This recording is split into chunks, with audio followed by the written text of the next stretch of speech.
Dedication to Aaron Priest, my friend. Acknowledgments.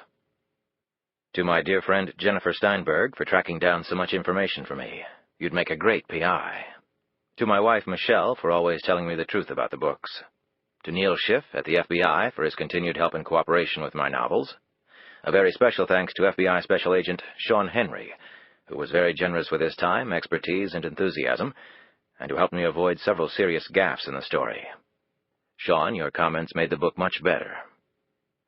To Martha Pope for her valuable, insightful knowledge on Capitol Hill matters and her patience with a political neophyte. Martha, you'd make a great teacher. To Bobby Rosen, Diane Dewhurst, and Marty Paoni for sharing their experiences and institutional memories with me. To Tom DuPont, Dawn Bailey, and Charles Nelson of Nations Bank for assistance on financial and tax matters. To Joe Duffy for enlightening me on foreign aid policy and procedures, and to his wife Ann Wexler for sharing her valuable time and insight with me. A very, very special thanks to my friend Bob Schul for going above and beyond the call of duty in helping me on this book, by not only providing fascinating details about his long and distinguished career in Washington, but also for casting a wide net among his friends and colleagues in order to help me better understand politics, lobbying, and how Washington really works. Bob, you're a wonderful friend and a true professional. To Congressman Rod Blagojevich, Democrat, Illinois, for allowing me a glimpse into the life of a member of Congress. To Congressman Tony Hall, Democrat, Ohio, for helping me better understand the plight of the world's poor and how that issue plays out, or doesn't, in Washington. To my good friend and family member, Congressman John Baldacci, Democrat, Maine, for his support and assistance with this project. If everyone in Washington were like John, the plot of this book would seem totally implausible. To Larry Benoit and Bob Bean for their help in everything from lobbying to the nuts and bolts of governing, to all the little nooks and crannies in the U.S. Capitol building. To them I owe one of the best scenes in the book. To John Deutsch for his generous assistance in helping me better understand the Central Intelligence Agency. To Mark Jordan of Baldino's Lock and Key for educating me on the ways of security and phone systems and how to crack them. Mark, you're the best. To Steve Jennings for reading every word as usual and helping to make them better. To my dear friends David and Catherine Broom for exposing me to the North Carolina settings and for their continued encouragement and support. To all those other people who contributed to this novel but for various reasons wish to remain anonymous, I couldn't have done it without all of you. To my editor and my friend, Frances Gelée Miller. Her skill, encouragement, and general persuasion are all that any writer could ever want in an editor. Too many more books together, Francie. Last, but absolutely not least, to Larry, Maureen, Jamie, Tina, Emmy, Jonathan, Karen Torres, Martha Otis, Jackie Joyner and Jackie Meyer, Bruce Payanessa, and Peter Masseri, and all the rest of the Warner Books family. It takes all of us to make this happen. Friends for life. All the people listed above gave me the knowledge and help I needed to write this novel. How I used all of that assistance to conjure up all sorts of shenanigans, misdeeds, outright crimes, and depictions of felonious and conspiratorial souls in saving faith, however, are my responsibility alone. Saving Faith. Chapter 1. The somber group of men sat in a large room that rested far below ground, accessed by only a single high-speed elevator. The chamber had been secretly built during the early 1960s under the guise of renovating the private building that squatted over it. The original plan, of course, was to use this super bunker as a refuge during a nuclear attack. This facility was not for the top leaders of American government. It was for those whose level of relative unimportance dictated that they probably wouldn't be able to get out in time, but who still rated protection afforded no ordinary citizen. Politically, even in the context of total destruction, there must be order. The bunker was built at a time when people believed it possible to survive a direct nuclear hit by burrowing into the earth inside a steel cocoon. After the Holocaust that would annihilate the rest of the country, leaders would emerge from the rubble with absolutely nothing left to lead, unless you counted vapor. The original above-ground building had been leveled long ago, but the subterranean room remained under what was now a small strip mall that had been vacant for years. Forgotten by virtually all, the chamber was now used as a meeting place for certain people in the country's primary intelligence gathering agency. There was some risk involved, since the meetings were not related to the men's official duties. The matters discussed at these gatherings were illegal, and tonight even murderous. Thus, additional precautions had been necessary. The super-thick steel walls had been supplemented by a copper coating. That measure, along with tons of dirt overhead, protected against prying electronic ears lurking in space and elsewhere. These men didn't particularly like coming to this underground room. It was inconvenient, and ironically it seemed a little too James Bondish even for their admittedly cloak-and-dagger tastes.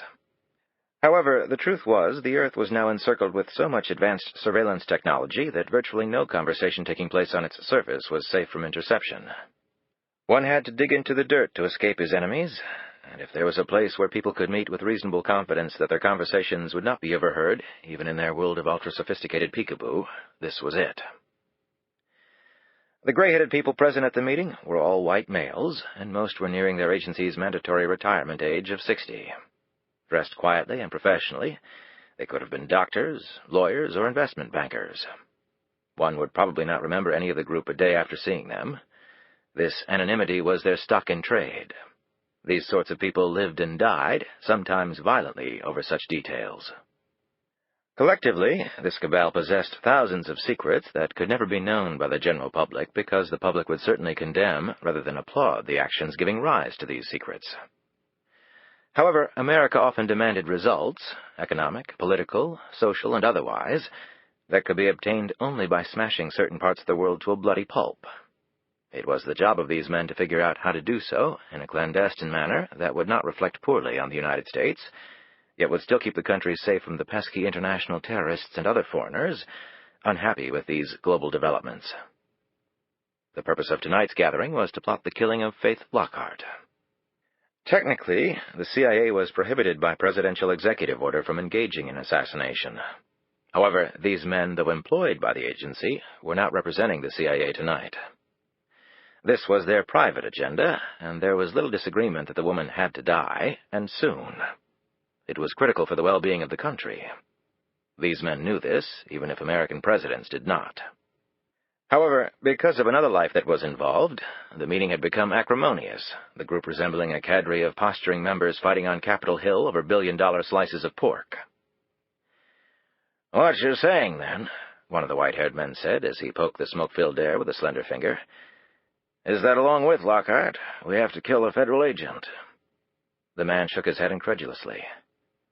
"Why kill one of our own? It can only lead to disaster." The gentleman at the head of the table nodded thoughtfully. Robert Thornhill was the CIA's most distinguished Cold War soldier, a man whose status at the agency was unique. His reputation was unassailable, his compilation of professional victories unmatched. As Associate Deputy Director of Operations, he was the agency's ultimate free safety. The DDO, or Deputy Director of Operations, was responsible for running the field operations that undertook the secret collection of foreign intelligence. The Operations Directorate of the CIA was also unofficially known as the Spy Shop, and the Deputy Director was still not even publicly identified. It was the perfect place to get meaningful work done. Thornhill had organized this select group, who were as upset as he was about the state of affairs at the CIA. It was he who had remembered that this bloated underground time capsule existed. And it was Thornhill who had found the money to secretly bring the chamber back to working condition and upgrade its facilities. There were thousands of little taxpayer-funded toys like that sprinkled around the country, many of them gone to complete waste. Thornhill joked to himself, well, if governments didn't waste their citizens' hard-earned money, then what would be left for governments to do? Even now, as he ran his hand over the stainless steel console with its quaint built-in ashtrays, sniffed the filtered air, and felt the protective coolness of the earth all around, Thornhill's mind wandered back for a moment to the Cold War period. At least there was a measure of certainty with the hammer and sickle. In truth, Thornhill would take the lumbering Russian bull over the agile sand snake that you never knew was out there until it flung its venom into you. There were many who wanted nothing more in life than to topple the United States. It was his job to ensure that never happened. Gazing around the table, Thornhill gauged each man's devotion to his country and was satisfied. He had wanted to serve America for as long as he could remember. His father had been with the OSS, the World War II-era predecessor to the CIA. He had known little of what his father did at the time, but the man had instilled in his son the philosophy that there was no greater thing to do with one's life than to serve one's country. Thornhill had joined the agency right out of Yale. Right up until the day he died, his father had been proud of his son. but no prouder than the son had been of the old man. Thornhill's hair was a shining silver, which lent him a distinguished air. His eyes were gray and active, the angle of his chin blunt. His voice was deep, cultured. Technical jargon and the poetry of Longfellow flowed from his mouth with equal ease. The man still wore three-piece suits and favored pipe-smoking over cigarettes. The 58-year-old Thornhill could have quietly finished out his time at the CIA and led the pleasant life of a former public servant, well-traveled, erudite. He had no thought of going out quietly, and the reason was very clear. For the last 10 years, the CIA's responsibilities and budgets had been decimated. It was a disastrous development, for the firestorms that were popping up across the world now often involved fanatical minds accountable to no political body and possessing the capability to obtain weapons of mass destruction. And while just about everyone thought high-tech was the answer for all the ills of the world, the best satellites in the world couldn't stroll down alleys in Baghdad, Seoul, or Belgrade and take the emotional temperature of the people there.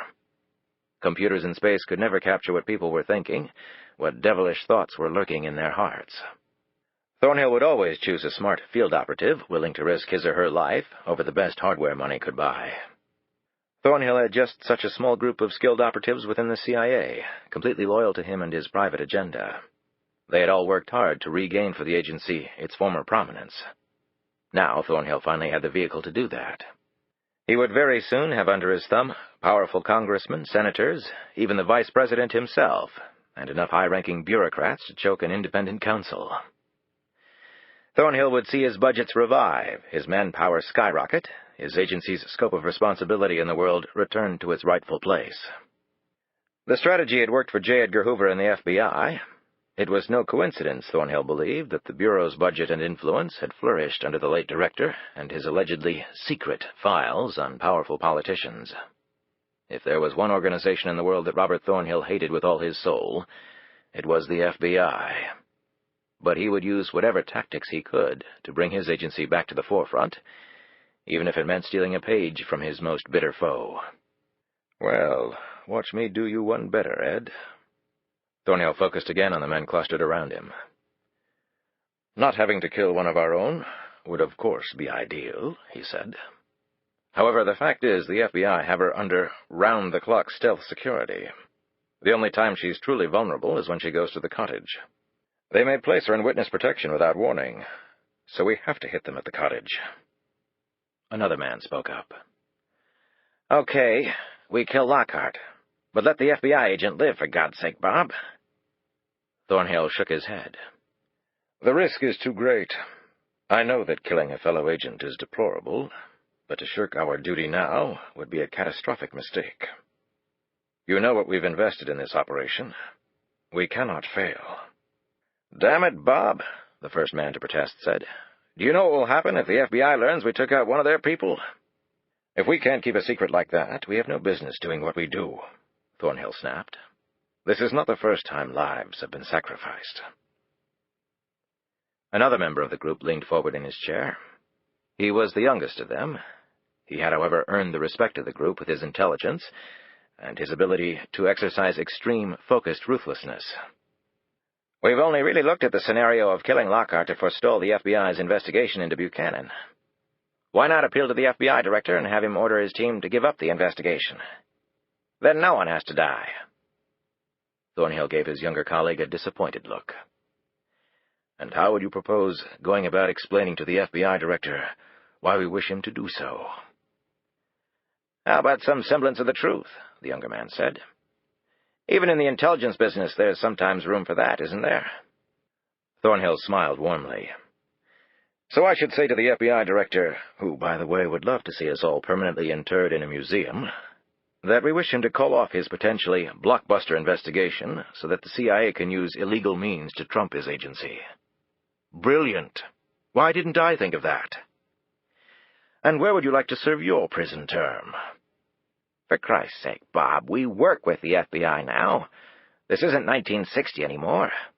Don't forget about CTC. CTC stood for the Counter-Terrorism Center, a cooperative effort between the CIA and the FBI to fight terrorism by sharing intelligence and resources. It had been generally deemed a success by those involved. To Thornhill, it was simply another way for the FBI to stick its greedy fingers into his business. "I happen to be involved in CTC in a modest way," Thornhill said. "I find it an ideal perch on which to keep tabs on the Bureau and what they're up to, which is usually no good as far as we're concerned." "Come on, we're all on the same team, Bob." Thornhill's eyes focused on the younger man in such a way that everyone in the room froze.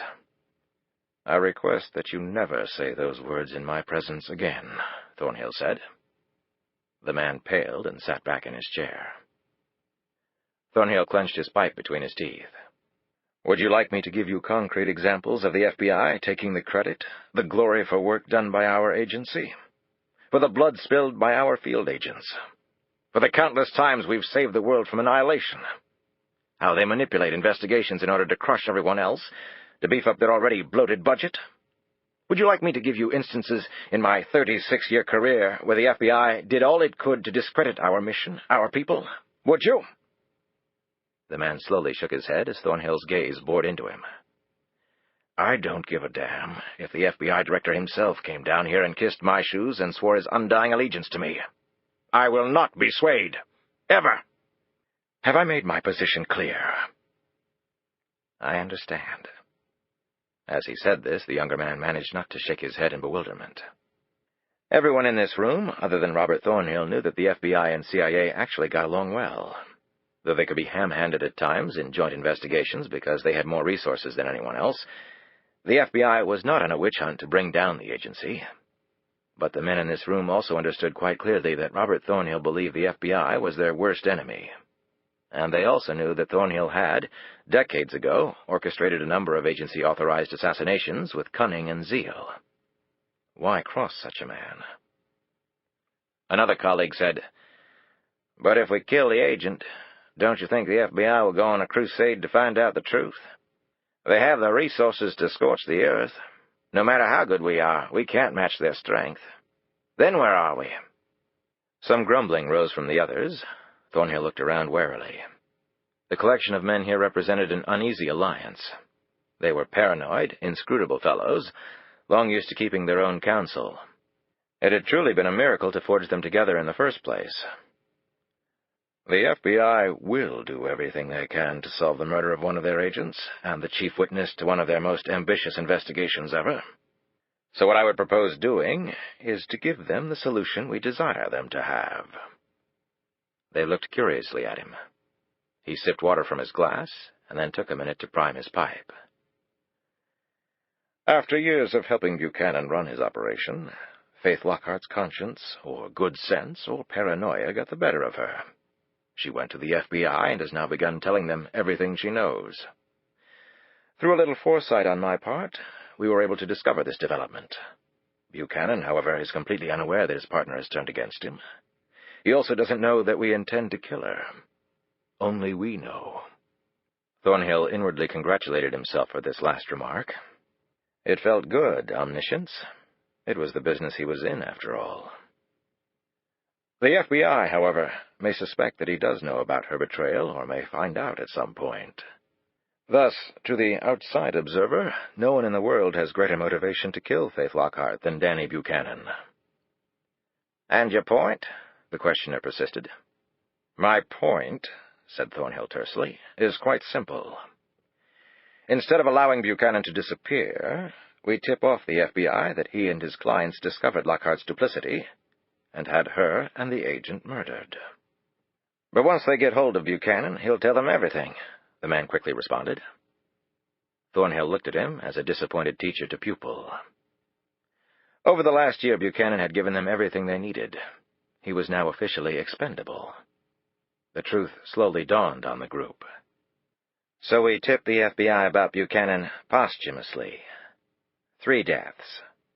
Correction, 3 murders," another man said. Thornhill looked around the room, silently gauging the reaction of the others to this exchange, to his plan.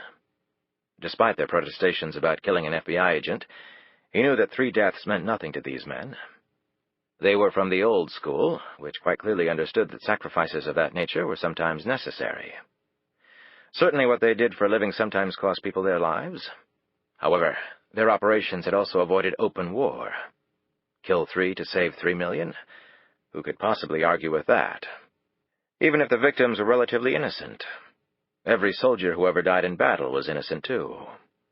Covert action, quaintly referred to as the third option in intelligence circles, the one between diplomacy and open war, was where the CIA could really prove its worth, Thornhill believed.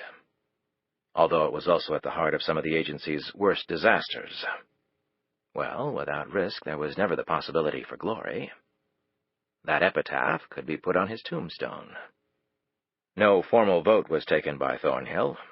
None was needed. "Thank you, gentlemen," Thornhill said. "I'll take care of everything." He adjourned the meeting.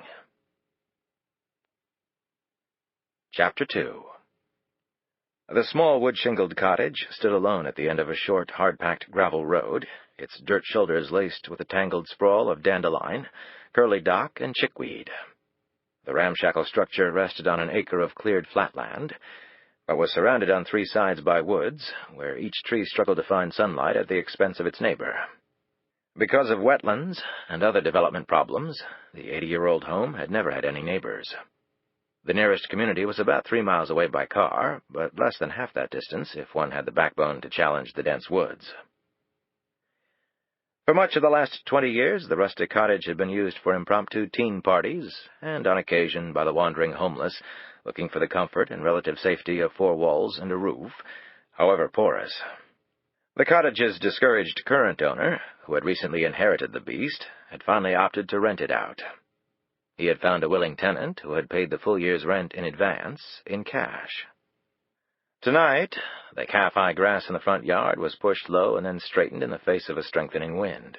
Behind the house, a line of thick oaks seemed to mimic the movements of the grass as they swayed back and forth. It hardly seemed possible, yet except for the wind, there were no other sounds. Save one. In the woods, several hundred yards directly behind the house, a pair of feet splashed through a shallow creek bed. The man's dirty trousers and soaked boots attested to the difficulty with which he had navigated the congested terrain in the dark, even with the aid of a 3/4 full moon. He paused to scrape his muddy boots against the trunk of a fallen tree. Lee Adams was both sweaty and chilled after the punishing trek. At 41 years of age, his 6'2" body was exceptionally strong. He worked out regularly, and his biceps and delts showed it. Keeping in reasonably good shape was a necessity in his line of work. While he was often required to sit in a car for days on end, or in a library or courthouse reviewing microfiche records, he also, on occasion, had to climb trees, subdue men even larger than he was, or, like now, slug through gully-filled woods in the dead of night. A little extra muscle never hurt. However, he wasn't 20 anymore either, and his body was letting him know it. Lee had thick, wavy brown hair that seemed perpetually in his face, a quick, infectious smile, pronounced cheekbones, and an engaging set of blue eyes that had caused female hearts spontaneously to flutter from 5th grade onward. He had suffered enough broken bones during his career, though, and other assorted injuries, that his body felt far older than it looked.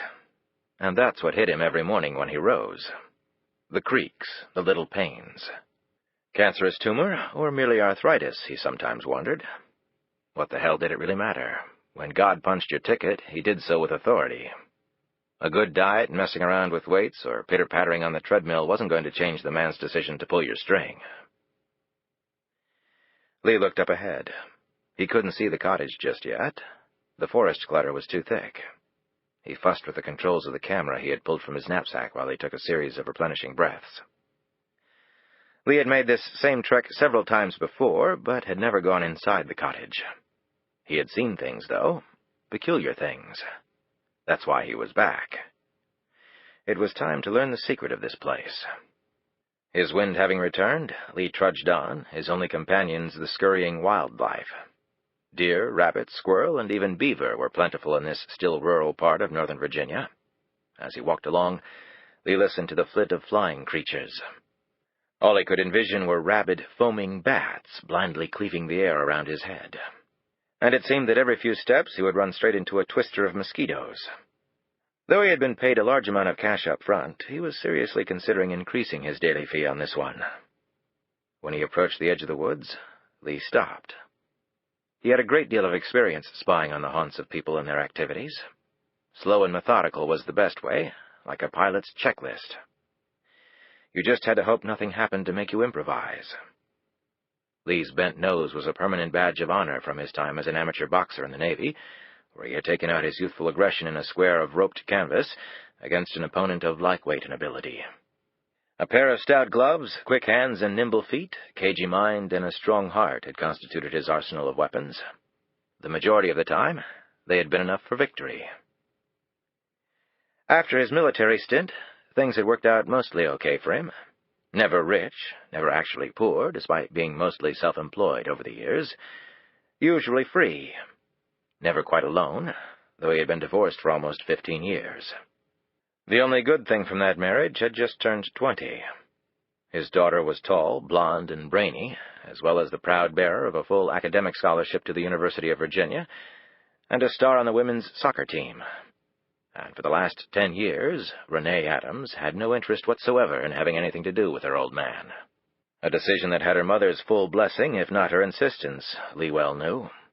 And his ex had seemed so kind on those first few dates, so infatuated with his Navy uniform, so enthusiastic in tearing up his bed.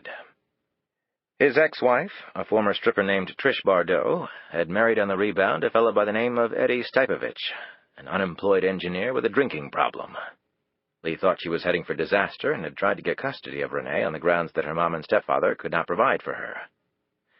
Well, about that time, Eddie, a sneaky runt Lee despised, invented, mostly by accident, some microchip piece of crap that had made him a gazillionaire.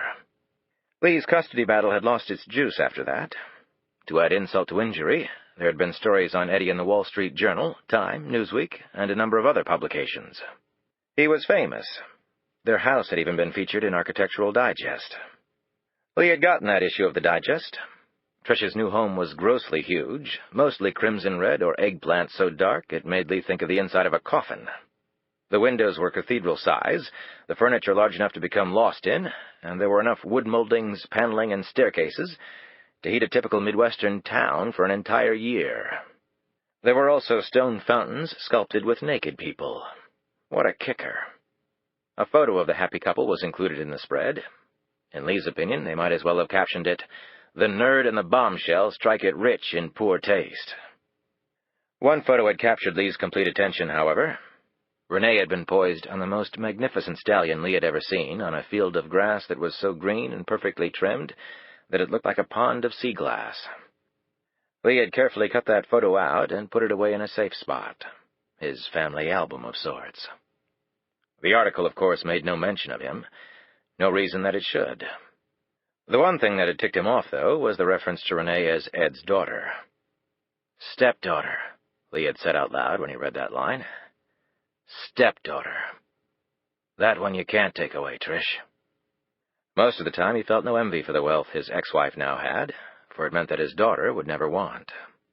But it still hurt. When you had something for all those years, something you had made with a part of yourself, and loved more than it was probably good to love anything, and then lost it? Well, Lee tried never to dwell for long on that loss. Big tough guy that he was, when he did let himself think about the massive hole dead center in his chest, he ended up blubbering like a baby. Life was so funny sometimes. Funny like when you get a clean bill of health one day and drop dead the next. Lee looked down at his muddy pants and worked a painful cramp out of his weary leg at the same time he swatted a mosquito out of his eye. Hotel-size house, servants, fountains, big horses, sleek private jet. Probably all a real pain in the ass. Lee hugged the camera to his chest. It was loaded with 400-speed film that Lee was turbocharging by setting the camera's ISO speed to 1600. Fast film required less light, and with the shutter opening for shorter periods of time, there was far less likelihood that camera wobble or vibration would distort any photos. He slipped on a 600mm telephoto lens and flipped down the lens-attached tripod. Peering between the branches of a wild dogwood, Lee focused on the rear of the cottage. Scattered clouds drifted past the moon and deepened the darkness around him. He took a series of shots and then put the camera away. As he stared at the house, the problem was he couldn't tell from here if the place was occupied or not. It was true he couldn't see a light on, but the place might have an interior room not visible from here. Added to that, he couldn't see the front of the house, and there might be a car parked there for all he knew. He had observed the traffic and foot patterns on his other trips here. There hadn't been much to see. Few cars came down this road, and no walkers or joggers did. All the cars he had seen had turned around, obviously having made a wrong turn. All that is, except one. He glanced up at the sky. The wind had died down. Lee roughly calculated that the clouds would obscure the moonlight for a few minutes more. He slung the pack across his back, tensed for a moment, as though marshalling all of his energy, and then slid out of the woods. Lee glided noiselessly until he reached a spot where he could squat behind a copse of overgrown bushes and still observe the front and back of the house. While he watched the house, the shades of darkness grew lighter as the moon reappeared.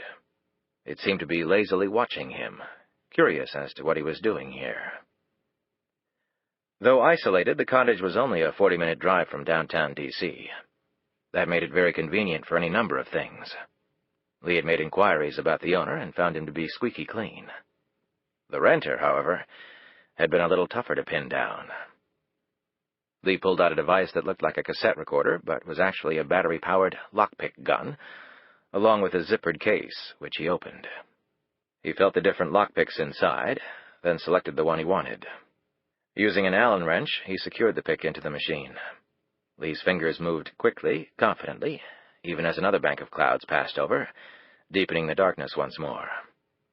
Lee had done this so many times that he could have closed his eyes and his fingers would carry on, manipulating his tools of felony with enviable precision. Lee had already checked out the locks in the cottage with his spotting scope during daylight. That had also disturbed him. Deadbolt locks on all the exterior doors, sash locks on both the first and second-story windows. All the hardware looked new, too, on a falling-down rental in the middle of nowhere. Despite the cool weather, a bead of nervous sweat surfaced on Lee's forehead as he thought about this. He touched the 9mm in his belt-clip holster. The metal was comforting. He took a moment to put the single-action pistol in a cocked and locked position, a round in the firing chamber, the hammer cocked, and the safety set.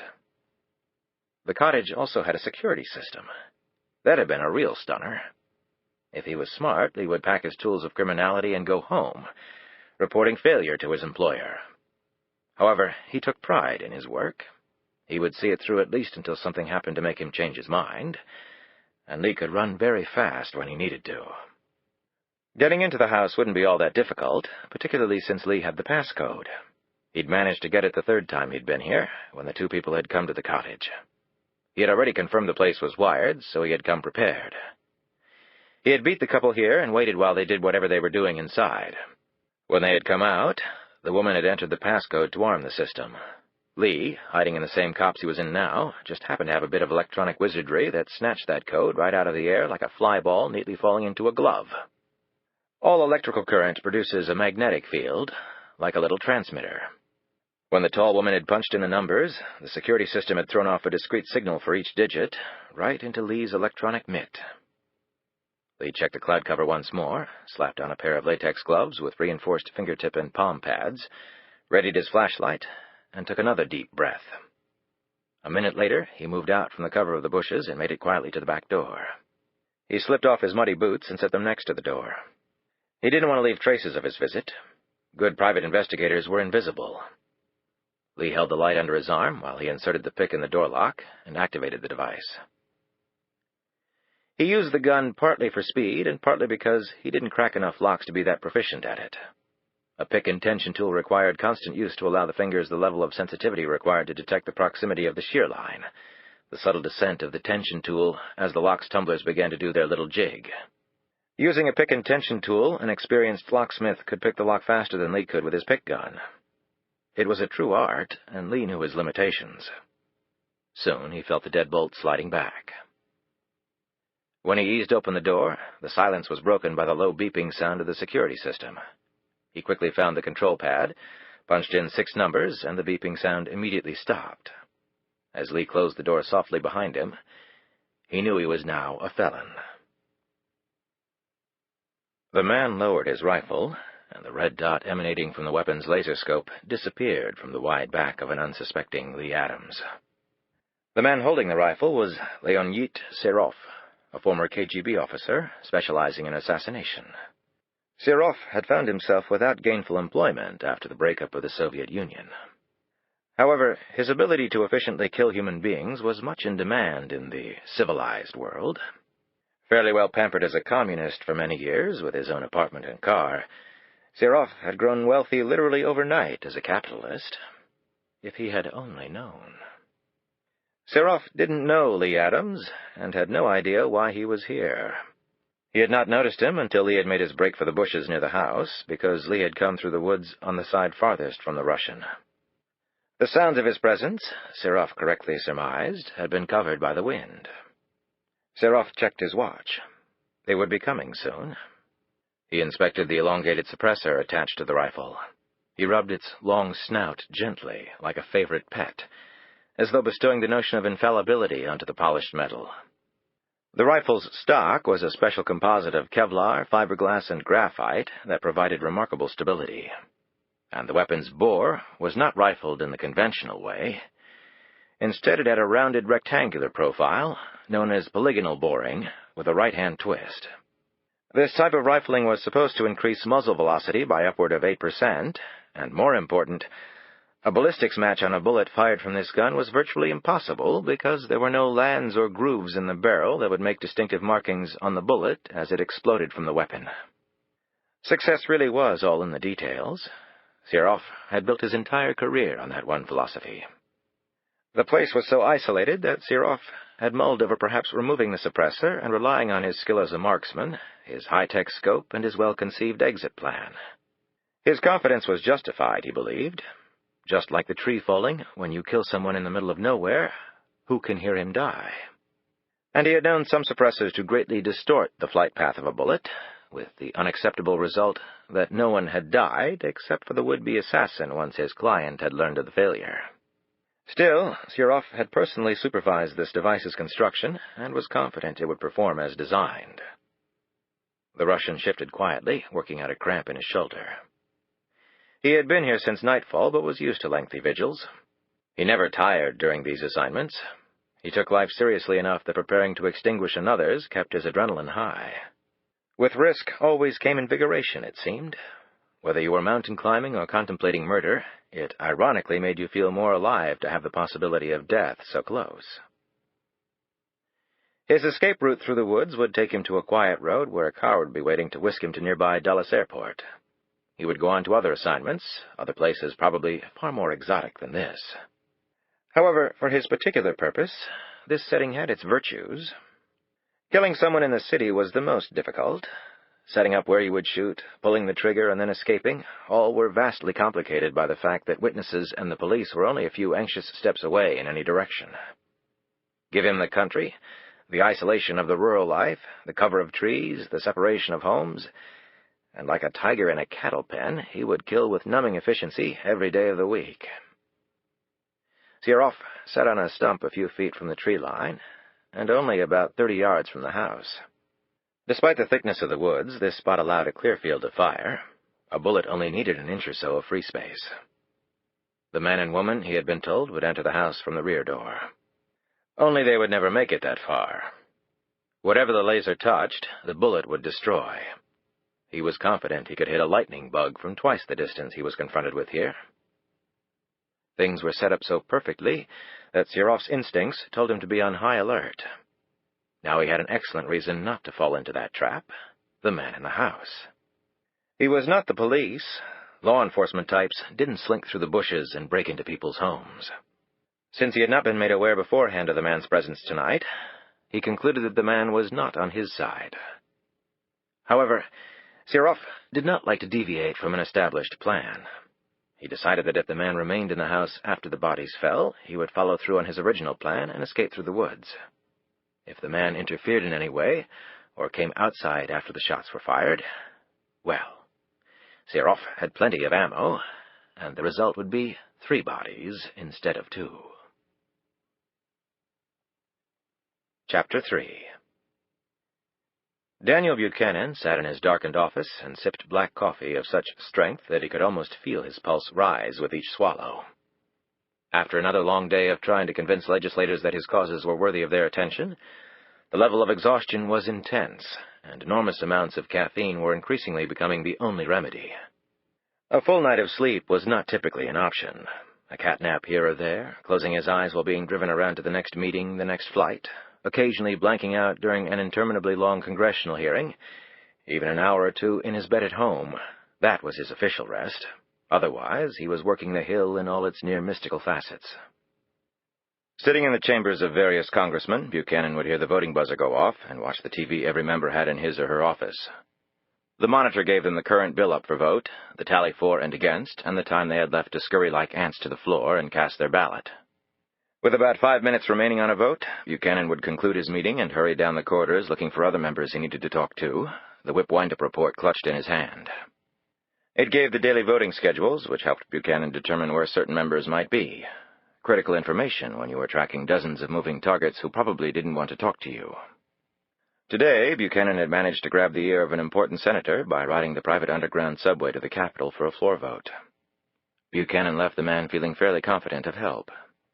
He wasn't one of Buchanan's special people, but Buchanan was aware that you never knew where help could come from. He didn't care that his clients weren't popular or that they lacked a constituency that would hook a member's attention. He would just keep hammering away. The cause was a virtuous one. The means were therefore susceptible to a lower standard of conduct. Buchanan's office was sparsely furnished and lacked many of the normal accoutrements of a busy lobbyist. Danny, as he liked to be called, kept no computer, no diskettes, no files, no records of anything of importance here. Paper files could be stolen, computers could be hacked into. Telephone conversations were bugged all the time. Spies were listening with everything from drinking glasses pressed to walls to the latest gadgets that a year before hadn't even been invented, but that could suck up streams of valuable information right out of the air. A typical organization bled confidential information the way a torpedoed ship shed its sailors, and Buchanan had a lot to hide. For over 2 decades, Buchanan had been the top influence peddler of them all. In some important ways, he had laid the groundwork for lobbying in Washington. It had evolved from highly paid lawyers dozing at congressional hearings to a world of numbing complexity where the stakes couldn't possibly be higher. As a Capitol Hill hired gun, he had successfully represented environmental polluters in battles with the EPA, allowing them to spread death to an unsuspecting public. He had been the lead political strategist for pharmaceutical giants who had killed moms and their kids. Next, a passionate advocate for gun makers who didn't care if their weapons were safe. Then a behind-the-scenes player for automobile manufacturers who would rather fight than admit they were wrong on safety issues. And finally, in the mother of all cash cows, he had spearheaded the efforts of tobacco companies in bloody wars with everyone. Back then, Washington could not afford to ignore him or his clients, and Buchanan had earned an enormous fortune. Many of the strategies he had concocted during that time had become staples of current legislative manipulation. He had had congressmen float bills on the House floor he knew would be defeated in order to rip away platforms for change later. Buchanan's clients hated change. He had constantly fought rearguard actions as those who wanted what his clients had nipped at his heels. How many times had he avoided outright political disaster by flooding members' offices with letters, propaganda, thinly veiled threats to drop financial support? My client will support you for re-election, Senator, because we know you'll do right by us. And, by the way, the contribution check is already in your campaign account. How many times had he said those words? Ironically, it was the spoils of lobbying for the powerful that had led to a dramatic change in Buchanan's life over 10 years ago. His original plan had been to build his career first and then settle down with a wife and raise a family. Deciding to see the world before he took on the responsibilities of marriage and family, Buchanan had driven through Western Africa in a $60,000 Range Rover on a photography safari. In addition to the beautiful animals, he had seen squalor and human suffering of unmatched depth. On another trip, to a remote region of the Sudan, he had witnessed a mass burial of children. An epidemic had swept the village earlier, he was told. It was one of the devastating diseases that routinely afflicted the area, killing off the young and elderly. What was the disease, Buchanan had asked? Something like measles, he was told. Another trip he had watched as billions of American-produced cigarettes were unloaded on Chinese docks to be consumed by people who already spent their lives wearing masks because of abysmal air pollution. He was witness to birth control devices that had been banned in the United States being dumped by the hundreds of thousands in South America with one set of instructions written only in English. He had viewed shacks next to skyscrapers in Mexico City, starvation next to crooked capitalists in Russia. Though he had never been able to go there, North Korea, he knew, was a certified gangster state where it was believed that 10% of the population had starved to death in the last 5 years. Every country had its schizophrenic story to tell. After 2 years of this pilgrimage, Buchanan's passion for marriage, having a family of his own, had evaporated. All the dying children he had seen became his children, his family. Fresh graves would still come by the millions for the young, the old, the starving of the world, but not without a fight that had become his. And he brought to it all that he had, more than he had ever given to the tobacco, chemical, and gun behemoths. To this day, he recalled in precise detail how this revelation of sorts had come. Returning from a trip to South America, an airplane lavatory, him on his knees, his stomach sickened.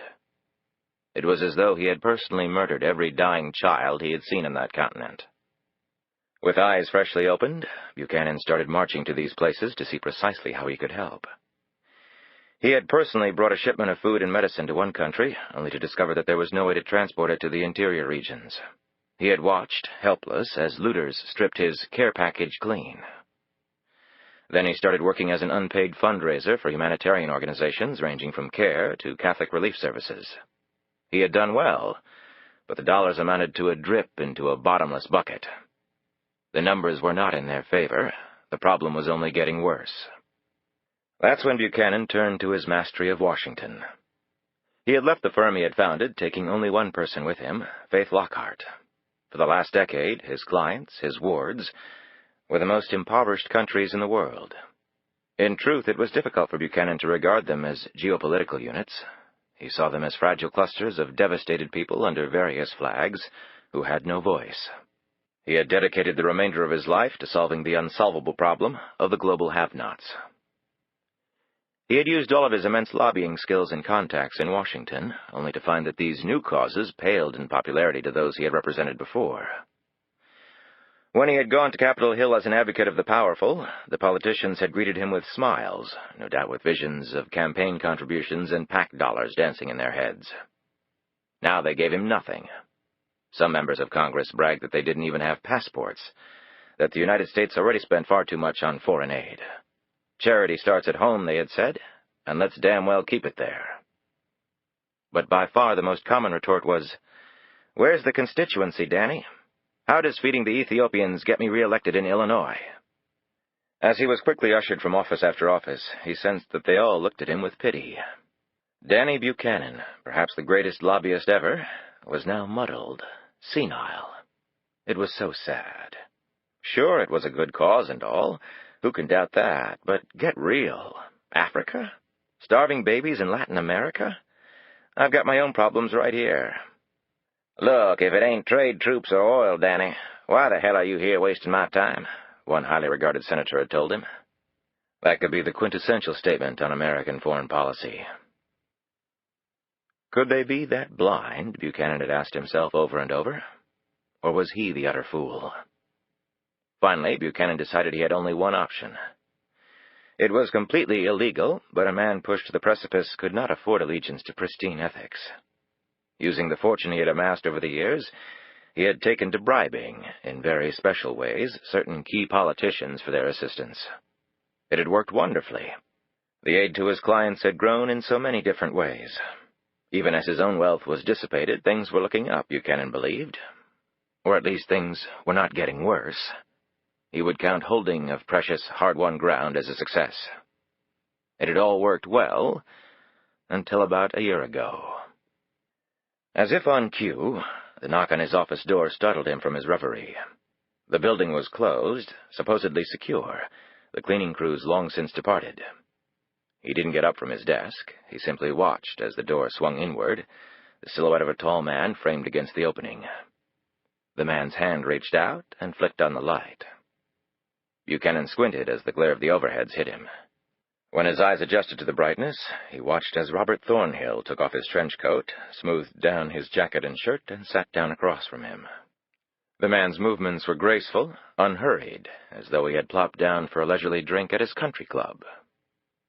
"How did you get in here?" Buchanan asked sharply. "The building is supposed to be secure." For some reason, Buchanan could sense that others lurked right outside the door. "And it is, Danny. It is. For most people." "I don't like your coming here, Thornhill." "I'm courteous enough to use your given name. I'd appreciate reciprocity on that point. A small thing, to be sure, but at least I'm not demanding that you address me as Mr. Thornhill. That's the norm between master and servant, isn't it, Danny? You see, I'm not so bad to work for." The man's smug look was designed, Buchanan knew, to drive him to such distraction that he couldn't think clearly. Instead, he leaned back in his chair and settled his hands across his middle. "To what do I owe the pleasure of your visit, Bob?" "Your meeting with Senator Milstead." "I could easily have met him in town. I'm not sure why you insisted that I go to Pennsylvania." "But this way you get one more opportunity to make your pitch for all those starving masses. You see, I do have a heart." "Does it even make a dent in whatever you call a conscience that you're using the plight of millions of men, women, and children who consider it a miracle to see the sunrise to further your own selfish agenda?" "I'm not paid to have a conscience. I'm paid to protect the interests of this country. Your interests. Besides, if having a conscience were the criteria, there would be no one left in this town. In fact, I applaud your efforts. I have nothing against the poor and helpless. Good for you, Danny." "Sorry, I don't buy that." Thornhill smiled. "Every country in the world has people like me. That is, they do if they're smart. We get the results everybody wants because most everybody lacks the courage to do it himself." "So you play God. Interesting line of work." "God is conceptual. I deal in facts. Speaking of which, you powered your agenda by illegal means. Who are you to deny me the same right?" In truth, Buchanan had no response to this statement, and Thornhill's intractably calm demeanor only reinforced the helplessness he felt. "Any questions about the meeting with Milstead?" Thornhill asked. "You have enough on Harvey Milstead to put him away for 3 lives. What are you really after?" Thornhill chuckled. "I hope you're not accusing me of having a hidden agenda." "You can tell me, Bob. We're partners." "Maybe it's as simple as wanting you to jump when I snap my fingers." "Fine. But a year from now, if you pop up like this, you may not leave under your own power." "Threats from a solitary lobbyist to me," Thornhill sighed. "But not so solitary. You have an army of 1. How is Faith? Doing well?" "Faith is not a part of this. Faith will never be a part of this." Thornhill nodded. "You're the only one in the crosshairs, you and your fine group of felonious politicians, America's best and brightest." Buchanan stared coldly at his antagonist and said nothing. "Things are coming to a head, Danny. As you said, the show will be coming to a close soon. I hope you're ready to exit cleanly." "When I leave, my trail will be so clean not even your spy satellites will be able to pick it up."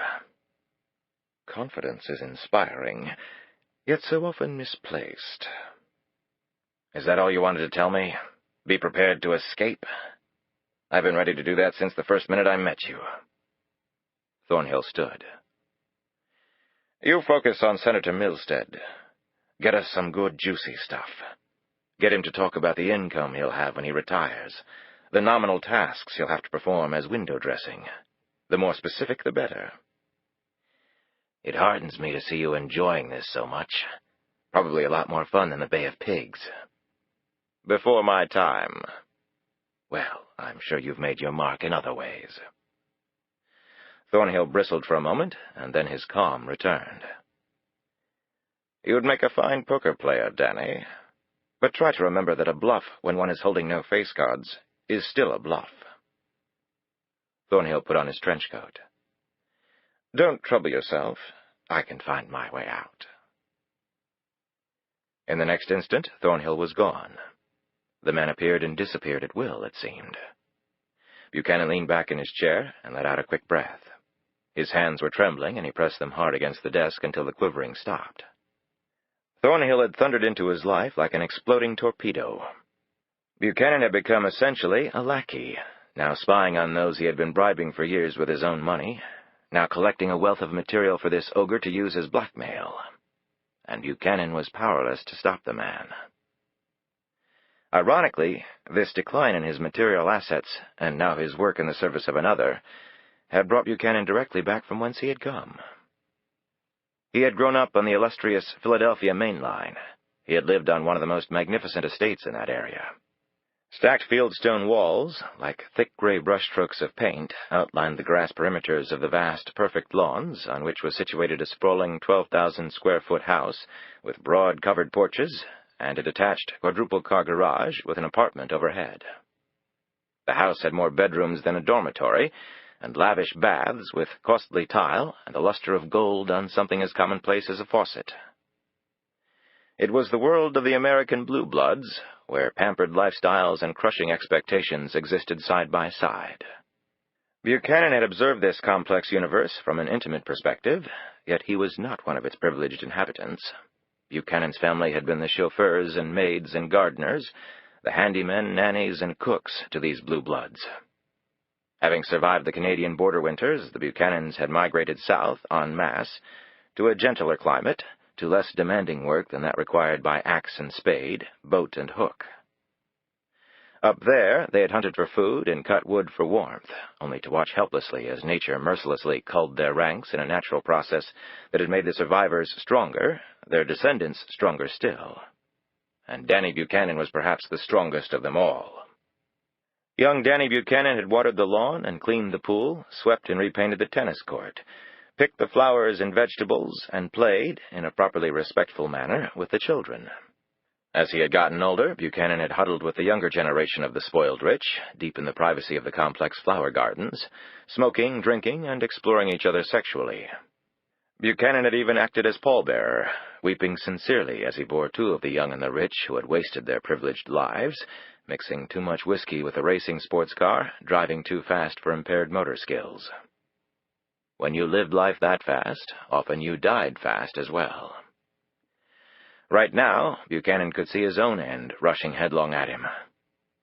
Buchanan had never felt comfortable in either group, the rich or the poor, since then. The rich he would never be a part of, no matter how much his bank account swelled. He had played with the wealthy heirs, but when mealtime came, they went to the formal dining room while he trudged to the kitchen to break his bread with the other servants. The baby Blues had attended Harvard, Yale, and Princeton. He had worked his way through night school at an institution his betters would openly mock. Buchanan's own family was now equally foreign to him. He sent his relatives money, they sent it back. When he went to visit, he had found they had nothing to talk about. They neither understood nor cared about what he did. However, they made him feel that there was nothing honest about his life's occupation. He could see that in their tightly drawn faces, their mumbled words. Washington was as foreign as hell itself to all that they believed in. He lied for money, large sums of it. Better he had followed in their tread. Honest, if simple work. By rising above them, he had fallen far below what they represented. Fairness, integrity, character. The path he had chosen during the last 10 years had only deepened this solitary confinement. He had few friends. Nevertheless, he did have millions of strangers across the world who deeply depended on him for something as basic as survival. Even Buchanan had to admit it was a bizarre existence. And now, with the coming of Thornhill, Buchanan's foothold had dropped another rung on the ladder leading to the abyss. Now he could no longer even confide in his one indisputable soulmate, Faith Lockhart.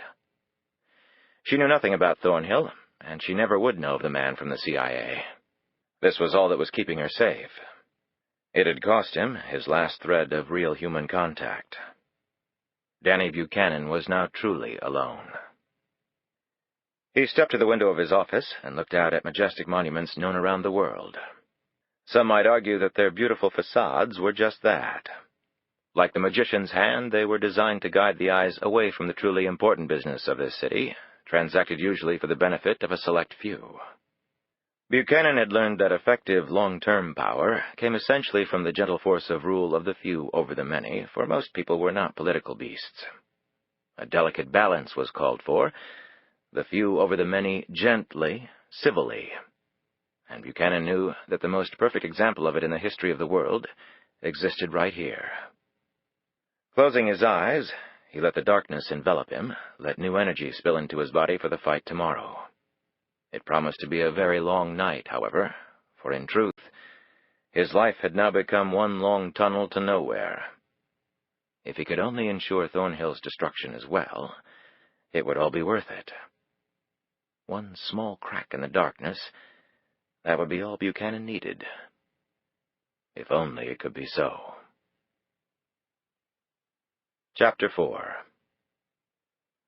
The car moved down the highway at precisely the speed limit. The man was driving, the woman next to him. Both sat rigidly, as though one feared a sudden attack from the other. As a jet, landing gear down, roared over them like a swooping hawk on its way into Dulles Airport, Faith Lockhart closed her eyes and pretended for a moment that she was on that plane, and instead of landing it was beginning some far-flung journey.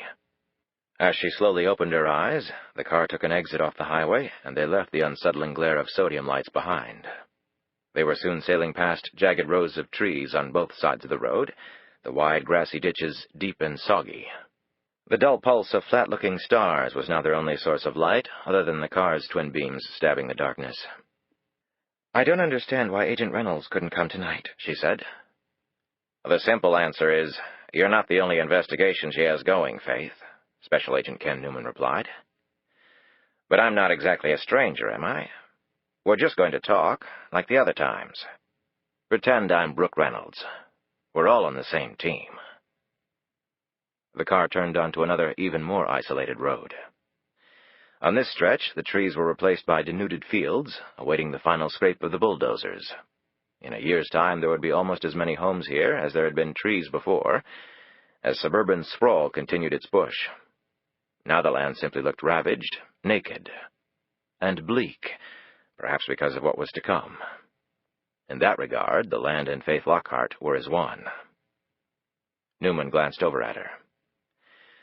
Although he didn't like to admit it, he felt uneasy around Faith Lockhart, as though he were seated next to a ball of wired C4 with no idea when it might explode. He shifted in his seat. His skin was a little raw, with the leather of his shoulder holster usually rubbed against his skin. Most people developed a callus at that spot, but his skin just kept blistering and then peeling off. Ironically, he felt that the twinge of pain gave him an edge because he never relaxed. It was a clear warning that if he ever let down his guard, that small discomfort could become a fatal one. Tonight, however, because he was wearing body armor, the holster wasn't scraping his skin. The pain and heightened sense of awareness were not nearly as strong. Faith could feel the blood rush through her ears, all senses elevated, the way they were when you were lying in bed late at night and hearing a strange, troubling sound. When you were a child and that happened, you raced to your parents' bed and climbed in to be wrapped up, consoled by loving, understanding arms. Her parents were dead, and she was now 36 years old. Who was out there for Faith Lockhart? "And after tonight, it'll be Agent Reynolds instead of me," Newman said. "You're comfortable with her, aren't you?" "I'm not sure comfort applies to situations like this." "Sure it does. It's very important, in fact. Reynolds is a straight shooter. Believe me, if it weren't for her, this thing would be going nowhere. You haven't exactly given us much to go on, but she believes in you. So long as you don't do anything to destroy that confidence, you have a powerful ally in Brooke Reynolds. She cares about you." Faith crossed her legs and folded her arms across her chest. She was about 5'5", and her torso was short. Her bosom was flatter than she would have liked, but her legs were long and well-shaped. If nothing else, she could always count on her legs to get attention. The defined muscles in her calves and thighs, visible through her sheer stockings, were enough to cause Newman's gaze to flick over them several times with what appeared to be mild interest, she noted. Faith swatted her long auburn hair out of her face and rested her hand on the bridge of her nose. A few white strands of hair floated among the darker. They were not yet noticeable, but that would change with time. In fact, the pressure she was under would undoubtedly accelerate the aging process. Besides her hard work, agile wits, and poise, Faith's good looks, she knew, had helped her career. It was shallow to believe that one's features made a difference, yet the truth was they did, particularly when one dealt with an overwhelmingly male audience, as she had for her entire career.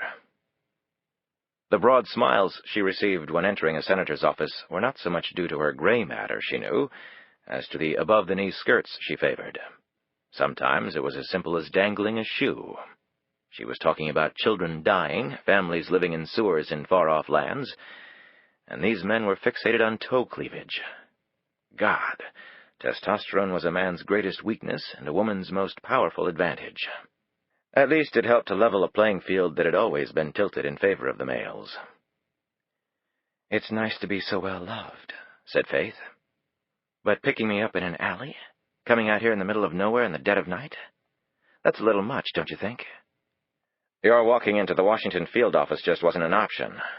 You're the star witness in what could be a very important investigation. This place is safe." "You mean it's perfect for an ambush? How do you know we haven't been followed?" "We've been followed, all right. By our people. If anyone else had been around, believe me, our people would have noticed it before sending us on. We had a tail car until we turned off the highway. There's nobody back there." "So your people are infallible. I wish I had that kind of people working for me. Where do you find them?" "Look, we know what we're doing, okay? Relax." Even as he said this, though, he checked the mirror again. He glanced at the cell phone lying on the front seat, and Faith could easily read his thoughts. "Suddenly wanting backup?" Newman glanced sharply at her, but said nothing. "Okay, so let's get to the principal terms," she said. "What do I really get out of all this? We've never quite nailed it down."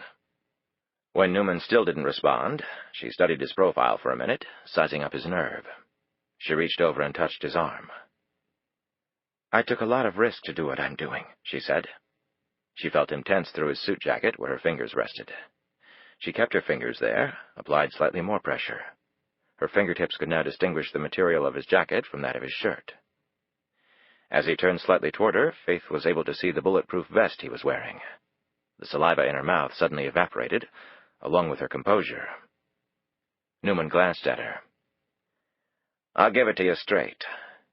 What exactly your deal will be, that's not up to me. So far, you haven't really given us anything. But play by the rules, and everything will be okay. You'll cut your deal, you'll give us what we need, and pretty soon you'll have a new identity selling seashells on Fiji, while your partner and his playmates become long-term guests of the government. Don't revel in it. Don't think too much about it. Just try to survive it. Remember, we're on the same side here. We're the only friends you have." Faith sat back, finally drawing her gaze from the body armor. She decided it was time to drop her bombshell. She may as well try it out on Newman instead of Reynolds. In some ways, Reynolds and she had hit it off. Two women in a sea of men. In many subtle ways, the female agent had understood things a man never would have. In other ways, however, they had been like two alley cats circling around fish bones. "I want to bring in Buchanan. I know I can get him to do it. If we work together, your case will be much stronger." She said all of this quickly, vastly relieved to have it finally out. Newman's face betrayed his astonishment. "Faith, we're pretty flexible, but we're not cutting a deal with the guy who, according to you, masterminded this whole thing." "You don't understand all the facts. Why he did it. He's not the bad person in all this. He's a good guy." "He broke the law. According to you, he corrupted government officials. That's enough for me." "When you understand why he did it, you won't think that way." "Don't pin your hopes on that strategy, Faith. Don't do that to yourself." "What if I say it's both or none?" "Then you're making the biggest mistake of your life." "So it's either me or him?" "And it shouldn't be that tough a choice." "I'll just have to talk to Reynolds, then." "She'll tell you the same thing I just did." "Don't be so sure. I can be pretty persuasive. And I also happen to be right." "Faith, you have no idea what's involved here. FBI agents don't decide who to prosecute. The U.S. Attorney's Office does. Even if Reynolds sided with you, and I doubt she will, I can tell you there's no way in hell the lawyers will go along. If they try to take down all these powerful politicos and cut a sweetheart deal with the guy who got them into it in the first place, they're going to lose their asses and then their jobs. This is Washington. These are 800-pound gorillas we're dealing with here. There'll be phones ringing off the hook, a media frenzy, behind-the-scenes deals going a mile a minute. And at the end of the day, we'll all be toast. Trust me, I've been doing this for 20 years. It's Buchanan or nothing. Faith sat back and stared at the sky. For a moment, amid the clouds, she envisioned Danny Buchanan slumped over in a dark, hopeless prison cell. She could never let it come to that. She would have to talk to Reynolds and the attorneys, make them see that Buchanan had to be given immunity too. That was the only way it could work. But Newman sounded so sure of himself. What he had just said made perfect sense. This was Washington. As suddenly as the strike of a match, her confidence completely deserted her. Had she, the consummate lobbyist, who had been tallying political scorecards for God knew how long, failed to account for the political situation here? "I need a bathroom," Faith said. "We'll be at the cottage in about 15 minutes. Actually, if you take the next left, there's a 24-hour gas station about a mile down the road." He looked at her in surprise. "How do you know that?" She stared back with a look of confidence that masked a rising panic. "I like to know what I'm getting into. That includes the people and the geography." He didn't answer, but hung the left, and they were soon at the well-lit Exxon, which had a convenience store component. The highway had to be nearby, despite the isolation of the surroundings, because semis were parked up and down the lot. The Exxon obviously catered to open-road truckers. Men in boots and cowboy hats, Wrangler jeans and windbreakers, with trucking and automotive parts logos stenciled across them, strode across the lot. Some patiently filled their rigs with fuel, others sipped hot coffee, tiny wisps of steam heat rising past tired, leathery faces. No one paid attention to the sedan as it pulled up next to the restroom located on the far side of the building. Faith locked the bathroom door behind her, put the toilet lid down, and sat on it. She didn't need to use the facilities. She needed time to think, to control the panic hitting her from all sides. She looked around, her eyes absently taking in the handwritten scribbles on the chipping yellow paint covering the block walls. Some of the obscene language almost made her blush. Some of the writings were witty, belly-rocking funny even, in their crudeness. They probably surpassed anything the men had composed to decorate their restroom next door, although most males would never concede this possibility. Men were always underestimating women. She stood, splashed cold tap water on her face, and dried it with a paper towel. About that time her knees decided to give, and she locked them, her fingers curling tightly around the stained porcelain of the sink. She had had nightmares about doing that at her wedding, locking her knees and then passing out because of it. Well, one less thing to worry about now. She'd never had a lasting relationship in her life, unless one counted a certain young man in 5th grade, whose name she couldn't remember, but whose sky-blue eyes she would never forget. Danny Buchanan had given her lasting friendship. He'd been her mentor and substitute father for the last 15 years. He had seen potential in her where no one else had. He had given her a chance when she so desperately needed one. She had come to Washington with boundless ambition and enthusiasm, and absolutely no focus. Lobbying? She knew nothing about it, but it sounded exciting and lucrative. Her father had been a good-natured, if aimless wanderer, dragging his wife and daughter from one get-rich scheme to the next.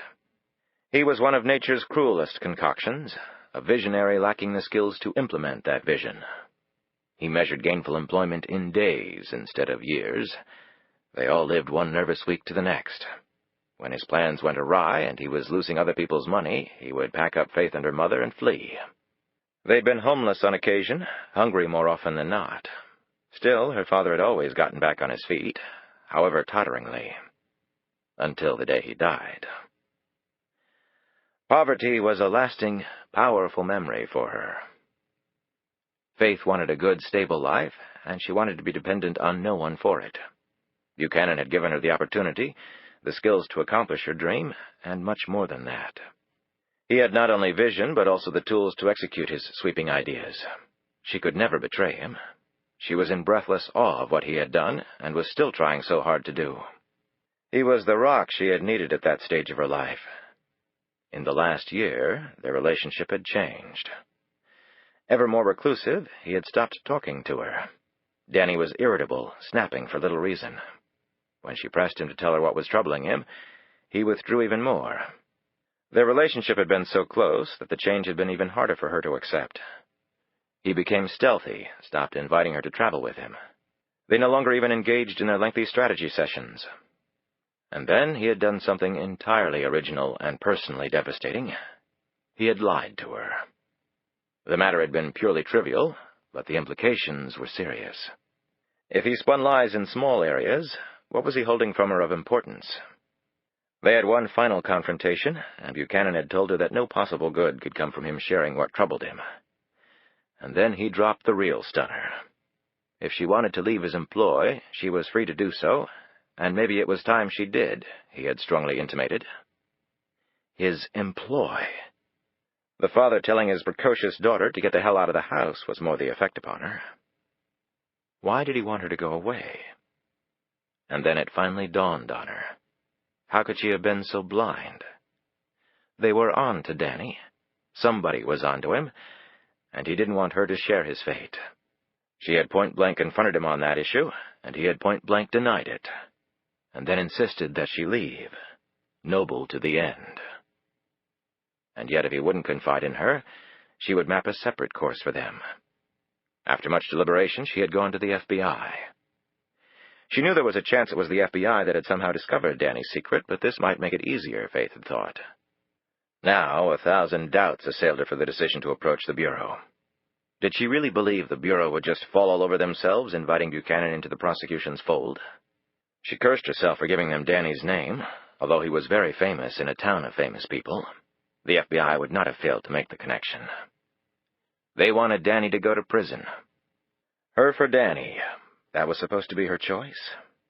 She had never felt more alone. She looked at herself in the cracked mirror. The bones of her face seemed to be pushing through her skin, her eye sockets hollowing right in front of her. A centimeter of skin between her and nothing. Her grand vision, the way out for them both, had suddenly become a free fall of insane, dizzying proportion. Her father would have just packed up and fled into the night. What was his daughter supposed to do? Chapter 5. Lee pulled out his pistol and pointed it ahead of him as he moved through the hallway. With his other hand, he swung the flashlight in slow, steady arcs. The first room he peered into was the kitchen, containing a small 1950s-era refrigerator, GE electric range, and tattered black and yellow checked linoleum flooring. The walls were discolored in places by water damage. The ceiling was unfinished, the joists and the subfloor above clearly visible. Lee gazed at the old copper pipes and the newer grafts of PVC as they made a series of right angles through the exposed, darkened wall studs. There was no aroma of food here, only a smell of grease, presumably hardened in the stovetop burners and in the bowels of the vent, along with probably a few trillion bacteria. A chipped formica table and 4 bent-metal, vinyl-backed chairs stood in the center of the kitchen. The counters were barren, no dishes visible. There were also no towels, coffee maker, or condiment canisters, nor any other item or personal touch that might have suggested the kitchen had been used in the last decade or so. It was as though he had stepped back in time, or happened upon a bomb shelter put into service during the hysteria of the 50s.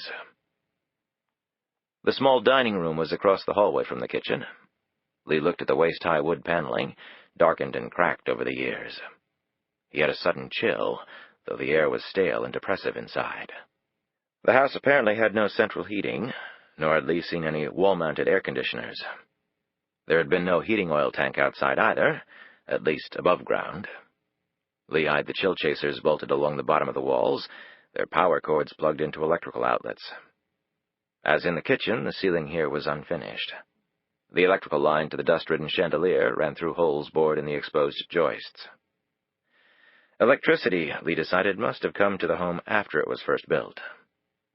As he moved down the hallway toward the front of the house, Lee was unable to see the invisible trip beam, positioned at knee height, that stretched across the hall. He pierced this security perimeter, and from somewhere in the house, a barely audible click was heard. Lee jerked for a moment, pointing his gun in wide circles, and then relaxed. It was an old house, and old houses made lots of noises. He was just being jumpy, yet he had a right to be. The cottage and its location were right the hell out of a Friday the 13th movie. Lee entered one of the front rooms. There, under the sweep of his flashlight, he saw that the furniture had been moved up against the walls, and there were footprints and drag patterns in the layers of dust on the floor. In the center of the room were a number of folding chairs and a rectangular-shaped table. A stack of styrofoam coffee cups rested at one end of the table next to a coffee maker. Packets of coffee, creamer, and sugar lay next to the coffee maker. Lee took all this in and jerked when he saw the windows. Not only were the heavy drapes drawn tight, but also the windows had been boarded over with big sheets of plywood, the drapes dangling from underneath the wood.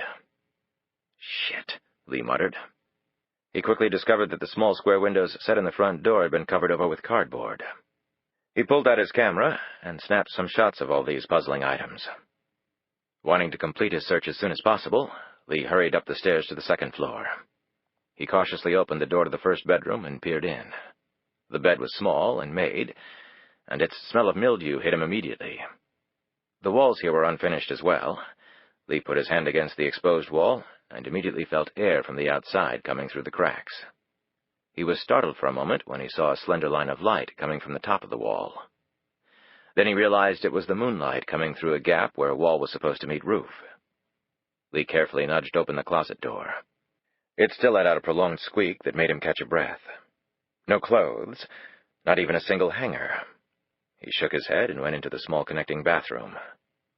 Here, there was a more modern, drop-down ceiling, linoleum floor with a pebble design, and plasterboard walls covered with peeling, flower-patterned wallpaper. The shower was a one-piece fiberglass unit. However, there were no towels, toilet paper, or soap. No way to shower or even freshen up. He went through into the other adjoining bedroom. Here, the smell of mildew on the bed covers was so strong he almost had to hold his nose. The closet here was empty as well. None of this was making sense. He stood in the pool of moonlight coming through the window, felt his neck tickled by the drafts of air pushing through the cracks in the walls, and shook his head. What was Faith Lockhart doing here if not using it as some kind of love nest? That was what his initial conclusion had been, even though he had only seen her with the tall woman. People swung lots of ways, but not even with cement up their noses could they have been having sex on these sheets. Returning downstairs, he went across the hallway and into the other front space, which Lee assumed was the living room. The windows here had been boarded over as well. There was a bookshelf notched into one of the walls, although no books were on it. As in the kitchen, the ceiling was unfinished. As Lee swung his light upward, he spied the short pieces of wood tacked between the joists at 45-degree angles, forming a line of X's across the ceiling. The wood was clearly different from that used for the original construction. It was lighter and of a different grain. Additional support? Why had that been necessary?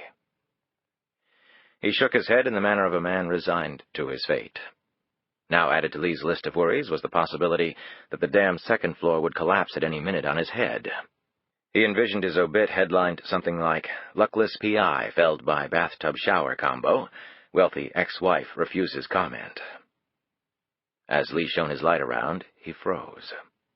Set into one wall was a door. A closet, most likely. Nothing unusual about that, except that this door was secured by a deadbolt. He went over and examined the lock more closely, glancing at the small pile of wood dust on the floor directly under the lock.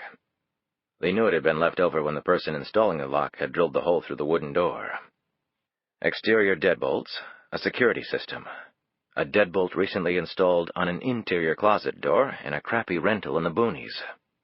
What could be so valuable here to go to all this trouble? Shit, Lee said again. He wanted to leave this place, but he could not take his eyes off the lock. If Lee Adams had one fault, and it could hardly be considered a fault for someone in his line of work, it was that he was a very curious man. Secrets plagued him. People attempting to hide things came close to infuriating him. As a lunch-pail kind of guy, utterly convinced that great moneyed forces stalked the earth creating all kinds of havoc for ordinary folk like him, Lee believed in the principle of full and fair disclosure with all his substantial heart. Putting action to that belief, he wedged the flashlight under his armpit, holstered his gun, and pulled out his lockpick kit. His fingers worked nimbly as he slipped a fresh pick into the lockpick gun. He took a deep breath, inserted the pick in the lock, and turned on the machine. When the deadbolt slid back, Lee took another deep breath, pulled his pistol, and pointed it at the door as he turned the knob. He didn't really believe that anyone had locked himself in a closet and was about to jump him, but then again, he had seen stranger things happen. Someone might be on the other side of this door. When he saw what was in the closet, a part of him wished the problem were as simple as someone preparing to ambush him. He swore under his breath, holstered his pistol, and ran. In the closet, the blink of red lights from the stacks of electronic equipment shone forth now in the open doorway. Lee raced into the other front room, shone his light around the walls in even patterns, moving higher and higher. Then he saw it. There was a camera lens in the wall next to the molding, probably a pinhole lens, designed specifically for covert surveillance. It was impossible to see in the poor lighting, but the beam from the flashlight was reflecting off it. As he moved the beam around, he hit a total of 4 camera lenses. Holy shit. The sound he had heard earlier, he must have tripped some device that had triggered the cameras. He raced back to the living room closet, flashed his light on the front of the video machine.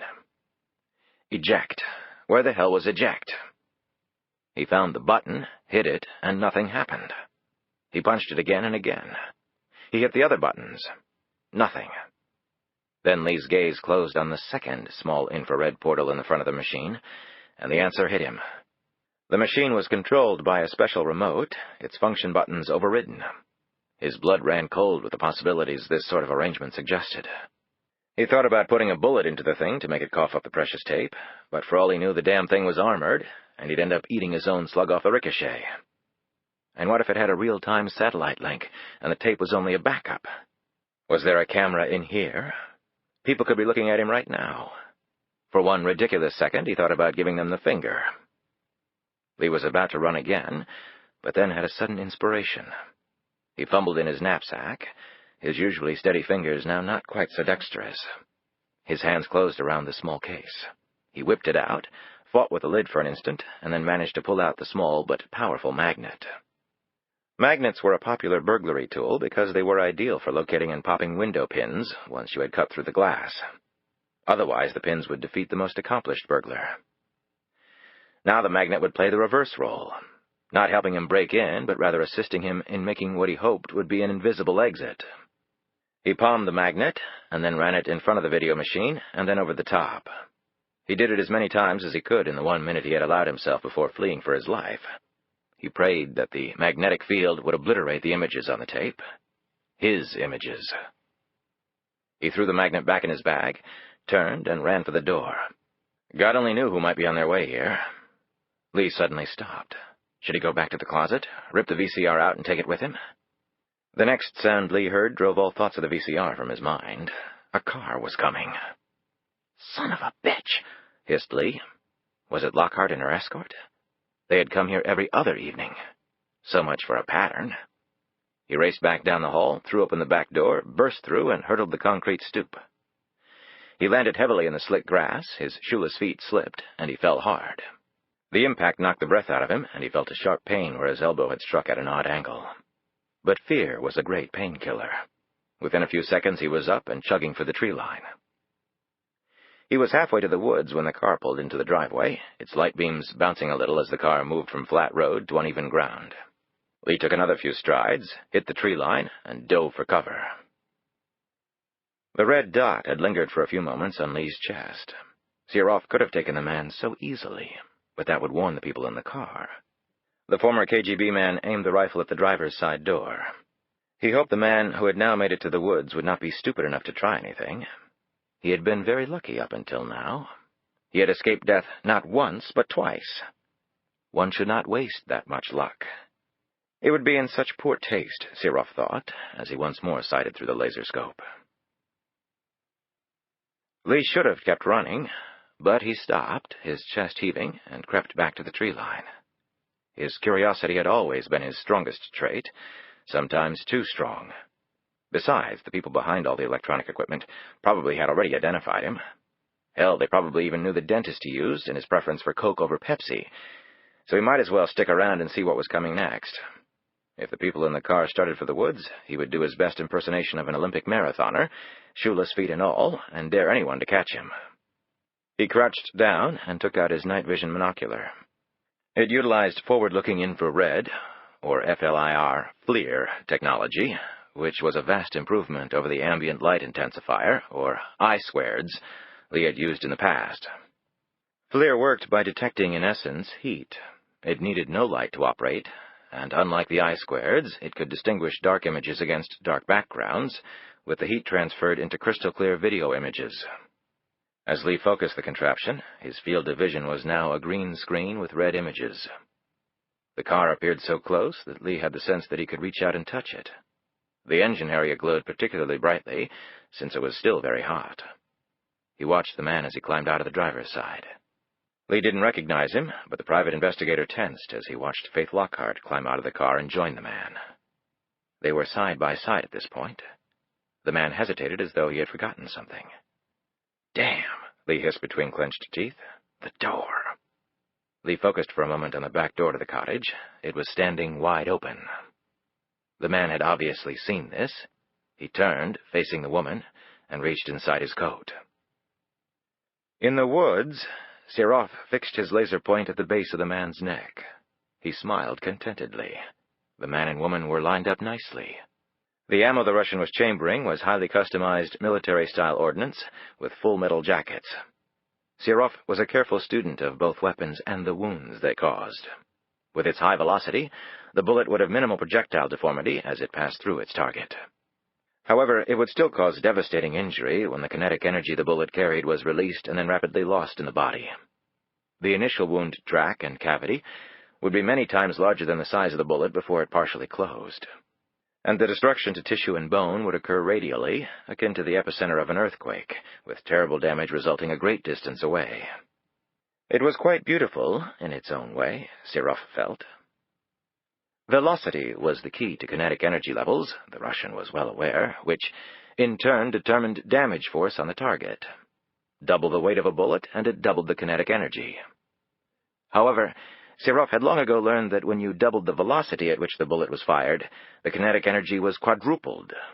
And Serov's weapon and ammo were at the top end of the scale on velocity. Yes, beautiful indeed. However, because of its full metal jacket, the bullet could also easily pass through one person and then strike and kill another. This was not an unpopular result for soldiers who were going at it in combat, and for hired killers with two targets. However, if another bullet was required to kill the woman, so be it. Ammo was relatively cheap. Consequently, so were humans. Serov took a slight breath, became absolutely still, and lightly squeezed the trigger. "Oh my God!" Lee shouted as he watched the man's body twist and then pitch violently against the woman. They both dropped to the ground as though sewn together. Lee instinctively started to race out of the woods to help. A shot hit the tree right next to his head. Lee instantly dropped to the ground and sought cover as another shot hit near him. Lying on his back, his body shaking so hard he could barely focus the damn binocular, Lee scanned the area where he thought the shots had come from. Another shot hit close to him, kicking up wet dirt in his face, stinging his eyes. Whoever was out there knew what he was doing and was loaded for dinosaur. Lee could sense the shooter methodically closing in on him, grid by grid. Lee could tell that the shooter was using a suppressor because each shot sounded like someone slapping a wall hard with the palm of his hand. Splat, splat, splat. They could have been balloons exploding at a child's party, not cone-shaped pieces of metal flying at 1,000,000 Mach, seeking to wipe out a certain PI. Other than the hand holding his binocular, Lee tried not to move, tried not to breathe. For one terrifying instant, he saw the red line of the laser dart near his leg like a curious snake, and then it was gone. He didn't have much time. If he just stayed here, he was a dead man. Laying his gun on his chest, Lee stretched his fingers out and carefully groped for a moment in the dirt until his hand closed around a stone. Using just the flick of his wrist, he tossed the stone about 5 feet away, waited, and when it hit a tree, a bullet struck the same spot a few seconds later. With his infrared eye, Lee instantly zeroed in on the heat of this last muzzle flash as oxygen-deprived superhot gas escaping from the rifle barrel collided with the outside air. This simple reaction of physical elements had cost many a soldier his life as it revealed his position. Lee could only hope for the same result now. Lee used the muzzle flash to fix on the man's thermal image amid the cover of trees. The shooter wasn't that far away, well within range of Lee's SIG. Realizing he would probably get only one attempt, Lee slowly gripped his gun and raised his arm, trying to locate a clear line of fire. Keeping his gaze on his target through the binocular, Lee clicked off the safety, said a silent prayer, and fired 8 shots from his 15-round mag. They were all aimed fairly close together, increasing his chances of a hit. His pistol shots were much louder than the rifle's suppressed ones. On all sides of him, wildlife fled the human conflict. One of Lee's shots miraculously found its mark, mainly because Serov had moved right into the path of the shot as he was attempting to shift to a closer position. The Russian grunted in pain as the bullet entered his left forearm. For a split second it stung, then the dull throbbing came as the bullet ripped through soft tissue and veins, shattered his humerus, and finally came to rest in his clavicle. His left arm immediately became heavy and useless. After killing a dozen people in his career, always with a gun, Leonid Serov finally knew what it felt like to be shot. Clutching the rifle in his good hand, the ex-KGB agent took the professional way out. He turned and ran, blood splattering on the ground with each step. Through the FLIR, Lee watched him run for a few moments. From the way the man was retreating, Lee was pretty certain that at least one of his shots had scored a hit. He decided it would be both stupid and unnecessary to chase an armed and wounded man. Besides, he had something else to do. He grabbed his bag and ran toward the cottage. Chapter 6. While Lee and Serov were exchanging fire, Faith struggled to get her breath back. The collision with Newman had taken most of her wind and left a throbbing pain in her shoulder. With convulsive strength, she was able to roll him off. She felt a warm and sticky substance on her dress. For a terrifying moment, she thought she had been shot. Faith couldn't have known it, but the agent's Glock had acted as a mini-shield, deflecting the bullet as it left his body. It was the only reason she was still alive. For a moment, she stared at what was left of Newman's face, and felt herself growing sick. Pulling her gaze away, Faith managed to squat low in the driveway and slid her hand into Newman's pocket, then pulled out his car keys. Faith's heart was pumping so frantically that it was difficult for her mind to focus. She could barely hold the damn car keys. Still crouching, she eased open the driver's side door. Her body was shaking so hard she didn't even know if she could drive the car once she got in it. Then she was inside, slammed the door shut, and locked it. When the engine caught, she put the car in gear, hit the gas, and the engine flooded and died on her. Swearing loudly, she turned the key again. The engine caught. She made a more cautious movement on the gas pedal, and the engine remained purring. She was about to hit the gas when her breath caught in her throat. A man stood at the driver's side window. He was breathing heavily and looked as scared as she felt. What really held her attention, though, was the gun pointed directly at her. He motioned for her to roll the window down. She contemplated hitting the gas. "Don't try it," he said, seemingly reading her thoughts. "I'm not the one who shot at you," he said through the glass. He added, "If I were, you'd already be dead." Finally, Faith edged down the window. "Unlock the door," he said, "and move over." "Who are you?" "Let's go, lady. I don't know about you, but I don't want to be here when someone else shows up. They might be a better shot." Faith unlocked the door and slid over. Lee holstered his gun, threw his bag in the back, got in, slammed the door shut, and backed out. Right at that instant, the cell phone rang, causing them both to jump. He stopped the car, and they looked down at the phone, and then at each other. "It's not my phone," he said. "It's not mine either," replied Faith. When the ringing stopped, he asked, "Who's the dead guy?" "I'm not telling you anything." The car hit the road, and he shifted to drive and punched the gas. "You might regret that decision." "I don't think so." He appeared confused by her confident tone. She slipped her seatbelt on as he took a curve a little fast. "If you shot that man back there, then you'll shoot me regardless of what I tell you or not. If you're telling the truth and you didn't shoot him, then I don't think you'll kill me simply because I won't talk." "You have a very naive perspective of good and bad. Even good guys have to kill on occasion," he said. "Are you speaking from experience?" Faith edged closer against the door. He hit the auto door lock. "Now don't go and throw yourself out the car. I just want to know what's going on. Starting with who's the dead guy." Faith stared at him, her nerves completely shattered. When she finally spoke, her voice was very weak. "Do you mind if we just go somewhere, anywhere, so I can just sit and think for a bit?" She curled her fingers and added hoarsely, "I've never seen anyone killed before. I've never almost been Her voice rose as she said this last part, and she started to tremble. "Please pull over. For God's sake, pull over. I'm going to be sick." He skidded the car to a stop on the shoulder and hit the auto unlock button. Faith threw open the door, leaned out, and vomited. He reached across and put his hand on her shoulder, squeezing tightly until she stopped shaking. He said in a slow, steady tone, "You're going to be okay." He paused and waited until she was able to sit back up and close the door before continuing. "First, we need to ditch this car. Mine's on the other side of the woods. It'll only take a few minutes to get there. Then I know a place where you can be safe, okay?" "Okay," Faith managed to say.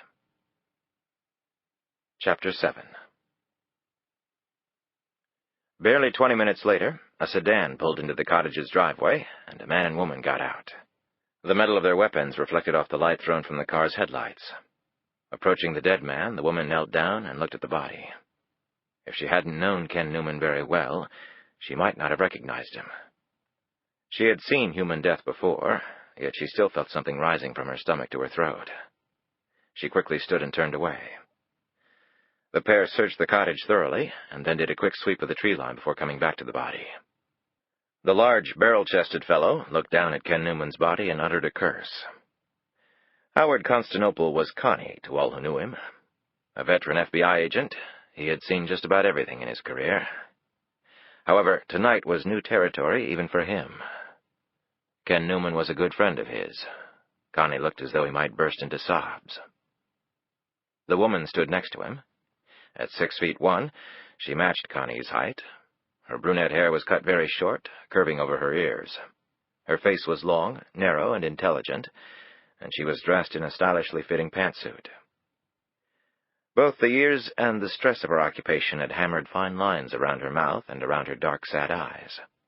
Her gaze swept the surrounding area with the ease of someone accustomed not only to observating but also to making accurate deductions from what she observed. There was an edge to her features that clearly demonstrated a powerful internal anger. At age 39, Brooke Reynolds' attractive features and tall, lean physique would make her appealing to men for as long as she desired the attention. However, immersed as she was in the middle of a bitter divorce that had wreaked havoc on her 2 young children, she questioned whether she would ever again want the companionship of a man. Reynolds had been christened, over the objections of her mother, Brooklyn Dodgers Reynolds, by her overzealous baseball fan father. Her old man had never been the same when his beloved ball club went to California. Almost from day one, her mother had insisted she be called Brooke. "My God," Reynolds finally said, her gaze fixed on her dead colleague. Connie looked over at her. "So what do we do now?" She shook off the net of despair that had settled over her. Action was called for, swift but methodical. "We have a crime scene, Connie. We don't have much choice." "Locals?" "This is an AFO," she said, referring to an assault on a federal officer, "so the Bureau will be in the lead." She found she couldn't take her gaze from the body. "But we'll still have to work with the county and state people. I have contacts with them, so I'm reasonably sure we can control the information flow." "With an AFO, we have the Bureau's Violent Crime Unit. That breaks our Chinese wall." Reynolds took a deep breath to quell the tears she felt rising to her eyes. "We'll do the best we can. The first thing we have to do is secure the crime scene. Not that it's going to be too difficult out here. I'll call Paul Fisher at HQ and fill him in." Reynolds mentally went up her chain of command at the Bureau's Washington Field Office, or WFO. The ASAC, SAC, and ADIC would have to be notified. The ADIC, or Assistant Director in Charge, was the head of the WFO, really only a notch below the Director of the FBI himself. Soon, she thought, there would be enough abbreviations here to sink a battleship. "Dollars to donuts, the Director himself will be out here, too," Connie added. The walls of Reynolds' stomach started to burn. An agent being killed was a shock. An agent losing his life on her watch was a nightmare she would never wake up from. An hour later, forces had converged on the scene, fortunately without any media. The state medical examiner verified what everyone who had even remotely seen the devastating wound already knew, namely that Special Agent Kenneth Newman had died from a distant gunshot entry wound to the upper neck, exiting from his face. While the local police stood guard, the VCU, or Violent Crime Unit agents, methodically collected evidence. Reynolds, Connie, and their superiors gathered around her car. The ADIC was Fred Massey, the ranking agent at the scene. He was a small, humorless man who kept shaking his head in exaggerated motions. His white shirt collar was loose around a skinny neck, his bald head seeming to glow under the moonlight. A VCU agent appeared with a videotape from the cottage and a pair of muddy boots. Reynolds and Connie had noted the boots when they had searched the cottage, but had wisely opted against disturbing any evidence. "Someone was in the house," he reported. "These boots were on the back stoop. No forced entry. The alarm was deactivated and the equipment closet was open. Looks like we maybe got the person on tape. They tripped the laser." He handed the tape to Massey, who promptly handed it over to Reynolds. The act was far from subtle. All this was her responsibility. She would either get the credit or take the fall. The VCU agent put the boots in an evidence bag and went back into the house to continue searching. Massey said, "Give me your observations, Agent Reynolds." His tone was curt, and everyone understood why. Some of the other agents had openly shed tears and cursed loudly when they saw their colleague's body. As the only woman here, and Newman's squad supervisor to boot, Reynolds didn't feel she had the luxury of dissolving into tears in front of them. The vast majority of FBI agents went through their entire careers without ever even drawing their sidearms except for weapons recertification. Reynolds had sometimes wondered how she would react if such a catastrophe ever hit home. Now she knew, not very well. This was probably the most important case Reynolds would ever handle. A while back she had been assigned to the Bureau's Public Corruption Unit, a component of the illustrious Criminal Investigation Division. After receiving a phone call from Faith Lockhart one night, and secretly meeting the woman on several occasions, Reynolds had been named the squad supervisor of a unit detailed to a special. That special had the opportunity, if Lockhart was telling the truth, to topple some of the biggest names in the United States government. Most agents would die for such a case during their careers. Well, one had tonight. Reynolds held up the tape. "I'm hoping this tape will tell us something of what happened here, and what happened to Faith Lockhart." "You think it's likely she shot Ken? If so, a nationwide APB goes out in about 2 seconds, Massey said. Reynolds shook her head. "My gut tells me she had nothing to do with it, but the fact is we don't know enough. We'll check the blood type and other residue. If it only matches Ken's, then we'll know she wasn't hit as well. We know Ken hadn't fired his gun, and he had on his vest. Something took a chunk out of his Glock, though." Connie nodded. "The bullet that killed him. Through the back of the neck and out the front. He had his weapon out, probably eye height. The slug hit and deflected off it." Connie swallowed with difficulty. "The residue on Ken's pistol supports that conclusion." Reynolds stared sadly at the man and continued the analysis. "So Ken might have been between Lockhart and the shooter?" Connie slowly shook his head. "Human shield. I thought only the Secret Service did that crap." Reynolds said, "I spoke with the ME. We won't know anything until the post, and we can see the wound track. But I think it was most likely a rifle shot. Not the sort of weapon a woman ordinarily carries in her purse." "So another person waiting for them?" Massey ventured. "And why would that person kill and then go inside the house?" Connie asked. "Maybe it was Newman and Lockhart who went in the house," Massey surmised. Reynolds knew it had been years since Massey had worked a field investigation, but he was still her ADIC, and she couldn't very well ignore him. She didn't have to agree with him, though. Reynolds shook her head decisively. "If they had gone in the house, Ken wouldn't have been killed in the driveway. They'd still be in the house. We interview Lockhart for at least 2 hours each time. We got here a half hour after they would have, tops. And those weren't Ken's boots, but they are men's boots, about a size 12. Odds are a big guy." "If Newman and Lockhart didn't go in the house, and there are no signs of forced entry, then this third party had the passcode to the alarm." Massey's tone was clearly accusatory. Reynolds looked miserable, but she had to keep going. "From where Ken fell, it looked like he had just gotten out of the car. Then something must have spooked Ken. He pulls his Glock, and then takes the round." Reynolds led them over to the driveway. "Look at the rut marks here.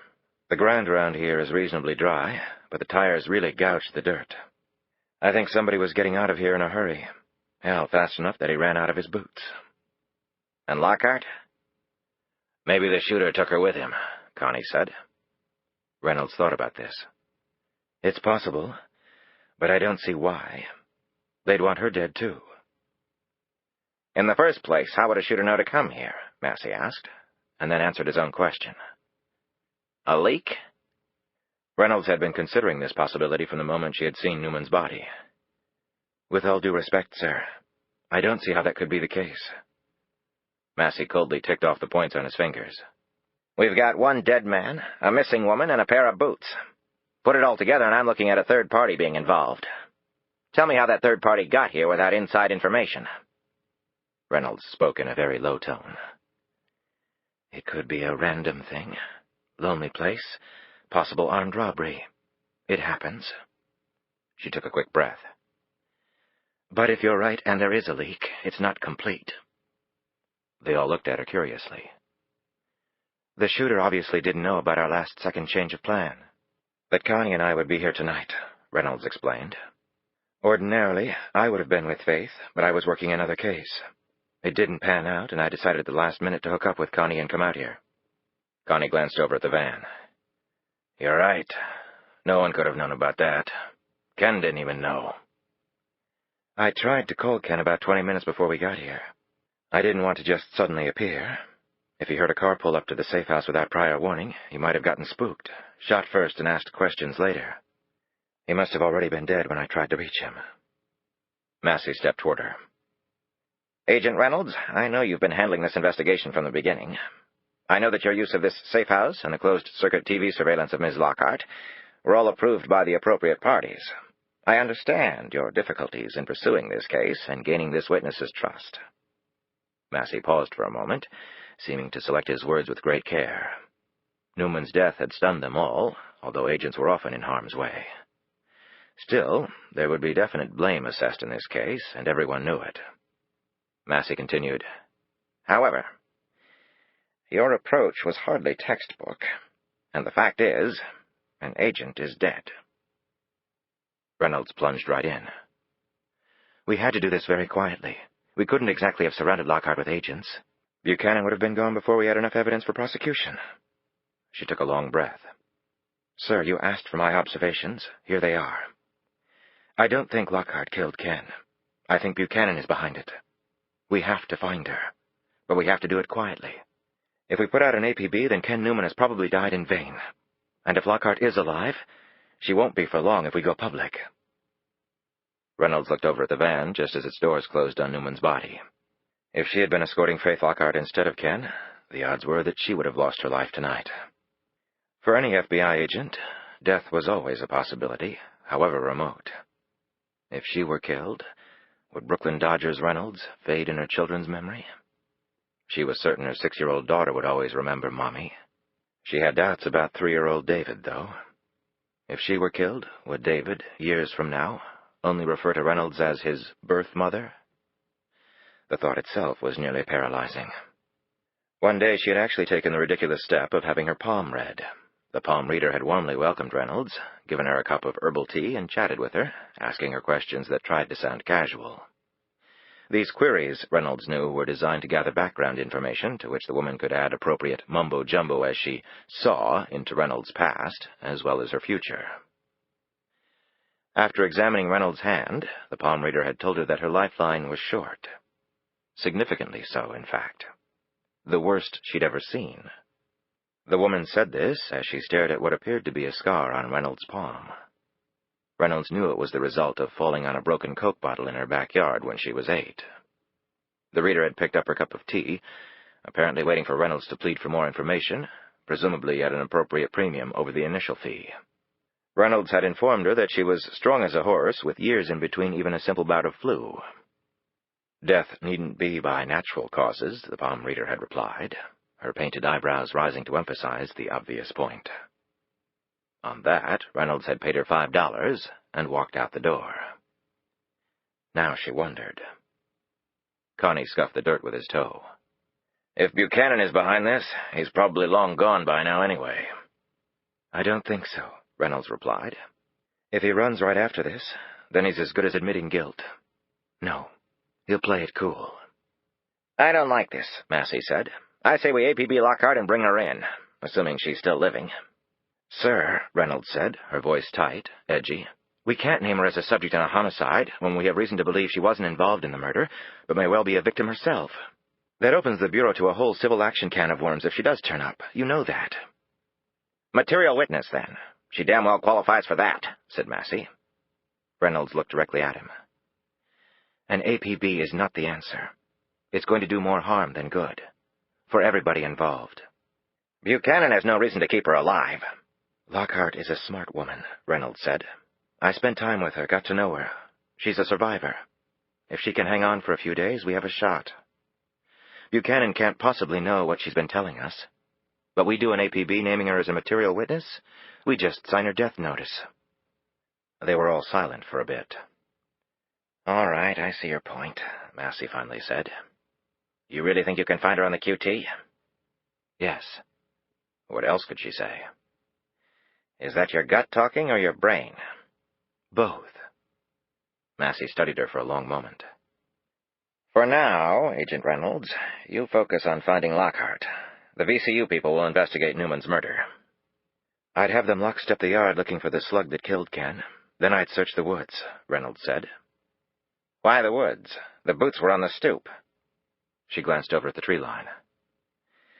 If I were here to ambush someone, that, she pointed toward the woods, would be my first tactical choice. Good cover, excellent line of fire, and a hidden escape route. Car waiting, gun disposed of, a quick trip to Dulles Airport. In an hour, the shooter's in another time zone. The shot that killed Ken entered the back of his neck. He's facing away from the woods. Ken must not have seen his attacker, or else he wouldn't have turned his back. She eyed the thick woods. It all points there. Another car pulled up, and the director of the FBI himself climbed out. Massey and his aides hurried over, leaving Connie and Reynolds alone. So what's our plan of action? Connie asked. Maybe I'll try to match these boots to my Cinderella, Reynolds said, as she watched Massey talking to the director. The director was a former field agent who, Reynolds knew, would take this catastrophe extremely personally. Everybody and everything associated with it would be subject to intense scrutiny. We'll cover all the usual bases. She tapped her finger against the tape. But this is really all we have. Whoever's on this tape, we hit hard, like there's no tomorrow. Depending on how this turns out, we might not have many tomorrows left, Brooke, said Connie. Chapter 8. Lee gripped the steering wheel so hard his fingers were turning white. As the police car, lights blazing, raced past him going in the opposite direction, he let out an enormous breath and then pushed hard on the accelerator. They were in Lee's car, after having ditched the other. He had scrubbed down the inside of the dead man's car, but he could have easily missed something. And nowadays, equipment existed that could find things completely invisible to the naked eye. Not good. As she watched the swirling lights disappear into the darkness, Faith wondered if the police were heading to the cottage. Did Ken Newman have a wife and kids, she wondered. There had been no wedding band on his finger. Like many women, Faith had the habit of making that quick observation. Yet he'd seemed like the fatherly type. As Lee maneuvered the car through the back roads, Faith's hand moved up, down, and then drew a vertical line across her chest as she finished crossing herself. The near-automatic movement conveyed a subtle sense of surprise to her. She added a silent prayer for the dead man. She whispered another prayer for any family he might have. "I'm so sorry you're dead," she said out loud, to help assuage her mounting feelings of guilt for simply having survived. Lee looked over at her. "Friend of yours?" She shook her head. "He was killed because of me. Isn't that enough?" Faith was surprised at how easily the words of prayer and remorse had come back to her. Because of her nomadic father, her attendance at Mass over the years had been sporadic, but her mother had insisted on Catholic schools wherever the family happened to venture, and her father had followed this rule after his wife had died. Catholic school must have ingrained something in her, other than the constant bite of the ruler on her knuckles from Sister something or other. The summer before her senior year, she had become an orphan, her travels with her father abruptly cut short by a heart attack. She was sent to live with a relative who did not want her and who took pains to show no attention to her. Faith had rebelled however she could. She smoked, she drank. She ceased to become Virgin Faith long before it was fashionable to do so. At school, the daily tugging down of her skirt to below her knees by the nuns only made her want to pull the damn thing up to her crotch. All in all, it was a truly forgettable year in her life, followed by several more as she struggled through college, tried to gain some direction in her life. Then, for the past 15 years, she had thought her rudder was flawless, the grand movements of her life fluid. Now she was floundering, speeding toward the rocks. Faith looked at Lee.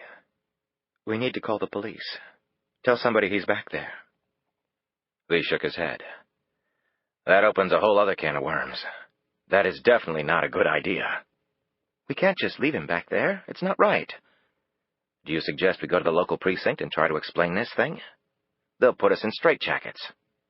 "Damn it, if you won't do it, I will. I am not leaving him back there for the squirrels." All right, calm down." He sighed. "I guess we could place an anonymous call in a little while, get the cops to check it out." "Fine," said Faith. A few minutes later, Lee noticed that Faith was fidgeting.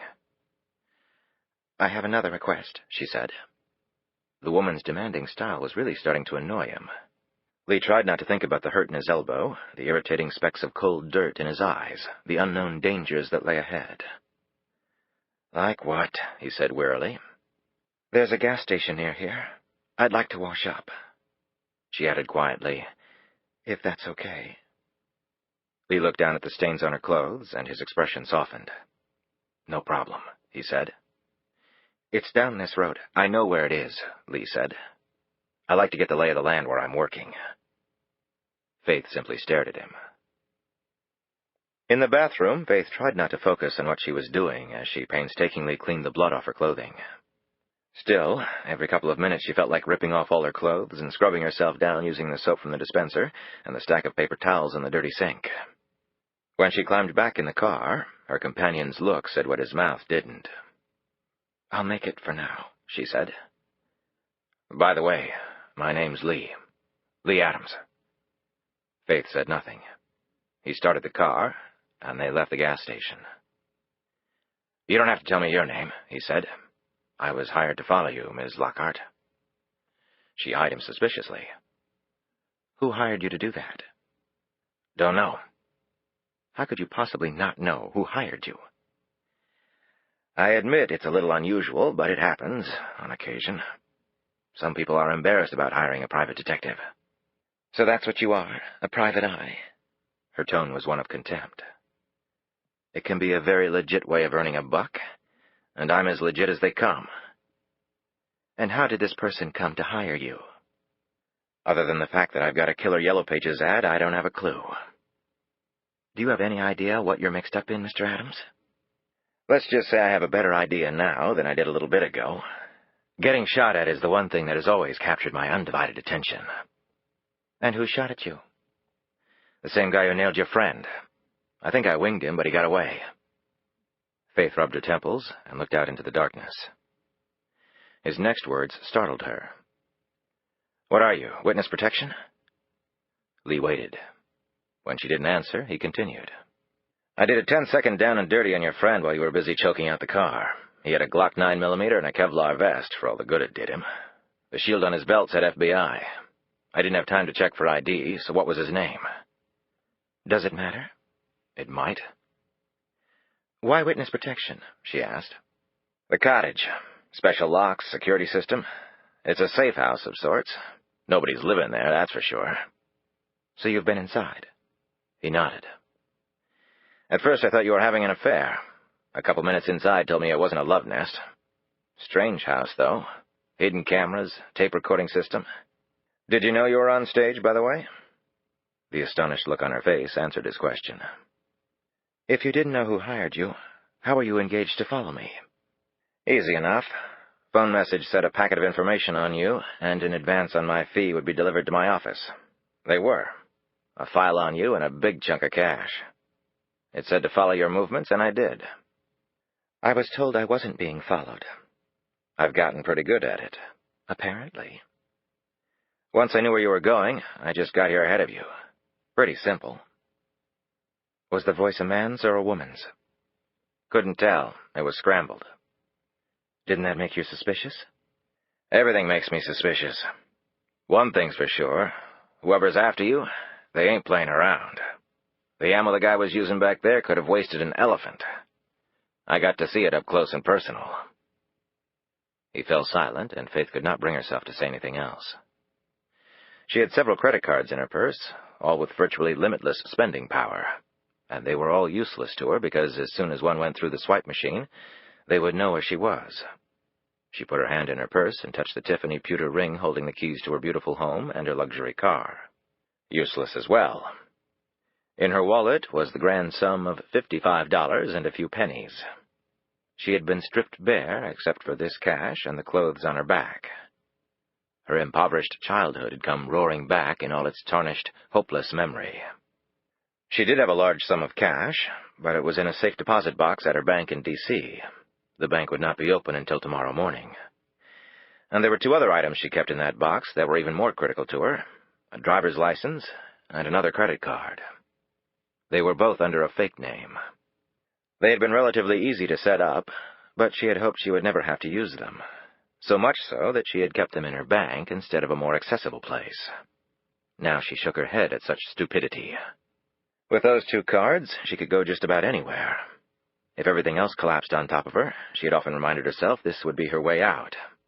Well, she thought now, the roof's gone, the walls are creaking, the killer tornado's at the window, and the fat lady is in the limo on the way back to the hotel. It's time to pull the tent and call it a life. She looked at Lee. What would she do with him? Faith knew that her most pressing challenge was surviving the rest of the night. Maybe he could help her do that. He seemed to know what he was doing, and he had a gun. If she could just get in and out of her bank without too much trouble, she would be okay. There were about 7 hours between now and the bank's opening. They might as well have been 7 years. Chapter 9. Thornhill sat in the small study of his lovely ivy-draped old home in a much sought-after neighborhood in McLean, Virginia. His wife's family had money, and he enjoyed the luxuries that money could buy, as well as the freedom it gave him to be a public servant his entire career. Right now, though, he was not feeling much comfort. The message he had just received was unbelievable to him, and yet all plans had the potential for failure. He looked at the man sitting across from him. This person was also a veteran at the agency, and a member of Thornhill's secret group. Philip Winslow shared Thornhill's ideals and concerns. They had spent many a night in Thornhill's study, both reminiscing about past glories and devising plans that would ensure there would be many future triumphs as well. They were both Yale graduates, two of the best and brightest. They had come along at a time when it was considered honorable to serve one's country. And the CIA had gotten its share of the Ivy League's best back then. They had also come from a generation in which a man did whatever it took to protect his country's interests. A man with vision, Thornhill believed with all his heart, had to be willing to take risks to achieve that vision. "The FBI agent was killed," Thornhill said to his friend and colleague. "And Lockhart?" Winslow asked. Thornhill gave one brief shake of his head. "She's disappeared." Winslow summed it up. "So we take out one of the Bureau's finest and let the real target get away." He clinked the ice in his drink. "Not good, Bob. The others won't be happy to hear that. Just to get all the good news out, our man was also shot in the process." "By the agent?" Thornhill shook his head. "No, there was someone else there tonight. Unknown as yet. Sierroff has been debriefed. He gave a description of the man who was at the cottage. We're doing computer generations of him right now. We should know his identity shortly." "Could he tell us anything else?" "Not at present. Mr. Sierroff is being detained for now, in safe quarters." "You know the Bureau will go after this tooth and nail, Bob." "More precisely," Thornhill said, "they will do everything in their power to find Faith Lockhart." "Who do they suspect?" "Buchanan, of course. It's logical," Thornhill replied. "So what do we do with Buchanan?" "For now, nothing. We'll keep him informed, of at least our version of the truth, that is. We'll keep him busy at the same time we keep close tabs on the FBI. He has a trip out of town this morning, so we're covered there. However, if the FBI's investigation gets too close to Buchanan, we'll provide him with an early death and provide our professional brethren with all the sordid facts of how Buchanan tried to have Lockhart murdered." "And Lockhart?" Winslow asked. "Oh, the FBI will find her. They're quite good at that sort of thing, in their limited way. I don't see how that helps us. She talks, and Buchanan goes down and takes us with him." "I hardly think that," Thornhill said. "When the FBI finds her, we will be there as well, if we don't find her first. And this time we won't miss. With Lockhart gone, Buchanan will soon follow. Then we can move forward with our original plan. God, if it could only work." "Oh, it will work," said Thornhill with his usual optimism. To last as long as he had in this business, one had to have a positive attitude. Chapter 10. Lee pulled the car into the alleyway and stopped. His gaze swept over the darkened landscape. They had driven around for over 2 hours until he felt reasonably sure they had not been followed, and then he had made the phone call to the police from a payphone. Although they seemed relatively safe now, Lee still kept one hand resting on the grip of his pistol, ready to pull it in an instant to terminate their enemies with the salvos from his deadly SIG. That was a joke. These days you could kill from a sky away, with a bomb smarter than a man, taking the most important thing men had without so much as a hello, you're dead. Lee wondered if, during the millisecond it took to cremate the poor bastards, the brain moved fast enough to spark the thought that the hand of God had struck them down, instead of something manufactured by man the idiot. For a crazy moment, Lee scanned the sky looking for a guided missile, and depending on who was involved in all this, maybe it wasn't so crazy after all. "What did you tell the police?" Faith asked. "Short and sweet, the location of the place and what happened." And the dispatcher was skeptical, but did his best to keep me on the line. Faith looked around the alley. "Is this the safe place you mentioned?" She took in the darkness, the hidden crevices, the garbage can, and the distant tap of footsteps on pavement. "No, we leave the car here and walk to the safe place, which, by the way, is my apartment." "Where are we?" "North Arlington. It's being yuppified, but it can still be dangerous, especially this time of night." She stayed right next to him as they made their way down the alley and out onto the next street, which was an avenue of old but nicely kept-up attached row houses. "Which one's yours?" "The big one at the end there. Owner's retired, lives in Florida. He's got a couple of other properties. I troubleshoot for him, and he gave me a break on the rent." Faith started to walk out of the alley, but Lee stopped her. "Give me a sec. I want to check things first." She clutched his jacket. "You're not leaving me here alone." "I'm just making sure there's nobody there waiting to throw us a surprise party. Anything looks weird, give a shout and I'm back in 2 shakes." He disappeared, and Faith edged into the crevice of the alley. Her heart was beating so loud she half expected a window to open and a shoe to come sailing out at her. When she thought she could not take being alone any more, Lee reappeared. "Okay, it looks good. Let's go." The outer door to the building was locked, but Lee opened it with his key. Faith noted the video camera bolted to the wall above her head. Lee looked at her. "My idea. I like to know who's coming to see me." They went up 4 flights of stairs to the top floor and down the hallway to the last door on the right. Faith eyed the 3 locks on the door. Lee opened each of them with the same special key. When the door opened, she heard a beeping sound. They went inside the apartment. On the wall was an alarm panel. Screwed into the wall above it was a piece of shiny copper on a hinge. Lee flipped the copper shield down so that it covered the alarm panel. He reached his hand underneath the copper plate and hit some buttons on the panel, and the beeping sound stopped. He looked over at Faith, who was watching him closely. "Van Eck radiation. You probably wouldn't understand." She hiked her eyebrows. "You're probably right." Next to the alarm panel was a small video screen built into the wall. On the screen, Faith could see the front stoop of the building. It was obviously the video link to the surveillance camera outside. Lee locked the front door and then put his hand on it. "It's steel, set in a special metal frame I built myself. It doesn't matter how strong the lock is. What usually gives is the frame. A lousy 2x4 if you're lucky. A crook's Christmas present handed out by the building industry. I've also got pick-proof window locks, outside motion detectors, piggyback cellular on the alarm system's phone link. We'll be okay. I take it you're somewhat security-minded, she said. No, I'm paranoid. Faith heard something approaching from down the hall. She flinched, but relaxed when she saw Lee smile and move toward the sound. A second later, an old German shepherd wandered around the corner. Lee squatted and played with the big dog, who rolled over on his back.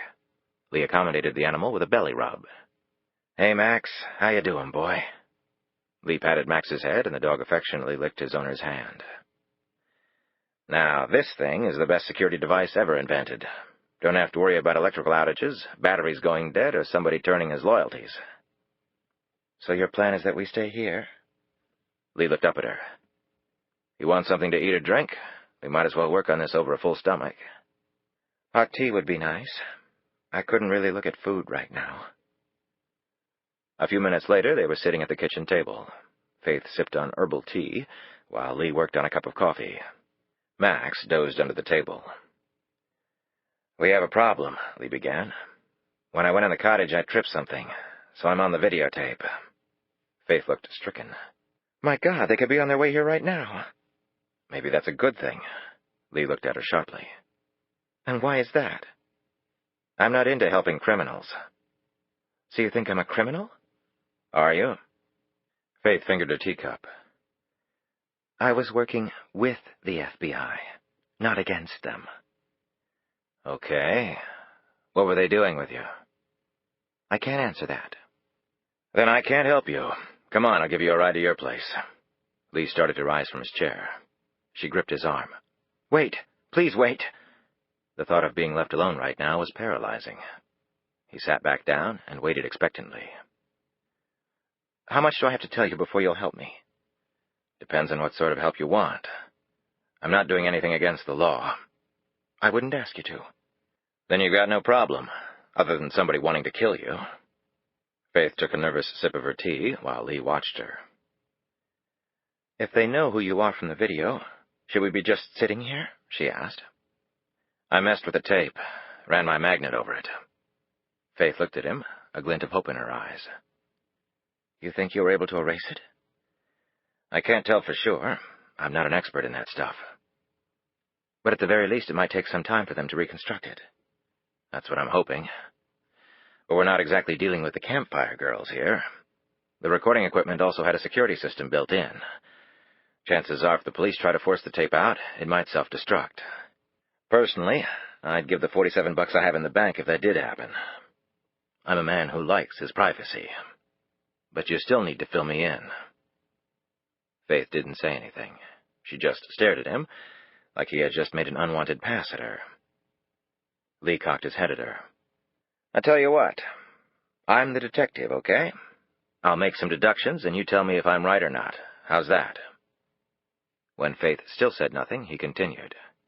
The cameras I saw were only in the living room, and the table, chairs, coffee, and stuff were set up in the living room only.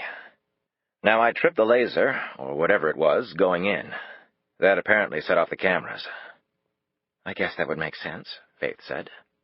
No, it doesn't. I had the access code to the alarm system, said Lee. So? So I put in the code and disarmed the security system. So why have the trip device still operating?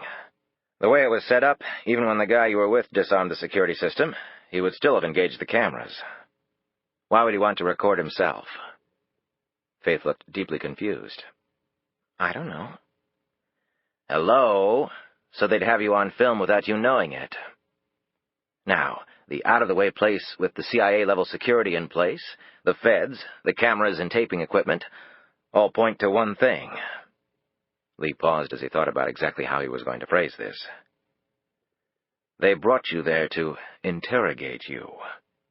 But maybe they're not sure of your level of cooperation, or they think somebody might try to pop you, so they film the interrogations, just in case you turn up missing later on. Faith looked at him with a resigned smile. Terribly prescient of them, don't you think? The turning up missing thing. Lee stood and stared out the window as he thought things through. Something very important had just occurred to him. Something that he should have thought about a lot sooner. And even though he didn't know the woman, he was feeling kind of crappy about what he had to say. I've got some bad news for you. Faith looked startled. What do you mean? You're under interrogation by the FBI. Presumably, you're also in their protective custody. One of their guys gets popped protecting you, and I probably wounded the guy who killed him. The feds have my face on their tape. He paused for a moment. I've got to turn you in. Faith jumped up. You can't do that. You can't. You said you'd help me. If I don't, then I'm looking at some serious time in a place where guys get way too friendly with other guys. At the very least, I lose my PI license. I'm sure if I knew you better, I'd feel even worse about doing this. But at the end of the day, I'm not sure even my grandma would be worth that much trouble. He slipped on his jacket. Who's your principal handler? I don't know his name, Faith said coldly. Do you have a phone number? It wouldn't do any good. I doubt he'd be able to take the call now. Lee eyed her dubiously. Are you telling me the dead guy back there is your only contact? That's it. Faith told this lie with a completely straight face. The guy was your handler, and he never bothered to tell you his name? That's not exactly textbook FBI. Sorry, that's all I know. Is that right? Well, let me tell you what I know. I saw you at that cottage 3 other times with a woman, a tall brunette. What, did you sit around calling her Agent X? He leaned right into her face. Bullshit rule number 1. Make damn sure the person you're lying to can't prove same. He hooked an arm around hers. Let's go. You know, Mr. Adams, you have a problem you may not have thought about. Is that right? Care to share it? What exactly are you going to tell the FBI when you bring me in? I don't know. How about the truth? Okay, let's look at the truth. You were following me because someone you don't know and can't identify instructed you to, which means we only have your word for that. You were able to follow me even though the FBI assured me no one could. You were in that house tonight. Your face is on the tape. An FBI agent is dead. You fired your gun. You say you shot the other man, but you have no way to prove another man was even there. So the proven facts are, we have you at the house and me at the house. You fired your gun, and an FBI agent is dead. The ammo that killed that guy is not something my pistol happens to chamber, he said angrily, releasing her arm. So you threw the other gun away. Why would I snatch you from the place then? If I was the shooter, why wouldn't I have killed you back there? I'm not saying what I think, Mr. Adams. I'm just suggesting to you that the FBI might suspect you. I suppose if there's nothing in your past to make them suspicious, the FBI might believe you. She added offhandedly, they'll probably just investigate you for a year and then drop it if nothing turns up. Lee scowled at her. His recent past was squeaky clean. Going back a little further, the waters got a little murkier. When he was first starting out as a PI, he had done some things he would never even consider doing now. Not illegal, but still hard to explain to straight-laced federal agents. And then there was the restraining order his ex had gotten, right before Lucky Eddie had struck patent gold. Claimed Lee was stalking her, was perhaps violent. Lee would have become violent if he had gotten hold of the little shit. Every time Lee thought about the bruises on his daughter's arms and cheek when he had made an unexpected visit to their rat-trap apartment, he almost had a stroke. Trish claimed Renee had fallen down the stairs. Stood there and lied to his face when Lee could see the imprint of what he knew was a knuckle against his daughter's soft skin. He had taken a crowbar to Eddie's car, and would have taken one to Eddie if the guy hadn't locked himself in the bathroom and called the cops. So did he really want the FBI snooping around his life for the next 12 months? On the other hand, if he let the woman walk away and the feds tracked him down, then where would he be? Everywhere he turned, he ran into a nest of snakes. Faith spoke in a pleasant tone. Do you want to drop me at the Washington Field office? They're at 4th and F Streets. Okay, you've made your point, Lee said hotly. But I didn't ask for this crap to be dropped in my lap.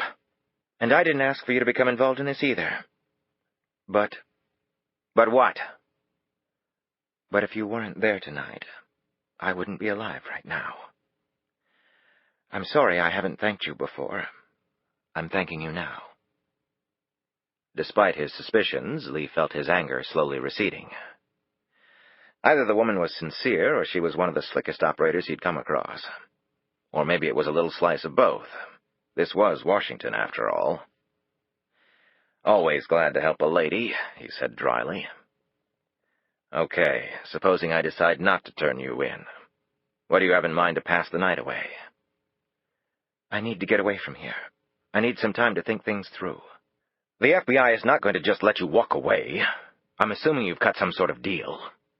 "Not yet. And even if I had, don't you think I have good grounds to declare them in default?" "What about the people who tried to kill you?" "Once I have some space, I can decide what to do. I'll probably end up just going back to the FBI, but I don't want to die. I don't want anyone else associated with me to die." She stared very deliberately at him. "I appreciate your concern, but I can take care of myself. So where do you plan to run, and how do you plan to get there?" Faith started to say something and then stopped. She looked down, suddenly wary. "If you don't trust me, Faith, none of this works," Lee prodded gently. "If I let you walk, that means I'm going to bat for you big time. But I haven't made that decision yet. A lot depends on what you're thinking. If the feds need you to bring down some powerful people, and what I've seen so far clearly rules out this being shoplifting material, then I'm going to have to side with the feds."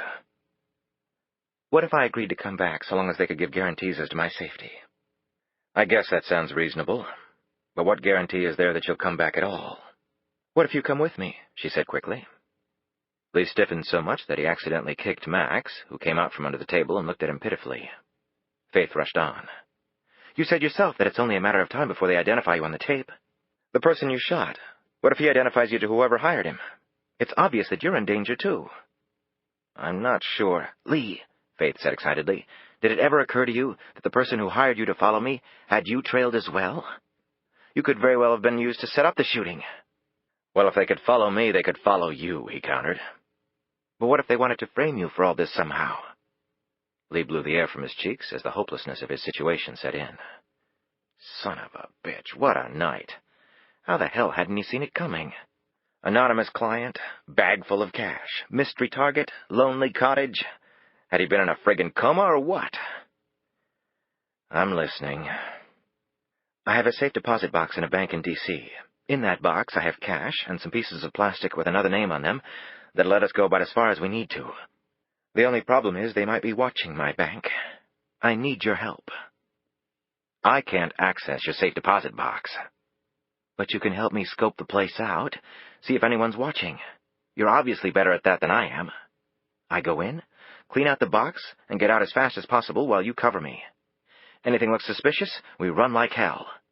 "It sounds like we're planning to rob the place," he said angrily. "I swear to God all the things in that box are mine." Lee put a hand through his hair. "Okay, maybe that works. Then what?" "Then we head south." "South where?" "The Carolina shore, Outer Banks. I have a place there." "Are you listed as the owner? They can check that." "I bought it in the name of a corporation and signed the papers under my other name as an officer." "But what about you? You can't travel under your own name." "Don't worry about me. I've been more people in my life than Shirley MacLaine, and I've got the papers to prove it." "Then we're all set." Lee looked down at Max, who had settled his big head in his lap. Lee gently stroked the dog's nose. "How long?" Faith shook her head. "I don't know. A week, maybe."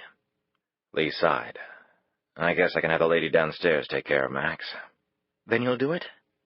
"Just so long as you understand that while I don't mind helping somebody who needs it, I'm not playing the world's greatest sucker either." "You don't strike me as someone who would ever play that role." "If you really want to laugh, tell my ex-wife that." Chapter 11. Old Town Alexandria was located in northern Virginia next to the Potomac River, about a 15-minute drive south of Washington, D.C. The waters had been the primary reason the city had been established, and it had flourished as a seaport for a very long time. It was still an affluent and desirable place to live, although the river no longer played a prominent role in the town's economic future. It was a setting of both old wealth and freshly moneyed families, nestled within the graceful brick, stone, and wood frame structures of late 18th and early 19th century architecture. A few of the streets were covered in the very same rolling cobblestone that had supported the treads of Washington and Jefferson. and of the young Robert E. Lee at his 2 boyhood homes, which were set across from each other on Orinoco Street, itself named after a particular brand of long-ago Virginia-grown tobacco. Many of the town's sidewalks were brick and had buckled up around the numerous trees that had shaded the homes, streets, and inhabitants for so long. A number of the wrought iron fences that encircled the courtyards and gardens of the homes were painted the color of gold on their European-inspired spikes and finials. At this early hour, the streets of Old Town were quiet, except for the drizzle of rain and the rush of wind among the branches of the aged, knobby trees whose shallow roots clutched at the hard Virginia clay. The street names reflected the colonial origins of the place. Driving through town, one would pass King, Queen, Duke, and Prince streets. Off-road parking was scarce here, so the narrow avenues were lined with virtually every make and model of vehicle. Placed against the 200-year-old homes, the chrome, rubber, and metal hulls seemed oddly out of place, as though a time warp had whisked the automobile back to an era of horse and buggy. The narrow 4-story brick townhouse that was wedged among a line of others along Duke Street was by no means the grandest in the area. There was a lone, tilting maple in the small front yard, its split trunk covered with leafy suckers. The wrought iron fencing was in good but not superb condition. The home had a garden and courtyard out back, yet the plantings, dripping fountain, and brickwork there were unremarkable when compared with others located but a few steps away. Inside the home, the furnishings were far more elegant than the outside of the place would have led the observer to expect. There was a simple reason for this. The outside of the home was something Danny Buchanan could not hide from curious eyes. The first traces of the pink dawn were just starting to nudge at the edges of the horizon as Buchanan sat, fully dressed, in the small oval-shaped library off the dining room. A car was waiting to take him to Reagan National Airport. The senator he was meeting with was on the Appropriations Committee, arguably the Senate's most important committee, since it and its subcommittees controlled the government's purse strings. More importantly for Buchanan's purposes, the man also chaired the subcommittee on foreign operations, which determined where most foreign aid dollars went. The tall, distinguished senator with the smooth manners and confident tones was a longtime associate of Buchanan's. The man had always enjoyed the power that came with his position, and he had consistently lived beyond his means. The retirement package he had waiting from Buchanan would be almost impossible for a human being to exhaust. Buchanan's bribery scheme had started out cautiously at first. He had analyzed all the players in Washington who even remotely might further his goals, and whether they could be bribed. Many members of Congress were wealthy, but many others were not.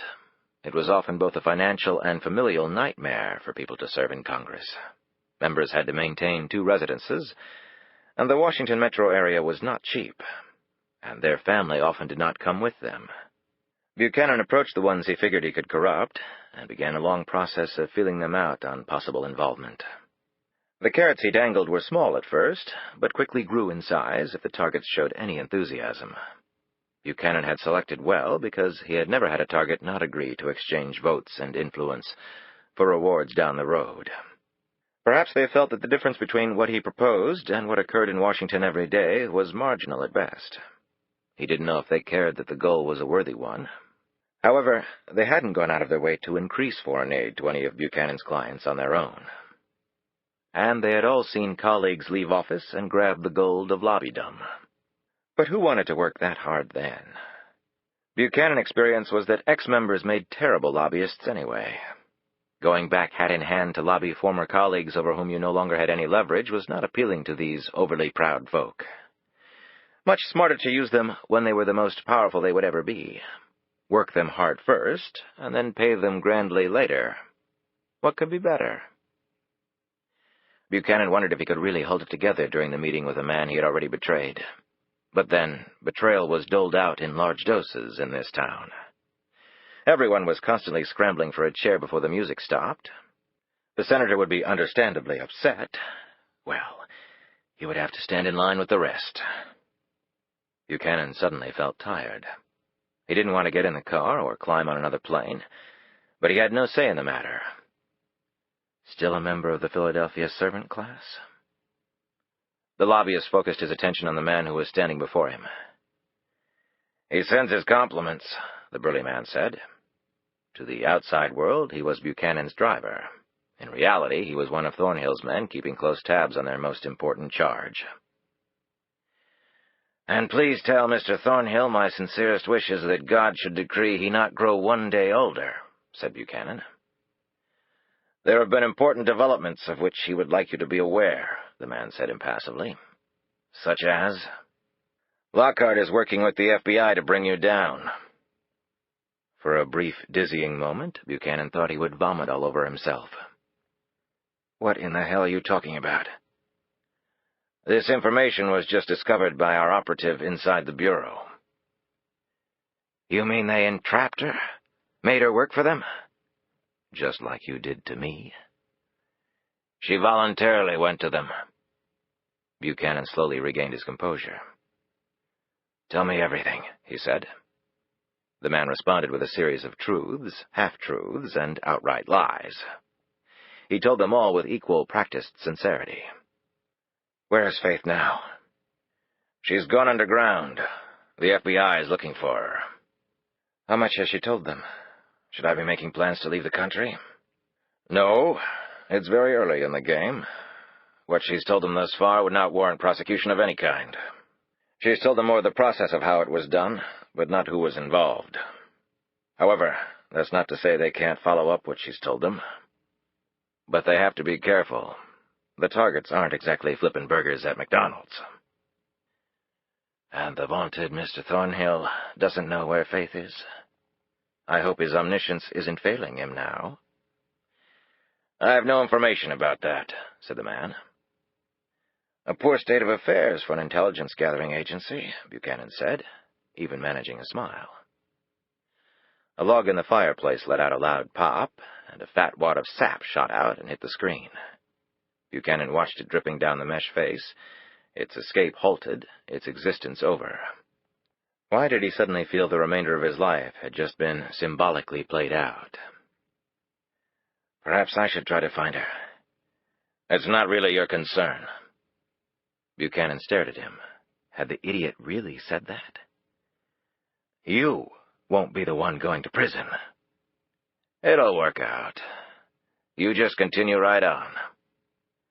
"I want to be kept informed. Clear?" Buchanan turned to the window. In its reflection, he studied the man's reaction to his sharply spoken words. But what were they really worth? Buchanan had clearly lost this round. He had no way of winning it, actually. The street was dark, no visible movement, just the familiar sounds of squirrels corkscrewing up the trees and then leaping from branch to branch in their never-ending game of survival. Buchanan was engaged in a similar contest, but even more dangerous than hopping across the slippery bark of 30-foot-tall trees. The wind had picked up some. The beginnings of a low howling sound could be heard in the chimney. A bit of smoke from the fire drifted into the room with a backdraft of air. The man looked at his watch. "We need to leave in 15 minutes to make your flight." He picked up Buchanan's briefcase, turned, and left. Robert Thornhill had always been careful in how he contacted Buchanan. No phone calls to the house or office. Face-to-face meetings only under conditions such as these, where it would not raise suspicions, where surveillance by others could not be maintained. The first meeting between the two had been one of the few times in Buchanan's life that he had felt inadequate in the face of an opponent. Thornhill had calmly presented stark evidence of Buchanan's illegal dealings with members of Congress, high-ranking bureaucrats, even reaching inside the White House. Tapes of them going over voting schemes, strategies to defeat legislation, frank discussions of what their fake duties would be once they left office, how the payoffs would occur. The CIA man had uncovered Buchanan's web of slush funds and corporations designed to funnel money to his public officials. "You now work for me," Thornhill had said bluntly, "and you will go right on doing what you are doing until my net is as strong as steel. And then you will stand clear, and I will take over." Buchanan had refused. "I'll go to prison," he had said. "I'll take that over indentured servitude." Thornhill, Buchanan recalled, had looked slightly impatient. "I'm sorry if I wasn't clear. Prison isn't an option. You either work for me, or you cease to live." Buchanan had paled in the face of this threat, but still held firm. "A public servant embroiled in murder?" I'm a special type of public servant. I work in extremes. It tends to justify what I do. My answer's the same. Do you also speak for Faith Lockhart, or should I consult her personally on the matter? That remark had struck Buchanan like a bullet to the brain. It was quite clear to Buchanan that Robert Thornhill was no bully. There was not a hint of bluster in the man. If he said something as innocuous as, "I'm sorry it's come to this," you would probably be dead the next day. Thornhill was a careful, deliberate, focused person, Buchanan had thought at the time. Not unlike himself. Buchanan had gone along to save Faith. Now Buchanan understood the relevance of Thornhill's safeguards. The FBI was watching him. Well, they had their work cut out for them, for Buchanan doubted they were in Thornhill's league when it came to clandestine operations. But everyone had an Achilles heel. Thornhill had easily found his in Faith Lockhart. Buchanan had long wondered what Thornhill's weakness was. Buchanan slumped in a chair and studied the painting hanging on the library wall. It was a portrait of a mother and child. It had hung in a private museum for almost 80 years. It was by one of the acknowledged but lesser-known masters of the Renaissance period. The mother was clearly the protector, the infant boy unable to defend himself. The wondrous colors, the exquisitely painted profiles, the subtle brilliance of the hand that had invented this image, so clearly evident in every brushstroke, never failed to enrapture anyone who saw it. The gentle curve of finger, the luminosity of the eyes, each detail still so vibrant almost 400 years after the paint had hardened. It was perfect love on both sides, uncomplicated by silent, corrosive agendas. At one level, it was the simple thread of biological function. At another, it was a phenomenon enhanced by the touch of God. This painting was his most prized possession. Unfortunately, it would soon have to be sold, and perhaps his home as well. He was running out of money to fund the retirements of his people. Indeed, he felt guilty for still owning the painting. The funds it could generate, the help it could bring to so many. And yet just to sit and gaze at it was so soothing, so uplifting. It was the height of selfishness, and brought him more pleasure than just about anything else. But maybe it was all moot at this point. The end was coming for Buchanan. He knew that Thornhill would never let him walk away from all of this. And he had no illusions that he would let Buchanan's people enjoy any retirement whatsoever. They were his slaves in waiting. The CIA man, despite his refinement and pedigree, was a spy. What were spies but living lies? However, Buchanan would honor his agreement with his politicians. What he had promised them in return for helping him would be there, whether they would be able to enjoy it or not. As the light of the fire played over the painting, the woman's face, it seemed to Buchanan, took on the characteristics of Faith Lockhart. Not the first time he had observed this. His gaze traced the set of full lips that could turn petulant or sensual without warning. As his eye ran down the long, gracefully formed face, the hair golden, not auburn, in just the right splash of angled light, he always thought of Faith. She had a pair of eyes that held you. The left pupil slightly off-center added depth to make Faith's countenance truly remarkable. And it was as though this flaw of nature had empowered her to see right through anyone. He remembered every detail of their very first meeting. Fresh out of college, she had bounded into his life with the enthusiasm of a newly minted missionary, ready to take on the world. She was raw, immature at certain levels, largely ignorant of the ways of Washington, astonishingly naive in various respects. And yet she could also command a room like a movie star. She could be funny and then turn serious on a dime. She could stroke egos with the best of them and still get her message across without overtly pushing the issue. After 5 minutes talking to her, Buchanan knew she had what it took to flourish in his world. After her first month on the job, his intuition proved correct. She did her homework, worked tirelessly, learned the issues, dissected the players down to the level needed to do the job, and then went deeper. She understood what everyone needed in order to walk away a winner. Burning bridges in this town meant you didn't survive.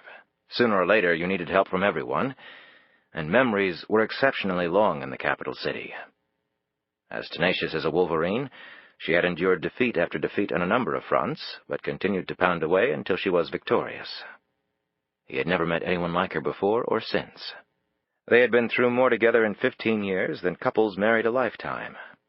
She was really all the family he had, the precocious daughter he was destined never to have. And now, how did he protect his little girl? As the rain drifted across the roof and the wind strummed its peculiar sounds down the aged fire brick of his old town chimney, Buchanan forgot about his car and his flight and the dilemmas confronting him. The man continued to stare at the painting in the soft glow of the quietly crackling fire. And it was clearly not the work of the Grand Master that fascinated him so. Faith had not betrayed him. Nothing Thornhill could ever tell him would change that belief. But now she was in Thornhill's way, which meant she was in mortal danger. He stared at the painting. "Run, Faith. Run just as fast as you can," he said under his breath, with all the anguish of a desperate father seeing violent death racing after his child. In the face of the protector mother in the painting, Buchanan felt even more powerless. Chapter 12. Brooke Reynolds sat in rented office space about 10 blocks from the Washington field office. The Bureau sometimes took off-site space for agents engaged in sensitive investigations, where something overheard even in the cafeteria or hallway could have disastrous effects. Virtually everything the Public Corruption Unit did was of a sensitive nature. The usual targets of the unit's investigation were not bank robbers wearing masks and waving guns. They were often people one read about on the front pages of the newspapers or saw being interviewed on the TV news. Reynolds leaned forward and slipped out of her flats, rubbing her aching feet against the legs of her chair. Everything about her was tight, raw, and hurting. Her sinuses were almost completely closed, her skin feverish, her throat scratchy. But at least she was alive. Unlike Ken Newman. She had driven straight to his home after first calling ahead to let his wife know she had to see her. Reynolds hadn't said why, but Ann Newman had known that her husband was dead. Reynolds had heard it in the tone of the few words the woman had managed to speak. Normally, a person of higher level than Reynolds would accompany her to the home of a bereaved spouse to show that the Bureau did care from top to bottom when it lost one of its own.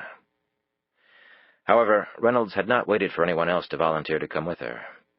Ken was her responsibility, including telling his family that he was dead. When she had arrived at the house, Reynolds had gotten right down to it, figuring a drawn-out monologue would only prolong the woman's obvious agony. Reynolds' compassion and empathy for the bereaved woman had been unhurried, however, and sincere. She had held Anne, consoled her as best she could, broken down in tears with her. Anne had taken the absence of information well, Reynolds had thought, far better than she probably would, were the roles reversed. Anne would be allowed to see her husband's body, then it would be autopsied by the state's chief medical examiner. Connie and Reynolds would attend the post, along with representatives from the Virginia State Police and the Commonwealth's Attorney Office, all of whom were under strict confidentiality orders. They would also have to count on Ann Newman to help keep angry and confused family members under control. It was a potentially weak link in the chain, expecting a woman in personal agony to help a government agency that couldn't even tell her all the circumstances of her husband's death. But it was all they had. As she had left the stricken woman's home, the kids had been away with friends. Reynolds had the distinct feeling that Anne blamed her for Ken's death. And as Reynolds had walked back to her car, she couldn't really disagree with that. The guilt Reynolds was feeling right now was like a crusty barnacle sunk into her skin, a free radical roaming inside her body, seeking a place to nest, grow, and eventually kill her. Outside the Newmans' home, she had run into the director of the FBI, as he had come to offer his own condolences. He conveyed heartfelt sympathy to Reynolds for the loss of one of her men. He told her that he had been briefed on her conversation with Massey, and that he concurred in her judgment. However, he made it clear that results had better be both quick and substantial. As Reynolds now eyed the considerable clutter of her office, it occurred to her that the mess well symbolized the disorganization, some would say dysfunction, of her personal life. Matters of importance from many open cases lay across her desk and small conference table. They were wedged under her shelves, had mutated into piles on her floor, and even found their way onto the couch where she often slept, far away from her children. But for her live-in nanny and the nanny's teenage daughter, Reynolds didn't know how she could possibly keep a halfway normal life for her kids. Rosemary, a wonderful woman from Central America, who loved the children nearly as much as Reynolds did, and was fanatical about keeping the house clean, the meals cooked, and the clothes laundered, was costing Reynolds over a quarter of her entire salary, and was more than worth every penny. But after the divorce was final, it would be very tight, and Reynolds's ex would not be paying any alimony. His work as a fashion photographer, though lucrative, came in quick bursts, followed by long periods of deliberate inactivity. Reynolds would be lucky if she didn't end up paying him alimony. And child support from him, while she would seek it, would be a joke. The man may as well have had deadbeat dad engraved on his forehead. She looked at her watch. The FBI lab was working on the videotape right now. Because the existence of her special was unknown within the FBI except for very select personnel, any lab work that was required was supposed to be sent over under a dummy case name and file number. It would be nice to have separate laboratory facilities and personnel, but that would entail enormous expense that just didn't figure in the Bureau's budget. Even elite crime fighters had to live within the allowance Uncle Sam gave them. Normally, a liaison agent at the main agency would work with Reynolds' team to coordinate any lab submissions and findings with Reynolds. However, Reynolds didn't have time for normal channels. She had personally delivered the tape to the lab, and with her superior's blessing, it had received a very high priority. After meeting with Ann Newman, she had gone home, cuddled for as long as she could with her sleeping kids, showered, changed, and driven right back to work. All the time, she had been thinking of that damn tape. As if in response to her thoughts, the phone rang. "Yes?" "You better come over," said the man. "And just so you know, it's not good news." Chapter 13. Faith awoke with a start. She looked at her watch. It was nearly 7. And Faith hadn't really noticed before how thick his neck was. His torso narrowed dramatically at his waist, the pants slightly loose there, giving him a hard V-shape. His thighs looked ready to burst through the denim. He caught her staring, and Faith quickly looked away. "My niece Rachel," he said. "She goes to law school at Michigan. She clerked at a law firm here last year and stayed with me rent-free. Only she earned more money in one summer than I do in about a year. She left some of her stuff. Lucky you're about the same size. She'll probably be back next summer. Tell her to be careful. This town has a way of destroying people. I don't think she'll have your problems. She wants to be a judge one day. No felons need apply." Faith's face flushed. She took a mug from the sink rack and poured a cup of coffee. Lee stood. "Look, that was out of line. I'm sorry." "I deserve a lot worse than that, actually." "Fine. I'll let other people do the honors." Faith poured a cup of coffee for him and sat down at the table. Max came into the kitchen and nudged her hand. She smiled and petted the dog's broad head. "Max taken care of?" "All set." He checked his watch. "The bank opens shortly. We'll have just enough time to pack. We'll get your stuff, head to the airport, get our tickets, and fly away." "I can call down and arrange for the house from the airport. Or should I try from here?" "No. Phone logs can be checked." "I didn't think of that." "You're going to have to start to." He took a sip of coffee. "Hope the place is available." "It will be. I happen to own it. Or at least, my other identity does." "Small place?" "Depends on what you call small. I think you'll be comfortable." "I'm easy." He carried his coffee into the bedroom and came out a few minutes later wearing a navy blue sweater over his T-shirt. His mustache and beard were gone, and he had a baseball cap on. He was carrying a small plastic bag. "The evidence of our makeovers," he explained. "And no disguise?" "Mrs. Carter's used to me keeping odd hours, but if I barge in looking like somebody else, it'll be a little much for her this early in the morning. And I don't want her being able to give anyone a description later on." "You are good at this," said Faith. "That's reassuring." He called Max. The big dog obediently padded from the small living room into the kitchen, stretched his body, and then sat next to Lee. "If the phone rings, don't answer it, and stay away from the windows." Faith nodded, and then he and Max were gone. She took her coffee and walked around the small apartment. It was a curious cross between a messy college dorm and a more mature person's home. In what should have been the dining room, Faith found a home gym. Nothing fancy, no high-dollar, high-tech machines, just barbells, a weight bench, and squat rack that were set up throughout the space. In one corner was a heavy punching bag, and next to it a speed bag. Boxing and weight gloves, hand wraps, and towels were neatly arranged on a small wooden table next to a box of white powder. A medicine ball sat in another corner. On the walls were some photos of men in navy whites. Faith picked out Lee quite easily. He looked pretty much the same at 18 as he did now. However, the years had weathered his face, cut in lines and angles that made him even more attractive, even more seductive.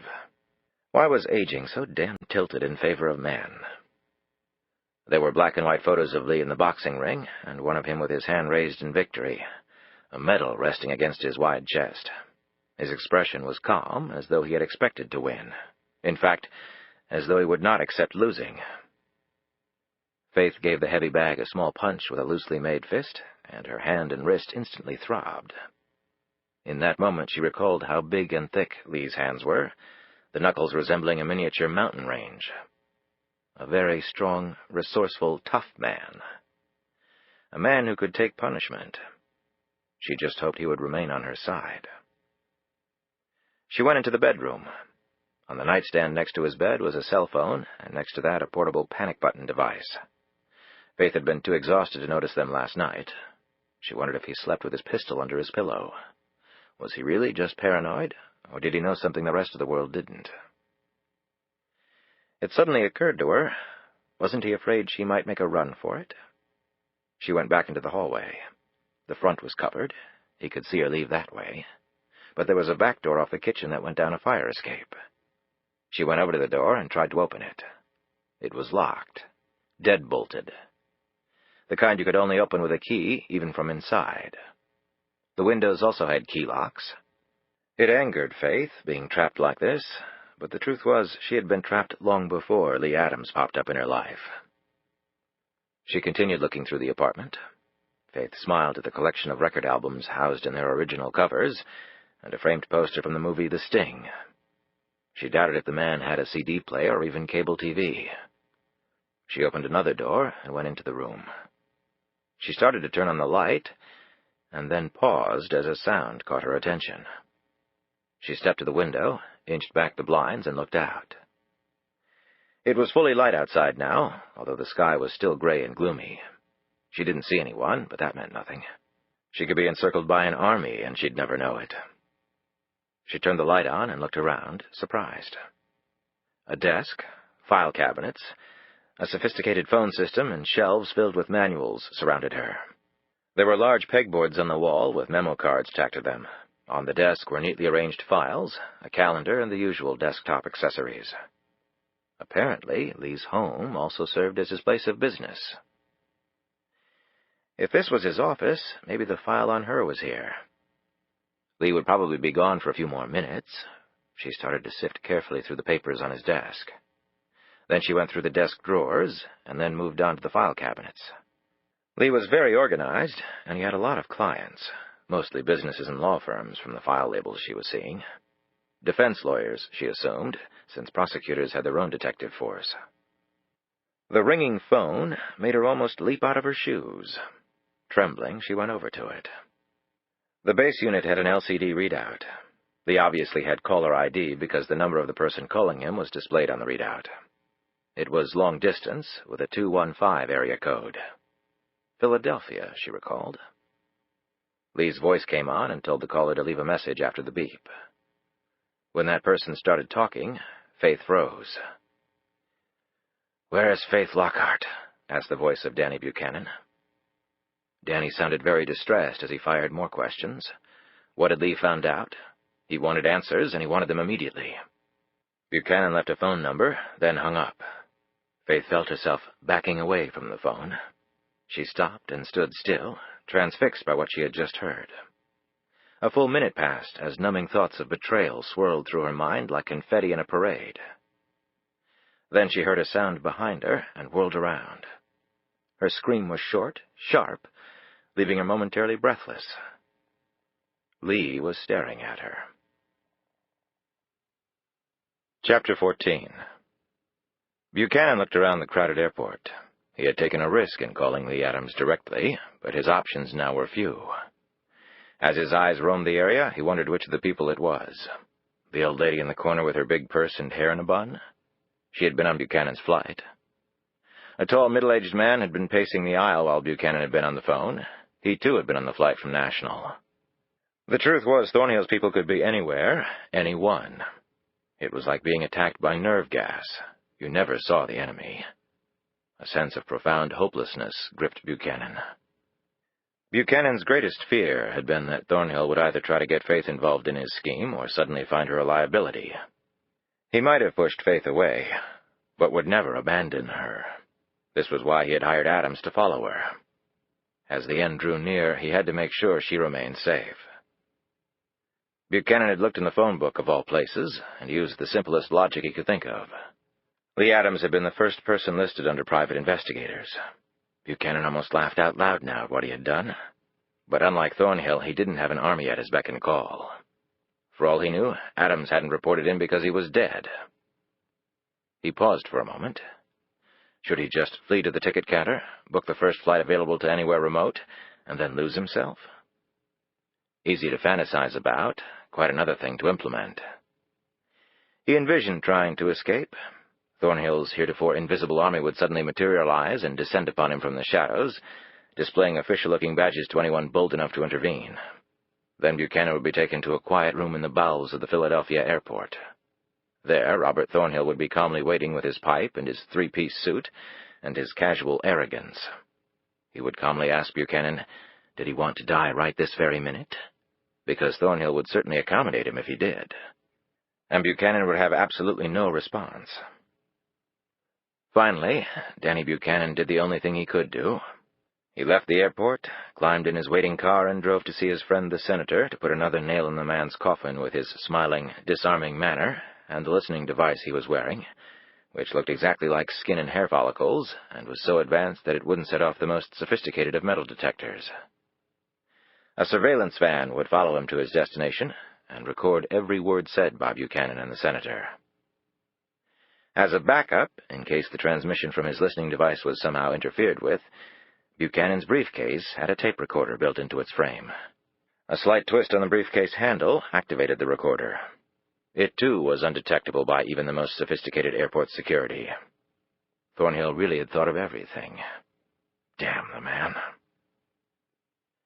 On the drive over, Buchanan comforted himself with a deliriously inspiring fantasy involving a pleading, broken Thornhill, an assortment of poisonous snakes, boiling oil, and a rusted machete. If only dreams could come true. The person sitting in the airport was clean-cut, mid-30s, dressed in a dark, conservatively cut suit, and working on a laptop computer, meaning he mirrored about 1,000 other business travelers all around him. He seemed busy and focused, even talking to himself at times. He gave the appearance, to the casual passers-by, of a man preparing for a sales pitch or compiling a marketing report. He was actually quietly talking into the tiny microphone embedded in his necktie. What looked like infrared data reports on the backside of his computer were really sensors. One was designed to capture electronic signals, the other was a sound one that collected words and posted them onto the screen. The first sensor quite easily snagged the phone number Buchanan had just called and automatically transmitted it to the screen. The voice sensor had been a little garbled, what with so many conversations going on at the airport, but enough had come through to make the man excited. The words, "Where is Faith Lockhart?" stared back at him from the screen. The man conveyed the telephone number and other information to his colleagues back in Washington. Within seconds, a computer at Langley had produced the account holder of the phone and the address to which the phone number was registered. Within minutes, a very experienced team of professionals, completely in the allegiance of Robert Thornhill, who had been waiting for just such a mission, was dispatched to Lee Adams's apartment. Thornhill's instructions were simple. If Faith Lockhart was there, they were to terminate her, as it was so benignly termed in official espionage parlance, as though she would simply be fired and asked to collect her personal belongings and leave the building, instead of having a bullet fired into her head. Anyone with her would suffer the same fate. for the good of the country. Chapter 15. You scared the hell out of me. Faith couldn't stop trembling. Lee moved into the room and looked around. What are you doing in my office? Nothing. I was just wondering. I didn't even know you had your office here. That's because you didn't need to know that. I thought I heard a sound outside the window when I came in here. You did hear a sound, but it didn't come from the window. He pointed to the door jamb. Faith noted the rectangular piece of white plastic attached to the wood there. It's a sensor. Anybody opens the door to my office, it trips the sensor and triggers my beeper. He took the device out of his pocket. If I hadn't had Max to calm down at Mrs. Carter's, I would have been up here a lot sooner. He scowled at her. I don't appreciate this, Faith. Hey, I was just looking around, killing time. Interesting choice of words, killing. Lee, I'm not plotting against you, I swear it. Let's finish packing. Don't want to keep your bankers waiting. Faith avoided looking at the phone again. Lee must not have heard the message. He had been hired by Buchanan to follow her. Had he killed the agent last night? When they got in the plane, would he somehow manage to push her out at 30,000 feet and laugh riotously while she plummeted screaming through the clouds? But he could have killed her at any point from last night to now. Leaving her dead at the cottage would have been the easiest move. That's when it hit her. It would have been the easiest move unless Danny wanted to know how much she had told the FBI. That would explain why she was still alive. And also why Lee was so eager to get her to talk. Once she did, then he would kill her. And here they were, flying off together to a North Carolina beach community that would be largely deserted this time of year. She slowly walked out of the room, a condemned woman on the way to her execution. 20 minutes later, Faith closed the small travel bag and slid her purse strap over her head and onto her shoulder. Lee came into the bedroom. He had put back on the mustache and beard, and the baseball cap was gone. In his right hand was his pistol, 2 boxes of ammo, and his belt holster. Faith watched as he loaded the items into a special hard-sided container. You can't take a gun on a plane, she said. You're kidding, really? When did they start that shit? He closed the container and locked it, pocketing the keys before looking at her. You can take a gun on a plane if you disclose the weapon when you check in and fill out a declaration form. They ensure that the weapon is unloaded and in an approved case. He rapped his knuckles against the hard-sided aluminum case. Which it is. They check that the ammo is 100 rounds or fewer and is in the manufacturer's original or otherwise FAA-approved packaging. Again, I'm cool. Then they mark the bag with a special tag and it goes to the cargo bay, where it would be real hard for me to get to if I was thinking about skyjacking the plane, wouldn't you agree? Thanks for the explanation, Faith said curtly. I'm not a damn amateur, he said hotly. I never said you were. Right. Okay, I'm sorry. She hesitated, intensely desiring to establish some sort of truce for a number of reasons, her survival being chief among them. Would you do me a favor? He looked at her suspiciously. Call me Faith. The door buzzer startled them both. Lee checked his watch. A little early for visitors. Faith watched in amazement as his hands moved like a machine. Within 20 seconds, the pistol was out of the container and fully loaded. He put the container and the ammo boxes in his small travel bag and hoisted it over his shoulder. Get your bag. Who do you think it is? Faith felt her pulse throbbing in her ears. Let's go find out.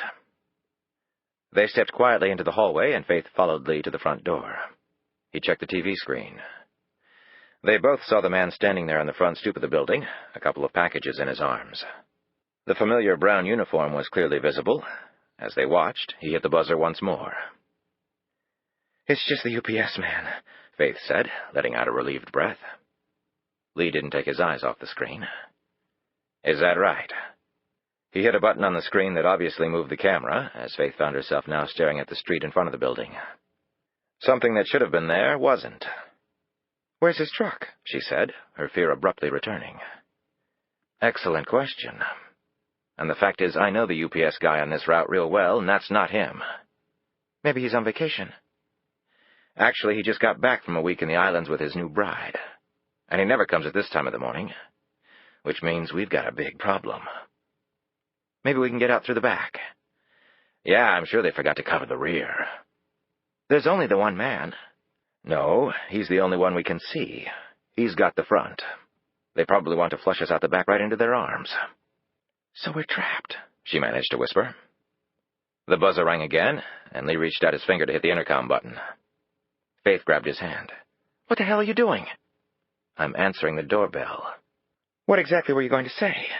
She clutched his arm even more tightly. I'm going to ask what he wants. He'll say UPS, and I'm going to let him in. You're going to let him in? Faith repeated dully. She glanced at his pistol. What, and have a shootout in your apartment building? Lee's face hardened. When I tell you to move, you move your ass like a T-Rex is breathing down your neck. Move? Move where? Just follow me and no more questions. Lee hit the intercom button. The man identified himself, and Lee touched the door release. As soon as he did, he activated the apartment's alarm system, whipped open the front door, grabbed Faith by the arm, and pulled her out into the hallway. There was a door across from Lee's apartment. It had no apartment number on it. As Faith listened to the UPS man's footsteps echoing in the building down below, Lee already had unlocked the door. They were through it in an instant, and he quietly closed and locked the door behind them. The place was very dark, but Lee obviously knew his way around here. He led her to the back, through another door that opened up into what looked like a back bedroom, from the little Faith could see. Lee opened another door in the room and motioned Faith in. She stepped through, and almost immediately felt a wall against her. When Lee joined her, it was a very tight fit, like a telephone booth. He closed the door, and the darkness became blacker than anything Faith had ever experienced before. He startled her when he spoke, his breath tickling her ear. Right in front of you there's a ladder. Here are the rungs. He gripped her hand and guided it until her fingers touched the rungs. Okay. She nodded. Lee continued whispering, Give me your bag and start climbing. Take it slow. I'll sacrifice speed for silence right now. I'll be right behind you. When you get to the top, just stop. I'll take it from there. As she began to climb, Faith started feeling severely claustrophobic, and now because she had lost her bearings, she was becoming queasy. Now would be such a perfect time to lose the contents of her stomach, little though it was. She moved her hands and feet slowly as she went up. Then, gaining confidence, she started to pick up her pace. That was a mistake because her foot missed a rung, she slipped, and her chin painfully clipped one of the rungs. But then Lee's strong arm was round her in an instant, holding her up. She took a moment to steady herself, tried to ignore the pain in her chin, and kept climbing until she felt the ceiling above her head, and then stopped. Lee was still on the rung right below her. Then he suddenly moved up on the same rung she was on, his legs on either side of hers, so that her legs were pinched between his. He leaned against her with increasing force, and she wasn't sure what he was trying to do. It was becoming painful to breathe with her chest pushed up hard against the ladder rungs. For one terrifying moment, she thought he had lured her here in order to rape her. Suddenly, a blast of light hit her from above, and he moved away from her. She looked up, blinking rapidly. The view of the blue sky was so wonderful after the terror of the darkness that she felt like screaming in relief. Go up and onto the roof, but keep low. As low as you can, Lee whispered urgently into her ear. She went up and through, dropping to her belly and looking around. The roof of the old building was flat, with a gravel and tar base. Bulky old heating units and newer air conditioning machinery dotted the roof in various places. They made for good hiding places, and Faith slid over and squatted next to the nearest one. Lee was still on the ladder. He listened intently, and then checked his watch. The guy would be at his door about now. He would buzz, wait for Lee to answer. They had 30 seconds at most before the guy realized no one was coming to the door. It would be nice to have a little more time than that, and also a way to draw in the other forces Lee knew were out there. He pulled his cell phone from his pocket and hit a speed dial number. When the person answered, he said, "Mrs. Carter, it's Lee Adams. Listen to me, I want you to let Max out in the hallway." "Right, I know I just dropped him off. I know he'll head up to my apartment. That's what I want. I forgot to give him a shot he needs. Please hurry. I really need to get out of here." He pocketed the phone and pushed the bags up and out. Then he hoisted himself through the opening and closed the hatch behind him. He scanned the roof and spotted Faith. Grabbing the bags, he slid over to her. "Okay, we got a little time." Down below, they heard a dog start to bark loudly, and Lee smiled. "Follow me." Squatting low, they made their way to the edge of the roof. The building attached to Lee's was a little shorter, so that the roof was about 5 feet lower. Lee motioned for Faith to take his hands. She did so, and he lowered her over the edge, holding tightly until her feet touched the roof. As soon as Lee joined her, they both heard shouts coming from Lee's building.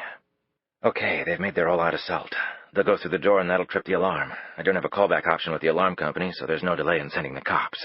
A few minutes, and it'll be a big mess. What do we do in the meantime? Faith asked. 3 more buildings, and then down the fire escape. Move! 5 minutes later, they were running through a back alley, and then out onto another quiet suburban street, flanked by a number of low-rise apartment buildings.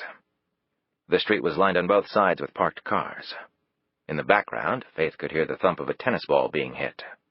She could make out a tennis court surrounded by several tall pine trees in a small park across from the apartment buildings. She watched as Lee eyed a line of cars parked at the curb. Then he jogged across to the park area and bent down. When he straightened up, he was holding a tennis ball, one of many that had landed there from years of errant shots on the court. He walked back over to Faith. She could see that he was working a hole in the tennis ball with his pocket knife. "What are you doing?" she asked. "Go up the sidewalk and walk as calmly as you can, and keep your eyes open." "Lee, just do it, Faith." She spun around and went up on the sidewalk, paralleling his movements as he walked on the other side of the parked cars, his eyes scanning each of the vehicles. He finally stopped at a new-looking luxury model. "See anybody watching us?" Lee asked. Faith shook her head. He walked over to the car and held the tennis ball against the key lock, the hole in the ball facing the lock's opening. Faith looked at him as if he were insane. "What are you doing?" In response, he slammed his fist against the tennis ball, driving all the air out of the ball and into the key lock. Faith watched in amazement as all 4 door locks popped open. "How did you do that?" "Get in." Lee slid into the car, and Faith did the same. He poked his head under the steering column and found the wires he needed. "You can't hotwire these new cars. The technology—" Faith stopped talking when the car started. Lee sat up, put the car in gear, and pulled away from the curb. He looked at Faith. "What?" "All right, so how did the tennis ball unlock the car?" "I've got my professional secrets." Faith stared forward while he drove. While Lee waited in the car, with his eyes sharply on the lookout, Faith entered her bank, explained what she wanted to the assistant manager, and managed to sign her name, all without falling over in a dead faint. Steady girl, 1 step at a time. Fortunately, she knew the man. The assistant manager looked curiously at her new appearance. "Midlife crisis," she said, responding to his stare. "Decided to go for the youthful, streamlined look." "It's very becoming, Miss Lockhart," he said gallantly. She closely watched him as he took her key, inserted it and the bank's duplicate key into the lock, and pulled out her box. They left the vault, and he set the box inside the private booth across from the vault, reserved for safe deposit box tenants. As he walked away, Faith continued to watch him. Was he one of them? Was he going to slip away and call the police or the FBI or whoever was running around killing people? Instead, he sat down at his desk, opened a white bag, extracted a glazed donut, and proceeded to devour it. Satisfied for the moment, Faith closed and locked the door.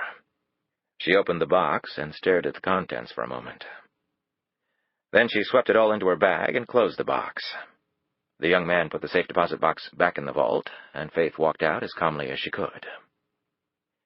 Back in the car, Faith and Lee headed down Interstate 395, where they exited onto the GW Parkway and headed south to Reagan National Airport. Going against the morning rush hour, they made good time. Faith looked over at Lee, who stared straight ahead, lost in thought. "You did really well back there," she said. "Actually, we cut it closer than I would have liked." He paused and shook his head. "I'm really worried about Max, as stupid as that sounds under the circumstances." "It doesn't sound stupid." "Max and I have been together a long time. For years it's been only me and that old dog." "I doubt they would have done anything to him with all those people around." "Yeah, you'd like to think so, wouldn't you? But the fact is, if they'll kill a man, a dog doesn't have a chance." "I'm sorry you had to do that for me." He sat up straight. "Well, a dog is still a dog, Faith. And we've got other things to worry about, don't we?" Faith found herself nodding. "Yes." "I guess my magnet trick didn't work so well. They must have identified me through the video. Still, that was awfully fast." He shook his head, his expression a mix of admiration and fear. "Like scary fast." Faith felt her spirits sink. If Lee was scared, at what level of sheer terror should she be operating? "Not very encouraging, is it?" she said. "I might be a little better prepared if you tell me what's going on." After the man's heroics, Faith found herself wanting to confide in him. But then the phone call from Buchanan came flashing back, ringing in her ears like the shots last night. "When we get to North Carolina, we'll have it all out." "Both sides," Faith said. Chapter 16. Thornhill replaced the phone receiver and looked around his office, a disturbed expression on his face. His men had found the nest empty, and one of them had even been bitten by a dog. There had been reports of a man and woman running down the street. This was all just a little too much. Thornhill was a patient man, used to working on projects for many years, but still, there were limits to what he could tolerate. His men had listened to the message Buchanan had left on Lee's answering machine. They had taken the tape and played it back for Thornhill over his secure phone line. "So you've hired a private investigator, Danny," Thornhill muttered to himself. "You'll pay for that one." He nodded thoughtfully. "I'll make you pay." The police had responded to the burglar alarm, but when Thornhill's men had flashed official-looking IDs, they had quickly backed off. Legally, the CIA had no authority to operate within the United States. Thus, Thornhill's team routinely carried several types of identification, and would select one depending on who confronted them. The patrolmen had been sent off with instructions to bury deeply all that they had seen. Still, Thornhill didn't like it. It was all too close to the edge. There were holes there, ways for people to gain an advantage over him. He went to the window and looked outside. It was a beautiful fall day, the colors starting to turn. As he studied the pleasant foliage, he primed his pipe, but unfortunately that was all he could do. CIA headquarters was a non-smoking building. The deputy director had a balcony outside his office where Thornhill could sit and smoke, but it was not the same. During the Cold War, the CIA offices had been as foggy as steam baths. Tobacco helped one think, Thornhill believed. It was a minor thing, yet it symbolized all that had gone wrong with the place. In Thornhill's opinion, the CIA's downfall had accelerated in 1994 with the Aldrich Ames debacle. Thornhill still winced every time he thought of the former CIA counterintelligence officer being arrested for spying for the Soviets and later the Russians. And of course, as fate would have it, the FBI had broken the case. After that, the president had issued a directive ordering an FBI agent to be made a permanent employee of the CIA. From then on, this FBI agent oversaw the agency's counterespionage efforts and had access to all CIA files. An FBI agent on the premises. His nose in all their secrets. Not to be outdone by the executive branch, the idiotic Congress had followed with a law requiring all government agencies, including the CIA, to notify the FBI whenever there was evidence that classified information might have been improperly disclosed to foreign powers. The result? The CIA took all the risk and gave the prize to the FBI. Thornhill seethed. It was a direct usurpation of the CIA's mission. Thornhill's rage was building. The CIA could no longer even put people under surveillance or wiretap. If it had suspicions of someone, it had to go to the FBI and request surveillance, electronic or otherwise. If electronic surveillance was desired, then the FBI had to go to FISC, the Foreign Intelligence Surveillance Court, and obtain authorization. The CIA couldn't even approach FISC on its own. It had to have its hand held by Big Brother. Everything was stacked in the FBI's favor. Thornhill's thoughts went into a tailspin as he reminded himself that the shackles on the CIA weren't just domestic. The agency had to get authorization from the president before commencing any covert operations overseas. The congressional oversight committees had to be told of any such operations in a timely fashion, and with the world of espionage becoming more and more complicated, the CIA and FBI found themselves continually running into each other over jurisdictional squabbles, use of witnesses and informants, and the like. Though it was supposed to be a domestic agency only, the FBI in reality did considerable work abroad, where it focused on anti-terrorism and anti-drug operations, including the collection and analysis of information. Again, that hit right at the CIA's home turf. Was it any wonder Thornhill hated his federal counterparts? Like a cancer, the bastards were everywhere. And to drive the nail a little farther into the CIA's coffin, a former FBI agent now headed up the Center for CIA Security, which conducted internal background checks on all current and prospective personnel. and all CIA employees had to file annual financial disclosure forms that were damn well exhaustive in their current requirements. Before he suffered a stroke thinking any more on this sore subject, Thornhill forced himself to turn his attention to other matters. If Buchanan had hired this PI person to follow Lockhart, then he very well could have been the man at the cottage last night and the person who had shot Siroff. There had been permanent nerve damage to the man's arm from the gunshot wound, and Thornhill had ordered the Russian to be finished off. A hired killer who could no longer hold a weapon steady enough to kill would look for other ways to make money, and could pose a small threat. It was Siroff's own fault, and if there was one thing Thornhill demanded from his people, it was accountability. So this Lee Adams was now in the mix of things, he mused. Thornhill had already ordered a complete background search on the man. In these days of computerized files, he would have a full dossier in half an hour, if not sooner. Thornhill did have Adams's file on Faith Lockhart. His men had taken that from the apartment. The notes showed that the man was thorough, logical in his approach to the investigation. That was both good and bad for Thornhill's purposes. Adams had also given Thornhill's men the slip. That was not an easy thing to do. On the good side, if Adams was logical, he should be amenable to a reasonable offer, meaning one that would allow him to live. Presumably, Adams had also escaped from the cottage with Faith Lockhart. He had not reported in to Buchanan about this, which was why Buchanan had left that phone message. Buchanan was obviously unaware of what had happened last night. Thornhill would do all he could to make sure this state of affairs continued. How would they run? A train? Thornhill doubted it. Trains were slow, and you couldn't take a train overseas. Now a train to an airport was a more intriguing possibility. Or a cab. That seemed certainly more likely. Thornhill eased back into his chair as an assistant entered with some files he had requested. While everything at the CIA was computerized these days, Thornhill still liked the feel of paper in his hand. He could think much more clearly with paper than when he was simply staring at the pixeled screen. So, all the usual bases were covered. What about the unusual?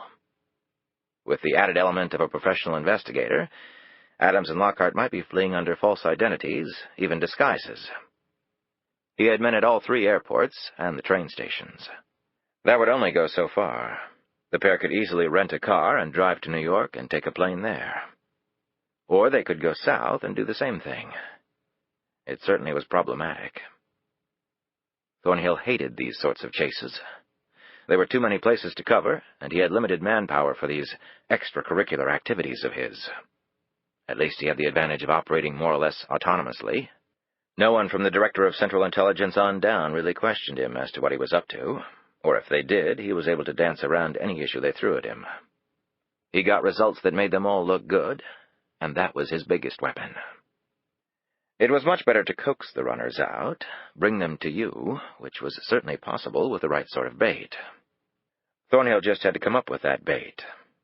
That would take some more thinking. Lockhart had no family, no elderly parents or young children. He didn't know enough about Adams yet, but he would. If the man had just hooked up with the woman, he couldn't possibly be willing to sacrifice everything for her. Not just yet. Other things being equal, Adams was the one to focus on. And they had a communication link to him by virtue of knowing where he lived. If they needed to get a discreet message to him, they could. Now Thornhill's thoughts turned to Buchanan. He was currently in Philadelphia, meeting with a prominent senator on how best to further the agenda of one of Buchanan's clients. They had this particular fellow on enough felonious activity to make the man literally break down and plead for his miserable life. He had been a special pain in the ass to the CIA, nickel and diming them to death from the high perch of his Appropriations Committee seat. The payback would be so gratifying. Thornhill envisioned walking into all these mighty politicians' offices and showing them the videos, the audio tapes, the paper trails. Of them and Buchanan plotting their little conspiracies, all the details of the future payoffs. They so eager to do Buchanan's bidding in return for all that money. How greedy they looked. "Good Senator, would you mind very much licking my boots, you whiny, squealing excuse for a human being? And then you will do exactly as I say, no more, no less, or I will crush you underfoot faster than you can say, 'Vote for me.'" Of course, Thornhill would never say that. These men demanded your respect, even if they didn't deserve it. He would tell them that Danny Buchanan had disappeared and left these tapes with them. They weren't quite sure what to do with the evidence, but it appeared that the tapes should be turned over to the FBI. It seemed an awful thing to do. These fine men couldn't possibly be guilty of these sorts of things. But once the FBI started its feeding frenzy, they all knew where that would end. Prison. And how could that possibly help the country? The world would laugh at us. Terrorists would be emboldened in the face of a supposedly weakened foe, and resources were so tight. Why, the CIA itself was understaffed and underfunded, its responsibility unfairly curtailed. And could you find people perhaps do something to change that? Would you please do so at the expense of the FBI? The very bastards who would love to get their hands on these tapes so they could destroy you? Starting with getting them the hell off our backs. And we thank you very much, you fine public leaders. We knew you'd understand. The first move in Thornhill's grand plan would be to have his new allies find a way to completely remove the FBI presence from the agency. Next, the operations budget for the CIA would be increased by 50%. To start.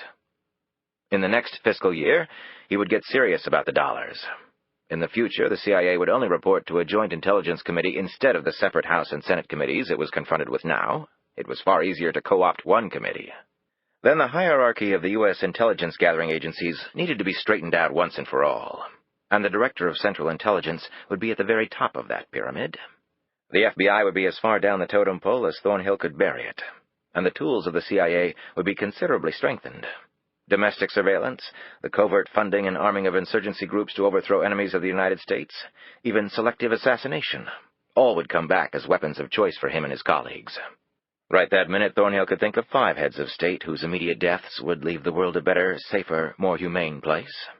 It was time to take the shackles off the best and brightest and let them do their jobs again. God, he was so close.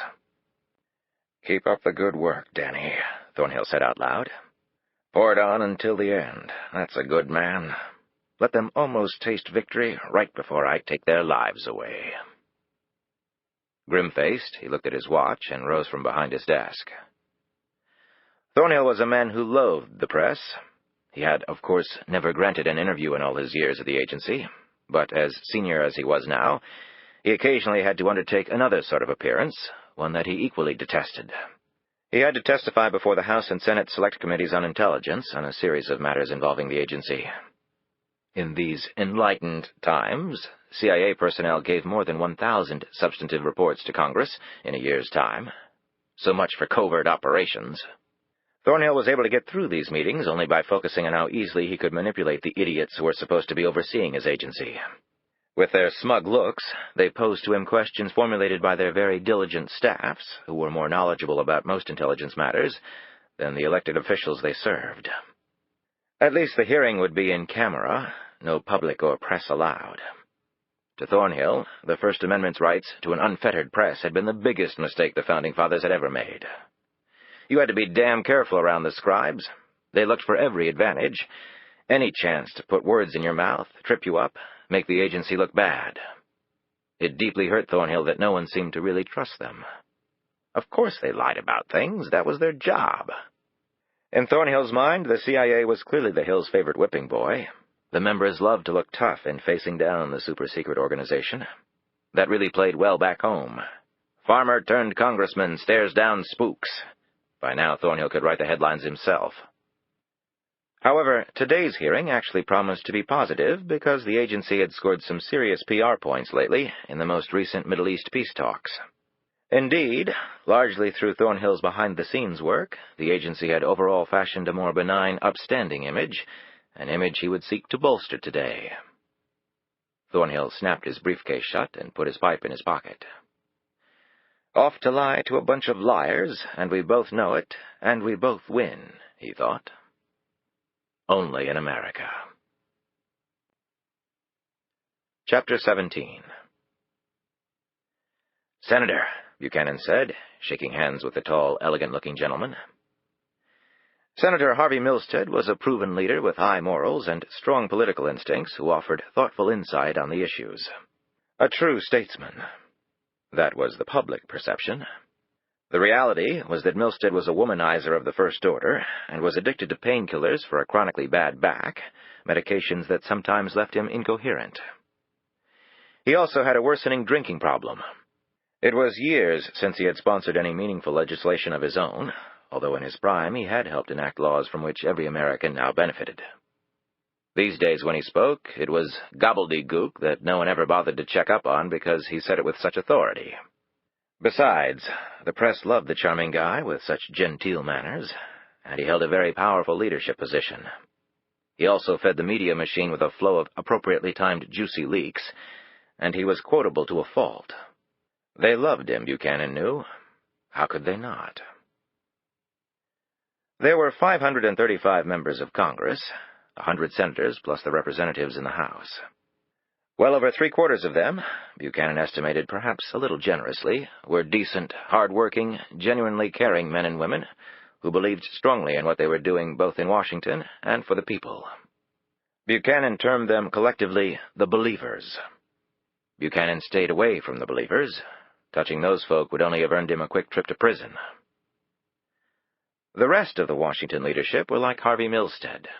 Most were not drunks or womanizers or shells of their former selves, but for various reasons they were ripe for manipulation, easy targets for the lures Buchanan was tossing overboard. There were two such groups that Buchanan had successfully recruited over the years. Forget Republicans and Democrats. The parties Buchanan was interested in were the members of the venerable Townies, and the group Buchanan had labeled, only somewhat tongue-in-cheek, the Zombies. The Townies knew the system better than anyone. They were the system. Washington was their town, hence the nickname. They had all been here longer than God. If you cut them, their blood would run red, white, and blue, or so they liked to tell you. There was another color Buchanan had added to that mix: green. By contrast, the Zombies had come to Congress with nary a stitch of moral fiber or whiff of a political philosophy. They had won their place of leadership with the finest campaigns that media dollars could buy. They were fabulous on soundbite TV and in the confines of tightly controlled debates. They were, at best, mediocre in intellect and ability, and yet delivered the sales pitch with the verve and enthusiasm of a JFK at his oratorical best. And when they were elected, they arrived in Washington with absolutely no idea what to do. Their only goal had already been achieved. They had won their campaign. However, despite this, the Zombies tended to stay in Congress because they loved the power and access that came with being an incumbent. And with the cost of elections going through the stratosphere, it was still possible to defeat an entrenched incumbent, in the same way that it was still theoretically possible to climb Mount Everest without oxygen. One only had to hold his breath for several days. Buchanan and Milstead sat down on a comfortable leather couch in the senator's spacious office. The shelves were filled with the usual spoils of a long-time politician: plaques and medals of appreciation, silver cups, awards made of crystal, hundreds of photographs of the senator standing with people even more famous than he, inscribed ceremonial gavels and bronzed miniature shovels, symbolizing political pork brought to his state. As Buchanan looked around, it occurred to him that he had spent his entire professional life coming to places such as this, hat in hand, essentially begging. It was early yet, but the man's staff was busy in the outer suite, preparing for a hectic day with Keystone State constituents, a day laced with lunches, speeches, appearances, and pop-in-and-out dinners, meet and greets, drinks, and parties. The senator was not up for re-election, but it was always nice to put on a good show for the people back home. "I appreciate your meeting with me on such short notice, Harvey." "Hard to refuse you, Danny." "I'll get right to it. Pickins's bill is looking to knock out my funding, along with about 20 other aid packages. We can't let that happen. The results speak for themselves. The infant mortality rate has been cut 70%. My God, the wonders of vaccine and antibiotics. Jobs are being created. The economy is moving from thuggery to legitimate business. Exports are up by a third, and imports for us are up 20%. So you see, it's creating jobs here, too. We can't let the plug be pulled now. Not only is it morally wrong, it's stupid from our side. If we can get countries like this on their feet, we won't have a trade imbalance. But you need reliable sources of electricity first. You need an educated population. AID has accomplished a lot, the senator pointed out. Buchanan was intimately familiar with AID, or the Agency for International Development. Formerly an independent agency, it now reported to the Secretary of State, who also more or less controlled its very substantial budget. AID was the flagship of American foreign aid, with the vast majority of funds flowing through its long-standing programs. Every year it was like musical chairs to see where AID's limited budget dollars would end up. Buchanan had been caught without a seat many times, and he was so weary of it. The grant process was intensive and highly competitive, and unless you fit the template set up by AID for the programs it wanted to sponsor, you were out of luck. AID can't do it all, and my clients are too small a bite for IMF and the World Bank. Besides, now all I hear is sustainable development. No dollars unless it goes for sustainable development. Hell, last time I looked, food and medicine were necessary for life. Doesn't that qualify? You're preaching to the choir, Denny. But people count pennies around here, too. The days of fat are over, Milstead said solemnly. My clients will take gristle. Just don't cut 'em off. Look, I just won't schedule the bill. In the Senate, if a chairman didn't want a bill to get out of committee, he simply didn't schedule it for hearing, as Milstead was now suggesting. Buchanan had played that game many times before. But Pickens could end-run you on that, Buchanan said. Word is he's dead set on getting this thing heard one way or another, and he might get a more sympathetic audience on the floor than he would in committee. Why not put a hold on the bill and run it out of session, Buchanan suggested. Danny Buchanan was the master at this technique. A hold was simply one senator objecting to a pending bill. The legislation would be in complete limbo until the hold was removed. Years ago, Buchanan and his allies on the Hill had used it to stunning effect in representing the most powerful special interests in the country. It took real power in Washington to make things not happen, and for Buchanan that had always been the most fascinating aspect of the city. Why health care reform legislation or the tobacco settlement bills, propelled by intense media coverage and public clamor, simply disappeared into the yawning gulf of the Congress. And it was very often the case that special interests wanted to maintain the status quo they had worked so hard to erect. For them, change was not good. Hence, a good deal of Buchanan's previous lobbying work had focused on burying any legislation that would harm his powerful clients. The hold maneuver was also known as the blind rolling hold, because, like the passing of the baton on a relay team, a different senator could place a new hold when the previous one had been released, and only the leadership knew who had placed the restriction. There was a lot more to it, but at the end of the day, the blind rolling hold was an enormous waste of time and hugely effective, which explained much of politics in a nutshell, Buchanan well knew. The senator shook his head.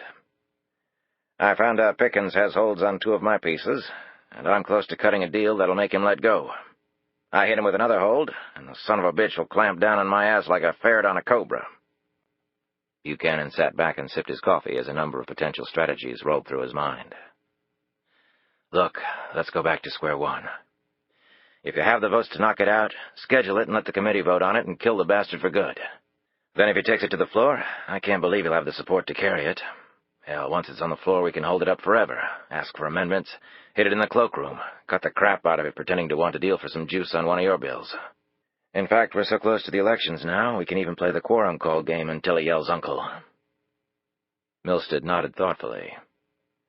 You know, Archer and Sims are giving me a little trouble. Harvey, you sent enough highway construction dollars to both those bastard states to choke every man, woman, and child there. Call them on it. They don't give a damn about this bill. They probably haven't even read the staff briefing materials. Milstead looked suddenly confident. One way or another, we'll get it done for you. In a $1.7 trillion budget, it's not that big a deal. It is for my client. A lot of people are counting on this one, Harvey, and most of them can't even walk yet. I hear you. You should take a fact-finding trip over there. I'll go with you. It's really beautiful country. You just can't use the land for shit. God might have blessed America, but he forgot about a lot of the rest of the world. But they keep going. If you ever think you're having a bad day, it's a good memory to have. Milstead coughed. My schedule is really full, Danny. And you know I'm not running for re-election. 2 more years and I'm out of here. Okay, Shop talk and humanitarian plea time is over, Buchanan thought. Now let's play traitor. He leaned forward and casually moved his briefcase out of the way. One twist on the handle activated the recording device secreted inside. This one's for you, Thornhill, you smug bastard. Buchanan cleared his throat. Well, I guess it's never too early to talk about replacements. I need some people on Foreign Aid and Ops who'll participate in my little retirement program. I can promise them as good as I'll be paying you. They'll want for nothing. They just have to get my agenda done. I'm at the point now where I can't afford to feed on anything. They have to come through for me. That's the only way I can guarantee the payoff at the end, just like you. You always come through for me, Harvey. Almost 10 years and counting, and you always get it done. By hook or crook. Milstead glanced at the door and then spoke in a very low voice, as though that made it all better.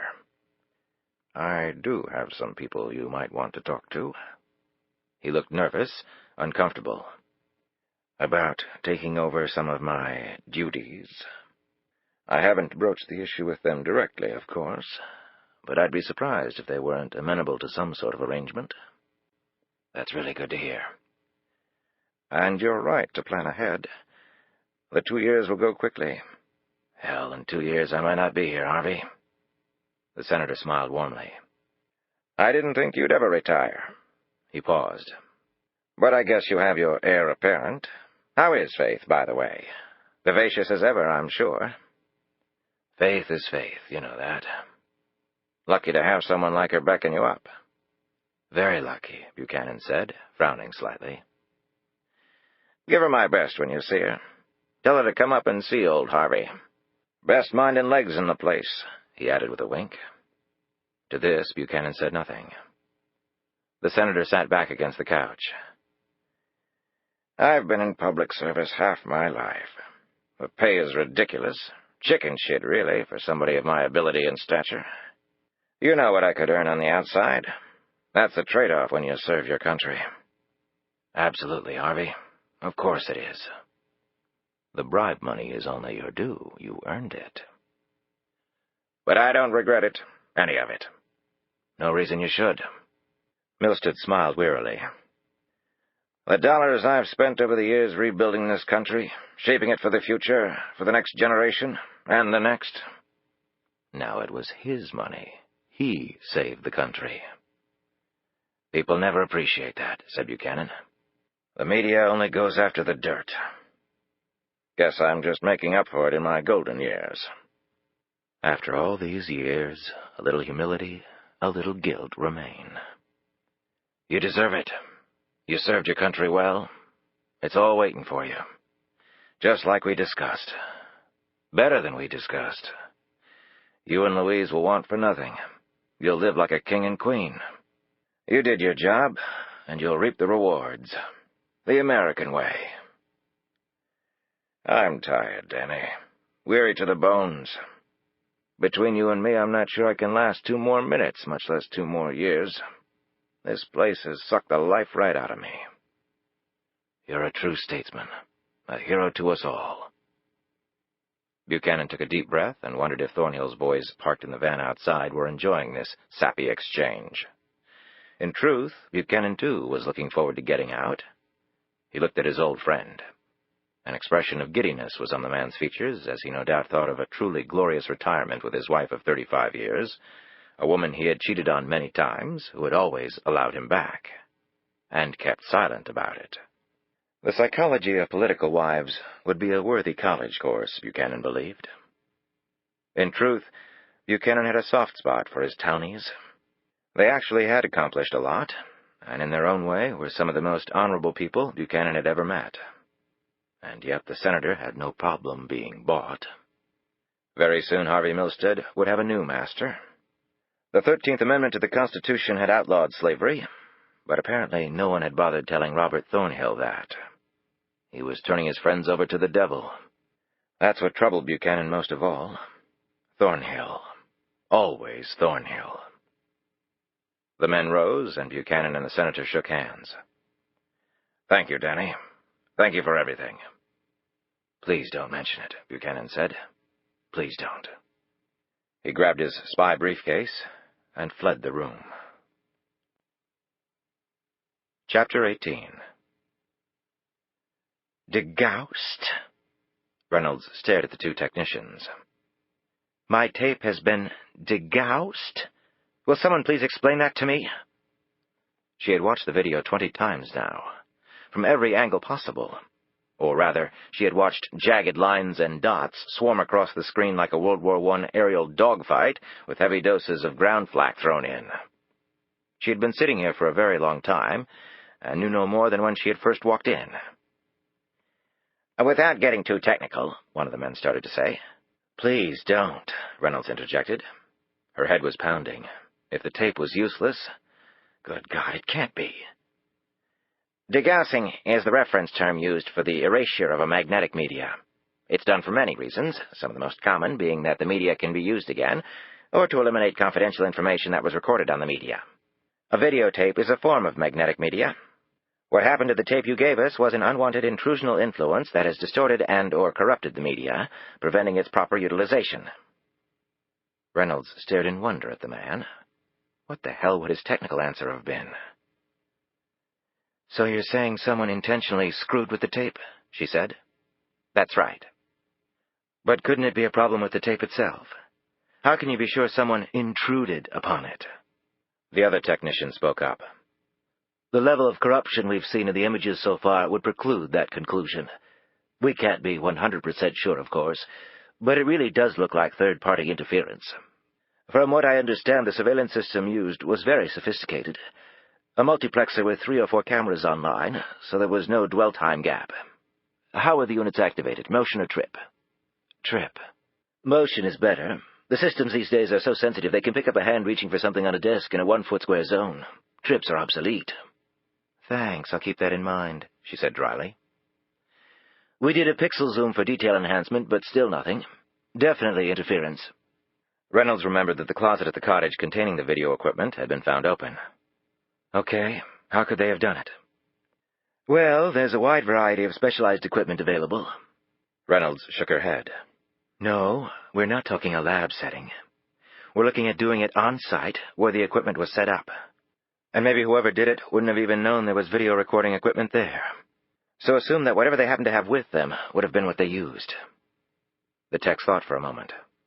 Well, one of them said, if the person had a powerful magnet and passed it over the recorder a number of times, that could distort the tape by rearranging the metallic particles, which would in turn remove the previously recorded signals. Reynolds took a deep, troubled breath.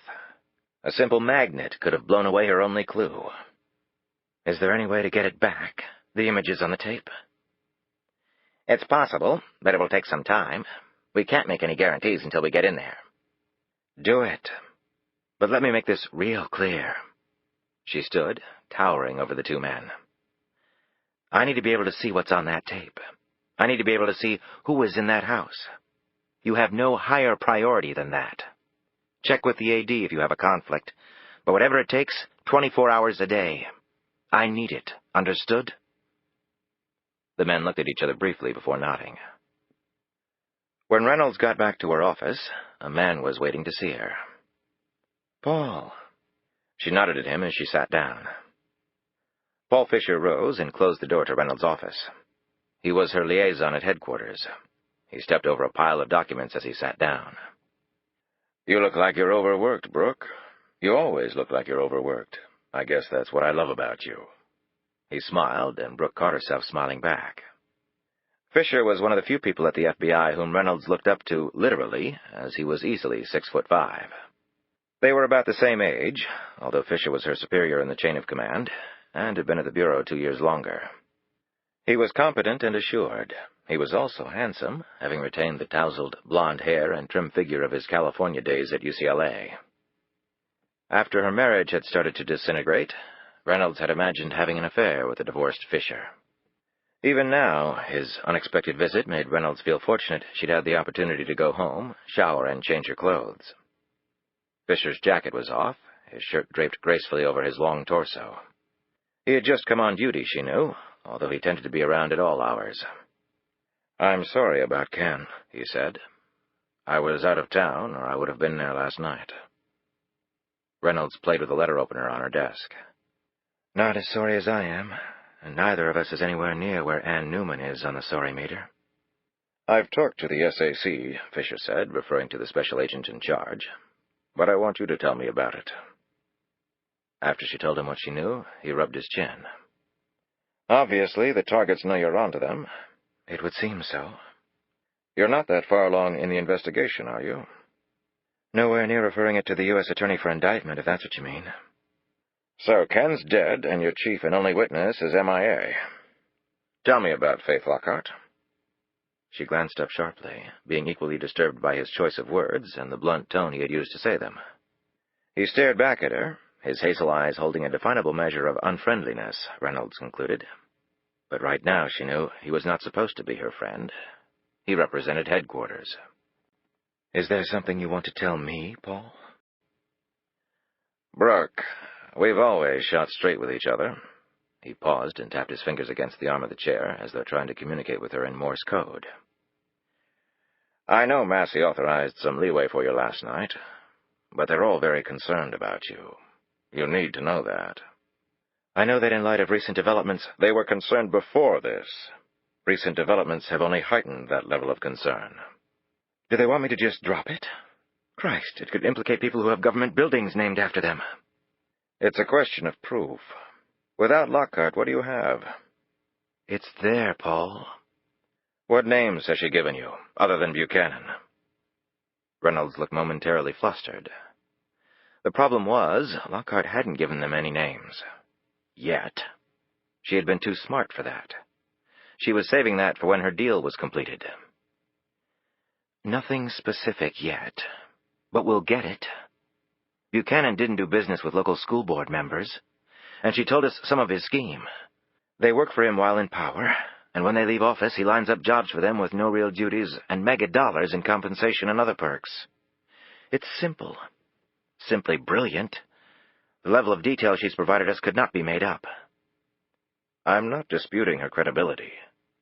But again, can you prove your case? Right now?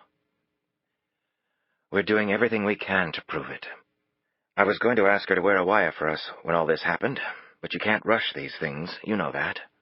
If I pushed too hard or lost her confidence, we'd end up with nothing. Do you want my coldly reasoned analysis? Fisher took her silence as assent. You've got all these nameless but very powerful people, many of whom may have things lined up in the future or currently have nice post-public service careers. What's so unusual about that? It happens all the time. They get on the phone, have lunches, whisper in ears, call in some favors. That's America. So where are we? This is more than that, Paul. A lot more. Are you saying you can trace the actual illegal activity? How the legislation was manipulated? Not exactly. Not exactly is right. It's really like trying to prove a negative. Reynolds knew he was right on that point. How did you prove someone didn't do something? Many of the tools Buchanan's people would have used to further his agenda were probably tools every politician used legitimately. They were talking motivation here. Why somebody was doing something, not how they were doing it. The why was illegal, the how wasn't. Like a basketball player not trying his best because he'd been paid off. Is Buchanan a director in these unknown firms where the former unknown politicians get jobs? A stockholder? Did he put up the money?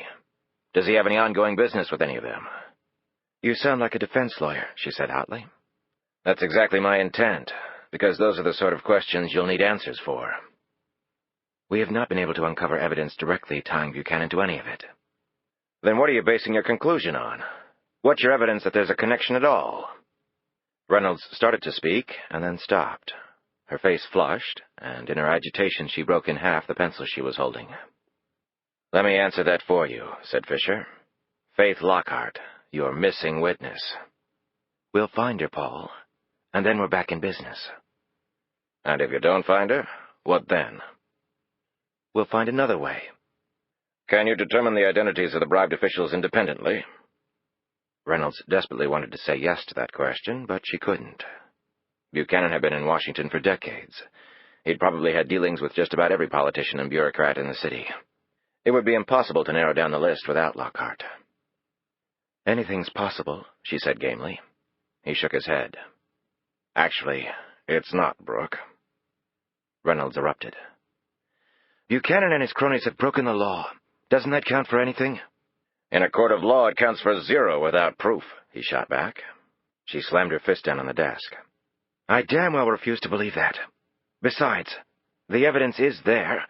We just have to keep digging. You see, that's the problem. It would be one thing if you could do it in complete secrecy, but an investigation of this magnitude, with the sort of important targets we're talking about, can never remain completely secret. And now we have a homicide investigation to deal with as well. Meaning there will be leaks, Reynolds said, wondering if Fisher suspected that those leaks might have already occurred. Meaning that when you go after important people, you better be damn sure of your case before any leaks do occur. You can't target people like that unless you're loaded for bear. Right now, your gun's empty, and I'm not sure where you go to reload. It pretty much says in the Bureau manual you can't hunt down public officials based on rumor and innuendo. She looked at him coolly when he finished saying this. Okay, Paul, would you like to tell me exactly what it is you want me to do? The Violent Crime Unit will keep you informed on its investigation. You have to find Lockhart. Since the 2 cases are inextricably connected, I suggest cooperation. I can't tell them anything about our investigation. I'm not asking you to. Just work with them to help clear Newman's murder. And find Lockhart. And beyond that, if we can't find her, what happens to my investigation? I don't know, Brooke. The tea leaves are very hard to read right now. Reynolds stood and looked out the window. Thick, dark clouds had turned day almost into night. She could see both her reflection and Fisher's in the window. He never took his eyes off her, and she doubted if he was all that interested at the moment in how her backside and long legs looked in the black knee-length skirt and matching stockings she was wearing. As she stood there, her ears picked up on a sound they usually didn't. The white noise. At sensitive government facilities, windows were potential outlets for valuable information, namely speech. To plug this leak, speakers were mounted at the windows in these facilities to filter out the sound of voices, such that anyone lurking outside with the fanciest in surveillance equipment would end up with zip. The speakers accomplished this by emitting a sound akin to a small waterfall, hence the term white noise. Reynolds, like most employees in such buildings, had tuned out the background noise. It was such a daily part of her life. Now she noticed it with stunning clarity. Was that a signal to her to notice other things as well? Things, people she saw every day and then thought no more of, accepting them for what they proclaimed to be? She turned to face Fisher. Thanks for the ringing vote of confidence, Paul. Your career has been nothing short of spectacular. But the public sector is often like the private in one regard. It's the "what have you done for me lately" syndrome. I'm not going to sugarcoat this, Brooke. I've already started to hear the rumblings. She folded her arms across her chest. I appreciate your complete bluntness, she said coldly. If you'll excuse me, I'll see what I can do for you lately, Agent Fisher. As Fisher rose to leave, he moved next to her, touching her lightly on the shoulder. Reynolds recoiled slightly from this, the bite of his words still weighing heavily upon her. I've always supported you, and I will continue to support you, Brooke.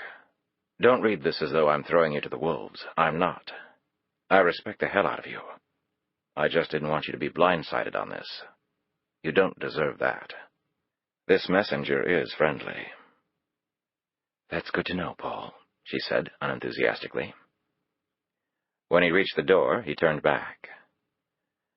We're handling the media relations with WFO. We've already had inquiries from the press. For now, an agent was killed during an undercover operation. No other details were provided, including his identity. That won't last long, and when the dam breaks, I'm not sure who can keep dry. As soon as the door closed behind him, a cold shudder hit Reynolds. She felt as though she were being suspended over a vat of boiling something. Was it her old paranoia kicking in? Or was it simply her reasoned judgment? She kicked her shoes off and paced her office, stepping over the paper landmines as she did so. She rocked on the balls of her feet, trying to guide the massive tension she was feeling throughout her body toward the floor. It didn't come close to working. Chapter 19. The recently renamed Ronald Reagan Washington National Airport, which everyone in the area still simply called National, was very busy this morning. It was loved for its convenience to the city and its numerous daily flights, and hated for its congestion, short runways, and stomach-jolting, tight left turns to avoid restricted airspace. However, the airport's new sparkling terminal, with its row of Jeffersonian-inspired domes and hulking multi-tiered parking garages with skywalks to the terminal, were very welcome to the hassled air traveler. Lee and Faith entered the new terminal, where Lee eyed a police officer patrolling the corridor. They had left the car in one of the parking lots. Faith watched the policeman's movements, too. She was wearing eyeglasses that Lee had given her. The lenses were ordinary glass, but they helped to further change her look. She touched Lee's arm. Nervous? Always. It kind of gives me an edge. Makes up for a serious lack of formal schooling. He put their bags over his shoulder.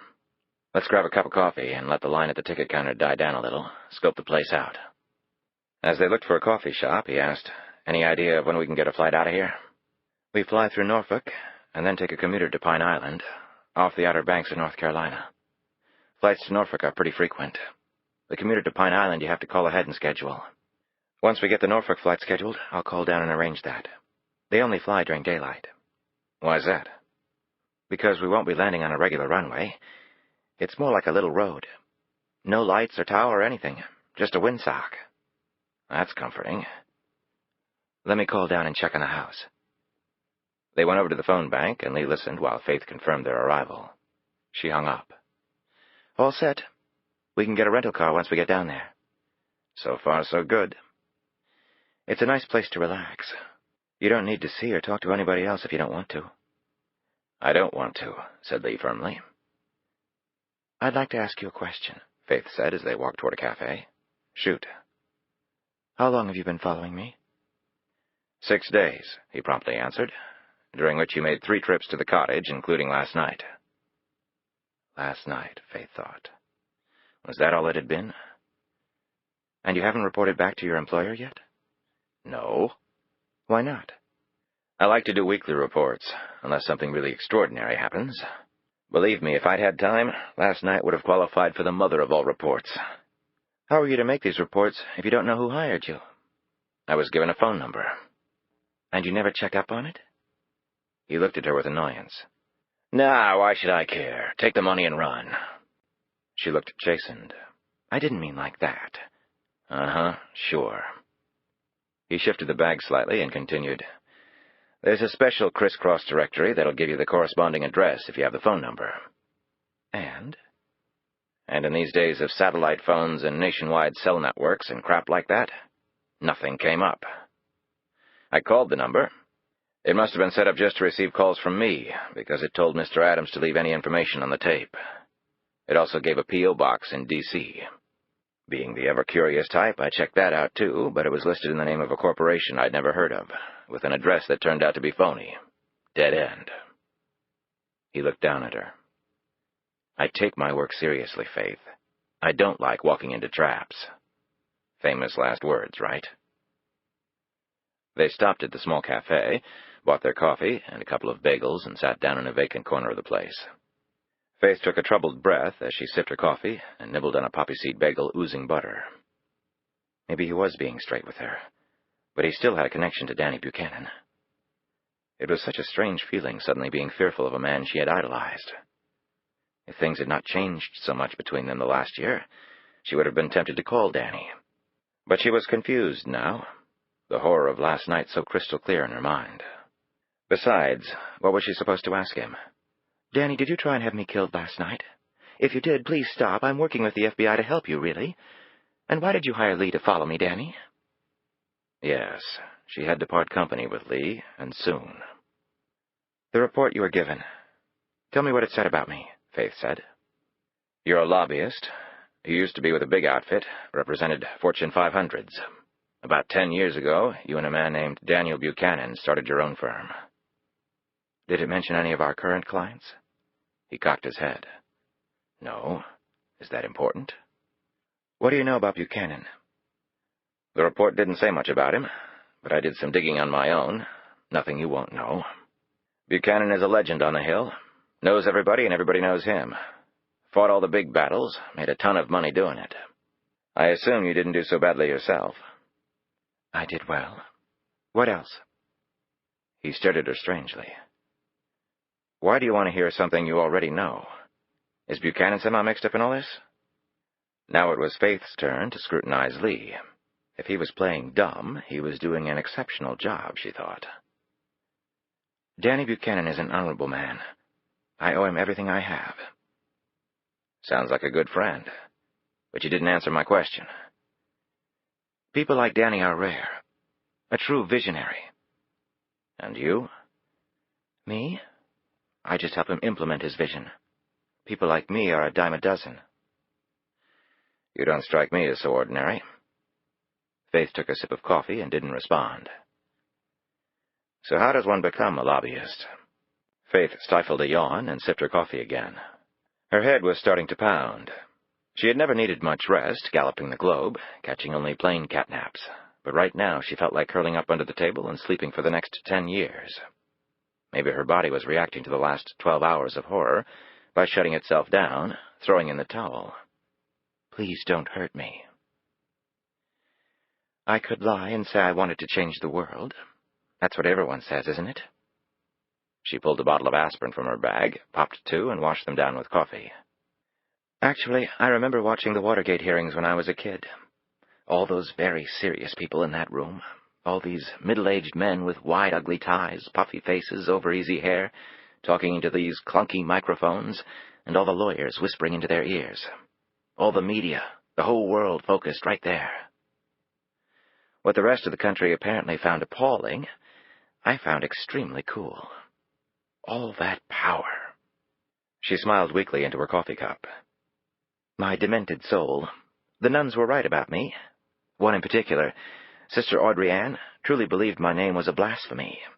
Dear Faith, she would say, live up to your Christian name, not down to your devilish urges. So you were a rabble-rouser? It's like if I saw a habit coming my way, I just turned evil. My dad moved us around a lot, but I did well enough in school, even if I raised hell outside it. I went to a good college, ended up in Washington with all those memories of absolute power dancing in my head. I didn't have the faintest idea what to do with myself, but I knew desperately I wanted to get into the game. I did a stint on Capitol Hill for a freshman congressman and caught the eye of Danny Buchanan. He snatched me up. Saw something in me, I guess. I think he liked my spirit. I was running the office with all of 2 months' experience behind me. The way I sort of refused to back down from anyone, even the Speaker of the House. I guess that is impressive for somebody right out of college. My philosophy was, after the nuns, politicians weren't much of a challenge. Lee cracked a smile. Makes me glad I went to public school. He glanced away for a second. Don't look now, but the FBI is circling. What? She whipped her hand around, looking everywhere. Lee rolled his eyes. Oh, that was good. Where are they? He lightly smacked the tabletop. They're nowhere, and they're everywhere. The feds don't walk around with their badges pinned to their foreheads. You won't see them. So why the hell did you say they were circling? It was a little test. And you failed. I can spot the feds, sometimes, not always. If I ever say that to you again, I won't be kidding. They will be there. And you can't react the way you just did. Normal, slow movements. Just a pretty woman on a holiday with her boyfriend, understand? Okay, fine. But just don't pull that crap on me again. My nerves aren't well rested. How are you paying for the tickets? How should I pay for them? Your credit card. Under your other name. They'll want to flash a bunch of cash around. You buy a one-way ticket with cash leaving today, that might be a red flag for the airline. Right now, the less attention, the better. What is it, by the way? Your other name? Suzanne Blake. Nice name. Suzanne was my mother's name. Was? Passed on? Both my parents. My mother when I was 11, my dad 6 years later. No brothers or sisters. I was a 17-year-old orphan. That must have been tough. Faith didn't say anything for a long moment. Talking about her past was always hard, so she rarely did so. And she really didn't know this man. Still, there was something about Lee Adams that was comforting, solid. I really loved my mother, she began. She was a good woman, and long-suffering because of my dad. He was a good person, too, but one of those souls who always have an angle, a way to make a quick buck with these crazy ideas. And when his plan blew up, and it always did, we'd have to pack up and move on. Why was that? Because other people always lost money with my dad's grand schemes, too. And they were understandably upset about it. We moved 4 times before my mother died. 5 more times after that. We prayed for my dad every day, my mom and I. Right before she died, she told me to take care of him, and me all of 11. Lee shook his head. I can't even relate to that. My parents have lived in the same house for 50 years. How did you manage to keep it together after your mother died? The words somehow came easier for Faith now. It wasn't as tough as you'd think. My mom loved my dad, hated how he lived, his schemes, all the moving. But he wasn't going to change, so they weren't the happiest couple to live with. There were times I really thought she was going to kill him. When she died, it sort of became my dad and me against the world. He'd dress me up in the one nice outfit I had and show me off to all his prospective partners. I guess people would think, how can this guy be so bad, what with his little girl right there and all? When I got to be 16, I'd even help my dad pitch his deals. I grew up fast. I guess that's where I got my motor mouth and my backbone. I learned to think on my feet. Quite an alternative education, Lee commented. But I can see how it would serve you well as a lobbyist. Her eyes grew moist. On the way to every meeting, he'd say, "This is the one, Faith, darling. I can feel it right here." And he'd put his hand over his heart. "It's all for you, baby girl. Daddy loves his Faith." And I believed him every single damn time. Sounds like he really ended up hurting you, Lee said quietly. Faith shook her head stubbornly. It wasn't like he was trying to rip people off. We're not talking Ponzi schemes or anything. He sincerely believed his ideas would work. But they never did, and we'd move on. And it wasn't like we ever made any money. God, we slept in our car enough times. How many times do I remember my dad strolling into the back door of restaurants and walking out a little later with dinner he had talked them into giving him? We'd sit in the back seat and eat. He'd stare at the sky, pointing out the constellations to me. He never even finished high school, but he knew all about the stars. Said he'd been chasing enough of them his whole life.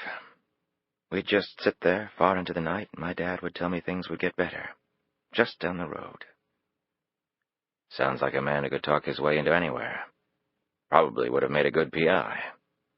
Faith smiled as she thought back. I'd walk into a bank with him, and within 5 minutes he'd know everybody by name, drinking coffee, talking with the bank manager like he'd known him his whole life. And we'd walk out with a letter of recommendation and a list of local high-net-worth individuals for my dad to solicit. He just had that way about him. Everyone liked him, until they lost their money. And we always lost what little we had, too. Dad was a stickler about that. His money went in, too. He was actually very honest. You sound like you still miss him. I do, she said proudly. He named me Faith because he said, with Faith beside him, how could he ever fail? On this, Faith closed her eyes, tears trickling down her cheeks. Lee pulled a napkin out of the holder and slipped it into her hand. She wiped her eyes. I'm sorry, she said. I've never really talked about this with anyone before. It's okay, Faith. I'm a good listener. I found my dad again in Danny, she said, clearing her throat, her eyes wide. He has the same way about him, the pluck of the Irishman. He can talk his way into seeing anybody, knows every angle, every issue, refuses to back down from anyone. He's taught me a lot, and not just about lobbying, about life. He didn't have it easy growing up either. We had a lot in common. Lee smiled. So, from scams with your dad to lobbying in D.C.? And some would say my job description hasn't changed. Faith smiled at her own remark. And some would say that the nut didn't fall far from the tree. She bit into her bagel. Since we're into true confessions, how about your family? Lee settled back. 4 of each. I'm number 6. God, 8 kids? Your mother must be a saint. We gave them both enough heartache to last 10 lifetimes. So they're both still around? Going strong. We're all pretty close now, although we had some rough times growing up. Good support groups when things go haywire. Help's only a phone call away. Usually, that is. Not this time, though. That sounds nice. Real nice. Faith looked away. Lee eyed her keenly, easily reading her thoughts. Families have their problems too, Faith. Divorces, serious illnesses, depression, hard times. We've seen it all. I have to say sometimes I'd rather be an only child. No, you wouldn't, she said with authority. You might think you would, but trust me, you wouldn't. I do. She looked confused. You do what? Trust you. She said slowly. You know, for a paranoid PI, you sure make friends fast. I could be a mass murderer for all you know. If you were really bad, the feds would have had you in custody. She put down her coffee and leaned toward him, her expression very serious. I appreciate the observation, but just so we're very clear on this, I've never physically harmed even an ant in my entire life, and I still don't consider myself a criminal. But I guess if the FBI wanted to put me in jail, they could. Just so we're clear, she said again. Now, you still want to get on that plane with me? Absolutely. You've really got my curiosity up now. She sighed and sat back, glancing down the terminal's corridor. Don't look now, but here come a pair who look an awful lot like the FBI. Seriously? Unlike you, I wouldn't even attempt to joke about something like that. She bent over and fiddled with something in her bag. After a few anxious moments, she sat back up as the pair passed by without looking at them. Lee, depending on what they found out, they may be looking for a man and a woman. Why don't you stay here while I go buy the tickets? I'll meet you at the security gate. Lee looked uncertain. Let me think about that. I thought you said you trusted me. I do. For a moment, he envisioned Faith's dad standing in front of him, asking for money, and damn if Lee wasn't reaching in his pocket for his wallet. But even trust has its limits, right? I tell you what, you keep the bags. I need to take my purse. If you're really worried, you have a clear view of the security entrance from here.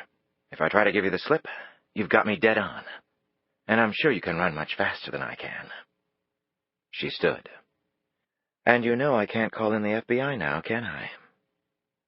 She eyed him for a moment longer, apparently daring him to challenge her logic. Okay. What's your new name? I'll need it for the ticket. Charles Wright. She winked at him. And your friends call you Chuck? He gave her an uneasy smile, and then Faith turned and disappeared into the crowd.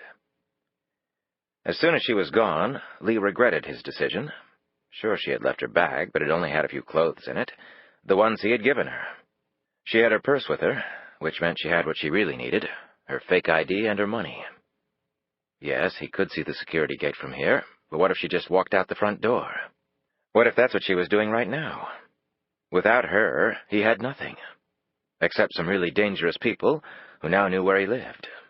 People who would take great pleasure in breaking his bones one by one until he told them what he knew, which was nothing.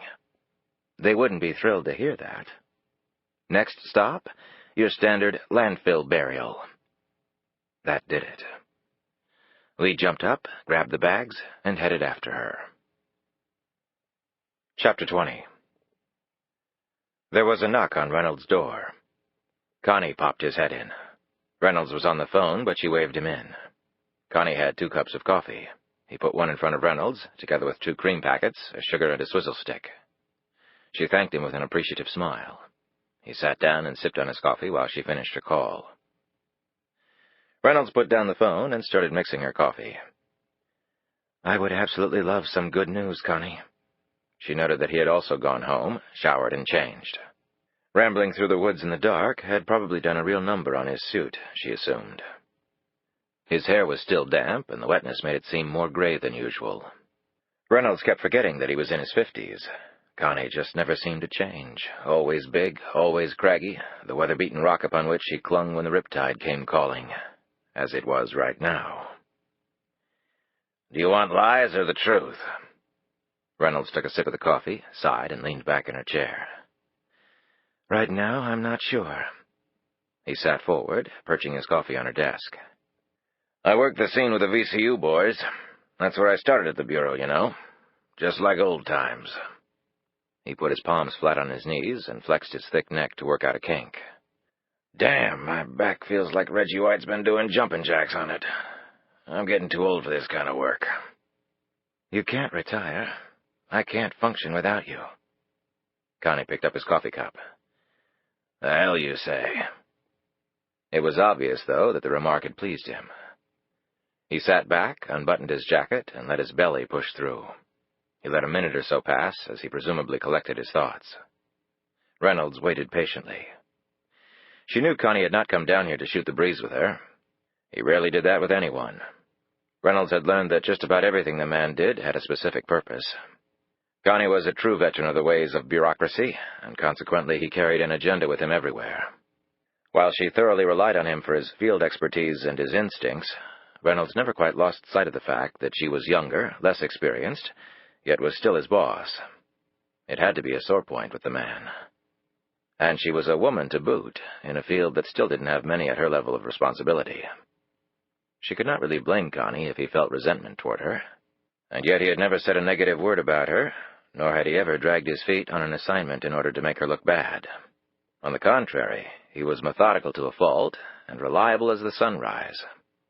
Still, she had to watch herself. I saw Ann Newman this morning. She appreciated your coming over last night. She said you were a real comfort. This surprised Reynolds. Maybe the woman didn't blame her. She took it about as well as anyone could. I understand the director went, too. That was good of him. You know, Ken and I go way back. The look on Connie's face was easily read. If the man caught up to the killer before the VCU did, there might not be any need for a trial. I know. I never stopped to think how hard this must be for you. You have enough on your mind. Besides, I'm the last person you need to worry about. Connie took a swallow of coffee. The shooter was hit. At least it looks that way. Reynolds immediately sat forward. Let me have everything. Connie momentarily smiled. Don't want to wait for the written report from VCU? He crossed one thick leg over the other, hitching up his cuffed trousers as he did so. You were right about the shooter's location. We found blood, a fair amount of it in the woods behind the house. Did a rough trajectory. The location gels with where the shot probably came from. We followed the trail as best we could, but lost it in the woods after a few 100 feet. Exactly how much blood? Life-threatening? Hard to say. It was dark. The team's over there right now continuing the search. They're lockstepping the lawn looking for the slug that killed Ken. They're also canvassing the neighborhood, but the place was so isolated I'm not sure that'll pay off. Reynolds took a deep breath. If we find a body, that would both simplify and complicate things. Connie nodded thoughtfully. I see where you're going with that. You got a blood sample? Lab's running it as we speak. Don't know what it'll be worth. At the very least, it'll confirm whether it's human or not. That's true. Maybe all we'll find is a deer carcass. But I don't think so. Reynolds perked up. Nothing concrete, he said in response to her look. Just call it my gut. If the guy's wounded, that should make it a little easier to track him down. Maybe. If he required medical attention, he wouldn't be so stupid as to go to a local emergency room. They have to report gunshot wounds. And we don't know how badly he was hurt. Might have just been a flesh wound that bled like a bitch. If so, he bandages it up, gets on a plane, and poof, gone. I mean, we've got all the bases covered, but if the guy was leaving on a private plane, then we got problems. The truth is, he's probably already long gone. Or maybe dead. Apparently he missed his primary target. Whoever hired him won't be happy about that. Right. Reynolds folded her hands in front of her as she thought of the next topic she wanted to discuss. Connie, Ken's gun was unfired. Connie had obviously given this line of inquiry some thought because he said, "Which means if the blood is confirmed as human, we definitely have a fourth person at the cottage last night. And that party shot the shooter." He shook his head wearily. "Shit, listen to us. It all sounds crazy." Crazy, but apparently true under the facts as we know them. Think about this. Could this fourth person have killed Ken, and not the guy who was wounded? Don't think so. The VCUs are looking for shell cartridges in the woods where we think the other shot came from as confirmation. If there was a gun battle between two unknown parties, then maybe we'll find another set of ejected shells as well. Well, this fourth person being present may explain the door being unlocked and the cameras being tripped. He sat up straight. Anything on the tape yet? We had to get some faces or something. To put it simply, we have been degoused. What? Don't ask. For right now, we can't count on the tape. Well, shit. That doesn't leave us with much. Specifically, it leaves us with Faith Lockhart. We've got all the airports, train and bus stations, rental car agencies covered. Her firm, too, although I can't believe she'd go there. Agreed. Actually, that may be where the bullet came from, Reynolds said slowly. Buchanan? Wish we could prove it. If we find Lockhart, we still may be able to. We'll have some leverage there. Don't count on it. Almost getting your head blown off can make you rethink loyalties, Reynolds said dryly. If Buchanan and his people are onto Lockhart, then they must be onto us as well. You said that before. A leak? From here? A leak from somewhere. Here or at Lockhart's end. Maybe she did something to make Buchanan suspicious. From all accounts, the guy's cagey as hell. He had her followed somehow. They saw her meeting with you at the house. He dug a little more, hit the truth, and contracted to take her out. I'd like to believe that, more than someone here selling us down the river. So would I. But the fact is, every law enforcement agency has some bad apples. Reynolds briefly wondered for a moment if Connie was suspicious of her. Everyone who worked at the FBI, from special agents to support staff, had top-secret security clearance. When you applied for a job at the Bureau, teams of agents would show up investigating every single piece of your past, no matter how insignificant, talking to everyone who ever knew you. Every 5 years, a full field investigation was conducted on onboard Bureau employees. In the interim, any suspicious activity involving a Bureau employee, or any complaints of persons asking suspicious questions of an employee, were to be reported to the security officer in the employee's division. That had never happened to Reynolds, thank God. Her record was clean. If there were suspicions of a leak or other type of security breach, it might very well be investigated by the Office of Professional Responsibility, and a polygraph exam might be ordered for the suspect employee. Other than that, the Bureau was always on the lookout for any signs that an employee was having undue personal or professional problems that might make him or her susceptible to bribes or influenced by third parties. Reynolds knew Connie was doing okay financially. His wife had died years ago from a lengthy illness that had sapped their resources, but he lived in a nice house that was worth a lot more than he had paid for it. His kids' college educations were done, and he had his pension locked in. All in all, he had a nice retirement to look forward to. On the other hand, Reynolds knew her personal life and finances were in abysmal shape. College funds? Hell, she'd be lucky if she could continue to afford the private school tuition for first grade. And pretty soon she wouldn't have a house to call her own. That was being sold as part of the divorce. The condo she was eyeing was about the size of the one she had rented when she had finished college. It had seemed cozy with one person. An adult and 2 energetic kids would quickly turn cozy into cramped. And could she afford to keep her nanny? With her hours, how could she not? She couldn't leave the kids alone at night. In any other occupation, she would probably be on the top 10 soon-to-crash-and-burn list. But in the FBI, the divorce rate was such that her mess of a marriage would not create a blip on the Bureau radar. A career in the FBI was often simply not conducive to a happy personal life. She blinked for a moment as she found Connie's gaze still upon her. Did he really suspect her of being the leak, of causing Ken Newman to die? She knew it looked bad. On the very night when she'd had Newman substitute for her with Lockhart, he was killed. She knew Paul Fisher had been thinking that, and she was reasonably sure Connie was right now.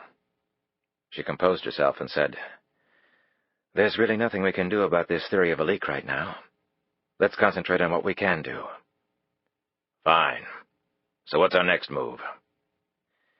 Hit all our lines of investigation as hard as we can. Find Lockhart. Let's hope she uses her credit card for plane or train tickets. If she does that, we've got her. We need to at least make an effort to find the shooter. Shadow Buchanan. Unscramble that tape and see who was in that house. I want you to act as liaison with the VCU. We have a lot of threads. If we can only grab one or two of them and hold on. Hey, isn't that always the case?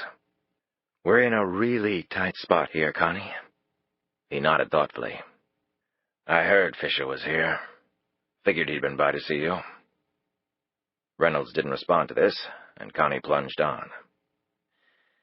13 years ago, I was heading up a joint undercover drug operation with the DEA in Brownsville, Texas.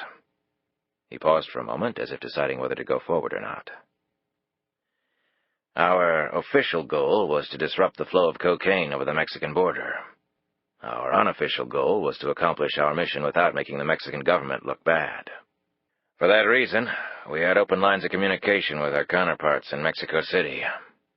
Perhaps too open, since there was rampant corruption south of the border at all levels. But it was done that way so the Mexican authorities could share in the glory after we did all the work and scored the perps heading up the cartel. After 2 years of work, a huge bust was planned. But our plans got leaked, and my guys walked into an ambush that left 2 of them dead. Oh, my God. I heard about that case, but I didn't know you were involved in it. Hell, you were probably still cutting your teeth at Quantico. Reynolds didn't know if this was a backdoor barb or not, but she chose not to respond. Anyway, after all that went down, I got a visit from one of the young ladder climbers at HQ who wouldn't know which end of his pistol to hold, and who politely informed me that if I didn't make things right, my ass was cooked. But there was one stipulation. If I found out our friends in Mexico sent us down the river, I couldn't use that as an excuse. International relations, I was told. I'd just have to fall on the sword for the good of the world. Connie's voice trembled a little as he said this last part. Reynolds found she was holding her breath. It was not like Connie to talk this much. In the dictionary, the man's picture could well be found next to the word taciturn. He took a gulp of coffee and took a moment to wipe his lips with the back of his hand. Well, you know what? I traced the leak right to the top of the Mexican police department, and I put a big X on the bastards' foreheads and walked away from it. If my superiors didn't want to do anything about it, fine. But damn if I was going to take the fall for somebody else's shit. He eyed her steadily. International relations, he said, a bitter smile spreading across his lips as he did so. He rested his elbows on her desk. Was this a challenge he was laying before her, Reynolds wondered? Was he expecting to leave an X on her forehead, or daring her to pin one on his? That's been my official motto ever since, he said. What's that? Screw international relations. Chapter 21. Through the airport terminal drifted members of both the FBI and Central Intelligence, with the former group completely unaware of the latter's presence. Thornhill's men had the advantage of knowing that Lee Adams was probably traveling with Faith Lockhart. The FBI agents were only looking for the woman. Lee unknowingly passed a couple of the FBI agents dressed as businessmen with briefcases in Wall Street journals. They were equally oblivious to him. Faith had passed by the agents a moment earlier. Lee slowed when he got near to the main ticket counter. Faith was up there speaking with a clerk. This was starting to look okay. He had a sudden feeling of guilt for not having trusted her. He edged over to a corner and waited. At the counter, Faith displayed her new ID and purchased 3 tickets. 2 tickets were in the name of Suzanne Blake and Charles Wright. The woman barely looked at her photo. Thank God for that, although Faith supposed people rarely looked like their ID photos anyway. The flight to Norfolk International left in about 45 minutes. The 3rd ticket she purchased was in the name of Faith Lockhart. It was a flight heading to San Francisco with a stopover in Chicago. It left in 40 minutes. She had spotted it on the monitors. West Coast, big city. She could lose herself, drive down the coast, maybe even sneak into Mexico. She wasn't sure how she would accomplish that, but she just had to take it one step at a time. Faith had explained that she was buying the ticket to San Francisco for her boss, who would arrive shortly. "She'll have to hurry," the clerk said. "She still has to check in. And they're going to begin boarding in about 10 minutes. "It won't be a problem," Faith assured her. "She doesn't have any luggage, so she can check in at the gate."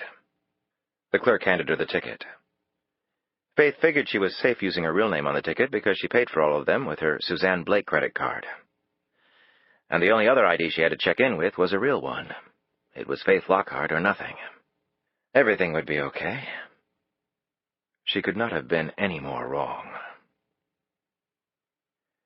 As Lee watched Faith, a thought jolted him. His gun. He had to check it before going through security, or all hell would break loose. He shot across to the counter, and next to a startled Faith. He put his arm around her and gave her a quick kiss on the cheek. "Hey, babe. Sorry. The phone call took longer than I thought."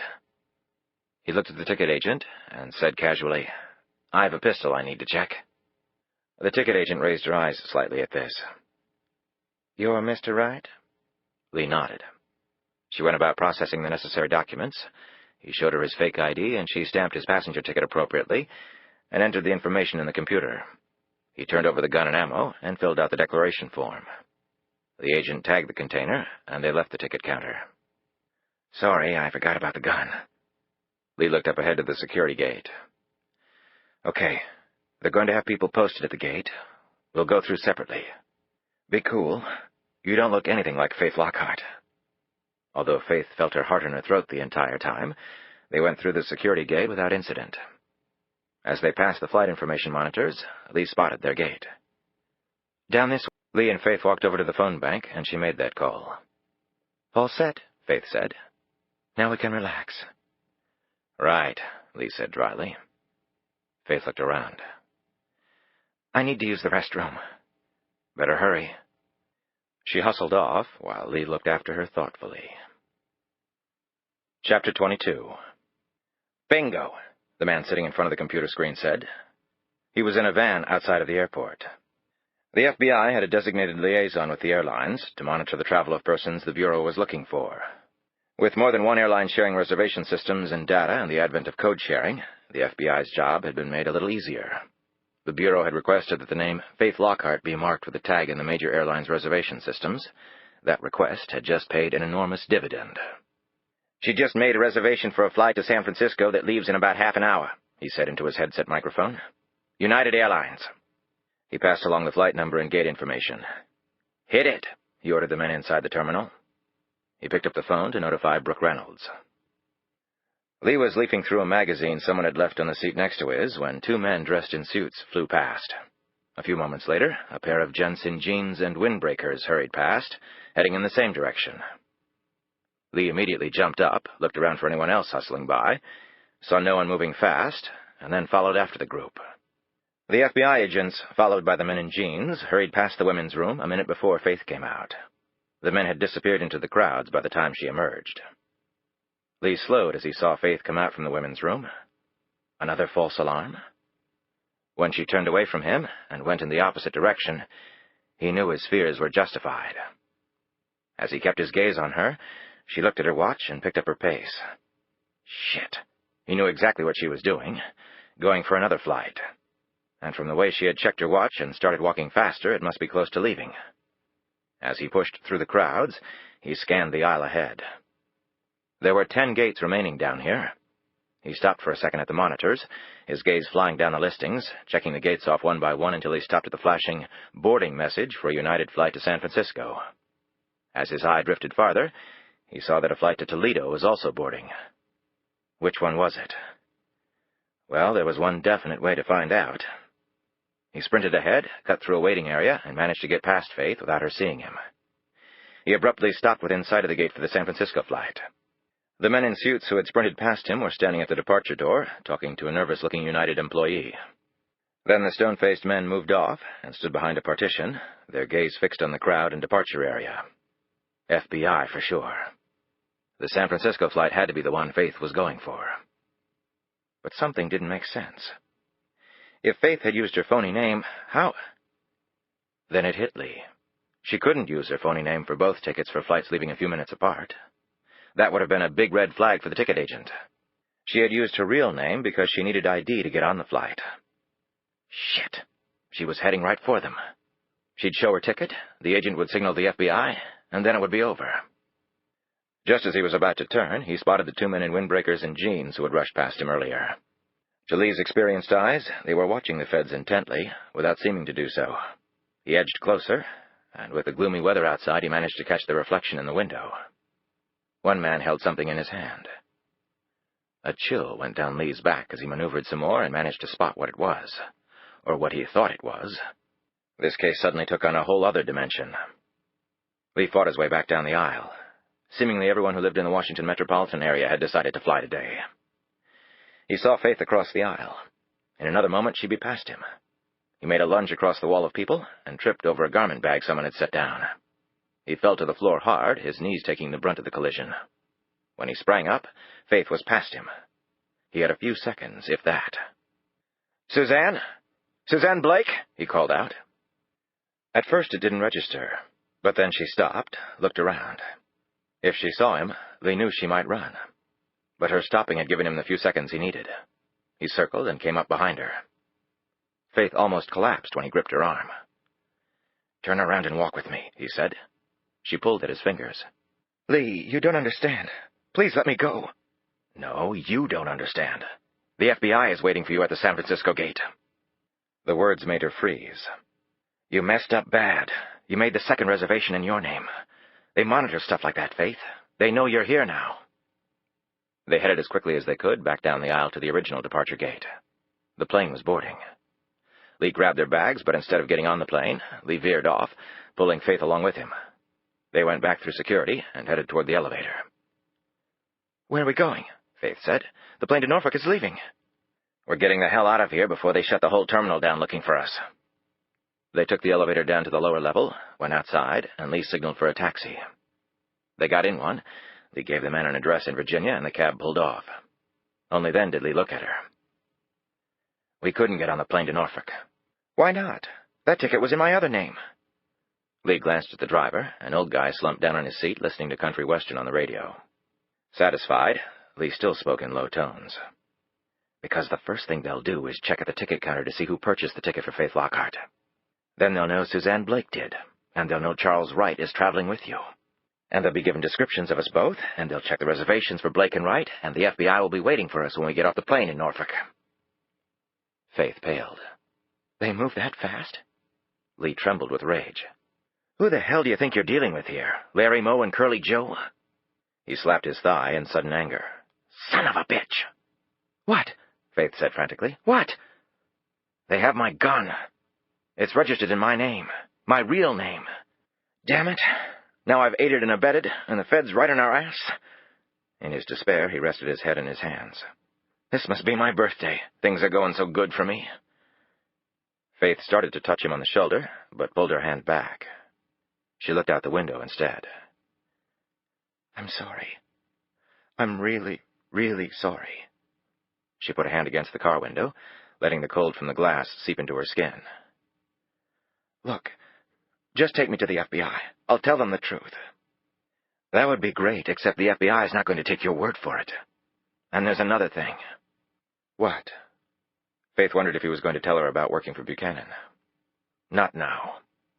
Lee was actually thinking of the other men at the gate, what he had seen in one of the men's hand. "Right now, I'd like you to tell me what that was all about back there." She stared out the window at the choppy gray Potomac. "I'm not sure I can," she said so softly he could barely hear her. "Well, I'd like you to try," he said very firmly. "I'd like you to try very, very hard."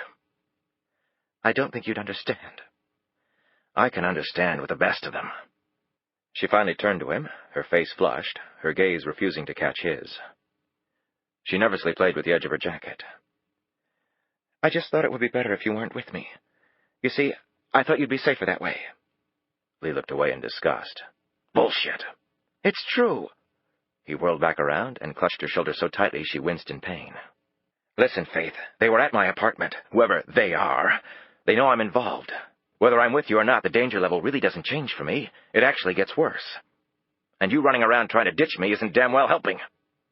But they already knew you were involved. Remember back at your apartment? Lee shook his head. Those weren't the feds. She looked stunned. Who then? I don't know, but the feds don't show up disguised as UPS men. FBI rule number 1, overwhelming force trumps all. They would have come with about 100 guys and the hostage rescue team, and the dogs and body armor and shit like that. And they just come in and take your ass, case closed. Lee's voice grew calmer as he thought things through. Now the guys waiting for you at the gate were FBI. He nodded thoughtfully. They weren't trying to hide who they were. The other 2 men at the departure gate? All bets were off. But he knew Faith was very lucky to be alive. Oh, and by the way, you're welcome for me saving your butt again. Another few seconds and you're back in FBI land with more questions than you have answers for. Maybe I should have just let them take you, he added wearily. Why didn't you? She asked quietly. Lee almost felt like laughing. The whole experience was like a dream. But where do I go to wake up? Right now, lunacy seems to be at the top of the list. Faith attempted to smile. Thank God for lunatics. Lee didn't smile back. From now on, we are Siamese twins. You better get used to seeing a man take a piss because, lady, we are inseparable from here on. Lee, I don't want to hear it. Just don't say a damn thing. His voice was trembling. I'm so close to punching the shit out of you, I swear to God. He made a big show of reaching over and clamping one big hand over her wrist, as though a living handcuff. Then he sat back, staring at nothing. Faith didn't try to pull her hand away, not that she could have. And she was really terrified he might take a swing at her. This was probably about as angry as Lee Adams had ever gotten in his entire life, she thought. She finally sat back and tried to calm down. Her heart was beating so fast it seemed impossible for her blood vessels to survive the pressure. Maybe she'd save everyone a lot of trouble and just drop from a coronary. In Washington, you could lie about sex, money, power, loyalties. You could spin falsehoods into truths and simple facts into lies. She had seen it all. It was one of the most frustrating and cruelest places on earth, where one relied on old alliances and quick feet for survival, and where every new day, every fresh relationship, could be the one that made you or destroyed you. And Faith had thrived in that world. Loved it, in fact. Until now. Faith could not look at Lee Adams for fear of what she would see in his eyes. He was all she had. Although she barely knew the man, for some reason she craved his respect, his understanding. She knew she would get neither. She didn't deserve them. Out of the car window she stared at a plane quickly gaining altitude. In another few seconds it would disappear into the clouds. Soon the passengers would only be able to see that layer of puffy cumulus beneath them, as though the world below had suddenly disappeared. Why couldn't she be on that plane, and just keep climbing, to a place where she could start over? Why couldn't a place like that exist? Why? Chapter 23. Brooke Reynolds sat glumly at the small table, chin resting on her palm, and wondered if anything ever was going to go right on this case. They had found Ken Newman's car. It had been professionally cleansed, such that her team of experts were unable to provide her with any real clues. She had just checked with the lab. They were still messing around with the tape. Worst of all, Faith Lockhart had slipped right through her fingers. At this rate, she'd be FBI director in no time. She was certain there would be a stream of messages from the A-Dick on down when she returned to her office, and none of them complimentary, she imagined. Reynolds and Connie were in a private area at Reagan National. They had thoroughly questioned the airline employee who had sold Faith Lockhart her tickets. They had reviewed all the surveillance tapes, and the agent had readily picked out Lockhart. Reynolds assumed the woman was Faith Lockhart. The ticket agent had been shown a picture of Lockhart, and was reasonably sure she was the same woman. If it was Lockhart, she had changed her appearance considerably. A haircut and dye job from what Reynolds had seen on the airport surveillance tape. And now Lockhart had help. For also captured on the video was a tall, well-built man leaving with Lockhart. Reynolds had initiated the obvious inquiries, including checking taxi pickups at the airport during that time. They'd also had colleagues checking in Norfolk in case the pair had made additional travel arrangements there. So far, nothing had turned up. They did, however, have one very promising lead. Reynolds opened the metal gun case and looked at the Sig Sauer 9mm, while Connie leaned against the wall and scowled at nothing. The gun had already been checked for prints, and they were running the results through the Bureau's databases, but they had something even better. The gun was registered. They had quickly gotten the name and address of the owner from the Virginia State Police. Reynolds said, "Okay, so the gun's registered to this Lee Adams. We're getting a photo of the guy from DMV. I'm assuming he's the one with Lockhart. What do we know about him so far?" Connie took a mouthful of coke from the cup he was holding and popped 2 Advil. "PI, been around a while. Seems very legit.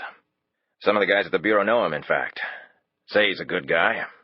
We'll get his picture to the ticket agent, see if she can positive ID him. That's all for right now. We'll have more soon." He glanced at the gun.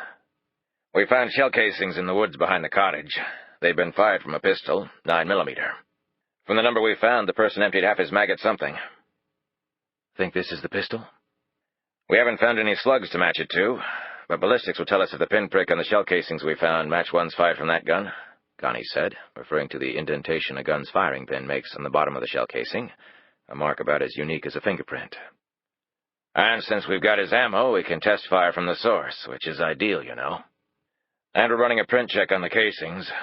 That won't definitely confirm if Adams was there, since he could have loaded the pistol earlier, and someone else could have fired it at the cottage, but it's still something." They both knew that shell casings were much better surfaces for getting usable prints than a pistol grip. "It'd be nice if we could get his prints inside the cottage."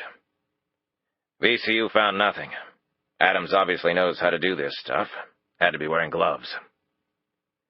"If ballistics does match, then Adams looks to be the one who wounded the shooter." "He didn't fire all those times at Ken, that's for sure. And a SIG is for shit long distance. If Adams was able to hit Ken with a pistol shot from that distance in the dark, then we've got to get him a job at Quantico on the firing range." Reynolds looked unconvinced. Connie went on. "And the lab confirmed that the blood in the woods is definitely human. We also found a slug near the spot where the pistol shell casings were. Struck a tree and stayed there. We also turned up a number of shell casings near the blood. Rifle ordnance. Full metal jacket, heavy caliber stuff. And customized. No manufacturer's code or caliber stamp on the casings. But the lab did say the ammo used a Berdan primer instead of American Boxer." Reynolds looked at him sharply. "Berdan? So European manufacture?" "There are so many freaky variations these days, but it looks that way." Reynolds was very familiar with the Berdan primer. It differed from the American version principally in that it had no integral anvil. The anvil was constructed right into the cartridge case, forming a miniature T-shaped projection in the primer pocket with 2 flash holes to allow the exploded primer to get to the powder. It was a clever, efficient design, Reynolds thought. When you pulled the trigger of a weapon, Brooke had learned when she joined the Bureau, the firing pin hit the primer cup, compressing the primer between the cap and anvil, causing the primer to explode. This mini-explosion, in turn, shot through the flash holes and ignited the powder to temperatures in excess of 5,000 degrees. A millisecond later, the bullet went roaring down the gun barrel, and before you could blink, a human being was probably dead. Guns were by far the weapon of choice for murder in America, and Brooke knew that homicide events happened at the rate of 55 times a day in the United States. Consequently, Reynolds and her colleagues would never lack for work. "European-manufactured shells might tie into the foreign interest angle Lockhart was telling us about," Reynolds said, almost to herself. "So Adams and the shooter were going at it, and Adams gets the better of it." Reynolds stared thoughtfully at her partner. "Any connection between Adams and Lockhart?" "None that we can see right now, but we've just started digging." "Here's another theory, Connie. Adams came out of the woods, killed Ken, and then went back through the woods. He could have fallen on something and cut himself. That would account for the blood. I know that doesn't explain the rifle slug, but it's a possibility we can't ignore. For all we know, he was carrying a rifle as well. Or it could have been from a hunter's gun. They hunt in those woods, I bet." "Come on, Brooke. The guy can't have a gun battle with himself. Remember the 2 separate piles of different shell casings? And no hunter I know is going to stand there and pump shot after shot at something. They'll kill their buddy or maybe themselves. Most states require plugs in a rifle's magazine to limit shots for that very reason. And those shell casings hadn't been there very long." Okay, but I'm just not willing to trust Adams at this point." "And you think I am? I don't trust my own mother, God rest her soul. but I can't ignore facts either. Lockhart drives away in Ken's car, and Adams just leaves his boots behind before he takes his jaunt through the woods. Come on, you don't believe that.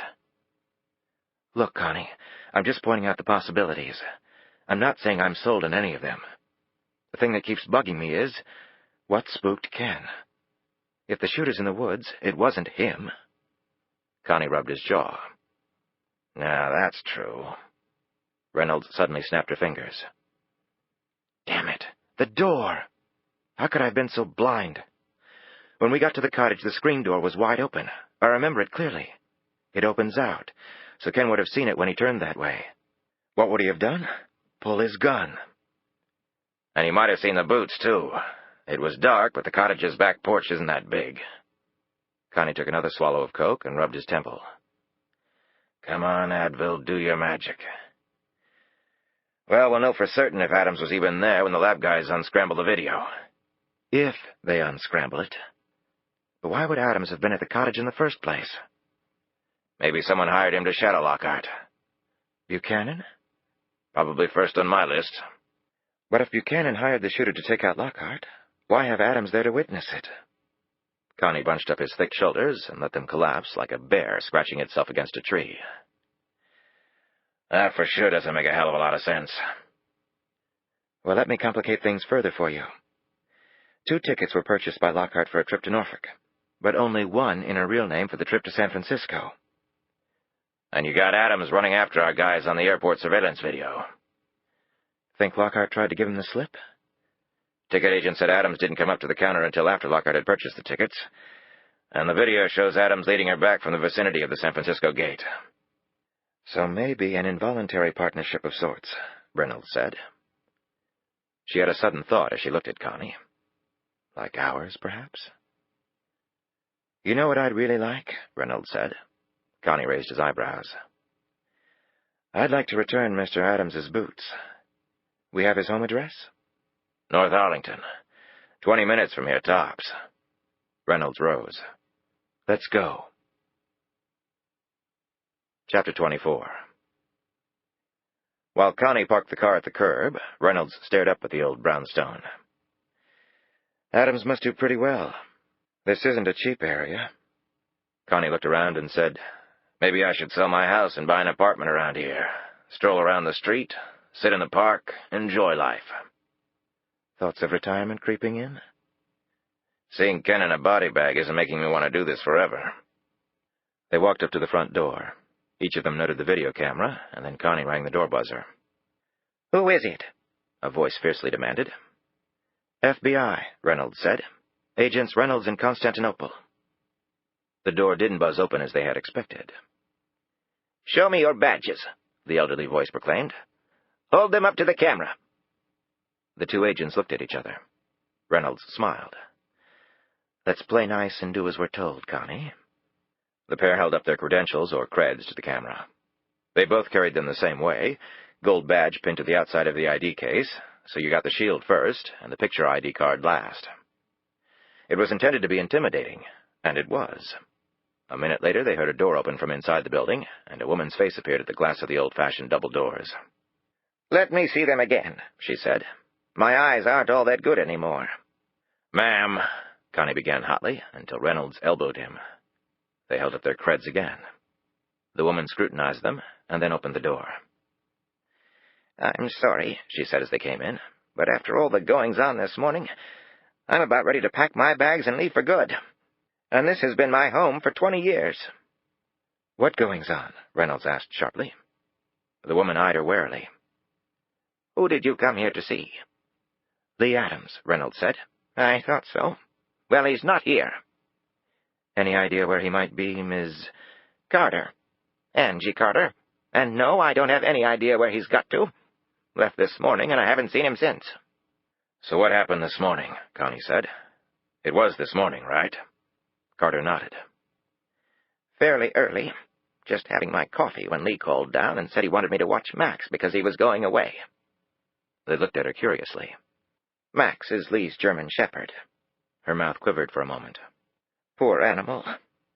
Reynolds said, "What happened to the dog?" "They hit him. He'll be okay, but they hurt him." Connie edged closer to the old woman. Who heard him? Ms. Carter, why don't we go into your apartment and sit down? Reynolds suggested. The apartment contained old, comfortable furniture, tiny shelves with odd knickknacks placed just so, and the aroma of burnt kale and onions. After they were seated, Reynolds said, Maybe it would be better if you just started at the beginning, and we'll ask questions along the way. Carter told of how she had agreed to keep Lee's dog. I do it a lot. Lee's gone a lot. He's a private investigator, you know. We know. So he didn't say where he was going? Nothing at all? Connie prompted. Never does. Private investigator is just what it means, and Lee was a stickler for that. Does he have a separate office somewhere? No, he uses his spare bedroom for an office. He also looks after the building. He's the one who put in the camera outside, sturdy locks on the doors, things like that. Never accepted 1 penny for it, either. Anybody has a problem in the building? The tenants are mostly old, like me. They go to Lee, and he takes care of it. Reynolds smiled warmly. Sounds like a nice guy. Go on with your story. Well, I had just gotten Max settled when the UPS man came. Saw him out the window. And then Lee called me and said to let Max out. Reynolds interrupted. Did he call you from the building? Don't know.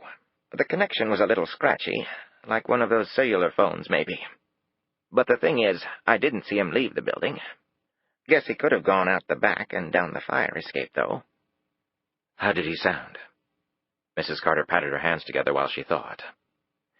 Well, I guess I have to say he was agitated about something. I was surprised he wanted me to let Max back out. I mean, I had just gotten him settled, like I told you. Lee said he needed to give the dog a shot or something. Now, that didn't make any sense to me, but I did what Lee told me, and then all hell broke loose after that. This UPS man, did you see him? Mrs. Carter snorted. He wasn't the UPS man. I mean, he had on the uniform and everything, but he wasn't our regular UPS person. Maybe a replacement, a substitute. I've never seen a UPS man carrying a gun before, have you? So you saw a gun? She nodded. When he came running back down the steps, he had a gun in one hand, and his other hand was bleeding. But I'm getting ahead of myself. Before that, I heard Max barking like I've never heard him bark before. Then there was a scuffle. Could hear it clear as day. Feet stomping, a man yelling, Max's claws on the wood door. Then I heard a thud, and then I heard poor old Max howl. Then somebody started beating on Lee's door. The next thing I know, I hear a bunch of feet going up the fire escape. I looked out the window of my kitchen and saw all these men running up the fire escape. It was like I was watching a TV show. I went back to the front door and looked out my peephole. That's when I saw the UPS man go out the front door. Guess he went around back and joined the others. I'm not sure. Connie leaned forward in his chair. Did these other men have any type of uniforms on? Mrs. Carter looked at him strangely. Well, you of all people should know. Reynolds looked at her confused. What do you mean? But Mrs. Carter hurried on with her story. When they knocked the back door in, the alarm went off. The police came right off. What happened when the police came? The men were still here. At least some of them were. Did the police arrest them? Of course not. The police took Max away and let them keep searching the place. Reynolds exclaimed. Do you have any idea why the police let them stay? Same reason I let you in the door. Reynolds looked in shock at Connie, and then back at Carter, and said, You mean... I mean, Carter broke in testily, they were the FBI. Chapter 25. What exactly are we doing here, Lee? Faith asked. They had taken 2 other cabs after the one from the airport. The last taxi had dropped them off in what seemed like the middle of nowhere, and they had been walking along back streets now for what seemed like several miles. Lee glanced at her. Rule number 1 when running from the law, assume they'll find the cabbie or cabbies who dropped you off. So you never let a cabbie drop you off at your real destination. He pointed up ahead. We're almost there. As he walked along, Lee put his hands up to his eyes and popped out the contact lenses, returning his eyes to their normal blue. He put the lenses away in a special case in his bag. Those suckers kill my eyes. Faith stared ahead, but saw nothing other than run-down homes, cracked sidewalks, and sickly-looking trees and lawns. They were traveling parallel to U.S. Route 1 in Virginia, also known as Jefferson Davis Highway, after the President of the Confederacy. It was ironic they were here, Faith thought, since Davis himself knew very well about being chased. In fact, he had been chased all over the South after the war, until the boys in blue had finally caught up with him, and Davis had served a long prison term. Faith knew the history. She just didn't want the same result. She didn't ordinarily come to this part of Northern Virginia. It was heavily industrialized, speckled with on-the-fringe small businesses, truck and boat repair shops, shady-looking car dealerships working out of rusted trailers, and a flea market housed in a decrepit building one failing support away from condemnation. She was a little surprised when Lee turned and headed for Jeff Davis. She hurried to stay up with him. Shouldn't we be getting out of town? I mean, according to you, the FBI can do anything. And then there's the other people you refuse to name who are on our track. I'm sure they're incredibly deadly in their own right. And here we are strolling through the suburbs. Lee said nothing, and she finally grabbed his arm. Lee, will you please tell me what's going on? He stopped so abruptly she bumped into him. It was like hitting a wall. Lee glared at her. Call me stupid, but I just can't shake the feeling that the more information you have, the more likely you'll get another harebrained idea in your head that'll end up getting us both checked into coffins. Look, I'm sorry about the airport. You're right, it was stupid. But I had my reasons. Your reasons are bullshit. Your whole life is bullshit, he said angrily, and started walking again. She hurried up next to him, jerked on his arm, and they squared off. Okay, if you really feel like that, what do you say we just go our separate ways? Here and now, each take our chances. He put his hands on his hips.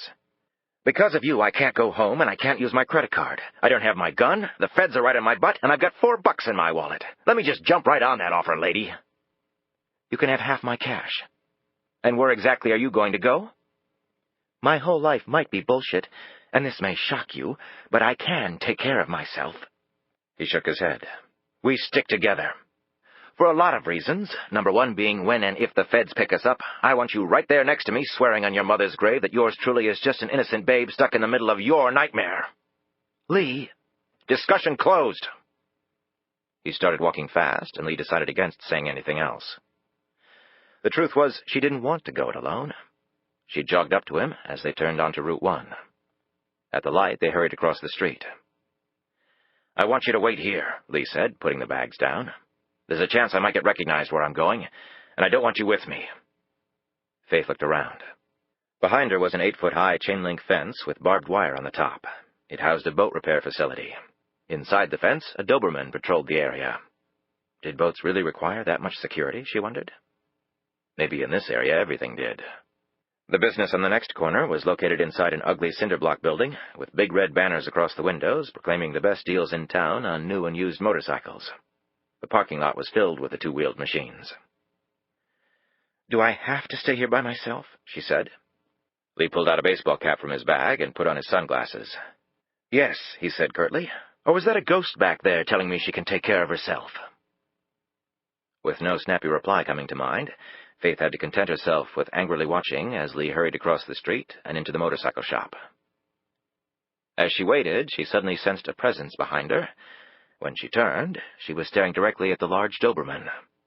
It had wandered out of the yard. Apparently the boatyard's tight security didn't include closing the damn gate. When the animal showed its teeth and uttered a low, terrifying growl, Faith slowly reached down and gripped the bags. Holding them in front of her, she backed across the street and into the parking lot of the motorcycle shop. The Dobie lost interest in her and went back inside the boatyard.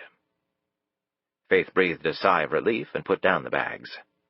She noted a couple of fleshy teenagers sporting sparse goatees checking out a used Yamaha at the same time they were ogling her.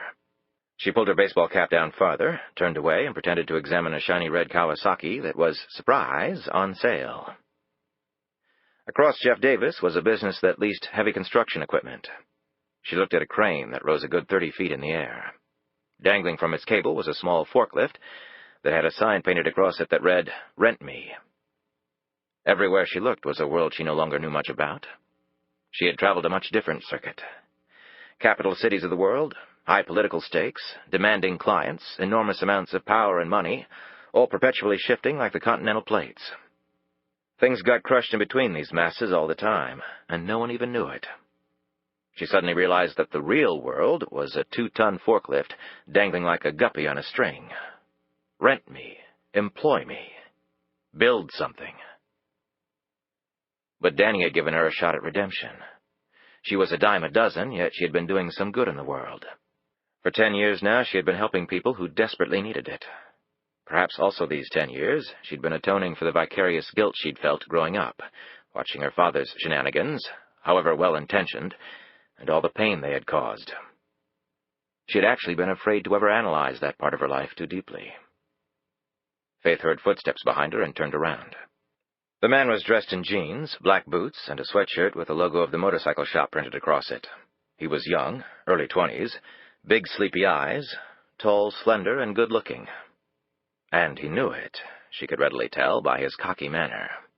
His expression clearly evidenced that his interest in Faith was deeper than her choice in two-wheeled transportation. "Can I help you with anything, ma'am?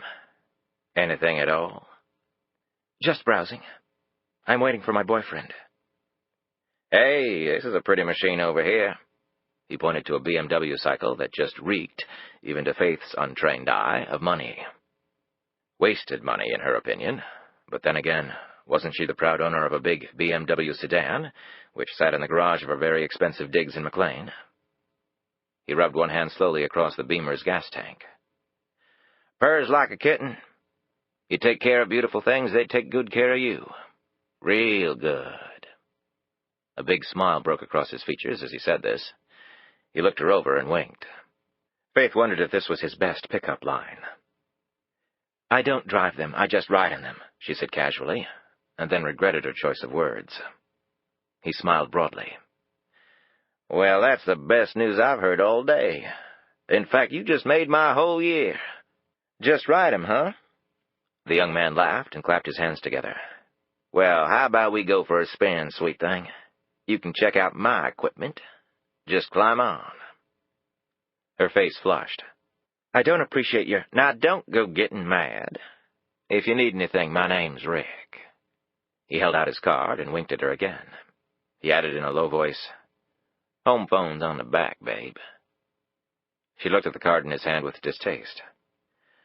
"Okay, Rick, but I like full disclosure. My boyfriend is inside. Are you man enough to meet him?" Rick didn't look so comfortable now. "I'm man enough for anything, babe." "Good to hear. My boyfriend is inside. He's about your height, but he's got a real man's body." The hand holding the card dropped to Rick's side as he scowled at her. Faith easily sensed that his pat lines had been forgotten, and his mind was too slow to think of new ones. Faith eyed him closely. "Yeah, his shoulders are about the size of Nebraska. And did I mention he's an ex-Navy boxing champ?" "Is that right?" Rick pocketed his card. "Don't take my word for it. He's right there. Go ahead and ask him." She pointed behind him. Rick whirled around and watched as Lee came out of the building carrying 2 helmets and 2 one-piece riding suits. A map was stuffed into his front jacket pocket. Even under the bulky clothes he was wearing, Lee's impressive build was very apparent. He glared suspiciously at Rick. "Do I know you?" Lee asked him gruffly. Rick smiled uneasily and then swallowed with difficulty as he looked Lee over. No, sir," he stammered. "Then what the hell do you want, kid?" Faith piped in. "Oh, he was just asking me the sorts of things I liked in my riding equipment. Right, Ricky?" She smiled at the young salesman. "That's right. Yep. Well, see ya." Rick practically ran toward the shop. "Bye-bye, sweet thing," Faith called after him. Lee scowled at her.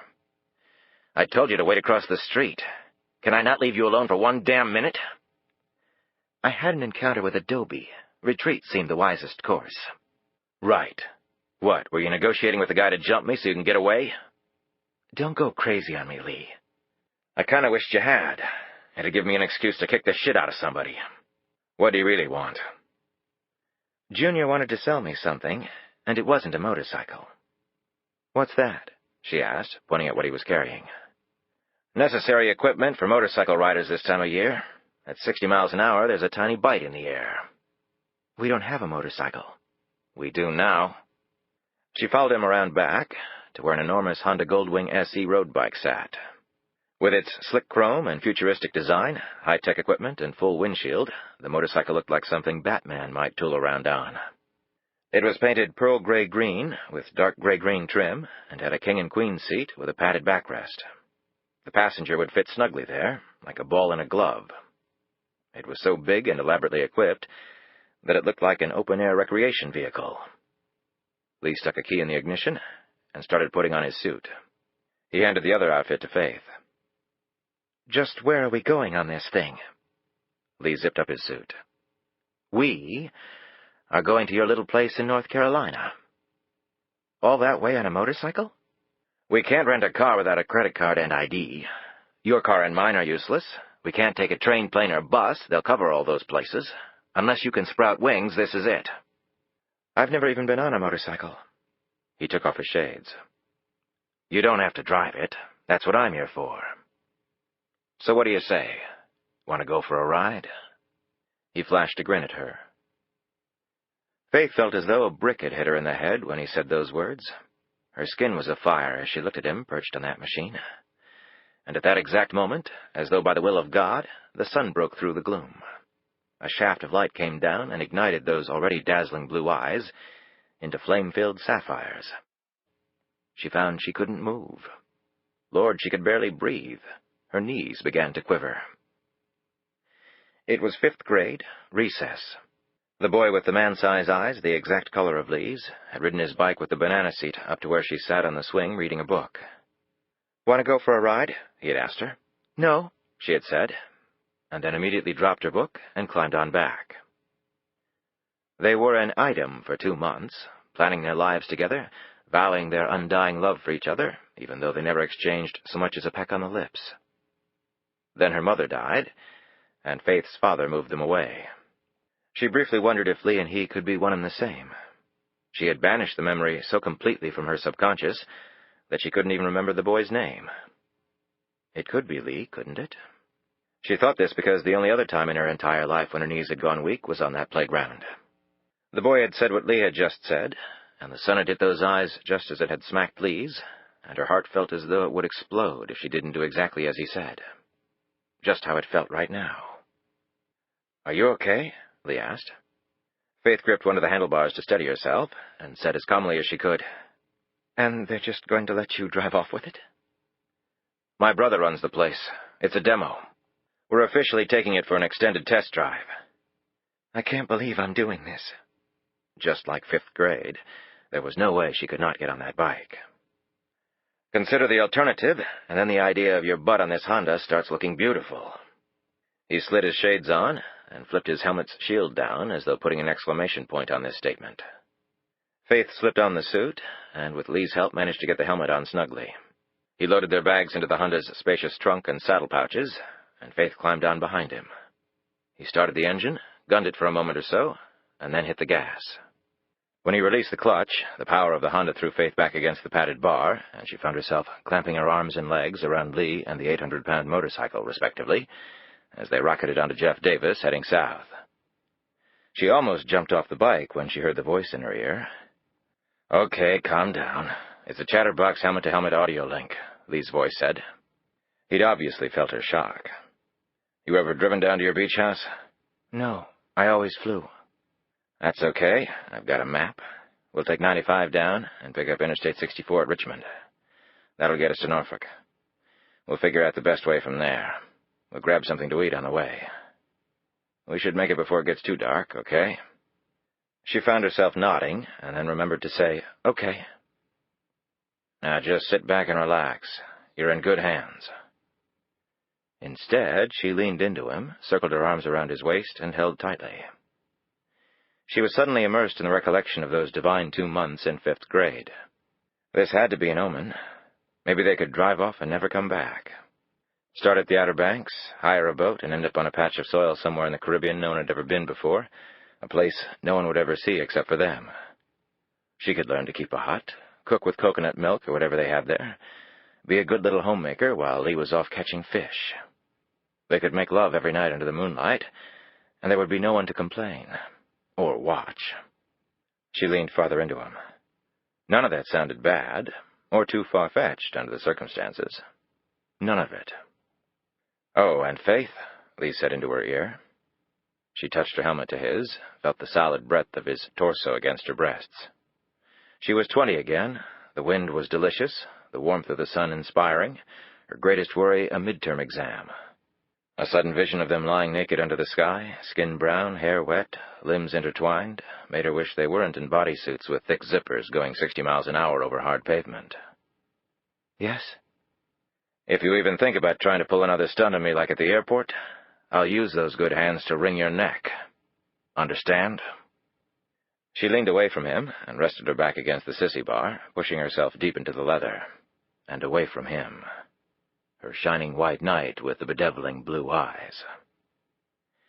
So much for memories, so much for dreams. Chapter 26. The event was typical of Washington, a political fundraising dinner at a downtown hotel. The chicken was stringy and cold, the wine cheap, the conversation high-powered, the stakes enormous, the protocol tricky, the egos often impossible. The attendees were either wealthy and or well-connected, or underpaid political staffers who worked long, frantic hours during the day and were rewarded for these prodigious efforts by being compelled to work these sorts of events at night. The Secretary of the Treasury was supposed to have attended, along with some other political heavyweights. Ever since he had become engaged to a well-known Hollywood actress with a thing about exhibiting her cleavage at the drop of an intern, the Secretary had been more in demand than the keeper of cash normally was. Then, at the last minute, he had gotten a better offer to speak at another event, which was often the case in the endless game of where is the political grass greener. An underling had been sent in his place, a gawky, nervous person no one really knew or cared about. The event was another opportunity to see and be seen, to check the ever-changing pecking order of a certain subgroup of the political hierarchy. Most never even sat down to eat. They just dropped off their check, and then it was off to another fundraiser. Networking flowed through the room as though from a well-fed spring, or open wound, depending on how one looked at it. Danny Buchanan surveyed the room. How many of these events had he attended over the years? During the frenzy of key fundraising periods when he used to represent big business, Buchanan would attend breakfasts, lunch, dinners, and assorted parties non-stop for weeks. Exhausted, he had sometimes shown up at the wrong event, a reception for the senator from North Dakota instead of a dinner for the South Dakota congressman. After taking over for the world's poor, he had no such problems, for the simple fact that he now had no money to give members. However, Buchanan was well aware that if there was one truism in political fundraising, it was that there was never enough money. And that meant there would always be the opportunity for influence peddling. Always. After he got back from Philly, his day had really started. He had met with half a dozen different members on the Hill and their staff on a myriad of matters, and set up appointments for future meetings. Staffs were important, particularly committee staff, especially Appropriations Committee staff. Members came and went. The staff tended to stay forever. They knew the issues and process cold. And Danny knew that you never wanted to surprise a member by trying to dodge the staff. You might be successful once, but you were dead after that, as the angry aides took their revenge by shutting you completely out. A late luncheon followed, with a paying client whom Faith had typically taken care of. Buchanan had had to make excuses for her absence, and he did so with his usual aplomb and humor. "Sorry you get the second string today," he told the client, "but I'll try not to mess things up too badly for you." Though there was no need to bolster Faith's excellent reputation, Buchanan had recounted to this client the story of how Faith had once personally hand-delivered, in a gift box with a big red ribbon no less, to all 535 members of Congress, detailed polling data that showed the American public was fully in support of funding for global vaccination of all children. She'd included in the gift box accompanying briefing materials and before and after photos of vaccinated children from distant lands. Sometimes pictures were the most important weapons Danny and she had. Then she had worked the phone for 36 hours straight, enlisting support here and overseas, and made exhaustive presentations with several of the larger international relief organizations over a 2-week period on 3 continents to show just how such a thing could be accomplished, how important it was. The result? Passage of a bill in Congress that supported a study to determine if such an endeavor could work. Now consultants would rack up millions of dollars in fees and kill several forests of trees for the mountains of paper the study would generate, to justify the enormous consulting fees, of course, with no assurances that a single child would receive a single dose of vaccine. A small success, to be sure, but a step forward, Buchanan had told the client. When Faith goes after something, stay out of her way. The client already knew this about Faith, Buchanan was aware. Perhaps he was just saying it to bolster his own spirits. Perhaps he just wanted to talk about Faith.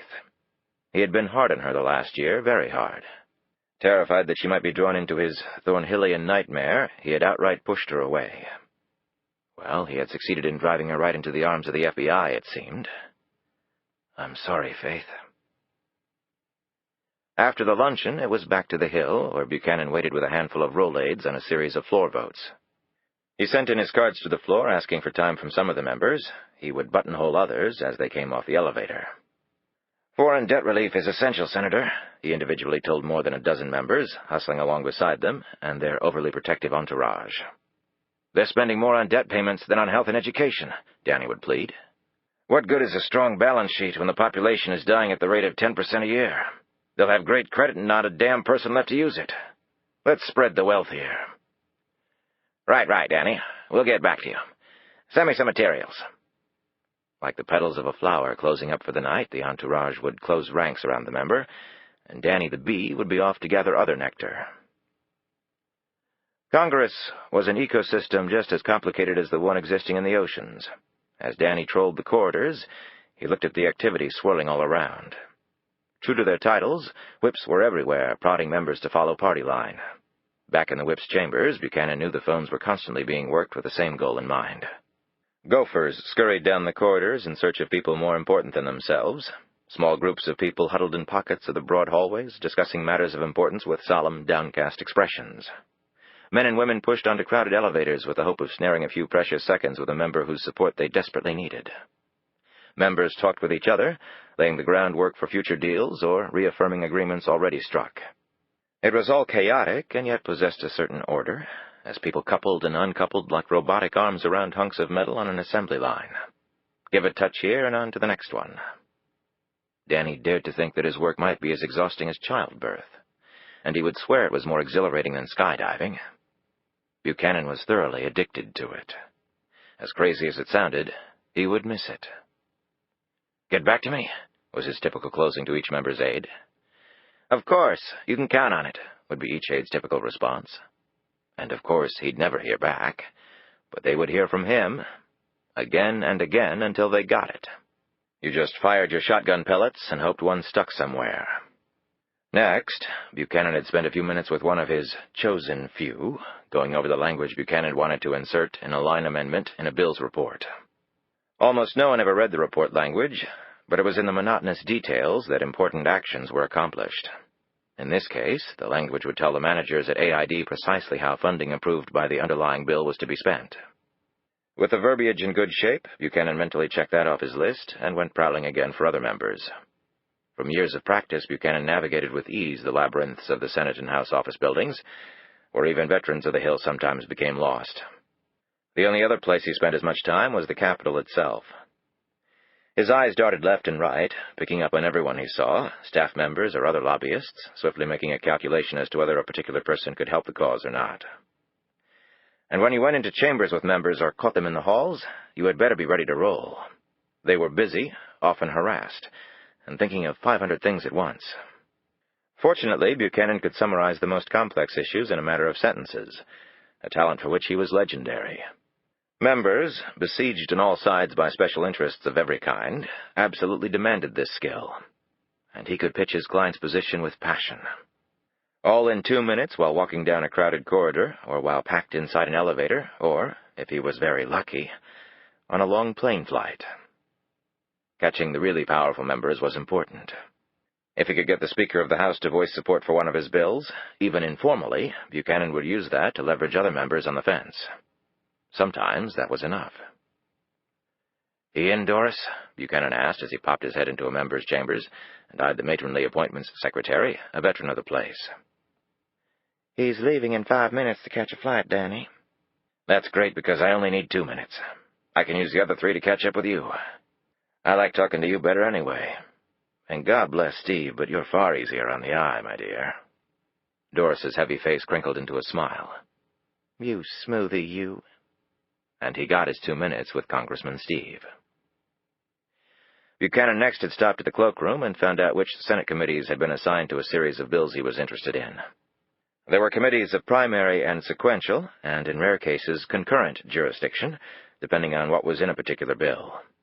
Simply determining who had what bill and in what priority of importance was a huge, ever-changing jigsaw puzzle that lobbyists had to constantly figure out. It was often a maddening challenge, and there was no one better at it than Danny Buchanan. In the course of this day, Buchanan had, as always, plied members' offices with his leave-behinds, information and summaries the staffs would need to educate the members on the issues. If they had a question or concern, he would find an answer or an expert promptly. And Buchanan had concluded every single meeting with the all-important question, "When can I follow up?" Without getting a date certain, he would never hear back from any of them. He would be forgotten, his place taken by 100 others clamoring just as passionately for their clients. Then he had spent the late afternoon covering other clients normally handled by Faith. He gave apologies and vague explanations for her absence. What else could he do? After that, he gave remarks at a think tank-sponsored seminar on world hunger, and then it was back to his office to make phone calls ranging from reminding members' staffs of a variety of issues coming up for vote to drumming up coalition support from other charitable organizations. A couple of dinners were arranged, future overseas travel booked, along with a visit in January to the White House, where he would personally introduce the president to the new head of an international children's rights organization. It was a real coup that Buchanan and the organizations he supported hoped would generate some good publicity. They were constantly on the lookout for celebrity support. Faith had been particularly good at that. Journalists were rarely interested in the poor from faraway lands, but throw in a Hollywood superstar, and the media room would be bursting with scribes. Such was life. Then Buchanan had spent some time doing his FARA, or Foreign Agent Registration Act, quarterly reports, which were a real pain in the ass, particularly since you had to stamp every page filed with Congress with the ominous label Foreign Propaganda, as if you were Tokyo Rose calling for the overthrow of the U.S. government instead of, in Danny's case, selling his soul to get crop seeds and powdered milk. After spending a few more years on the phone, then studying a few hundred pages of briefing materials, he had decided to call it a day. A glamorous day in the life of a typical Washington lobbyist, which usually ended with him collapsing into bed, except that today he did not have that luxury. Instead, he was here in this downtown hotel, attending yet another political fundraiser, and the reason was standing in the far corner of the room, sipping a glass of white wine, and looking extremely bored. Buchanan headed over. "You look like you could use something stronger than white wine." Senator Russell Ward turned, and a smile broke across his face as he looked at Buchanan. "It's good to see an honest face in this sea of iniquity, Danny." "How about we trade this place for the monocle?" Ward put his glass down on a table. "Best offer I've had all day." Chapter 27. The Monocle was a restaurant of long standing on Capitol Hill's Senate side. The restaurant and the U.S. Capitol Police Building, which itself used to be an immigration and naturalization building, were the only two structures left in this location that formerly housed a long row of buildings. The Monocle was a favorite place for politicians, lobbyists, and VIPs to gather for lunch, dinner, and drinks. The maitre d' welcomed Buchanan and Ward by name and ushered the pair to a private corner table. The decor was conservative, the walls adorned with enough photographs of past and present politicians to fill the Washington Monument. The food was good, yet people didn't come for the delights of the menus. They came to be seen, do business, and talk shop. Ward and Buchanan were regulars here. They ordered drinks and perused the menu for a moment. As Ward studied his menu, Buchanan studied him. Russell Ward had been called Rusty for as long as Buchanan could remember, and that was a long time since the two had grown up together. As chairman of the Senate Select Committee on Intelligence, Ward was a powerful influence on the well-being, or not, of all the country's intelligence agencies. He was smart, politically savvy, honest, hard-working, and he came from a very wealthy Northeast family that had lost its fortune when Ward was a young man. He had gone south to Raleigh and methodically built himself a career in public service. He was North Carolina's senior senator and worshipped by the entire state. Under Buchanan's classification system, Rusty Ward would be absolutely labeled a believer. He was familiar with every political game ever played. Ward knew all the inside stories on everyone in this town. He knew people's strengths and, more important, their weaknesses. Physically, the man was a wreck, Buchanan knew, with problems ranging from diabetes to the prostate. Yet mentally, Ward was as sharp as ever. Those who underestimated the man's massive intellect because of the physical ailments had all lived to regret it. Ward looked up from his menu. "Anything interesting on your plate these days, Danny?" Ward's voice was deep and sonorous, and so wonderfully southern, all traces of clipped Yankee long gone. Buchanan could sit and listen to the man for hours, and he had done so on many occasions. Buchanan replied, "Same old, same old. You?" "Had an interesting hearing this morning. Senate Intelligence. CIA. Is that right? You ever hear of a gentleman by the name of Thornhill? Robert Thornhill?" Buchanan's features were impassive. "Can't say that I know the man at all. Tell me about him." "He's one of the old powers there. Associate DDO. Smart, cunning, lies his ass off with the best of them. I don't trust him." "Doesn't sound like you should." "I have to give the man his due, though. He's done terrific work. Outlasted numerous CIA directors. Really served his country extraordinarily well. He's actually a legend over there. They let him do more or less what he wants because of that. Such a policy, however, is dangerous." "Really? He sounds like a real patriot." "That's what worries me. People who believe themselves to be true patriots tend to be zealots. Zealots, in my opinion, are one short step from lunatics. History has given us enough examples of that." Ward grinned. "I remember this one time he came in to deliver the usual bullshit. He looked so smug I decided I had to tweak him a little." Buchanan looked very interested. "How'd you do that?" "I asked him about death squads." Ward paused and looked around for a moment. "We've had problems with the CIA over that in the past. They fund these little insurgency groups, outfit and train 'em, then turn 'em loose like an old coon dog. Then, unlike a good coon dog, they go and do things they weren't supposed to be doing. At least, according to the official agency rules." "What did he say to that?" "Well, it wasn't part of his little script. He looked through his briefing book like he was attempting to shake out a small band of armed men." Ward laughed deeply. "Then he threw me some gobbledygook that really amounted to nothing. Said that the new CIA was merely a collector and analyzer of information. When I asked him if he was conceding that there was something wrong with the old CIA, I thought he might come over the table at me." Ward laughed again. Same old, same old." "So what's he up to now that's got you ticked off?" Ward smiled. "Trying to get me to reveal confidences?" "Of course." Ward glanced around again and then leaned forward and spoke quietly. "He was withholding information. What else? You know the spooks, Danny. They want more and more funding, but when you start to ask questions about what they're doing with that money, Jesus, it's like you killed their mother. But what else am I going to do when I'm presented with reports from the CIA's Inspector General that have so many damn redactions the paper looks black? So I brought that fact to Mr. Thornhill's attention."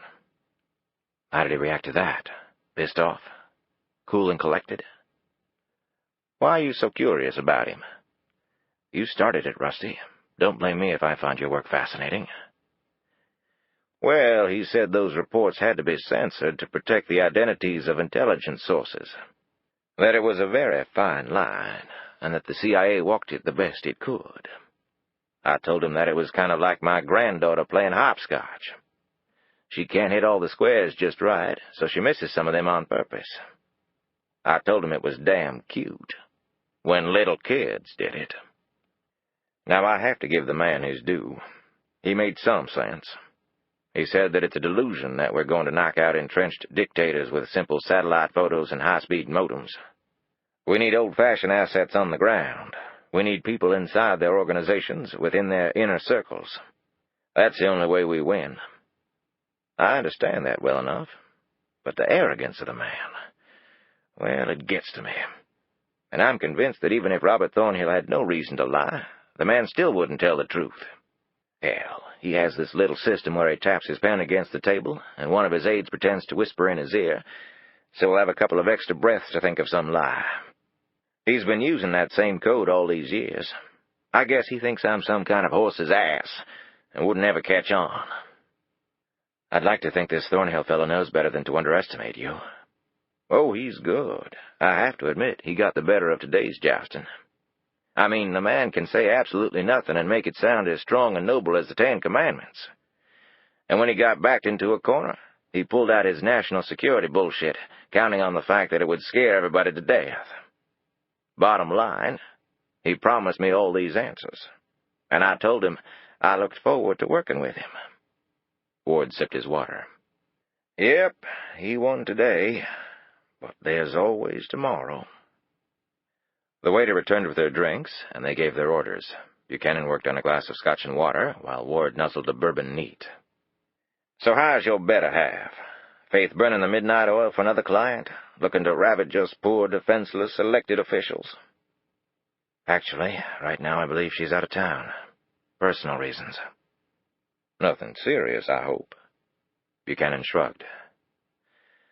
Jury's still out on that. I'm sure she'll pull through.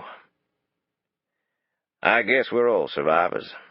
I don't know how much longer this tired old carcass of mine will hold out, though. Buchanan raised his drink. Outlive us all. Word of Danny Buchanan. God, I hope not. Ward looked at him keenly. It's hard to believe that it's been 40 years since we left Bryn Mawr. You know, sometimes I envy you having grown up in that apartment over our garage. Buchanan smiled. Funny, I was jealous of you for growing up in the mansion with all that money while my family waited on yours. Now which of us sounds drunk? You're the best friend I ever had. And you know that sentiment is reciprocated, Senator. It's even more remarkable that you've never asked me for a damn thing. You damn well know I sit on a couple committees that could help your causes. I like to avoid the appearance of impropriety. You must be the only one in this town. Ward chuckled. Let's just say our friendship is more important to me than even that. Ward spoke softly. I never told you, but what you said at my mother's funeral touched me deeply. I swear I think you knew the woman better than I did. She was a class act. Taught me all I ever needed to know about everything. She deserved a grand send-off. What I said didn't come close by half. Ward stared into his glass. If my stepfather could only have lived off my family's inheritance and not tried to play businessman, we might have kept the estate, and he wouldn't have taken his head off with a shotgun. But then maybe I wouldn't have gotten to play senator all these years if I'd had a trust fund to blow. If more people played the game the way you do, Rusty, the country would be far better off. I wasn't fishing for a compliment, but I appreciate you saying it. Buchanan drummed his fingers against the table. I drove out to the old place the other day. Ward looked up, surprised. Why? Buchanan shrugged. Not really sure. I was close by. I had some time. It hasn't changed much. Still beautiful. I haven't been there since I left for college. Don't even know who owns it now. A young couple. I saw the wife and kids through the gate, playing on the front lawn. Investment banker or internet mogul, probably. An idea and $10 in his pocket yesterday. A red-hot company and $100 million in stock today. Ward lifted his glass. God bless America. If I'd had the money back then, your mother wouldn't have lost that house. I know that, Danny. But everything happens for a reason, Rusty. Like you said, you might not have gone into politics. You've had a grand career. You're a believer. Ward smiled. Your little classification system has always intrigued me. You have it all written down somewhere? I'd like to compare it with my own conclusions about my distinguished colleagues. Buchanan tapped his forehead. It's all up here. All that gold stored in one man's brain? What a pity. You know everything about everybody in this town, too. Buchanan paused, and then added quietly, So what do you know about me? Ward seemed surprised by the question. Don't tell me the world's greatest lobbyist is having self-doubt. I thought the book on Daniel J. Buchanan was unshakable confidence, encyclopedic mind, and a keen insight into the psychology of windbag politicians and their innate weaknesses, which could fill the Pacific, by the way. Everybody has doubts, Rusty, even people like you and me. That's why we last so long. 1 inch from the edge. Death at any minute if you let down your guard. The way he said this made Ward drop his amused look. You got something you'd like to talk about? Not in a million years, Buchanan said with a sudden smile. If I start telling the sorry likes of you all my secrets, then I'll have to take my lemonade stand somewhere else and start over. And I'm way too old for that. Ward leaned back against the soft cushion and looked his friend over. What makes you do it, Danny? Not money, surely. Buchanan slowly nodded in agreement. If I did it solely for the dollars, I would have been gone 10 years ago. He swallowed the rest of his drink and looked over at the doorway where the ambassador from Italy and his substantial entourage stood, along with several senior Hill staffers, a couple of senators, and 3 women in short black dresses who looked like they had been rented for the evening, and very well might have been. The monocle was filling up with so many VIPs now, you could hardly spit without nailing some leader of something. And they all wanted the world, and they all wanted you to get it for them. Eat you up and leave nothing, and then call you a friend. Buchanan knew all the lyrics to that song. He looked up at an old photograph on the wall. A bald-headed man with a beaked nose, dour look, and ferocious eyes peered down at him. Long dead now, he had once been one of the most powerful men in Washington for decades. And most feared. Power and fear seemed to go hand in hand here. Now Buchanan couldn't even remember the man's name. Didn't that speak volumes? Ward put down his glass. I think I know. Your causes have become much more benevolent over the years. You're out to save a world few even care about. You're really the only lobbyist I know who does. Buchanan shook his head.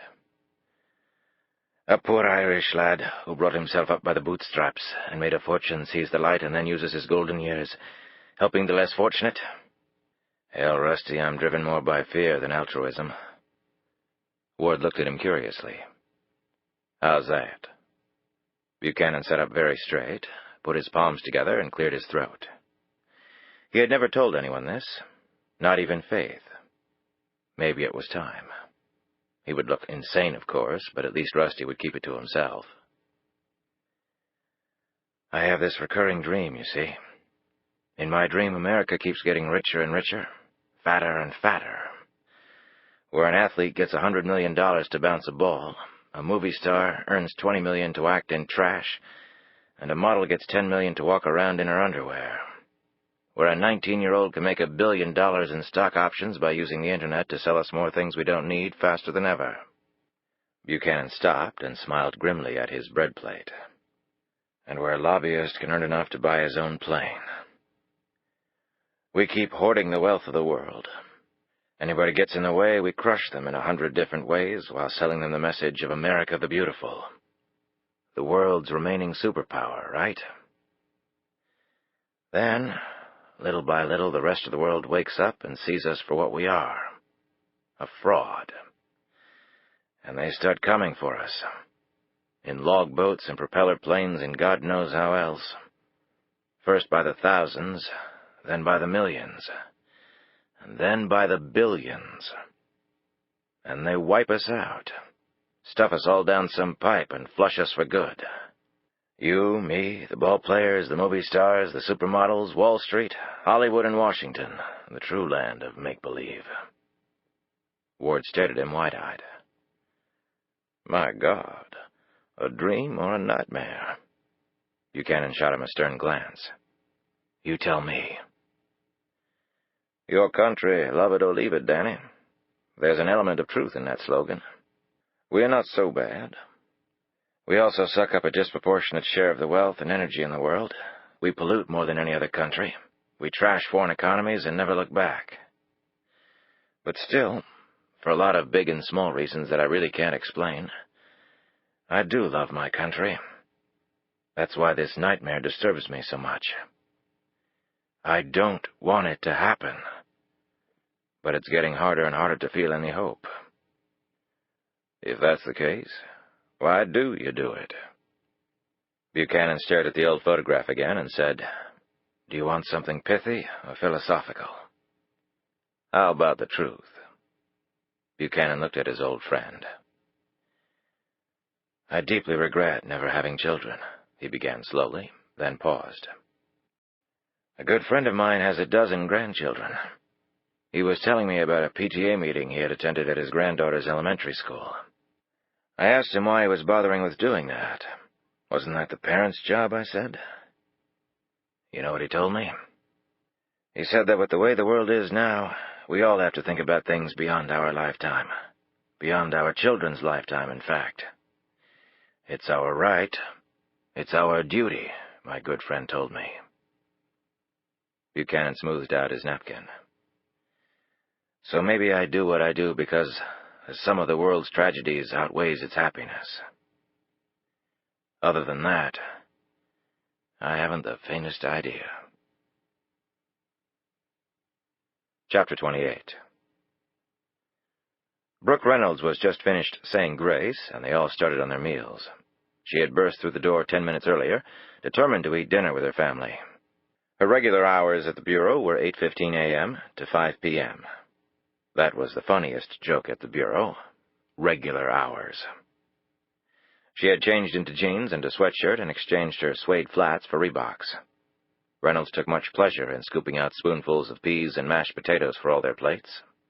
Rosemary poured out milk for the kids while her teenage daughter Teresa helped 3-year-old David cut up his meat. It was a nice, quiet family gathering, which Reynolds had come to cherish, and which she did everything possible to make each evening, even if it meant going back to work later. Reynolds rose from the table and poured herself a glass of white wine. While half her brain focused on finding Faith Lockhart and her new Confederate, Lee Adams, the other part was looking ahead with much anticipation to Halloween, less than a week away. Sydney, her 6-year-old daughter, was dead set on being Eeyore for the 2nd year in a row. David would be the bouncy Tigger, a character that fit the perpetual motion child perfectly. After that, Thanksgiving, perhaps a trip to her parents in Florida, if she could find the time. Then Christmas. This year Reynolds was taking the kids to see Santa Claus. She had missed last year because of, what else, bureau business. This year she would pull her 9mm on anyone who tried to stop her appointment with Kris Kringle. All in all, a good plan, if she could just make it work. Conception was easy. Execution was the key that so often fell out of the lock. As she put the cork back in the bottle, she looked sadly around a home that would not be hers much longer. Her son and daughter sensed that change was coming. David hadn't slept through the night in over a week. Reynolds, home after working 15-hour days, would hold the quivering, wailing little boy, trying to calm him, rock him back to sleep. She tried to tell him that things would be just fine, when she was as uncertain as anyone whether they would be. It was sometimes terrifying being a parent, particularly in the midst of a divorce and all the pain it caused, which you saw every day etched into the faces of your children. More than once Reynolds had thought about calling off the divorce for that reason alone. But hanging on for the sake of the children wasn't the answer, she felt. At least, not for her. They would have a better life without the man than they'd had with him. And her ex, she thought, might be a better father after the divorce than he had been before. Well, at least she could hope. Reynolds simply did not want to let her children down. When Reynolds caught her daughter Sydney looking apprehensively at her, she smiled as naturally as she could. Sydney was 6 going on 16, so mature beyond her years that it scared Reynolds to death. She picked up on everything, missed nothing of significance. Reynolds had never in her career interrogated a suspect as thoroughly as Sydney did her mother nearly every day. The child dug deep, trying to understand what was going on, what their future would hold, and Reynolds had no ready answers for any of it. More than once she had found Sydney holding her crying brother in his bed late at night, attempting to soothe him, relieve his fears. Reynolds had recently told her daughter that she didn't need to assume the responsibility too. that her mother would always be there. Her statement had a hollow ring, and Sidney's face plainly showed a lack of belief.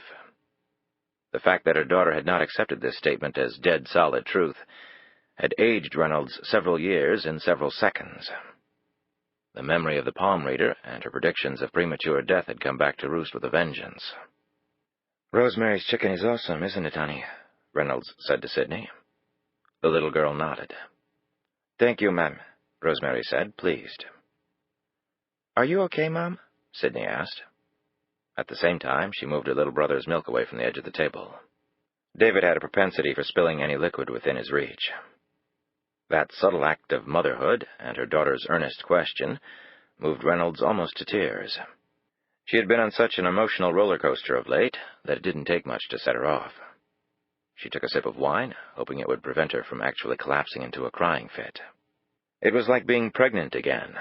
The littlest thing affected her as if it were life or death. But then her common sense kicked in. She was a mom. Things would work out.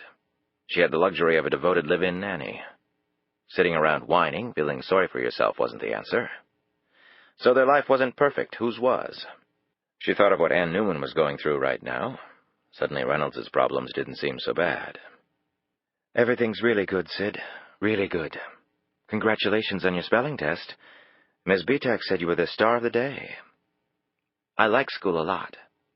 "And it shows, young lady." Reynolds was about to sit back down when the phone rang. She had caller ID and checked the readout screen. The ID screen came up blank. The caller must have ID block or his number was unlisted. She debated whether to answer it or not. The problem was that every FBI agent she knew had unlisted numbers. Ordinarily, though, anyone from the Bureau would call her on her pager or cell phone, both of which numbers she closely guarded. And calls to those two she would always answer. It was probably a random computer dialer, and she would be told to wait until a real person came on and tried to sell her a timeshare in Disney World. Still, something made her reach out and pick up the phone. "Hello?" "Brooke." Ann Newman sounded distressed, and as she listened to the woman, Reynolds sensed that there was something in addition to her husband's violent death. Poor Ann. What worse could there be? "I'll be there in 30 minutes, Reynolds said. She grabbed her coat and car keys, took a bite out of a slice of the bread on her plate, and kissed her children. "Will you be back in time to read us a story, Mom?" Sidney asked. "Fwee bears, fwee pigs, fwee goats." David promptly recited his favorite nighttime storytelling ritual to Brooke, his favorite story reader. His sister Sidney favored reading the stories herself every night, sounding out each word along the way. Little David now took a big gulp of milk, loudly burped, and then excused himself in a fit of laughter. Reynolds smiled. Sometimes when she was tired, she would tell the stories so fast they almost blurred together. The pigs built their houses, the bears went for their walk while Goldilocks burglarized the joint, and the three billy goats Gruff trounced the evil troll and lived happily ever after in their new pasture of grass. Sounded nice. Where could she buy some? And then, undressing for bed, Reynolds would endure spasms of crushing guilt. The reality was that her kids would be grown and gone before she blinked her eyes twice, and she routinely shortchanged them on 3 short fairy tales because she wanted to do something so unimportant as sleep. Sometimes it was better not to think too much. Reynolds was a classic overachiever and a perfectionist to boot, while a perfect parent was the world's greatest oxymoron. "I'll try my best, I promise."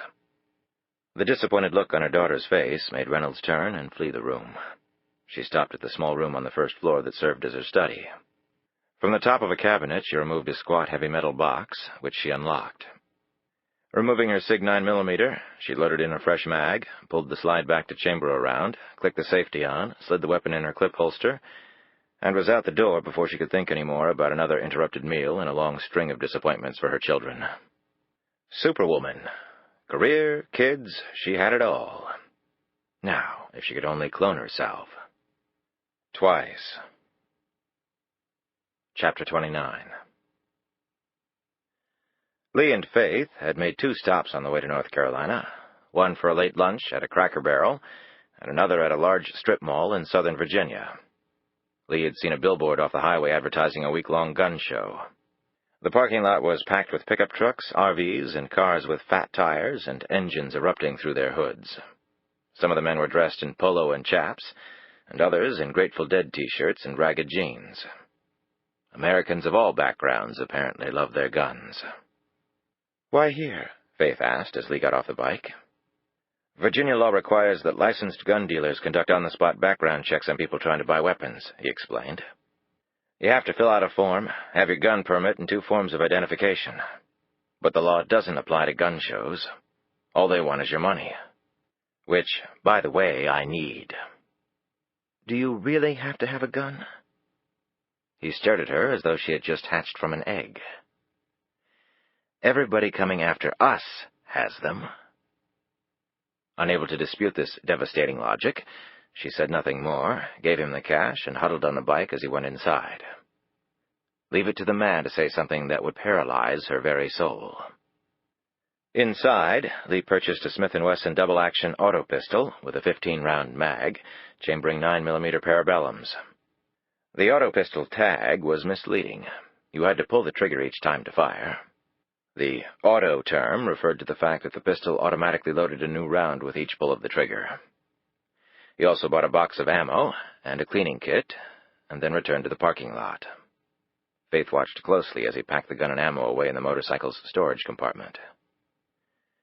"Feel safer now?" she asked dryly. "Right now, I wouldn't feel safe sitting in the Hoover building with 100 FBI agents staring at me. Gee, I wonder why."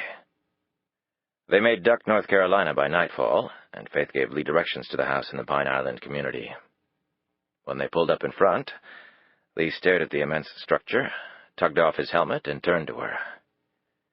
"I thought you said it was small." "Actually, I think you referred to it as small.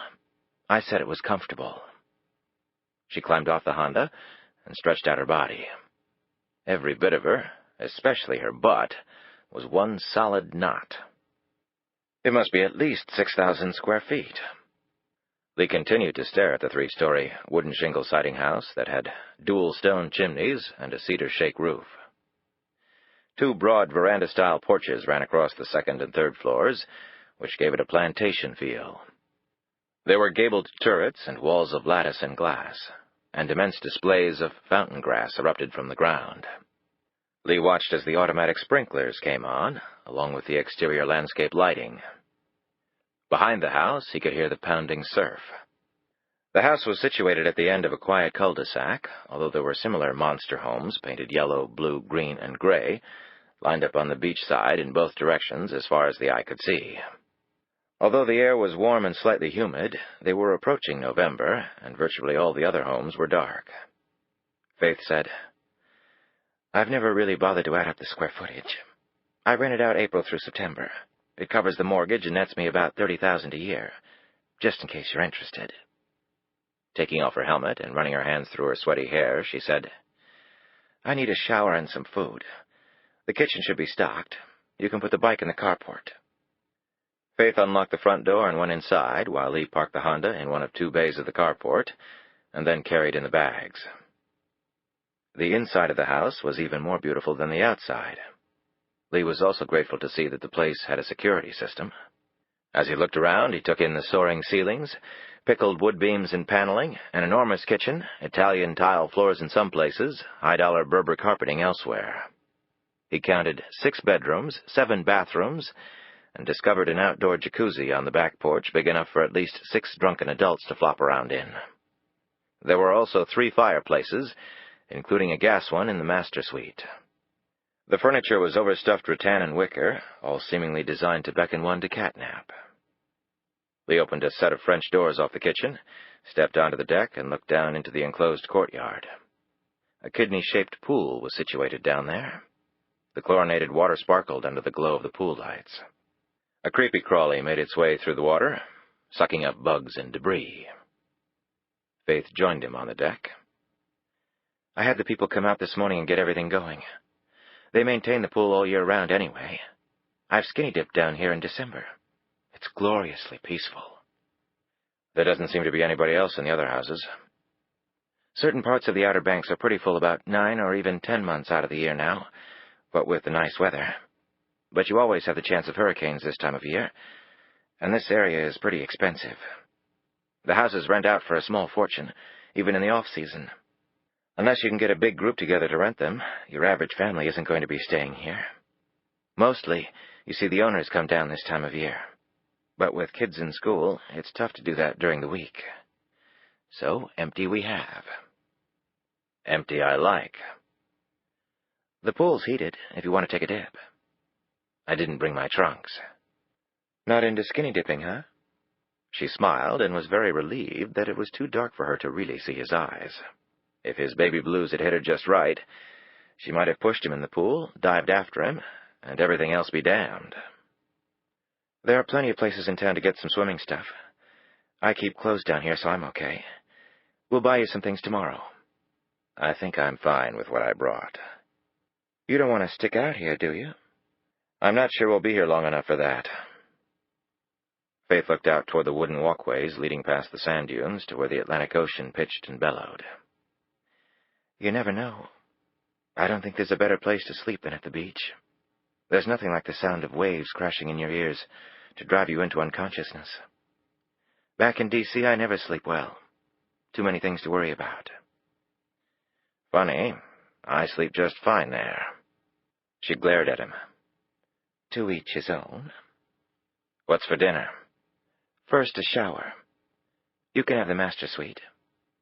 It's your place. I'm fine on a couch. With 6 bedrooms, I don't think that would make much sense. Take the one at the end of the hall upstairs. It opens out onto the back porch. The jacuzzi's out there. Feel free, even without trunks. Don't worry, I won't peek. They went inside. Lee grabbed his bag and followed her upstairs. He showered and put on a clean pair of khakis, a sweatshirt, and sneakers without socks, since he had forgotten to bring the latter. He didn't bother to dry his new buzz cut. He caught himself looking in the mirror. The haircut didn't look so bad on him. In fact, it had taken a few years off. He slapped his hard gut, even did an exaggerated flex in the mirror. Yeah, right, he said to his reflection.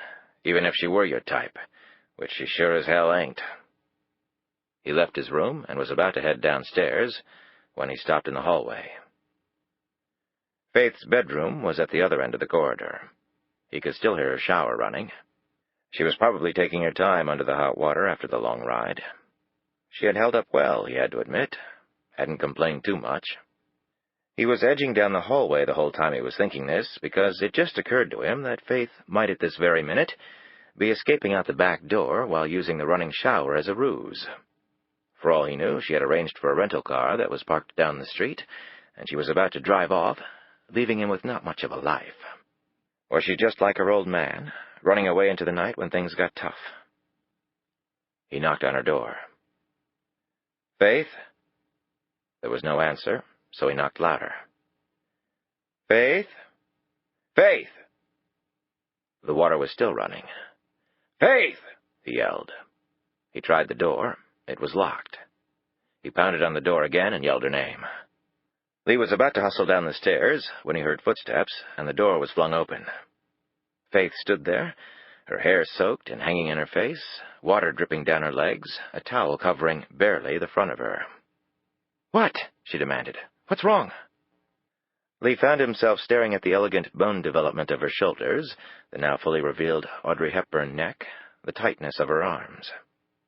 Then his gaze slid down to her upper thighs, and he quickly concluded that her arms had nothing on her legs. "What the hell is it, Lee?" she said loudly. He snapped back. "Oh, I was just wondering, how about I make dinner?" He smiled weakly. She stared incredulously at him as a puddle of water collected on the carpet at her feet. As she wrapped the mostly wet towel around her, Faith's small, firm breasts were now fully outlined against the thin, wet fabric. That's when Lee began thinking seriously about taking another shower, only this time with water cold enough to turn certain parts of his anatomy the same color as his eyes. "Fine." She slammed the door in his face. "Very fine," Lee said quietly to the door. He went downstairs and examined the contents of the refrigerator. He decided on a menu and started pulling food in pans. He had been living alone for so long that he had finally decided, after years of Golden Arches food, that he had better learn how to cook properly. He actually found it therapeutic, and he fully expected to live an extra 20 years now that he had cleaned his arteries of all the grease. At least until he met Faith Lockhart. Now all bets on a long life were off. Lee laid out tilapia on a baking sheet, brushed the fish with butter he had melted in a pan, and let it soak in. Then he added garlic, lemon juice, and some other secret spices handed down to him through generations of Adamses, and put the fish in the wall oven to broil. He sliced up tomatoes and a slab of mozzarella, arranged them nicely on a serving plate, and doused them with olive oil and seasoning. Next he prepared a salad, and then slit a length of French bread, buttered it, added garlic, and placed it in the lower oven. He got out 2 plates, silverware, and cloth napkins he found in a drawer, and set the table. There were candles on the table, but lighting them seemed like a cheesy idea. This wasn't a honeymoon, and they still had that nationwide manhunt thing to consider. He opened a small built-in wine cooler next to the fridge and selected a chilled bottle of white. As he was pouring out 2 glasses of wine, Faith came down the stairs. She wore an unbuttoned blue denim shirt with a white T-shirt underneath, a pair of loose-fitting white slacks, and red sandals. He noted she still wore no makeup, at least that he could detect. A silver bangle bracelet dangled at her wrist. She also wore turquoise earrings, done in a loopy southwestern design. She looked surprised at the kitchen activity. "A man who can shoot a gun, lose the feds, and cook, too? You just never cease to amaze me." He handed her a wine glass. "A good meal, a quiet evening, and then we get down to serious business." She glanced coolly at him as he clinked his wine glass against hers. "You clean up well," she said. "Another one of my talents." He went to check the fish while Faith went over to the wall of windows and stared out. They ate quietly, both of them apparently feeling a little awkward now that they had arrived at their destination. Getting here, ironically enough, seemed to be the easy part. Faith insisted on cleaning up the kitchen while Lee turned on the TV. "Did we make the news?" Faith asked. "Not that I can see, but there must have been reports of the FBI agent being found.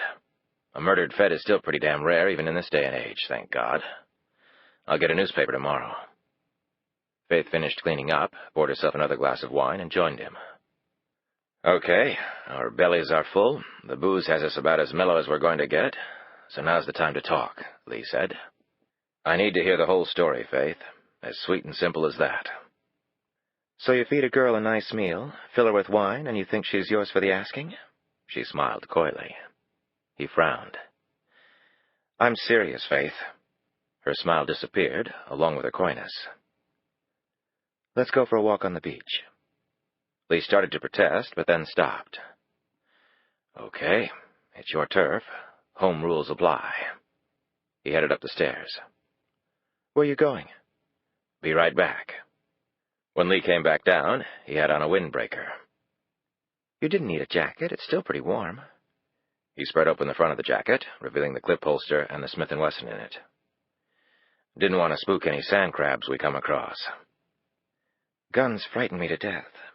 "Guns also prevent death when properly used, usually sudden violent death." "No one could have followed us. No one knows we're here." His reply chilled her to the bone. "I hope to God you're right." Chapter 30. Reynolds didn't use her bubble light, but would have if a patrol car had tried to pull her over, as she was exceeding the speed limit by more than 20 miles per hour on the few open stretches of the Beltway, before having to slow down in a sea of red brake lights. She checked her watch. 7:30. When wasn't there a rush hour in this damn area? People got up earlier and earlier to go to work, or stayed later and later before going home to avoid the traffic. Pretty soon the two groups would smack right into each other, and the 24-hour-a-day highway parking lot would officially begin. Luckily, Ann Newman's house was only a few exits down from hers. As she drove, Reynolds thought about her visit to Adams's apartment building. Reynolds had thought she had seen and heard everything by now, but Angie Carter's statement about the FBI had stunned her, and the shock of it had moved her and Connie into hyperspeed. They'd notified their superiors at the Bureau and quickly determined that no FBI operation had been conducted at Adams's address. Then the shit had really hit the fan. The impersonation of FBI agents got the attention of the director himself, and he had personally issued orders on the case. Even though the back door to Adams's apartment had been knocked off its hinges, and they could have walked right in, a search warrant was fast-tracked and executed, again with the director's personal blessing. Reynolds was actually relieved about that, because she didn't want to have any slip-ups on this one. Any mistakes would come home to roost right on her head. The apartment was thoroughly searched by one of the Bureau's crack forensics teams, pulled off another high-profile case. In the end, they didn't find much. There was no tape in the answering machine. That had really ticked Reynolds off. If the phony FBI people had taken the tape, there must have been something important on it. Her search team had continued to strike out. There were no travel documents, maps consulted, nothing that would hint as to where Adams and Lockhart were going. They had found fingerprints matching Faith Lockhart, so that was something. They were checking into Adams's background. He had family in the area. Maybe they knew something. They had discovered the roof hatch in the empty apartment next door to Adams's. Clever. Reynolds had also noted the extra locks, video surveillance, steel door and frame, and the copper shield over the alarm panel. Lee Adams knew what he was doing. They had retrieved the bag of hair and hair coloring from one of the trash cans behind the apartment. That, together with the snips they had seen of the airport surveillance tapes, showed that Adams was now a blonde, Lockhart a brunette. Not that this helped much. They were checking into whether either of them had other residences listed in their names elsewhere in the country. That was a needle in a haystack, she knew, even if they had used their real names. She doubted they would be that stupid. And even if they had used their aliases, the names Suzanne Blake and Charles Wright were too common to aid Reynolds very much. The police officers who responded to the call at Adams's apartment were pulled in and questioned.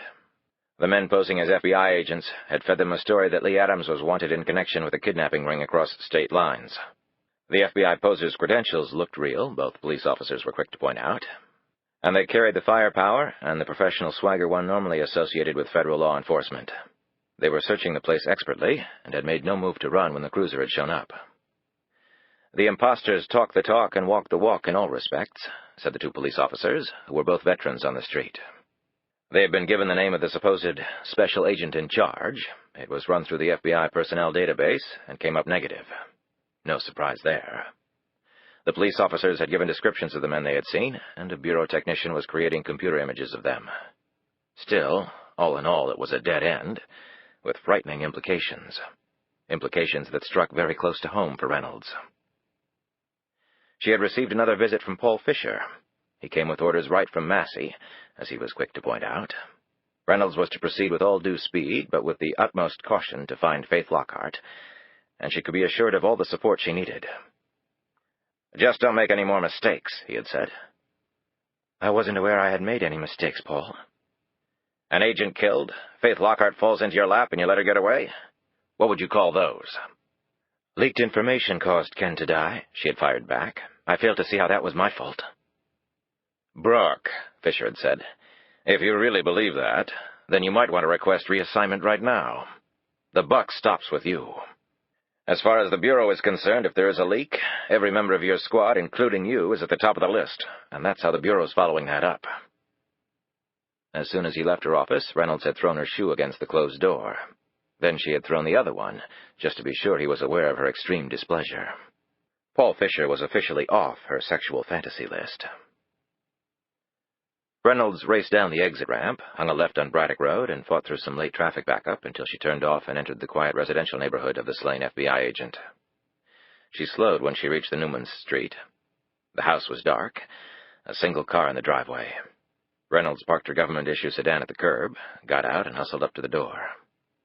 Ann Newman must have been watching for her, because the door opened before Reynolds could ring the bell. Ann Newman didn't attempt to make small talk or ask Reynolds if she wanted anything to drink. She led the FBI agent directly to a small back room that had been set up as an office with a desk, metal file cabinet, computer, and fax machine. On the wall were framed baseball cards and other sports memorabilia. On the desk were stacks of silver dollars encased in hard plastic and neatly labeled. "I was looking through Ken's office. I don't know why. It just seemed—" "You don't have to explain, Anne. There are no set rules for what you're going through." Ann Newman wiped away a tear as Reynolds studied her. Clearly the woman was near the breaking point on all fronts. She was dressed in an old robe, her hair unwashed, her eyes red and puffy. Yesterday afternoon, the most pressing decision she probably had to make was what to have for dinner, Reynolds assumed. God, it could all turn on a dime. Ken Newman wasn't the only one being buried. Anne was right there beside him. The only catch was she still had to go on living. I found these photo albums. I didn't even know they were back here. They were in a box with some other things. I know this might look bad, but if it helps in finding out what happened to Ken... She faded out for a moment as more tears plunked down onto the photo album with its tattered 70s-style psychedelic cover. Calling you was the right thing to do, Anne finally said, with a bluntness that was both painful and gratifying for Reynolds to hear. I know this is terribly difficult for you. Reynolds eyed the album, not wanting to prolong this any more than absolutely necessary. Can I see what you found? Anne Newman sat down on a small sofa and opened the album and pulled up the clear plastic sheet that kept the photos securely inside. On the page she had opened to was an 8x10 photo of a group of men in hunting garb holding rifles. Ken Newman was one of the men. She pulled out the photo, revealing a piece of paper and a small key pressed into the album page. She handed Reynolds both and watched her closely as the FBI agent examined them. The piece of paper was an account statement for a safe deposit box at a local bank. The key presumably fit that box. Reynolds looked at her. You didn't know about this? Anne Newman shook her head. We have a safe deposit box, but not at that bank. And of course, that's not all. Reynolds looked back at the bank statement, and she jerked involuntarily. The name of the box holder was not Ken Newman, nor was the billing address for the house she was in. Who's Frank Andrews? Anne Newman looked like she would burst into tears again. God, I have no idea. Did Ken ever mention that name to you? Newman shook her head. Reynolds took a deep breath. If Newman had a safe deposit box under a false name, he would have needed one thing to set up the account. She sat on the sofa next to Anne and took her hand. Have you found any identification around here that might match the name Frank Andrews? The tears welled in the stricken woman's eyes, and Reynolds truly felt for her. You mean with Ken's picture on it? Showing that he was this Frank Andrews person? Yes, that's what I mean, Reynolds said softly. Anne Newman put her hand in her robe and pulled out a Virginia driver's license. The name on it was Frank Andrews. The license number, which in Virginia was the person's Social Security number, was on there. And in the small accompanying photo, Ken Newman was staring back at her. I thought about going to open the safe deposit box myself, but then I realized they wouldn't let me. I'm not on the account, and I wouldn't be able to explain that it was my husband, but just under a fake name. I know, Anne. I know. You were right to bring me in. Now, where exactly did you find the fake ID? In another one of the photo albums. They weren't family albums, of course. I keep those. Been through them a zillion times. These albums were pictures of Ken and his hunting and fishing buddies. They took trips every year. Ken was good about taking pictures. I never knew he kept them in albums. I wasn't all that interested in looking at those pictures, you see. She stared wistfully at the far wall. Sometimes it seemed Ken was happier with his buddies shooting at ducks or at his coin and card shows than he was at home. She caught a quick breath, put a hand over her mouth, and looked down. Reynolds could sense Anne had never meant to share that personal bit of information with her, a semi-stranger. She said nothing. Experience told her to allow Anne Newman to work her way through this. A minute later, the woman started speaking again. I never would have found it, I suppose, unless... What happened to Ken, you know. I guess life is funny sometimes. Or terribly cruel. Anne, I need to check this out. I'm going to take these items, and I don't want you to mention it to anyone. Not friends, family. She paused, choosing her words as carefully as she could. Or anyone else at the Bureau. Not until I dig a little bit. Anne Newman looked up at her with frightened eyes. What do you think Ken was involved in, Brooke? I don't know yet. Let's not jump to conclusions on this. The safe deposit box might be empty. Ken might have leased it a long time ago, and then forgotten about it. And the fake ID? Reynolds licked her dry lips. Ken worked some undercover over the years. This might be a souvenir of those days. Reynolds knew this was a lie, and Ann Newman probably did too, she thought. The license had a recent issue date on it, and those working undercover in the FBI didn't usually take home the props with their secret identities on them once their tasks were completed. The fake license, she was fairly certain, was unrelated to his FBI duties. It was her job to discover what it was connected to. Anne, not a word to anyone. It's for your own safety as much as anything. Ann Newman clutched her arm as Reynolds stood. Brooke, I've got 3 kids. If Ken was mixed up in something, I'll put the house under 24-hour surveillance. Anything remotely suspicious catches your eye, you call me. She handed her a card with her direct dial numbers on it. Day or night. I didn't know where else to turn. Ken thought a lot of you. He really did. He was a damn good agent, and he had a terrific career. If she discovered that Ken Newman had been a sellout, however, the Bureau would crush his memory, his reputation, everything about his professional life. That would, of course, destroy his private side as well, including the woman Reynolds was looking at and her children. But that was life. Reynolds didn't make the rules, didn't always agree with the rules, but she lived by them. However, she would check out the safe deposit box by herself. If there was nothing suspicious in there, she would tell no one. She would continue to investigate why Newman was using an alias, but that would be done on her own time. She wasn't going to destroy his memory without a very compelling reason. She owed the man that. She left Ann Newman sitting on the sofa, the photo album open in her lap. The ironic thing was, if Newman was the leak on the Lockhart case, he had probably helped himself to an early death. Now that Reynolds thought about it, whoever might have hired him had probably hoped to eliminate the mole and the main target in one efficient thrust. Only a slug deflecting off a pistol barrel had saved Faith Lockhart from joining Ken Newman on a slab. And perhaps the assistance of Lee Adams as well?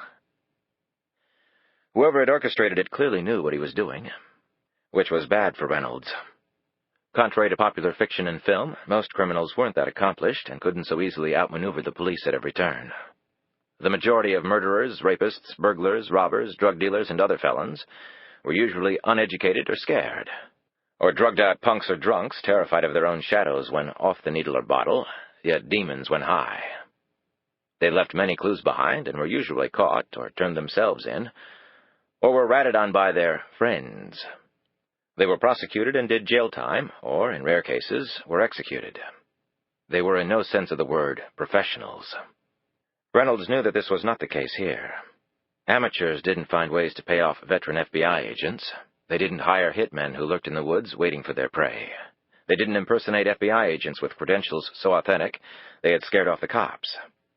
Sinister theories of conspiracy swirled in her head, sending a shiver of fear down her back.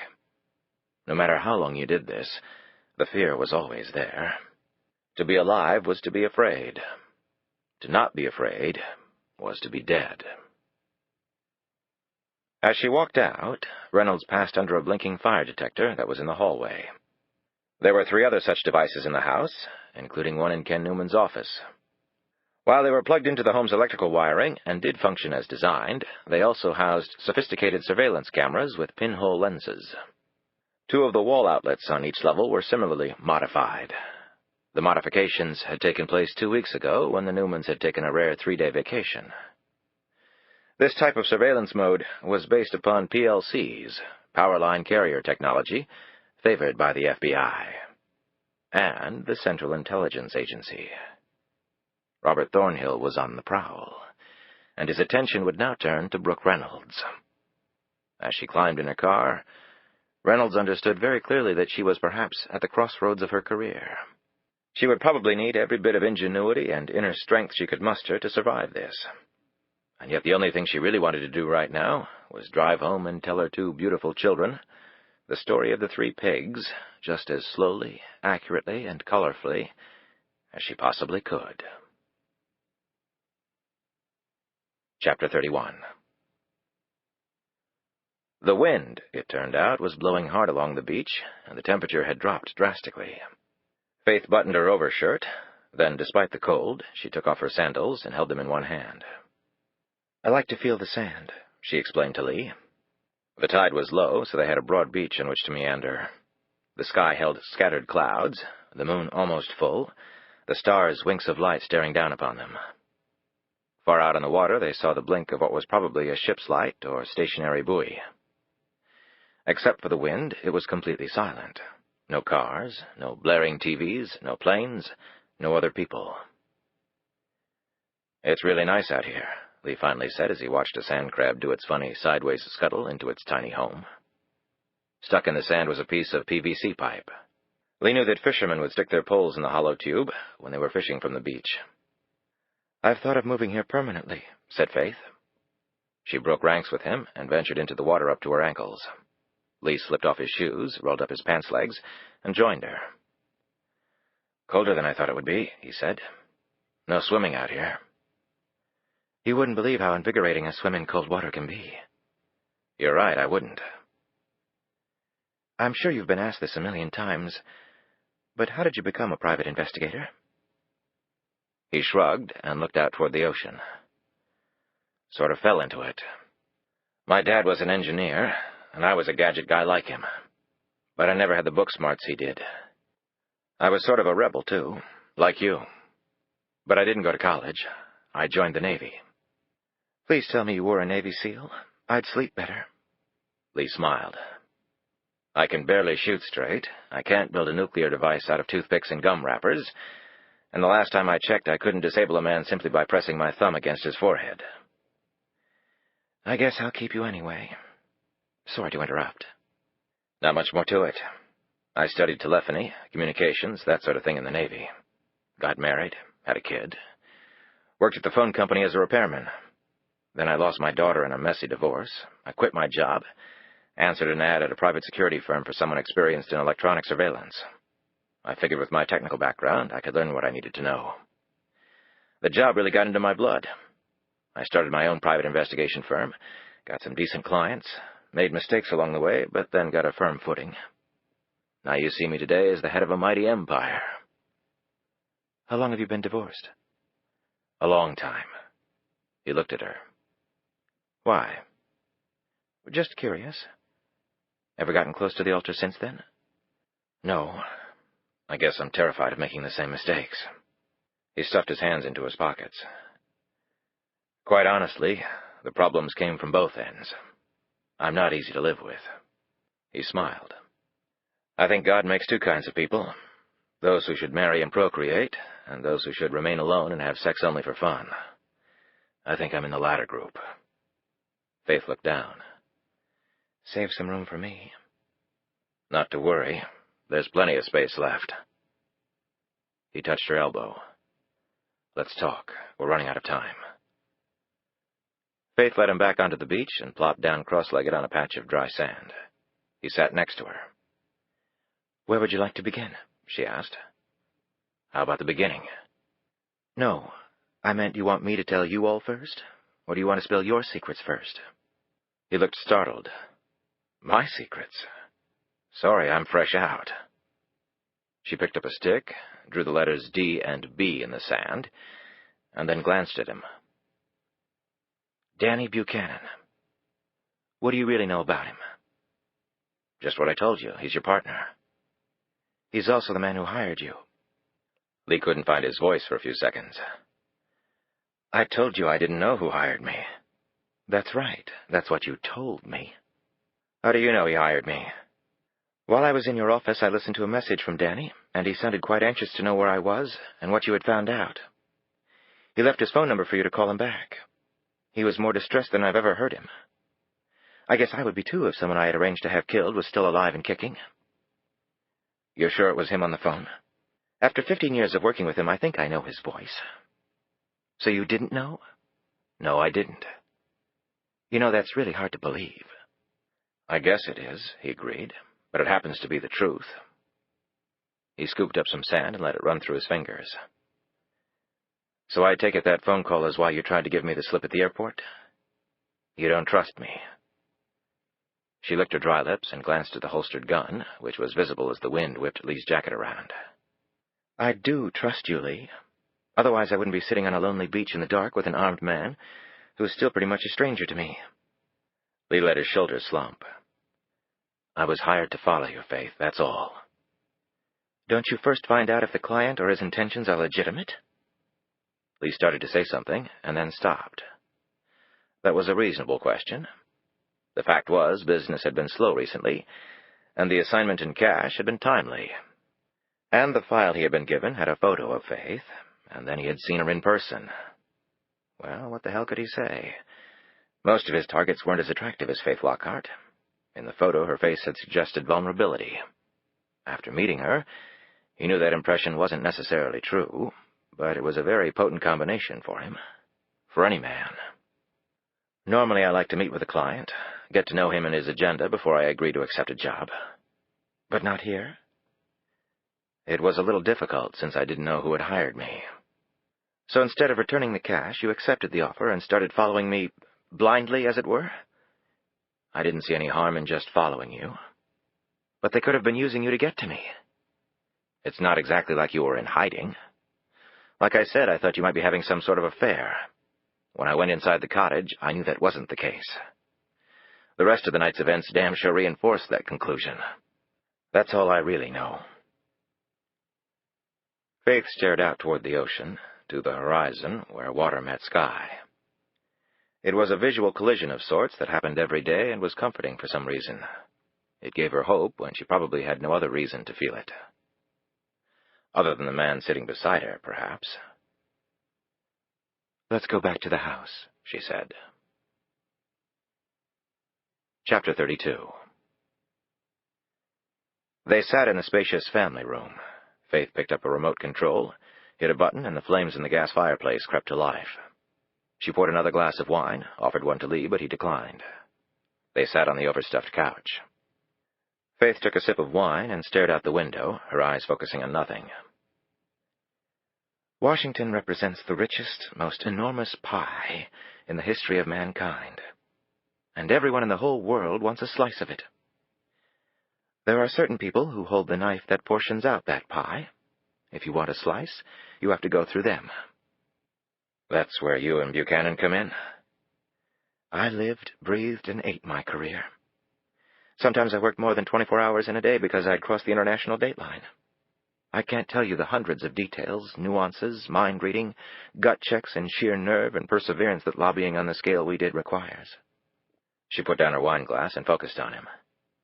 I had a great teacher in Danny Buchanan. He almost never lost. That's remarkable, don't you think? I guess never losing at anything is pretty remarkable. We can't all be Michael Jordan. In your line of work, can you guarantee to your client that a certain result will occur? Lee smiled. If I could foresee the future, I'd start playing the lottery. Danny Buchanan could guarantee the future. Lee stopped smiling. How? He who controls the gatekeepers controls the future. Lee slowly nodded in understanding. So, he was paying off people in government?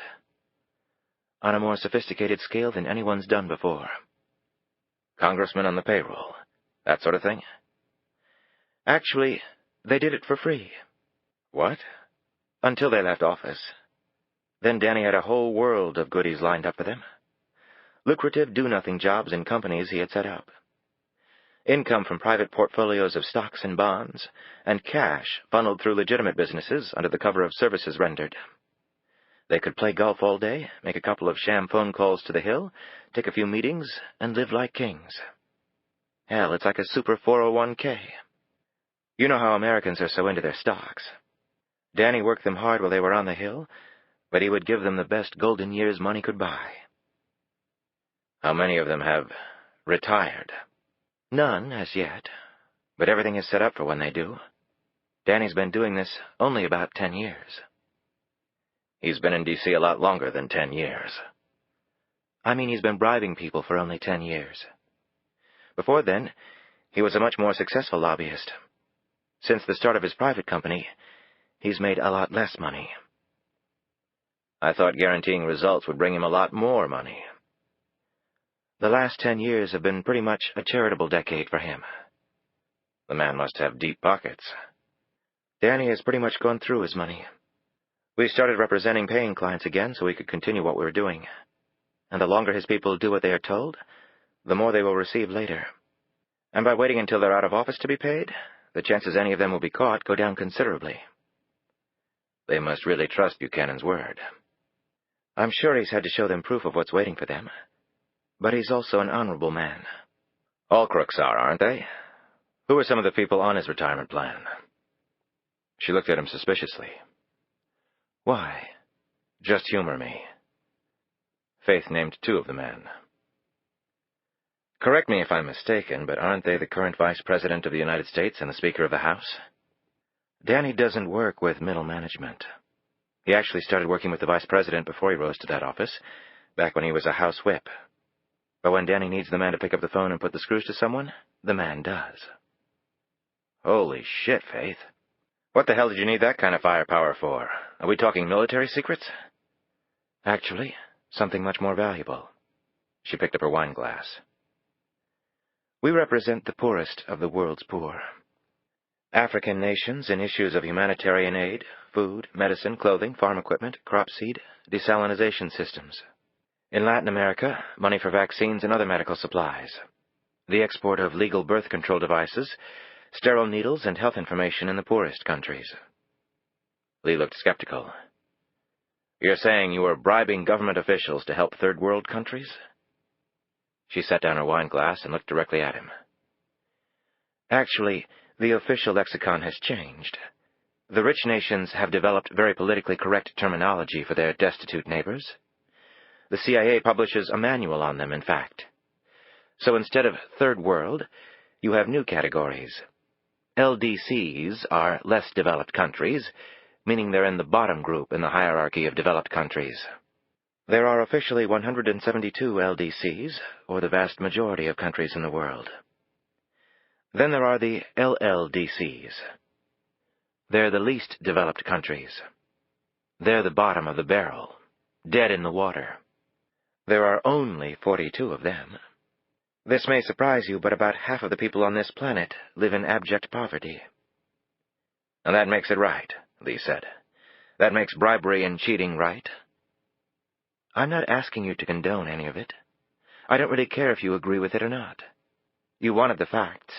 I'm giving them to you. America gives a lot of foreign aid, and we don't have to give a dime. She gave him a fierce look, one he had never seen from her before. If you want to talk facts with me, you lose, she said sharply. Come again? I've been researching this, hell, living this, for more than 10 years. We pay farmers in this country more not to grow crops than we do on humanitarian relief overseas. Of the total federal budget, foreign aid represents about 1%, with the majority of that going to 2 countries, Egypt and Israel.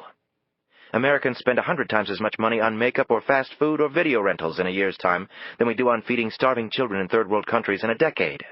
We could wipe out a dozen serious childhood diseases in undeveloped countries around the world with less money than we spend on beanie babies. You're naive, Faith. You and Buchanan are probably just filling the lining of some dictator's pockets. No. That's an easy excuse, and one that I'm sick of. The money we do manage to get goes directly to legitimate humanitarian relief organizations, and never to the government directly. I've personally seen enough health ministers in African countries wearing Armani and driving a Mercedes while babies starve at their feet. And there aren't starving children in this country? They get a lot of aid, and rightfully so. All I'm saying is that Danny and I had our agenda, and ours involved the foreign poor. Human beings are dying, Lee, by the millions.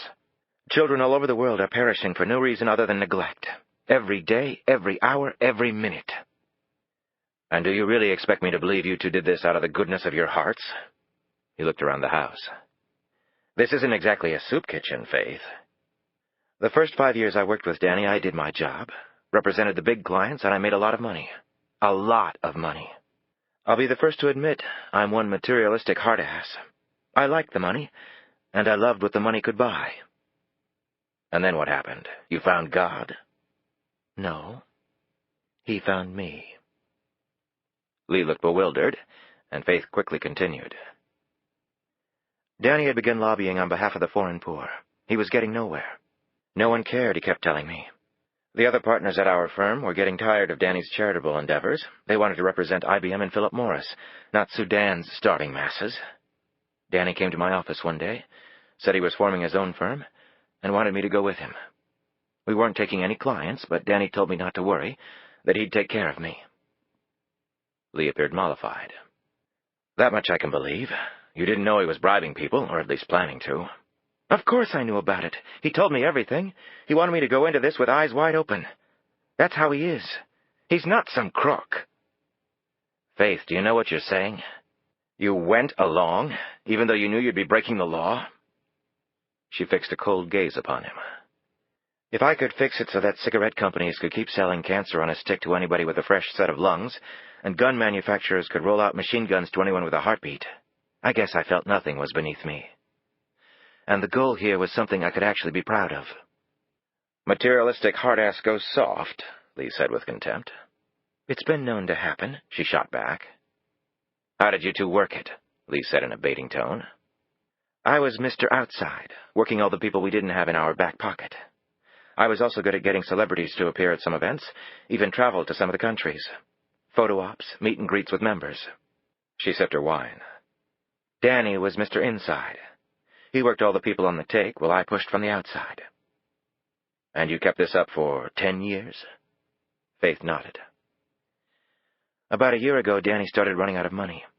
A lot of our lobbying expenses he paid out of his own pocket. It wasn't like our clients could afford to pay us anything. And he had to invest a lot of his own money into these trust funds, as he called them, for the members we were bribing. Danny took that part very seriously. He was their trustee. Every cent he promised would be there. Honor among thieves. Faith ignored the barb. That's when he told me to concentrate on paying clients while he carried the torch on the other matters. I offered to sell my house and this house to help raise money. He refused. He said I'd done enough. She shook her head. Maybe I should still sell it. Believe me, no one could ever do enough. She fell silent for a bit, and Lee chose not to break it. She stared across at him. We really were accomplishing a lot of good. What do you want, Faith? You want me to break out in applause? Her eyes flashed at him. Why don't you get on that stupid motorcycle and get the hell out of my life?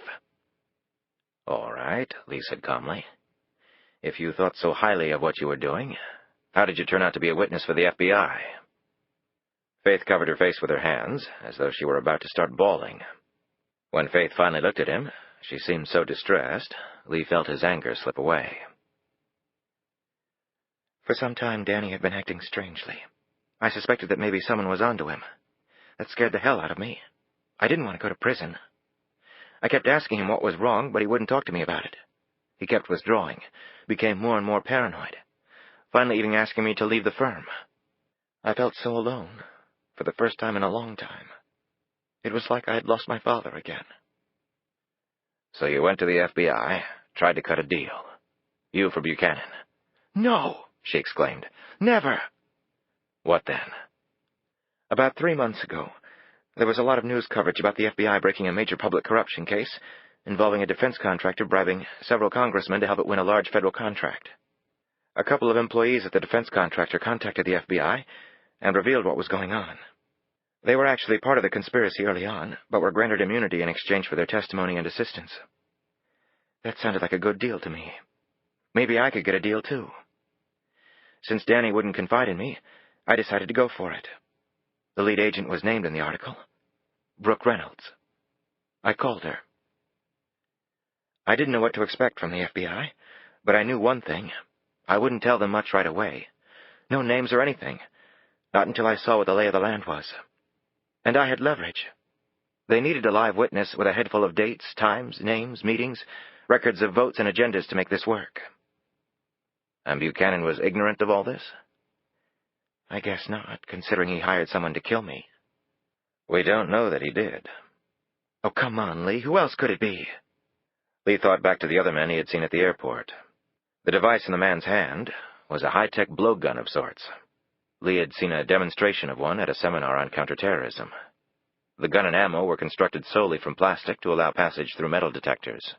You hit the palm trigger, and the air compression fired a tiny needle, either tipped or filled with a deadly toxin like thallium or ricin, or the all-time favorite of assassins, curare, because it reacted so damn fast in the body that there was no known antidote.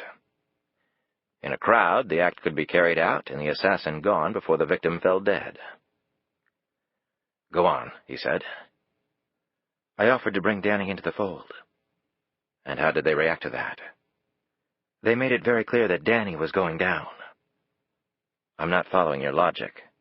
If you and Buchanan were going to turn witness, who were the feds going to prosecute? The foreign countries? No. Their representatives didn't know what we were doing.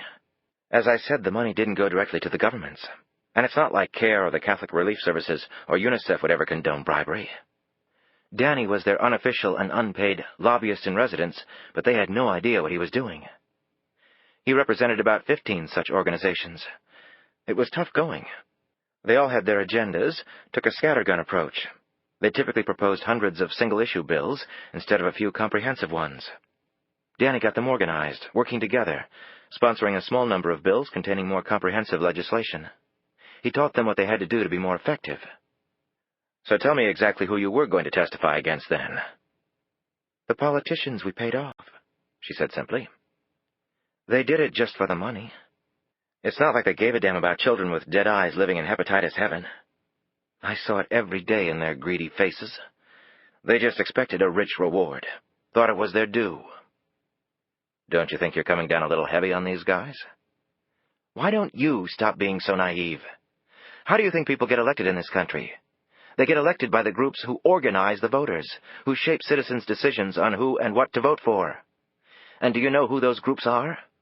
They're big business and special interests, and the wealthy who fill the coffers of political candidates every year. Do you really think ordinary people attend $5,000-a-plate dinners? And then do you really think these groups give all that money out of the goodness of their collective hearts? When the politicians get into office, you better believe they're expected to deliver. So you're saying all politicians in this country are corrupt? That still doesn't make what you did right. No? What congressman from the state of Michigan would vote to do anything to seriously hurt the automobile industry? How long do you think she'd be in office? Or high-tech in California? Or farmers in the Midwest? Or tobacco in the South? It's like a self-fulfilling prophecy in a way. Business and labor and other special interests have a lot at stake. They're focused, they have big dollars, they have PACs and lobbyists blasting their messages to Washington nonstop. Big and small business employ just about everybody. Those same people vote in elections. They vote their pocketbooks. Voila, there's your big dark conspiracy of American politics. I see Danny as the first visionary ever to outsmart greed and selfishness. But what about the foreign aid? If this story came out, wouldn't that kill the pipeline? That's the thing. Can you imagine all the positive attention it would get? The poorest countries on earth forced to bribe greedy American politicians to get the help they so desperately needed because it was unavailable any other way. You get stories like that in the media, then maybe some real substantive changes would be made. That all sounds pretty far-fetched. I mean, come on. Maybe so, but my options weren't exactly flowing over. It's real damn easy to second-guess Lee. Lee sat back as he muddled this over. Okay. Do you really think Buchanan would try to kill you? We were partners, friends. Actually, more than that. In many ways, he was like a father to me.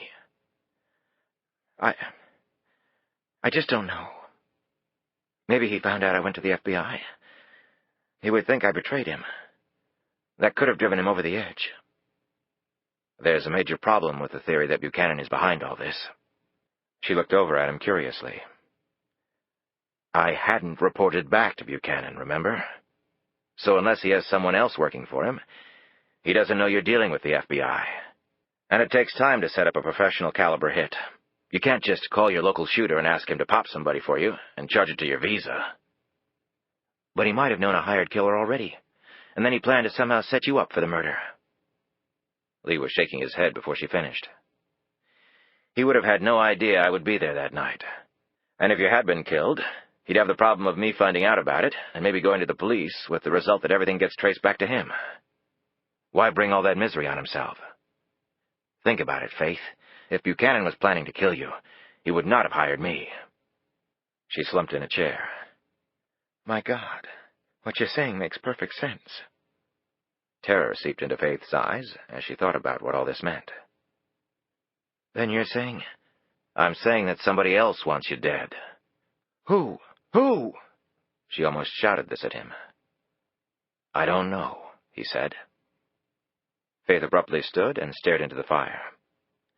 The shadows of the flames lapped against her face. When she spoke, her voice was calm, almost resigned. "Do you see your daughter much?" "Not much. Why?" "I thought marriage and kids could wait. And then months turned to years, and years to decades. And now this."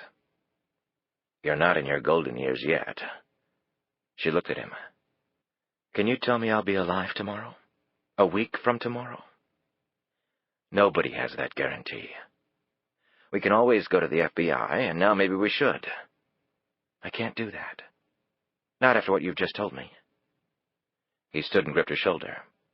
"What are you talking about?" She moved away from him. "The FBI won't let me bring Danny in. Either he goes to jail or I do. When I thought he was behind trying to have me killed, I probably would have gone back and testified. But I can't do that now. I can't be part of him going to prison." "If there hadn't been an attempt on your life, what were you going to do?" "I was going to give them an ultimatum. If they wanted my cooperation, then Danny would have to be given immunity." "And if they turned you down like they did?" "Then Danny and I would have been long gone. Somehow." She stared directly at him. "I'm not going back. For a lot of reasons. Not wanting to die being right at the top." "And exactly where the hell does that leave me?" "This isn't such a bad place, is it?" Faith said weakly. "Are you crazy? We can't stay here forever." "Then we better think of another place to run to." "And what about my home, my life? I do have a family. Do you expect me to just kiss it all goodbye?" "Whoever wants me dead will assume you know everything I do. You won't be safe." "That's my decision, not yours." "I'm sorry, Lee. I never thought anyone else would be dragged into this. Especially not someone like you." "There has to be another way." She headed for the stairs. "I'm very, very tired. And what else is there to talk about?" "Damn it, I can't just walk away and start over." Faith was halfway up the stairs. She stopped, turned, and looked down at him. "Do you think things will look better in the morning?" she asked.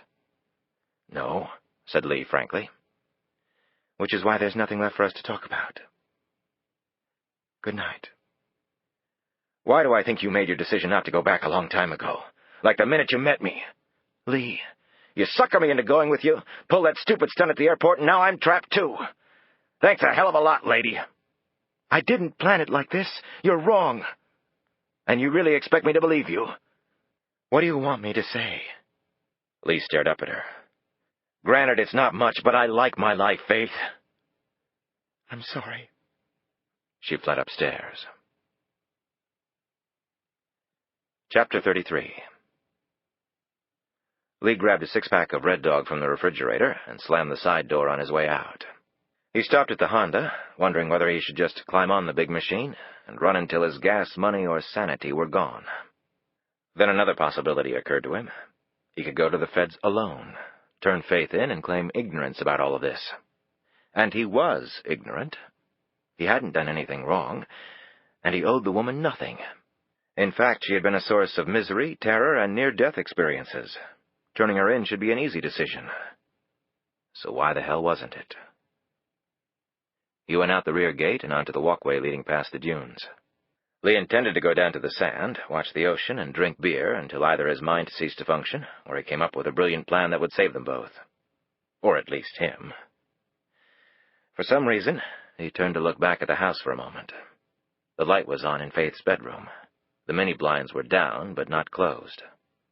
As Faith came into view, Lee stiffened. She didn't close the blinds. She moved through the room, disappeared into the bathroom for a minute, and then reappeared. As she started to undress, Lee looked around to see if anyone was watching him watching her. The police responding to a Peeping Tom call would put the finishing touches on a spectacular day in the charmed life of Lee Adams. The other homes were dark, however. He could safely continue his voyeurism.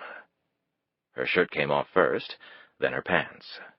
She kept shedding clothes until all the window was filled with skin.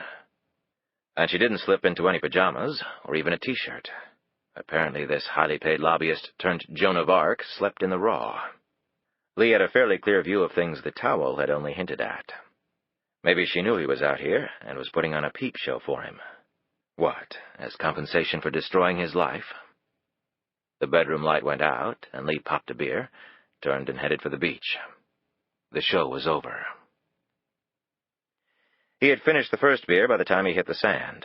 The tide was starting to roll in, and he didn't have to venture far to be in water past his ankles. He cracked another beer and went in farther, up to his knees. The water was freezing, but he went in farther still, almost to his crotch, and then stopped for a practical reason. A wet pistol wasn't particularly useful.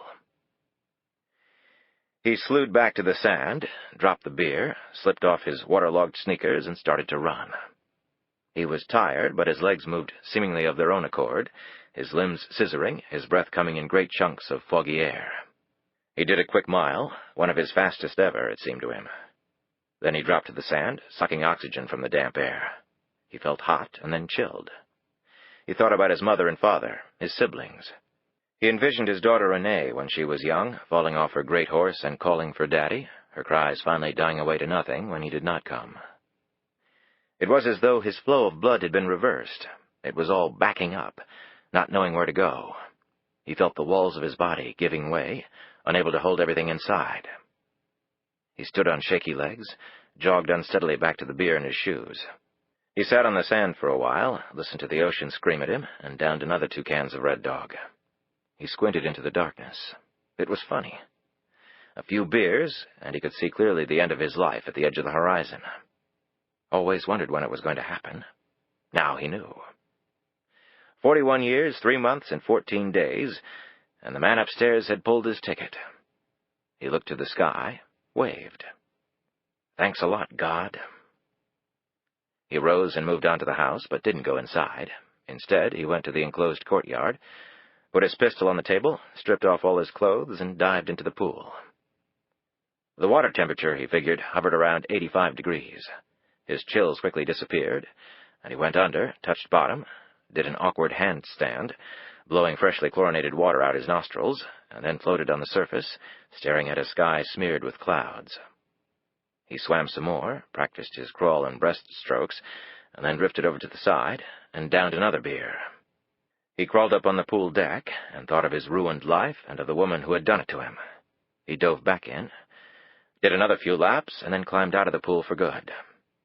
He looked down, surprised. That was a real kicker. He looked up at the dark window. Was she asleep?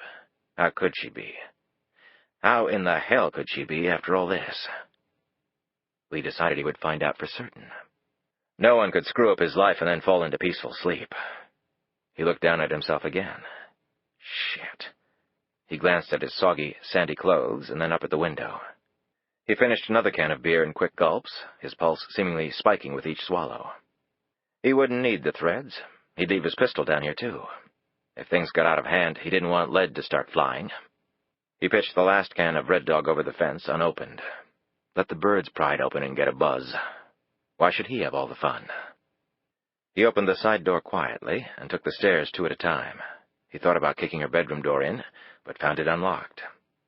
He pushed the door open, peered in, letting his eyes adjust to the darkness here. He could make her out on the bed, one long hump. One long hump. To his alcohol-saturated mind, that phrase was immensely funny.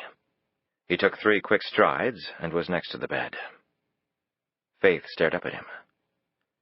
Lee. It wasn't a question, how she said it. It was a simple statement that he didn't know the meaning of. He knew she could see he was naked. Even in the darkness, he trusted she could see he was fully aroused. With a sudden thrust of his arm, he stripped the cover off her. Lee, she said again, this time a question. He looked down at the fine curves and softness of her naked body. His pulse rose, the blood rocketed through his veins, delivering devilish potency to a man severely wronged. He roughly bulled between her legs, flopped down chest to chest. She made no move to resist, her body limp. He started to kiss her on the neck, and then stopped. It was not that sort of thing. No tenderness. He clenched her wrists hard. She just lay there, saying nothing, not telling him to stop. This angered him. He breathed heavily in her face. He wanted her to know it was the beer, not her. He wanted her to feel, to know this was not about her, or how she looked, or how he felt about her, or anything else. He was a red-eyed, drunken son of a bitch, and she was easy meat. That was all. He loosened his grip. He wanted her to scream, to slug him as hard as she could. Then he would stop, but not before. Her voice broke through the sounds of what he was doing. I'd appreciate it if you'd get your elbows off my chest. He wouldn't stop, however, kept going. Hard elbow against soft tissue, the king and the peasant. Give it to me, Faith. Clean my clock. You don't have to do it like this. What you have in mind? He slurred back. Navy shore leave in New York City was the last time he had even come close to being this drunk. Intense pain clacked against his temples. 5 beers and a few glasses of wine, and he was pretty damn well blitzed. God, he was getting old. Me on top. You're obviously too intoxicated to know what you're even doing. Her tone was blunt, reproachful. On top. Always a boss, even between the sheets? The hell with you. He squeezed her wrists so tightly, his thumbs and index fingers touched together. To her credit, she didn't even make a whimper, though he could sense the pain coursing through her and how her body tensed under him. He pawed her breasts and buttocks, roughly pummeled her legs and torso. He made no move, though, to enter her, and it wasn't because he was too drunk to accomplish the mechanics. It was because not even alcohol could make him do that to a woman. He kept his eyes closed, didn't want to look at her. But he dipped his face to hers. He wanted Faith to smell the stink of his sweat, to soak in the barley and hops base of his lust. I just thought you might enjoy it more, that's all, she said. Damn it, he roared. Are you just gonna let me do this? Would you have me call the police? Her voice was like a twirling drill bit against his already throbbing skull. He hovered over her, arms locked, the cords of his triceps bulging. He felt a tear escape his eye, touch his cheek, like a single wandering snowflake, homeless, just like him. Why aren't you kicking the shit out of me, Faith? Because it's not your fault. Lee started to feel sick to his stomach, his arms weakening. She moved her arm, and he let it go, releasing her without Faith having to say a word. She touched his face, very gently, like a feather dropped from the sky. With a simple motion, she rubbed the single tear away. When she spoke, her voice was hoarse. Because I took your life. He nodded in understanding. So if I run with you, do I get this every night? My little dog biscuit? If that's what you want. She suddenly took her hand away, let it drop to the bedding. He made no move to take it again. He finally opened his eyes and stared down at the numbing sadness in her gaze, the lingering pain in the tightness of her neck and face. Pain he had inflicted, and she had taken silently. The outline of her own hopeless tears against pale cheeks. They all were like searing heat that somehow flashed right past his skin, collided with his heart, vaporizing it. He pulled himself off her, staggered into the bathroom. He barely made it to the toilet, where the beer and dinner came out much faster than they had gone in. Then Lee passed out on the very expensive Italian tile floor. The tingle of the cold washcloth against his forehead brought him around. Faith was behind him, cradling him. She seemed to be wearing some kind of long-sleeved T-shirt. He could make out her long muscular calves and her skinny curved toes. Lee felt a thick towel across his middle. He was still nauseous and cold, his teeth chattering. She helped him sit up and then stand, her arm around his waist. He was wearing a pair of jockeys. She must have done it. He wouldn't have been capable. As it was, he felt like he'd been hog-tied to a whirlybird for about 2 days. Together they made it back to the bed, and she helped him in, covering him with the sheet and comforter. I'll sleep in another room, she said softly. He said nothing, refusing to open his eyes once more. He could hear her move to the door. Right before she left, he said, "I'm sorry, Faith." He swallowed. His tongue felt big as a damn pineapple. Before she closed the door, he heard her say, so very quietly, "You won't believe this, Lee, but I'm more sorry than you." Chapter 34. Brooke Reynolds looked calmly around the interior of the bank. It had just opened, and there were no other customers in the branch. In another life, she might have been casing the place for future robbery. The thought actually brought a rare smile to her face. She had several scenarios she could have played out, but the very young man sitting behind the desk, with the title of assistant branch manager on a nameplate in front of him, had decided the matter.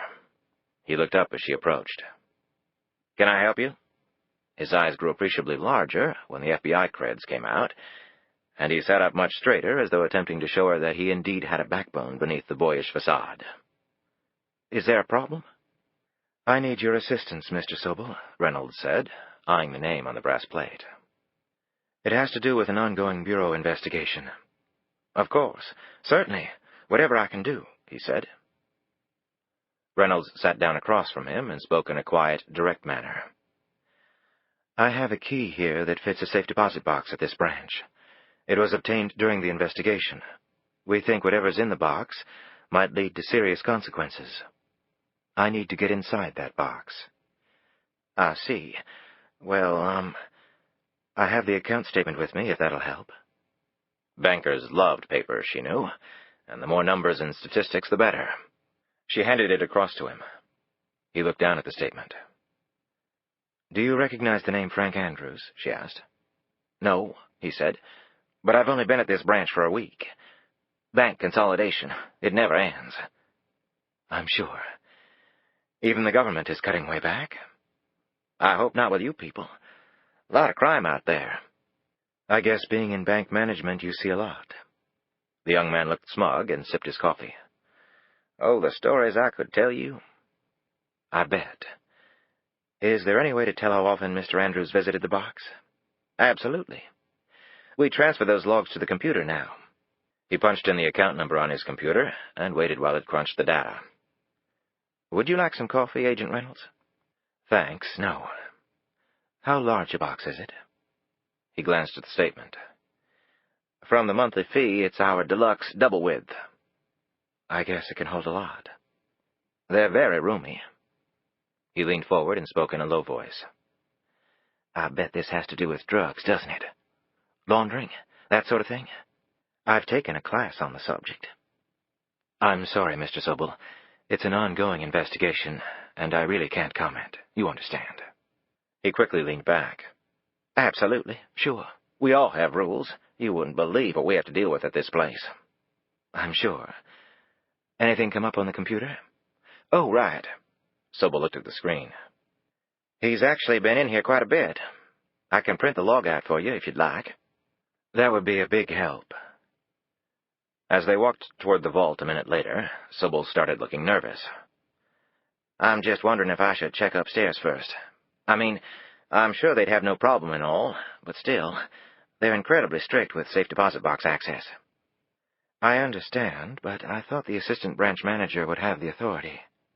I won't be taking anything out, just reviewing the contents. And depending on what I find, the box may have to be impounded. It's not the first time the Bureau's had to do this. I'll take full responsibility, don't worry." That seemed to relieve the young man, and they proceeded into the vault. He took Reynolds' key and his own master and pulled out the large box. "We have a private room where you can look at it." He showed her into the small room, and Reynolds closed the door. She took a deep breath and noticed that her palms were sweaty. In this box might be something that could shatter any number of lives and perhaps careers. She slowly raised the lid. What she saw made her swear under her breath. The cash was neatly bundled with thick rubber bands, old, not new bills. She did a quick count. Tens of thousands. She put the lid back down. Sobel was standing outside the booth when she opened the door. He returned the box to the vault. "Can I see the sign-in register for this box?" He showed her the signature log. It was Ken Newman's handwriting. She knew it well. A murdered FBI agent and a box full of cash under an alias. God help them. "Did you find anything helpful?" Sobel asked. "I need this box impounded. Anyone shows up wanting to get inside, you're to call me immediately at these numbers." She handed him her card. "This is serious, isn't it?" Sobel suddenly looked very unhappy that he had been assigned to this branch. I appreciate your help, Mr. Sobel. I'll be in touch. Reynolds returned to her car and drove as quickly as possible toward Ann Newman's house. She called from her car and confirmed the woman would be home. The funeral was scheduled to take place in 3 days. It would be a big affair, with top officials from the Bureau as well as law enforcement agencies from across the country attending. The funeral motorcade would be especially long and would pass between columns of somber, respectful federal agents and men and women in blue. The FBI buried its agents who died in the line of duty with the great honor and dignity they deserved. What did you find out, Brooke? Ann Newman wore a black dress, her hair was nicely styled, and there was a touch of makeup on her face. Reynolds could hear talk coming from the kitchen. There were 2 cars parked out front when she had arrived, probably family or friends offering condolences. She also noted platters of food on the dining room table. Cooking and condolences seemed ironically to go hand in hand. Grief was better digested on a full stomach, apparently. I need to see records of your and Ken's bank accounts. Do you know where they are? Well, Ken always handled the finances, but I'm sure they're in his office. She led Reynolds down the hallway, and they went into Ken Newman's home office. Do you have more than one bank you deal with? No. That much I do know. I always get the mail. It's just the one bank. And we only have a checking account, no savings. Ken said the interest they paid was a joke. He was really good about money. We own some good stocks, and the kids have their college accounts. While Anne looked for the records, Reynolds idly glanced around the room. Stacked on one bookshelf were numerous hard plastic containers in various colors. While she had noted the coins encased in clear plastic on her previous visit, she hadn't really focused on these. What's in those containers? Anne looked at where she was pointing. Oh, those are Ken's sports cards. Coins, too. He was really good at it. He even took a course and became certified to grade both cards and coins. Just about every weekend he was at some show or another. She pointed up to the ceiling. That's why there's a fire detector in here. Ken was really afraid of fire, in this room especially. All that paper and plastic, it could go up in a minute. I'm surprised he found the time for collecting. Well, he made the time. He really loved it. Did you or the kids ever go with him? No.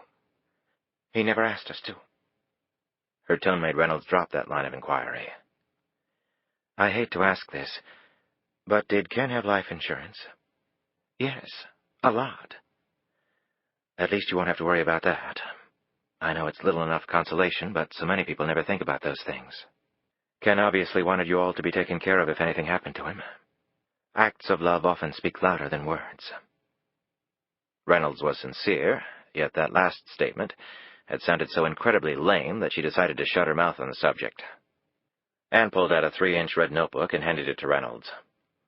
I think this is what you're looking for. There are more in the drawer. This is the most current one. Reynolds looked down at the binder. There was a laminated label affixed to the front flap of the notebook, indicating that it contained checking account statements for the current year. She flipped it open. The statements were neatly labeled and organized chronologically by month, the most recent month on top. The canceled checks are in the other drawer. Ken kept them divided by year.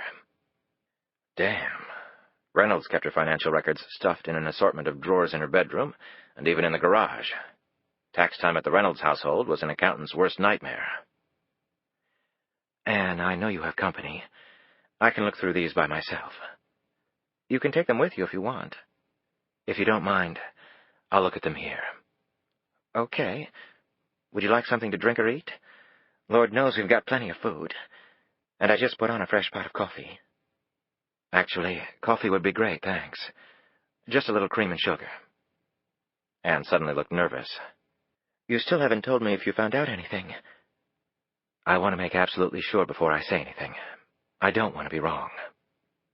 As Reynolds looked into the poor woman's face, she felt tremendous guilt.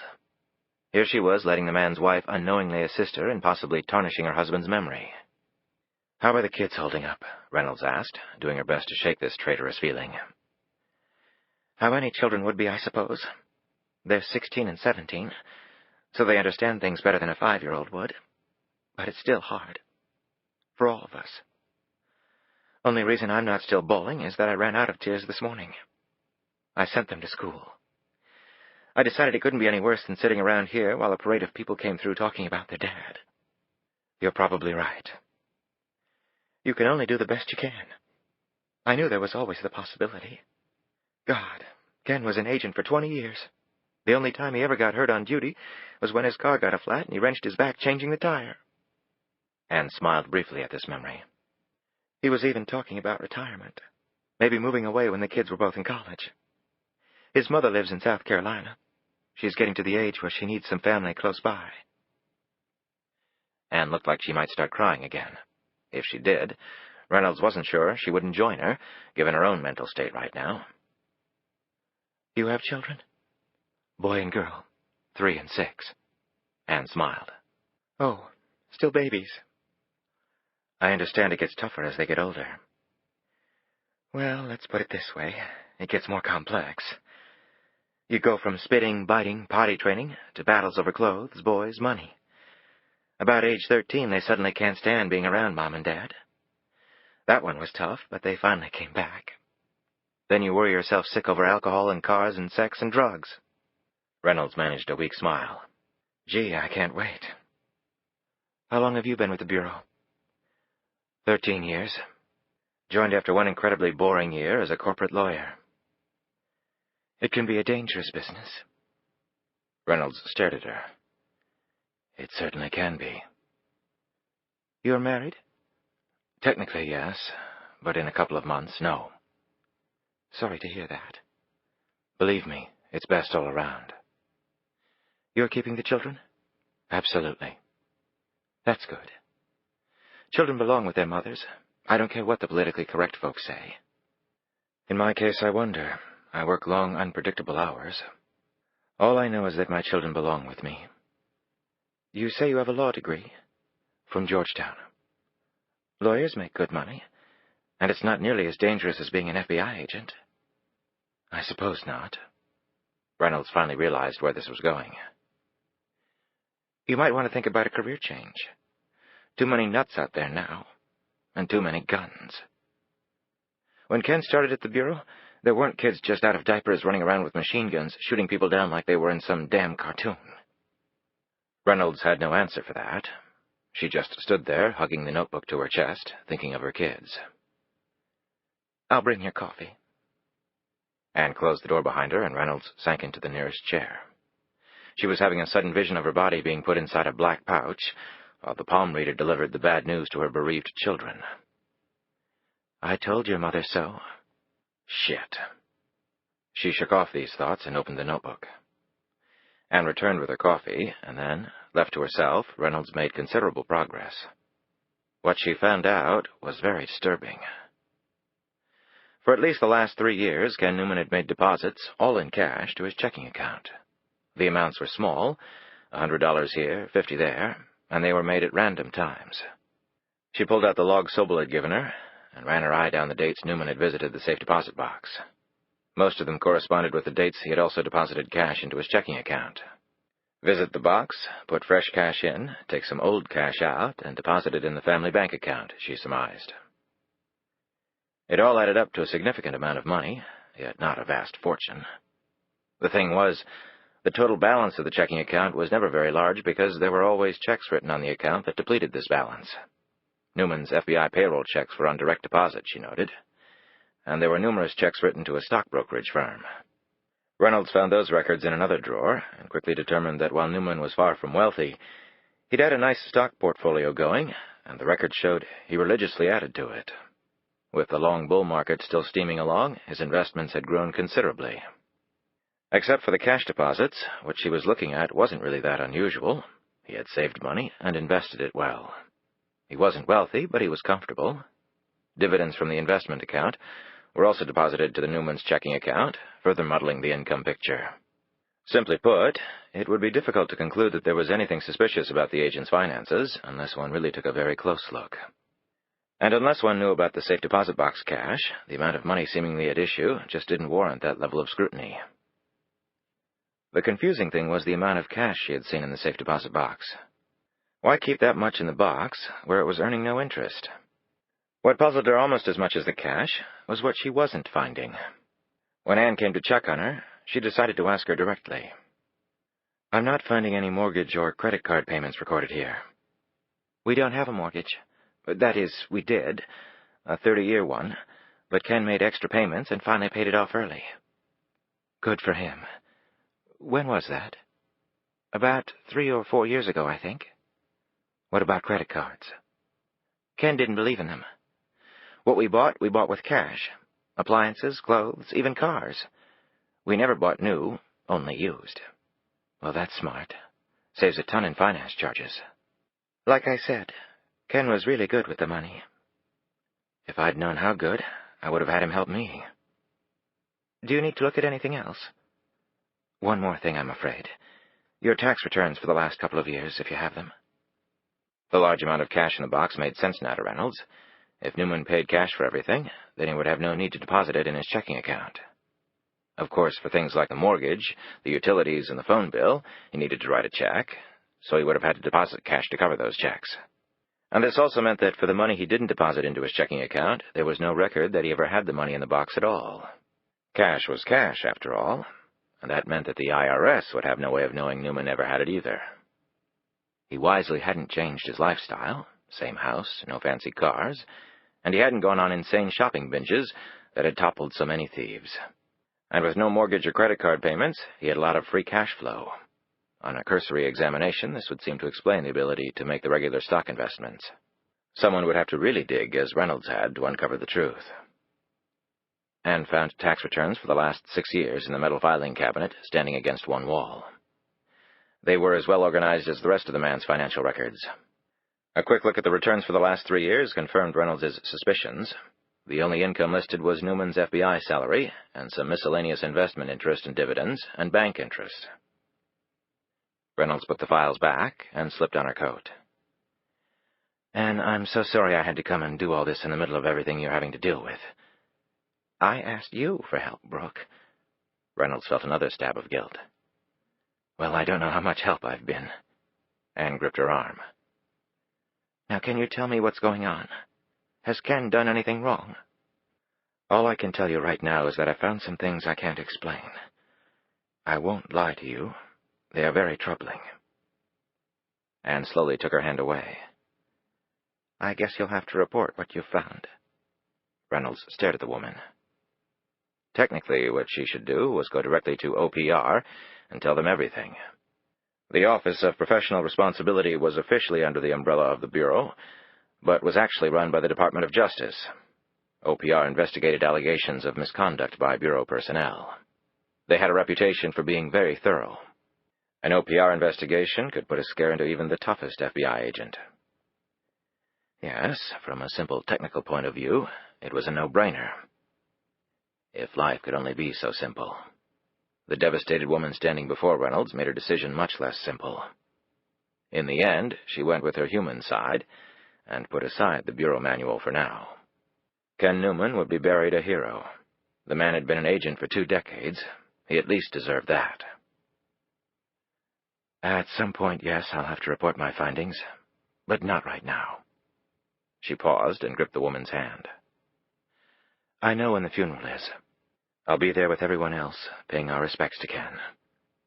Reynolds gave Anne a reassuring hug and then walked out, her mind whirling so fast she felt a little dizzy. If Ken Newman was on the take, he had been doing it for a while. Was he the leak on Reynolds' investigation? Had he sold out other investigations as well? Was he just a freelancing mole selling to the highest bidder? Or was he a regular snitch working for the same party? If so, why was such a party interested in Faith Lockhart? There were foreign interests involved. Lockhart had told him that much. Was that the key? Was Newman working for a foreign government all this time? A foreign government that was also coincidentally caught up in Buchanan's scheme? She sighed. The whole thing was snowballing into something so big, she halfway felt like running home and pulling the covers over her head. Instead, she would get in her car, drive to the office, and continue chipping away at this case, as she had hundreds of others over the years. She had won more than she had lost, and that was the best anyone in her line of work could ever hope for. Chapter 35. Lee had awoken very late with the mother of all hangovers and decided to run it off. At first, each of his strides in the sand sent lethal darts through his brain. Then, as he loosened up, breathing the chilly air, felt the salty wind on his face. At about the 1-mile point in his run, the effects of his crushed grape and red dog shooters disappeared. When he got back to the beach house, he went around to the pool and retrieved his clothes and his gun. He sat in a sling chair for a while, letting the sun warm him. When he went back inside, he smelled coffee and eggs. Faith was in the kitchen, pouring a cup of coffee. She had on jeans and a short-sleeved shirt and was barefoot. When she saw him come in, she pulled out another mug and filled it. For a moment, this simple act of companionship pleased him. And then his actions of the night before washed that feeling away, like ocean waves brutally wiping out sand castles.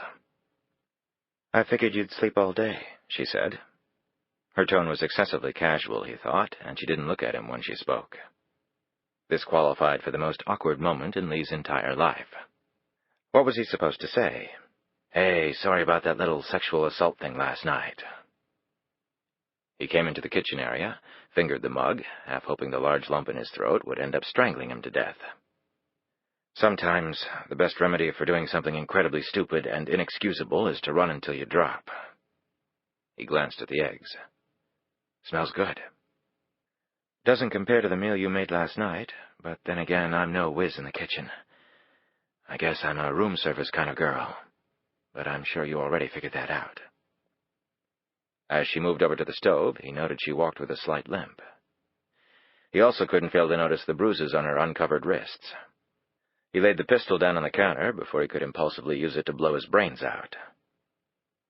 "Faith?" She didn't turn around, just kept scrambling the eggs around in the pan. "If you want me to leave, I'll leave," said Lee. While she seemed to consider this, he decided to say what he had been thinking during his run. "What happened last night, what I did to you last night, there's no excuse for. I've never ever done anything like that in my life. That's not who I am. I can't blame you if you don't believe that, but it's the truth." She suddenly turned to him, her eyes glistening. "Well, I can't say I hadn't imagined something happening between us, even in the nightmare we're in. I just didn't think it would be like that." Her voice broke off, and she just as quickly turned away from him. He looked down and nodded slightly, her words doubly devastating to him. "You see, I'm in a bit of a dilemma here. My gut and my conscience tell me to get out of your life, so you won't have to be reminded of what happened last night every time you see me. But I don't want to leave you alone with all this. Not when someone's out to kill you." She turned the burner off and set out 2 plates, shoveled the eggs on them, buttered 2 pieces of toast, and put everything on the table. Lee didn't move. He just watched her, moving slowly, her cheeks wet from her tears. The bruises on her wrists were like permanent shackles around his soul. He sat down across from her and picked at his eggs. "I could have stopped you last night," she said bluntly. The tears slid down her cheeks, and she made no attempt to wipe them away. Lee felt his own eyes begin to burn with the beginnings of tears. "I wish to God you had." "You were drunk. I'm not saying that's an excuse for what you did, but I also know you wouldn't have done it if you'd been sober. And you also didn't go all the way. I choose to believe you would never sink so low as that. In fact, if I weren't absolutely sure of that, I would have shot you with your gun when you passed out."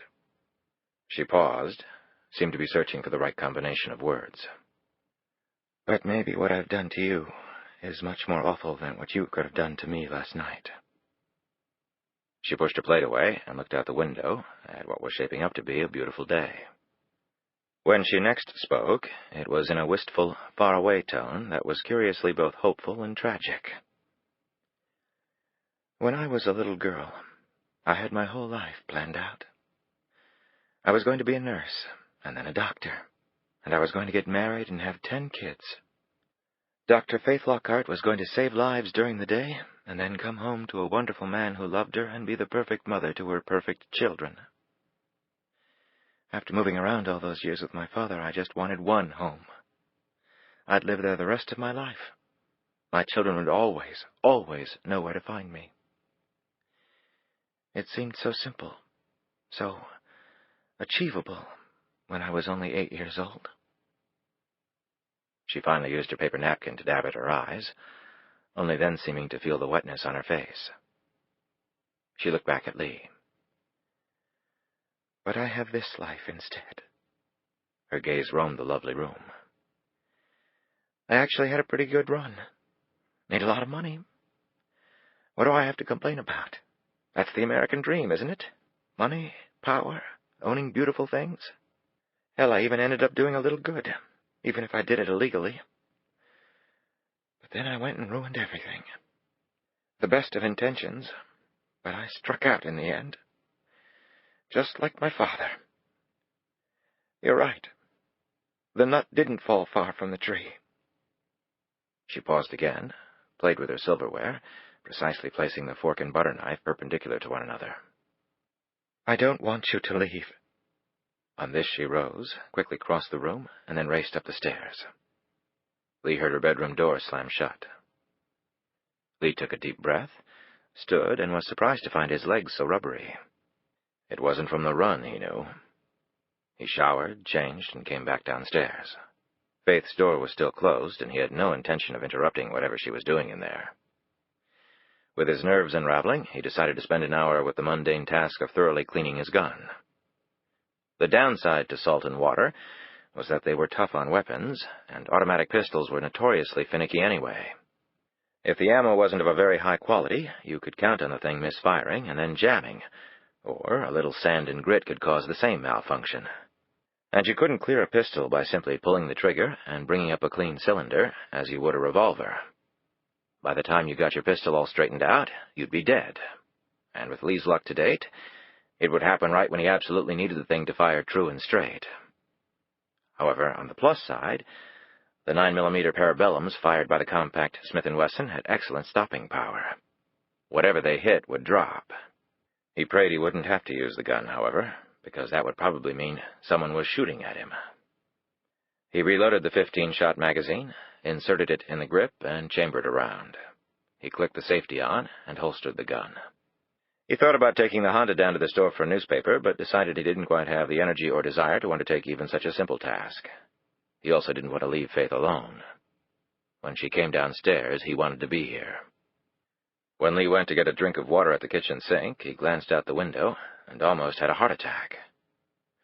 Across the roadway, above a tall hedge that ran about as far as the eye could see, suddenly exploding into his line of vision, was a small plane. That's when Lee remembered the runway Faith had told him about. It was across from the house and shielded by the tall hedge. Lee hurried to the front door to watch the landing. By the time he got outside, the plane had already disappeared. Then, whizzing above the top of the hedge was the tail of the plane. It flashed in front of him and then continued past at a fast clip. He went up on the second-story front porch and watched as the plane taxied to a stop and the passengers deplaned. A car was waiting to pick them up. Bags were offloaded and stored in the car, which left with the passengers. The pilot got out of the twin-prop plane, checked a few things, and then climbed back in. A few minutes later, the plane taxied to the other end of the runway and turned around. The pilot opened the throttle and came roaring down the runway in the same direction he had landed, and then lifted gracefully into the air. The plane headed out toward the water, made a turn, and quickly disappeared into the horizon. Lee went back inside and tried to watch some TV, while at the same time listening for Faith. After roaming through about 1,000 channels, he concluded there was absolutely nothing worth watching, and he played a game of solitaire. He enjoyed losing so much he played another dozen games with the same result. He wandered downstairs and shot some pool in the game room. When lunchtime came around, he fixed a tuna sandwich and some beef barley soup and ate out on the deck overlooking the pool. He watched the same plane land once more around 1 o'clock. It shed its passengers and soared once more. He thought about knocking on Faith's door to see if she was hungry, and then decided against it. He went for a swim in the pool, and then lay on the cool concrete and caught some rays from the intense sun. He felt guilty every minute for enjoying it. The hours passed, and when it started to grow dark, he began contemplating cooking dinner. He would go and get Faith this time and make her eat. He was just about to head up the stairs when her door opened and she came out. The first thing that caught his eye was what she was wearing, a white cotton dress, knee-length and clingy, paired with a light blue cotton sweater. Her legs were bare, and she wore simple sandals that managed to look very classy. Her hair was nicely styled, a touch of makeup highlighted her features, and pale red lipstick completed the look. She held a small clutch purse. The sweater covered the bruises on her wrists. Probably why she had picked it, he thought. He was thankful that her limp seemed to be gone. "Going out?" Lee asked. "Dinner. I'm starving." "I was going to make something." "I'd rather eat out. I'm getting cabin fever." "So where are you going?" "Well, actually, I thought we might go." Lee looked down at his faded khakis, deck shoes, and short-sleeved polo shirt. "I look sort of ragged next to you." "You look fine." She glanced at the holstered gun. "I'd leave the six-shooter behind, though." He looked at her dress. "Faith, I'm not sure how comfortable you'll be on the Honda in that." "The country club's only a half-mile up the road. It has a public restaurant. I thought we could walk. Looks to be a beautiful evening." Lee finally nodded, understanding that getting out made perfect sense for a lot of reasons. "Sounds good. Give me a sec." He ran upstairs, slipped off his gun, and put it in a drawer in his room. He splashed water on his face, wet down his hair a little, grabbed his jacket, and joined Faith at the front door, where she was activating the alarm. They left the house and crossed the service road. Reaching the sidewalk, which ran parallel to the main road, they strolled along under a sky that had changed to pink from blue as the sun sank. Landscape lighting had come on in the common areas, and so had the underground sprinklers. The sound of the pressurized water was soothing to Lee. The lighting lent a nice mood to the walk, he thought. The whole place seemed to possess almost an ethereal glow, as though they were in a perfectly lit scene from a movie. Lee looked up in time to see the same twin-prop airplane coming in for a landing. He shook his head. "Scared the hell out of me the first time I saw that thing this morning." "It would have scared me, too, except the first time I came here I was flying on it. That's the last flight for the evening. It's getting too dark now." They reached the restaurant, which was decorated with a distinctly nautical theme. A big ship's wheel at the front entrance, diving helmets hung on the wall, fish netting suspended from the ceiling, knotty pine walls, rope banisters and handrails, and an enormous aquarium filled with castles, plant life, and an odd assortment of fish peeking out here and there. The servers were young, energetic, and attired in cruise line uniforms. The one attending Faith and Lee's table was particularly bubbly. She took their drink orders. Lee opted for iced tea. Faith ordered a wine spritzer. That done, the waitress proceeded to sing the specials for the day in a pleasant, if wavering, alto. After she left, Faith and Lee looked at each other and had to laugh. While they waited for their drinks, Faith looked around the room. Lee shot her a glance. "See anybody you recognize?" "No. I never really went out when I came down here. I was afraid I'd run into someone I knew." "Stay cool. You look very different from Faith Lockhart." He looked her over. "And I should have said this before, but you look really... well, you really look pretty tonight. I mean, really fine." He suddenly looked embarrassed. "Not that you don't look good all the time. I meant..." Thoroughly tongue-tied, Lee lapsed into silence, sat back, and perused his menu. Faith looked over at him, feeling just as awkward as he did, she was sure, but a smile still eased across her lips. "Thank you." They were there for 2 pleasant stolen hours, discussing innocuous subjects, telling stories of times past, and learning more about each other. Since it was the off-season, and a weekday, there were few other patrons. They finished their meal, then had coffee and shared a thick slice of coconut cream pie. They paid in cash and left a very generous tip, which would probably make their waitress sing all the way home. Faith and Lee walked slowly back, enjoying the crisp night air and adjusting their meals. Instead of going to the house, though, Faith led Lee down to the beach after dropping her purse off by the back door of the beach house. She slipped off her sandals, and they continued their stroll on the sand. It was completely dark now, the wind light and refreshing, and they had the beach entirely to themselves. Lee looked over at her. "Going out was a good idea. I really enjoyed myself." "You can be very charming when you want to be." He looked annoyed for a moment until he realized she was kidding him. "I guess going out together made for a fresh start of sorts, too." "That did cross my mind." She stopped and sat down on the beach, sinking her feet into the sand. Lee remained standing, looking out to the ocean. So what do we do now, Lee? He sat next to her, slipped off his shoes, and curled his toes under the sand. It would be great if we could stay here, but I don't think we can. Then where? I'm fresh out of houses.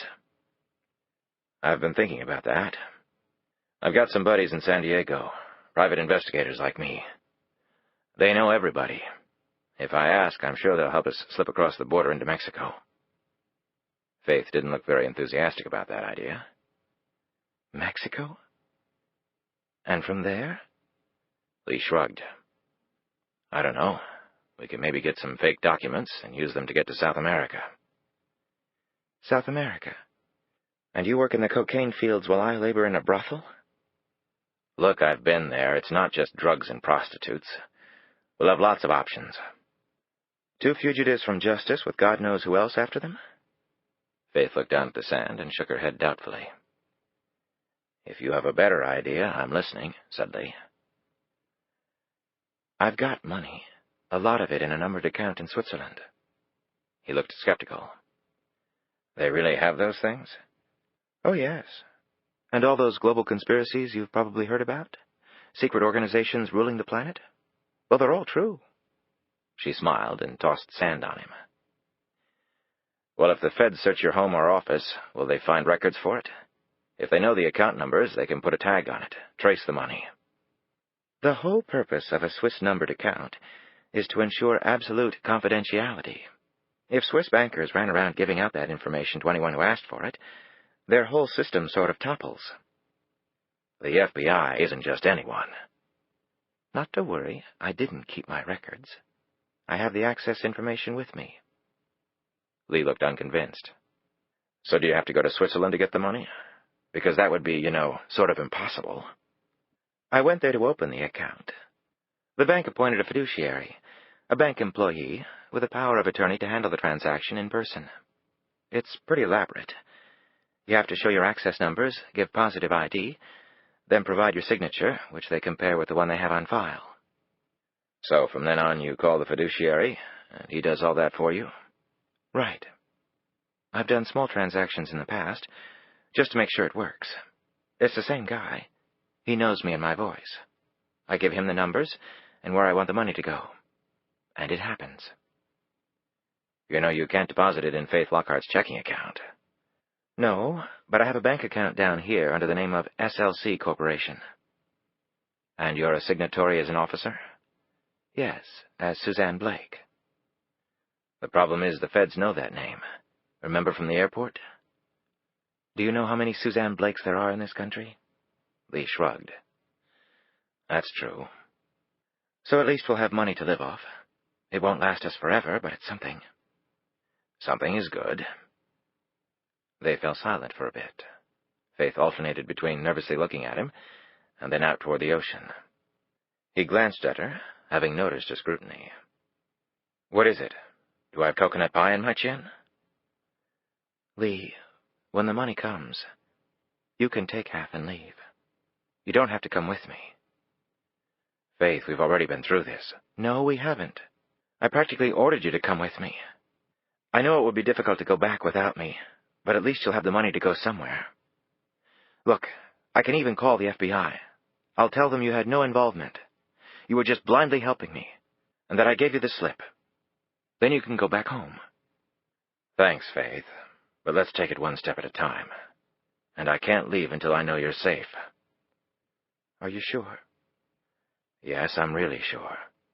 I won't go unless you tell me to. And then, even if you do, I'll still stalk you to make sure you're okay. She reached out and took his arm.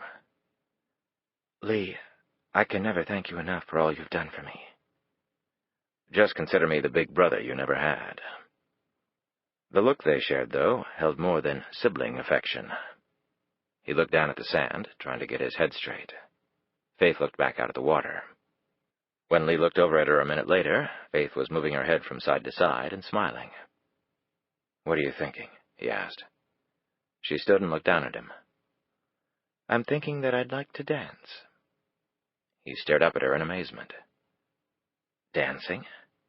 How much did you have to drink? How many nights do we have left here? 2? 3? Then it's off to play fugitive for the rest of our lives? Come on, Lee. Last chance to party. She slipped off her sweater and let it fall to the sand. The white dress had spaghetti straps.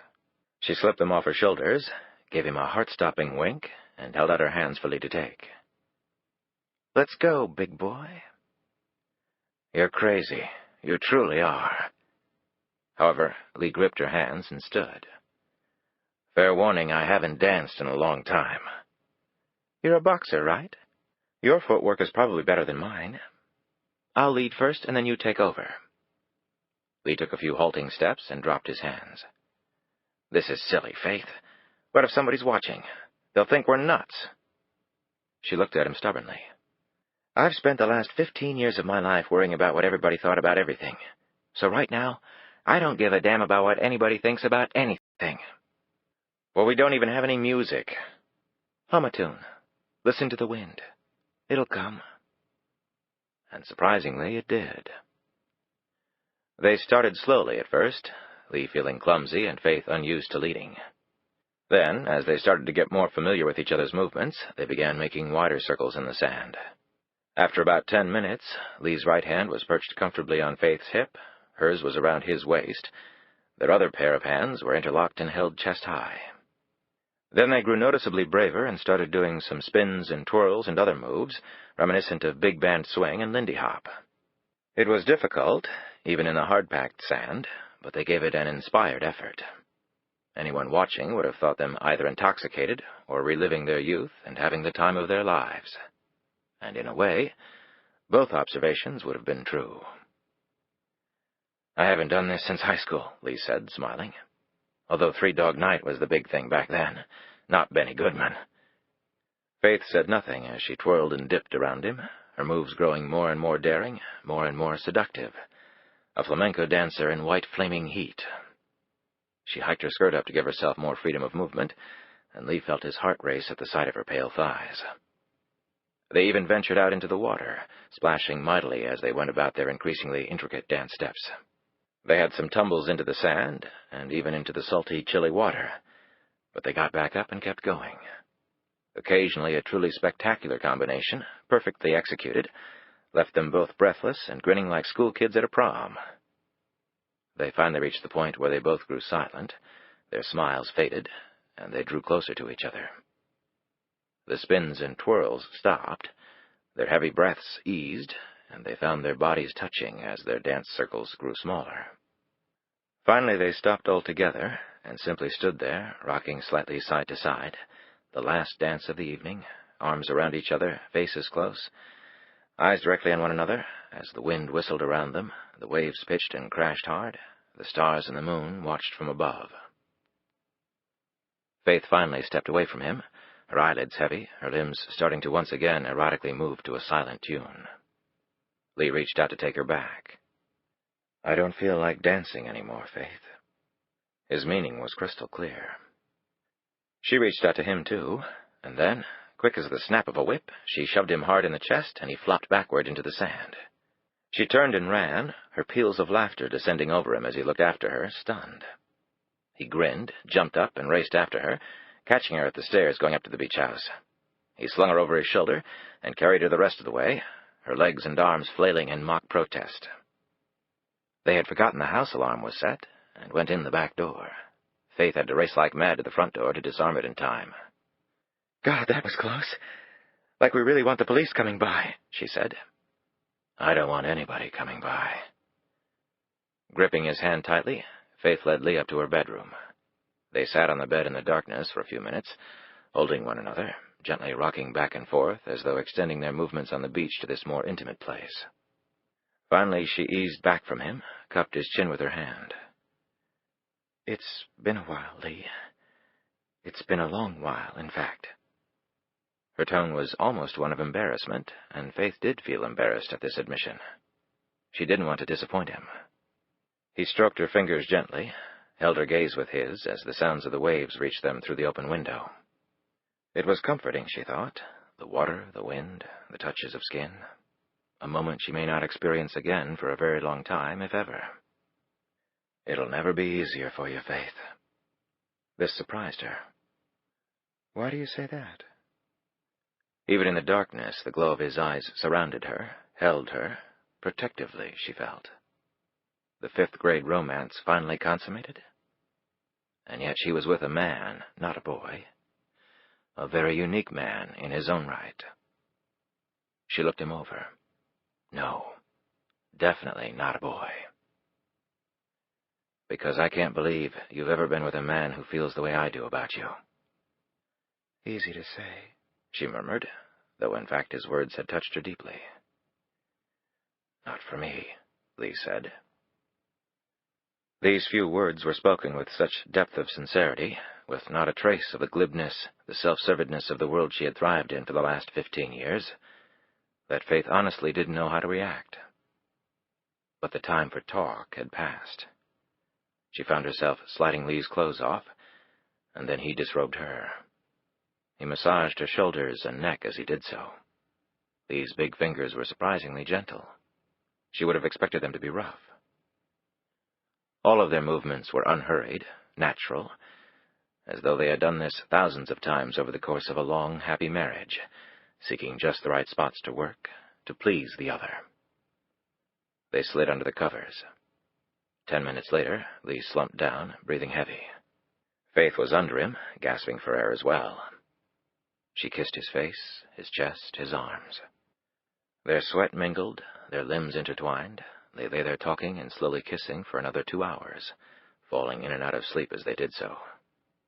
About 3 a.m, they made love again, and then both collapsed into deep, exhausted sleep. Chapter 36. Reynolds was sitting at her desk when the phone call came. It was Joyce Bennett, the lawyer representing Reynolds in her divorce. "We have a problem, Brooke. Your husband's attorney just called, ranting and raving about you hiding assets." Brooke's face collapsed in disbelief. "Are you serious? Well, tell him to let me in on it. I could use the extra money." "This isn't a joke. He faxed me some account statements he says he just discovered, under the children's names." "For God's sake, Joyce, those are the kids' college accounts. Steve knew about those. That's why I didn't list them with my assets. Besides, they only have a few $100s in them. Actually, the statements I'm looking at show a balance of $50,000 in each." Reynolds' mouth went dry. "That's not possible. There must be some mistake." "The other troubling thing is that the accounts are set up as Uniform Transfer to Minors Act accounts. That means they're revocable at the discretion of the donor and trustee. You're the listed trustee, and I'm assuming you would be the donor of the funds as well. In essence, it's your money. You should have told me about these, Brooke." "Joyce, there was nothing to tell. I have no idea where that money came from." "What do the statements show as the origin of funds?" "Several wire transfers of roughly equal amounts. It doesn't show where they came from. Steve's attorney is threatening to go to court and claim fraud. Brooke, he also says he's called the Bureau." Reynolds squeezed the phone and sat rigidly. "The Bureau? You're sure you don't know where the money came from? How about your parents?" "They don't have that kind of money. How can we trace the funds?" "It's your account. I think you better do something. Keep me posted." Reynolds hung up the phone and stared blankly at the papers on her desk, her mind reeling from this latest development. When the phone rang again a few minutes later, she almost didn't answer it. She knew who it was. Paul Fisher spoke more coldly than ever to her. She was to come over to the Hoover building immediately. That was all he would tell her. As she walked down the stairs to the parking garage, her legs threatened to collapse under her several times. Every instinct she had told her she had just been summoned to her own professional execution. The conference room at the Hoover building was small and windowless. Paul Fisher was there, along with the Yadick, Fred Massey. Massey sat at the head of the table, twirling a pen between his fingers, his gaze locked on her. She recognized the 2 other people in the room, a bureau lawyer and a senior investigator from OPR. "Sit down, Agent Reynolds," Massey said firmly. Reynolds sat. She wasn't guilty of anything, so why did she feel like Charlie Manson with a bloody knife in his sock? "We have some things to discuss with you." He glanced at the bureau lawyer. "I have to advise you, however, that you have the right to counsel present, if you so wish. She tried to act surprised, but couldn't really, not after the phone call from Joyce Bennett.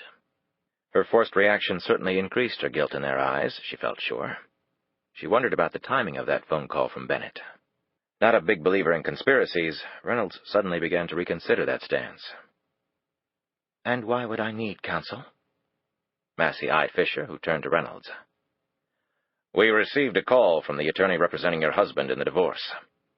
I see. Well, I just received a call from my attorney, and I can assure you I'm as much in the dark as anyone else about how that money got into those accounts. Really? Massey looked at her skeptically.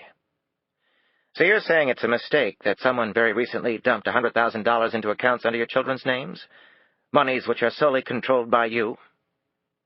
I'm saying I don't know what to think, but I will find out, I can assure you. The timing, as you can understand, has us deeply troubled, Massey said. Not as troubled as me. It's my reputation at stake. Actually, it's the reputation of the Bureau we're concerned about, Fisher bluntly pointed out. Reynolds gave him a cold stare, and then looked back at Massey. I don't know what's going on. Feel free to investigate. I've got nothing to hide. Massey glanced down at a file in front of him. Are you quite certain of that? Reynolds looked at the file. This was a classic interrogation technique. She had used it herself. Bluff the subject by suggesting you had incriminating evidence that would catch him in a lie and hope he'd cave. The only thing was, she didn't know if Massey was really bluffing or not. She suddenly knew what it was like to be on the other side of the interrogation. It wasn't fun. Am I quite certain of what? She said, buying time. That you have nothing to hide. I really resent that question, sir. He tapped the file with his index finger. You know what has deeply distressed me about Ken Newman's death? The fact that on the night he was murdered, he had taken your place, at your instruction. But for that order, he would be alive today. Would you? Reynolds's face turned red, and she stood, towering over Massey. Are you accusing me of being involved in Ken's murder? Please sit down, Agent Reynolds. Are you? I'm saying the coincidence, if it is one, has me concerned. It was a coincidence, since I didn't happen to know there was someone waiting there to kill him. If you recall, I showed up almost in time to stop it. Almost in time. That was convenient. Almost like a built-in alibi. A coincidence or perfect timing? Perhaps too perfect timing? Massey's gaze burned into her. I was working another case and finished sooner than I thought I would. Howard Constantinople can corroborate that. Oh, we plan to talk to Connie. You and he are friends, aren't you? We're professional colleagues. I'm sure he wouldn't want to say anything that would implicate you in any way. I'm sure he'll tell you the truth if you just ask him. So you're saying there is no connection between you and Ken Newman's murder and the money showing up in your account? Let me put it a little more strongly than that. I'm saying it's all bullshit. If I were guilty, why would I have anyone put $100,000 into one of my accounts so close to the time Ken was killed? Don't you think that's a little obvious? But it wasn't really your account, was it? It was in your children's names. And according to your personnel records, you're not due for a Bureau 5-year check for another 2 years. I rather doubt the money would be in the account at that time, and by then I'm sure you'd have a good answer in case anyone did discover that money had once been there. The point is, if your husband's attorney hadn't dug it up, no one would know. That hardly qualifies as obvious. Okay, if it's not a mistake, then someone is setting me up. And who exactly would be doing that? The person who killed Ken, and who tried to kill Faith Lockhart. Maybe he's afraid I'm getting too close. So Danny Buchanan is trying to set you up? Is that what you're saying? Reynolds glanced at the bureau lawyer and the representative from OPR. Do they have clearance to hear this? Your investigation has taken a back seat to these more recent charges, Fisher said. Reynolds glared at him with rising anger. Charges? They're unsubstantiated garbage. Massey opened the file. So, are you saying that your private investigation into Ken Newman's finances is garbage? On this, Reynolds froze, and then abruptly sat down. She pressed sweaty palms against the table and tried to get her emotions under control. Her temper was not doing her any good. She was playing right into their hands. Indeed, Fisher and Massey exchanged what she saw as pleased glances at her obvious distress. "We talked to Ann Newman. She told us everything you've done," Fisher said. "I can't even begin to tell you how many Bureau rules you've broken." "I was trying to protect Ken and his family." "Oh, please," Fisher exclaimed. "It's true. I was going to go to OPR, but not until after the funeral." "That was so very considerate of you," Fisher said sarcastically. "Why don't you go to hell, Paul?" "Agent Reynolds, keep a civil tongue in your head," Massey commanded. Reynolds sat back and rubbed her forehead. "May I ask how you found out about what I was doing? Did Ann Newman come to you?" "If you don't mind, we'll ask the questions." Massey leaned forward and made a pyramid with his fingers. "What exactly did you find in the safe deposit box?" "Cash. A lot. Thousands." "And Newman's financial records?" "A lot of unexplained income." "We've also talked to the branch manager you visited. You told them not to allow access to the box to anyone except yourself. And you told Ann Newman not to tell anyone about it, not even anyone at the Bureau." "I didn't want anybody getting to that money. It was material evidence. And I told Ann to keep quiet until I had a chance to dig further. It was for her own protection, until I found out who was behind it." "Or did you want the time to get the money for yourself? With Ken dead and Ann Newman apparently not even aware her husband had the safe deposit box, you would be the only one who knew the money was there." Massey stared directly at her. His tiny eyes resembled twin bullets coming for her. Fisher piped in, "It's curious that when Newman dies, you access a box with thousands of dollars in it that he had under a fake name, and about the same time accounts controlled by you fill up with $100,000. If you're somehow trying to say I had Ken killed because of the money in the box, you're way off base. Ann called and asked for my help. I never knew Ken had a safe deposit box until she told me about it. I had no idea what was in the box until after Ken was already dead." "So you say," Fisher said. "So I know," Reynolds replied hotly. She looked at Massey. "Am I being formally charged with anything?" Massey sat back and put his hands behind his head. "You must realize how very, very bad this all looks. If you were sitting in my chair, what would your conclusions be?" "I can see how you might have your suspicions. But if you just give me the chance—" Massey closed his file and stood.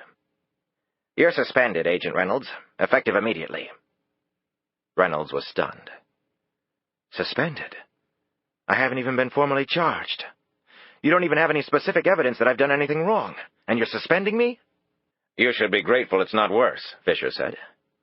"Fred," Reynolds said, half rising from her chair, "I can understand you're taking me off this assignment. You can transfer me somewhere else while you investigate, but don't suspend me. Everybody in the Bureau will assume I'm guilty. It's not right." Massey's face did not soften at all. "Please turn in your credentials and sidearm to Agent Fisher. You are not to return to your office, and you are not to leave the area for any reason." The blood drained from Reynolds' face, and she fell back into her chair. Massey went to the door. "Your highly suspicious actions, coupled with the murder of an agent and reports of unknown people impersonating FBI agents, does not allow me the option of merely reassigning you, Reynolds. If you're innocent as you claim, then you'll be reinstated with no loss in pay, seniority, or responsibility. And I'll make absolutely certain there's no permanent damage to your reputation. If you're guilty, well, you know better than most what awaits you." Massey closed the door behind him. Reynolds stood to leave, but Fisher blocked her way. "Creds and gun. Now." Reynolds slipped them out and handed them over. It was as though she were giving up one of her children. She looked at Fisher's triumphant features.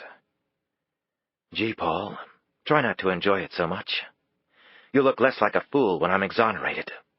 "Exonerated? You'll be lucky if you're not under arrest by day's end. But we want this case to be airtight. And if you're thinking of running, we'll be watching. So don't even try." "I wouldn't dream of it. I want to be here to see your face when I come and get my gun and badge back. Don't worry. I won't ask you to kiss my ass." Reynolds walked down the hallway and out of the building, feeling as though every pair of eyes in the entire Bureau were fully upon her. Chapter 37. Lee got up before Faith, showered, changed his clothes, and then stood next to the bed, watching her as she slept. For a few seconds he allowed himself to forget about everything, except the wonderful night the two had spent together. He knew it had changed his life forever, and that thought scared him to death. He went downstairs, moving a little slowly. Parts of him were aching that hadn't in a long time, and it wasn't just from the dancing. He went into the kitchen and made coffee. While it was brewing, he thought about last night. In his mind, Lee had made a very strong commitment to Faith Lockhart.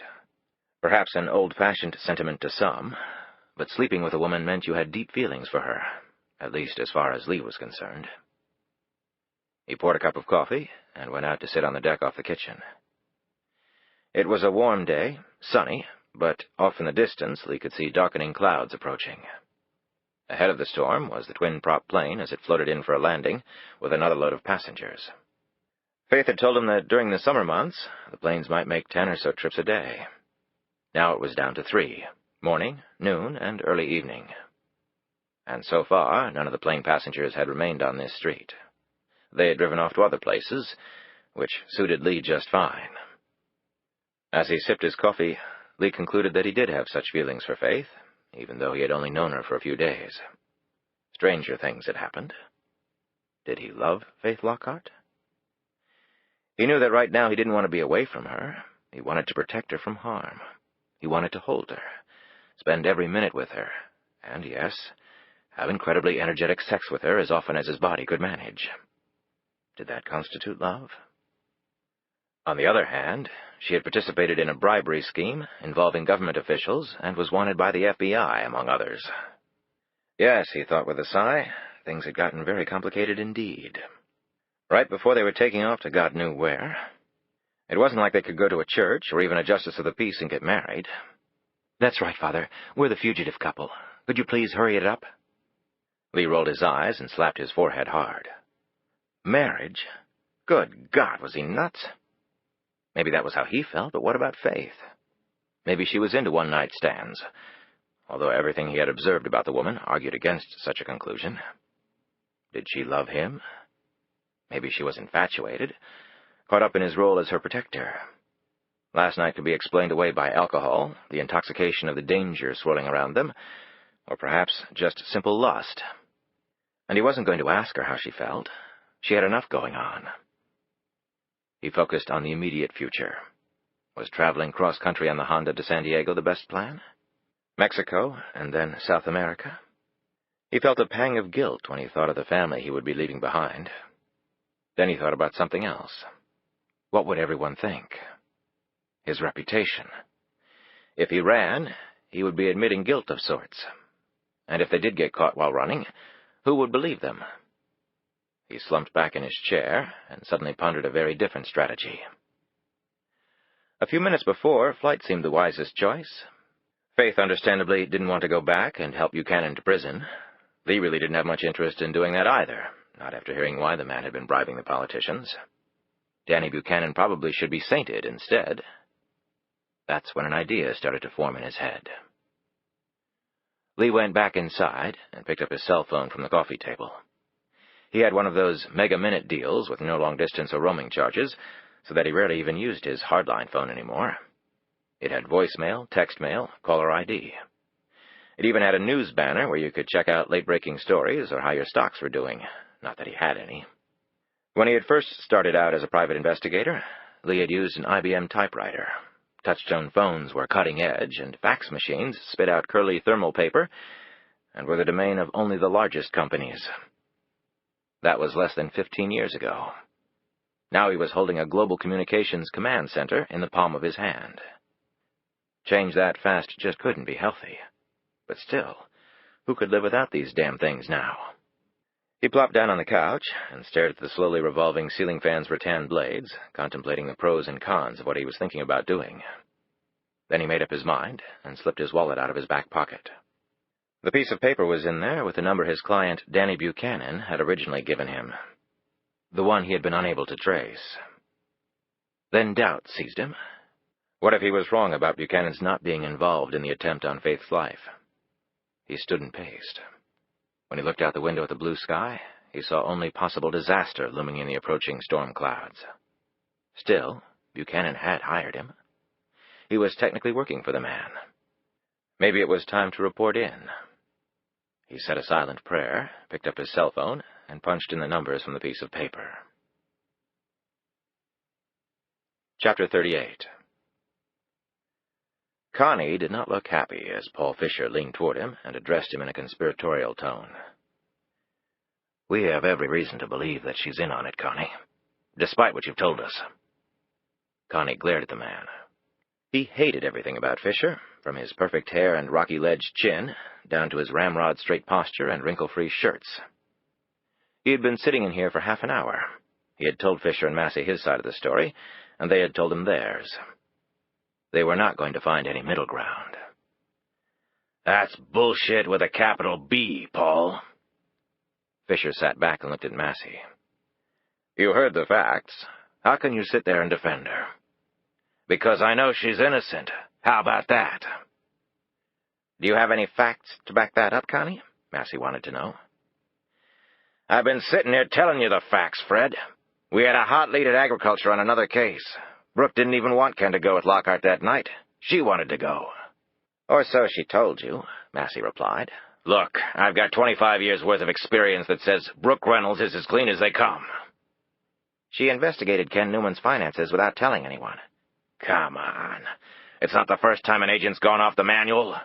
She's got a hot one and wants to follow it up, but she doesn't want to bury Ken's reputation along with the body. Not until she's sure. And the $100,000 in her kids' accounts? Planted. By whom? That's what we have to figure out. Fisher shook his head in frustration. We're going to have her followed, every minute until we break this. Connie leaned forward and did his best to keep his big hands from flying to Fisher's neck. What you should be doing, Paul, is following up the leads from Ken's murder and trying to track down Faith Lockhart. If you don't mind, Connie, we'll run the investigation. Connie looked over at Fred Massey. You want a tail on Reynolds? I'm your guy. You? No way, Fisher protested. Hear me out, Fred, Connie said, his gaze locked on Massey. I admit things look bad for Brooke, but I also know there's not a finer agent in the Bureau. And I don't want to see a good agent's career go down the toilet because somebody made the wrong call. I've been down that road myself. Right, Fred? Massey looked intensely troubled at this last statement. He seemed to shrink in his chair under Connie's withering gaze. Fred, Fisher said, we need an independent source. Connie interrupted. I can be independent. If I'm wrong, then Brooke goes down, and I'll be the first one to break the news to her. But I'm betting she's going to come back and pick up her badge and gun. In fact, in 10 years, I see her running this whole damn place. I don't know, Connie, Massey began. I think somebody owes me that opportunity, Fred, Connie said very quietly. What do you think? There was a long moment of silence while Fisher looked back and forth between the two men. All right, Connie. You follow her, Massey said. And you report back to me at regular intervals. Exactly what you see. No more, no less. I'm counting on you. For old time's sake. Connie rose from the table and flicked a victorious glance at Fisher. Thanks for the vote of confidence, gentlemen. I won't disappoint. Fisher followed Connie out into the hallway. I don't know what you just pulled in there, but remember this. Your career already has one black mark against it, Connie. It can't afford another. And anything you report to Massey, I want to know about. Connie crowded the much taller Fisher back against the wall. Listen up, Paul. He paused, ostensibly to pick a piece of lint off Fisher's shirt. I understand that technically you're my superior here. Don't confuse that, though, with reality. You're treading a dangerous line, Connie. I like danger, Paul. That's why I joined the Bureau. That's why I carry a gun. I've killed somebody with mine. How about you? You're not making sense. You're throwing your career away. Fisher felt the wall behind him. His face was growing red as Connie continued to lean into him like a listing oak against a picket fence. Is that right? Well, let me make some sense of this for you. Somebody is setting Brooke up. Now, who could that be? It's got to be the leak here at the Bureau. Somebody wants to discredit her, bring her down. And if you ask me, Paul, you're trying awfully hard to do just that. Me? You're accusing me of being the leak? I'm not accusing anybody of anything. I'm just reminding you that until we do find that leak, nobody, and I mean nobody, from the director down to the guys who clean the johns here, is above suspicion in my book. Connie moved away from Fisher. Have a nice day, Paul. I'm off to catch some bad guys. Fisher stared after him, slowly shaking his head, something close to fear in his eyes. Chapter 39. The phone number Lee called was linked to a pager so that Buchanan would know the instant the number was called.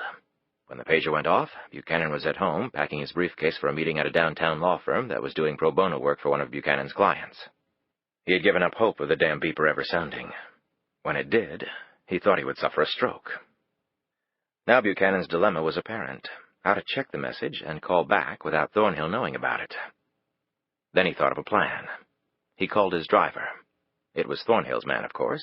It always was. They drove downtown to the law firm. "I'll be a couple of hours. I'll phone when I'm done," he told the driver.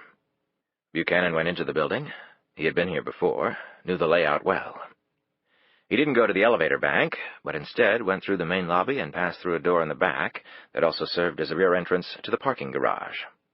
He took the elevator down 2 levels and stepped off. He went through the underground lobby area and out into the parking level. Right next to the door leading out from the lobby was a payphone. He put in his coins and dialed the number that would allow him to check the message. His reasoning was clear. If Thornhill could intercept a random hardline call under 1,000 tons of concrete, he was the devil himself, and Buchanan had no chance of beating him anyway. On the message, Lee's voice was tight, his words few.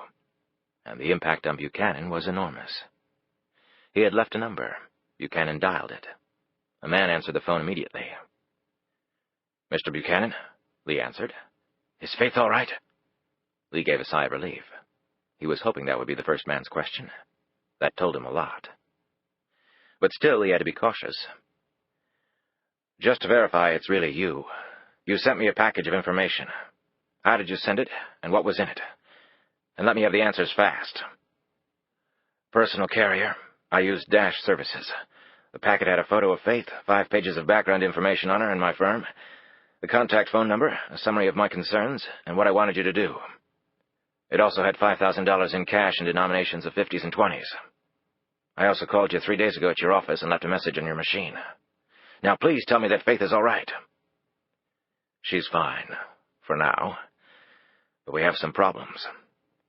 "Yes, you do. For starters, how do I know you're Adams?"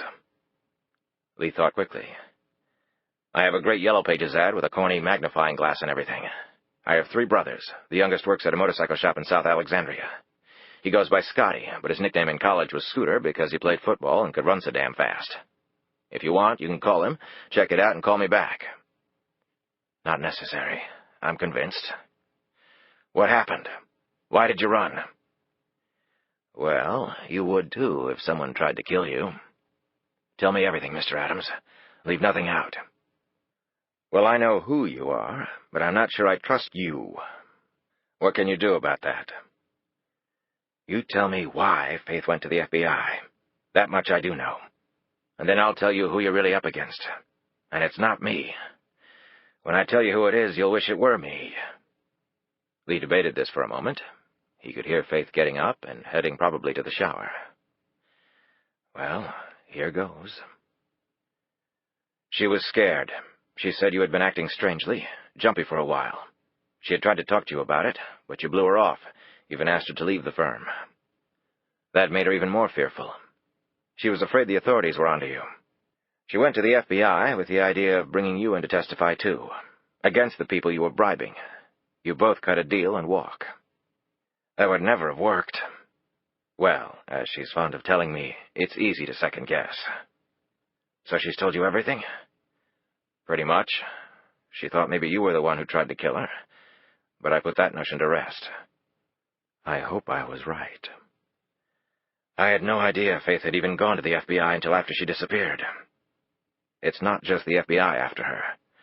There are some other people, too. They were at the airport, and they were carrying something I've only seen at a seminar on counterterrorism. Who sponsored the seminar? This question puzzled Lee. The counterterrorism stuff was put on by the official spooks. You know, I guess the guys at CIA. Buchanan said, "Well, at least you have encountered the enemy and you're still alive. That's good." What are you talking? The blood suddenly seemed to pool over Lee's temples. Are you saying what I think you're saying? Let's just put it this way, Mr. Adams. Faith is not the only one working for a prominent federal agency. At least her involvement was voluntarily. Mine wasn't. Oh, shit. To put it mildly, yes. Where are you? Why? Because I need to get to you. And how can you do that without bringing the Acme assassin squad down on us? I assume you're under surveillance. Unbelievably, astonishingly tight surveillance. Okay, so you're not coming anywhere near us. Mr. Adams, the only chance we have is to work together. That can't be done from a distance. I have to come to you because I don't think it wise for you to come here. You're not convincing me. I won't come if I can't lose them. Lose them? Look, who do you think you are? Houdini reincarnated? Well, let me tell you, not even Houdini could lose both the FBI and the CIA. I'm neither a spy nor a magician. I'm a humble lobbyist. But I have one advantage. I know this city better than anyone alive. And I have friends in both high and low places, and right now they are equally valuable to me. Rest assured, I will get to you alone. And then we might be able to survive this. Now I want to speak to Faith. I'm not sure that's a good idea, Mr. Buchanan. Yes, it is. Lee whirled around and saw Faith standing on the stairs in a T-shirt. It's time, Lee. In fact, it's way past time. He took a deep breath and held out the phone. Hello, Danny, she said into the phone. God, Faith, I'm sorry for all of this. Buchanan's voice cracked in mid-sentence. I should be apologizing. I started this whole nightmare by going to the FBI. Well, we have to finish it. We may as well do it together. How is Adams? Is he capable? We're going to need some support. Faith glanced over at Lee, who was anxiously watching her. In my informed opinion, we have no problems there. In fact, that's probably our ace in the hole. Tell me where you are, and I'll be down as quickly as possible. She did. She also told Buchanan everything she and Lee knew. When she hung up, she looked over at Lee. He shrugged. I figured it was our only shot. Either that or we spend the rest of our lives running. She sat on his lap, curled her legs up, and laid her head against his chest. You did the right thing. Whoever's involved in this, they'll find a tough opponent in Danny. Lee's hopes, however, had plummeted. The CIA. Hired assassins, legions of people expert in all sorts of nasty things, computers, satellites, covert operations, air guns with poisoned bullets, all coming for them. If he was smart, he'd throw Faith on the Honda and run like hell. I'm going to grab a shower, Faith said. Danny said he'd be down as soon as he could. Right, Lee said, a faraway look in his eyes. As Faith headed up the stairs, Lee picked up his phone, glanced at it, and froze. Lee Adams had never been more stunned in his life, and with the events of the last few days, the bar on what surprised him had risen to about the level of the sun. The text message on the cell phone's screen was concise, and it came close to stopping even Lee's very strong heart. Faith Lockhart, for Renee Adams, it said. There was a phone number to call. They wanted Faith in exchange for his daughter. Chapter 40. Reynolds sat in her living room, cradling a cup of tea and staring into a fire that was slowly dying. The last time she could remember being home at this time of day was when she had been on maternity leave with David. Her son had been as surprised to see her come through the door as Rosemary. David was now napping, and Rosemary was busy doing laundry. Just another normal day for them. Reynolds simply stared into the embers of the fire, wishing that something, anything about her life could be normal. It had started to rain hard, which fit in perfectly with her deep depression. Suspended. She felt naked without her gun and credentials. She looked through the peephole, and herself staring out Constantinople. That's hard to go with Lockhart because you had to have been for me, not you. He popped a big knuckle as though emphatic. I don't like kidding you out their minds. Because of the money. Did they tell you about that? Connie nodded slowly. Was trying to do right by Ken and his family. Why in the hell did you go sniffing around Newman's accounts without telling somebody? Like me, and set up their minds. Reynolds threw up her hands. I never, of course. Massey told me you were screaming frame-up, and you know what? I think you're right, even if they don't. The sight of Connie at the door had been welcome. The fact that he was still loyal meant a lot to her. And she wanted to do right by him, too. Especially him. Look, this isn't going to help your career, being seen with me, Connie. I'm sure Fisher has a tail on me. Actually, I'm your tail. You're kidding. No, the hell I am not. I talked the A-Dick into it. Called in a few markers. For old time's sake, Massey said. In case you didn't know, Fred Massey was the guy who asked me to take the dive on the Brownsville case all those years ago. If he thinks this evens us up, he's brain dead. But don't get all excited. They know I have every incentive to cover my ass on this. And that means if you fall, they don't have to go putting blame anywhere else. Including on yours truly. Connie paused and made a mock show of surprise. Hey, Dick, come to think of it, that acronym really fits. Massey's a little shit, too. You don't have much respect for your chain of command, Reynolds smiled. What do you think of me, Agent Constantinople? I think you screwed up big time, and you just gave the Bureau a face-saving scapegoat, he said bluntly. Reynolds' face grew serious. You don't sugarcoat. You want me to waste time doing that? Connie stood. Or do you want to clear your name? I have to clear my name. If I don't, I could lose it all, Connie. My kids, my career, all of it. Reynolds could feel herself trembling again, and she took several deep breaths to counteract the panic she was feeling. She felt like a high schooler who had just learned she was pregnant. But I'm suspended. No creds, no gun, no authority. In answer, Connie pulled on his overcoat. Well, you've got me. I've got creds, a gun, and while I'm only a humble field agent after 2.5 decades of doing this crap, I can do authority with the best of them. So get your coat and let's try to track down Lockhart. Lockhart? I figure we deliver her, the pieces start to fall into place. The more they do, the more the blame gets shifted off you. I've talked to the VCU boys. They're spinning their wheels waiting on lab results and crap like that. And now Massey has them going hot and heavy on your angle, and to hell with Lockhart for now. You know nobody's even gone to our house looking for clues? Reynolds looked miserable. We were so reactive on the whole thing. Ken killed, Lockhart gone, the fiasco at the airport, then people calling themselves the FBI at Adams's apartment. We never really had a chance to take the proper investigative steps. So I figure we follow up some leads while they're still hot, like checking out Adams's family in the area. I've got the list of names and addresses. If he went on the run, he might have gotten one of them to help. You could get into deep trouble for this, Connie. He shrugged. Not the first time. Besides, we don't have a squad supervisor anymore. I don't know if you heard, but she was suspended for being stupid. They exchanged smiles. Connie continued. So, as second in command, I'm entitled to investigate an active case I happen to be assigned to. My instructions are to find Faith Lockhart, so that's what I'm going to do. They just don't know I'm doing it with you. And I talked to the VCU guys. They know what I'm up to, so we won't run into another team going through Adams's relatives. I need to tell Rosemary I might be gone overnight. Then go. He looked at his watch. I guess Sydney's still in school. Where's your boy? Sleeping. Whisper in his ear that Mommy's going to kick some butt. When Reynolds returned, she went straight to the closet and got her coat. She hustled toward her study and then stopped. What's wrong?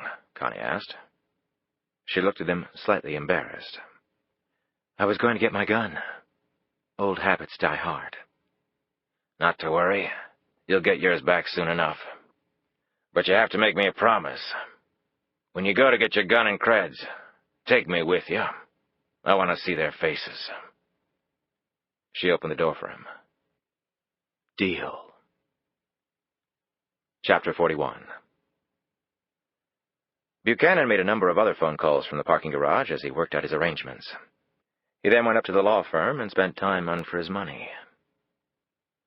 Buchanan unlocked the front door to his home and went inside. He lay his briefcase down on a chair and passed the darkened library. He turned on the light to gaze at his beloved painting, to give him strength for what lay ahead. As the light came on, Buchanan stared in disbelief at the empty frame. He staggered over to it, put his hands through the frame, and touched the wall. He had been robbed. Yet he had a very good security system, and it had not been tripped. He raced across to the phone to call the police. As his hand touched the receiver, it rang. He picked it up. Your car will be around in a couple of minutes, sir. Go into the office? At first, Buchanan's mind didn't register. To the office, sir? Yes, Buchanan was finally able to say. He put the phone down and stared over at where his painting had hung. First Faith, and now his painting. All Thornhill's doing. All right, Bob, first point to you. Now it's my turn. He went upstairs, washed his face, and changed his clothes, carefully selecting what he needed to wear. He had a custom-built entertainment system in his bedroom, housing a TV, stereo, VCR, and DVD player. It was relatively safe from burglars, since one couldn't take the components out without unscrewing numerous wooden pieces, a very time-consuming process. Buchanan did not watch TV or movies, and when he wanted music, he put a 33 platter on his old phonograph. Sticking his hand in the slot of the VCR, Buchanan pulled out his passport, credit card, and ID, all under an alias, and a slim bundle of $100 bills, and put it all in a zippered inner pocket of his coat. Coming back downstairs, he looked outside and saw his car waiting. He would let him wait a few more minutes, just for the hell of it. When that time had passed, Buchanan picked up his briefcase and walked out to the car. He climbed in, and the car drove off. "Hello, Bob," Buchanan said as calmly as he could. Thornhill glanced down at the briefcase. Buchanan nodded his head toward the tinted window. "I'm going to the office. The FBI will expect me to take my briefcase, unless you assume they haven't." That was one area of his being that the CIA man could never penetrate or control, Buchanan's mind. That fact was enormously comforting. Buchanan was slowly regaining his confidence. Maybe he could give the man a run for his money. Buchanan unlocked the front door to his home and went inside. He lay his briefcase down on a chair and passed the darkened library. He turned on the light to gaze at his beloved painting, to give him strength for what lay ahead. As the light came on, Buchanan stared in disbelief at the empty frame. He staggered over to it, put his hands through the frame, and touched the wall. He had been robbed. Yet he had a very good security system, and it had not been tripped. He raced across to the phone to call the police. As his hand touched the receiver, it rang. He picked it up. Your car will be around in a couple of minutes, sir. Go into the office? At first, Buchanan's mind didn't register. To the office, sir? Yes, Buchanan was finally able to say. He put the phone down and stared over at where his painting had hung. First Faith, and now his painting. All Thornhill's doing. All right, Bob, first point to you. Now it's my turn.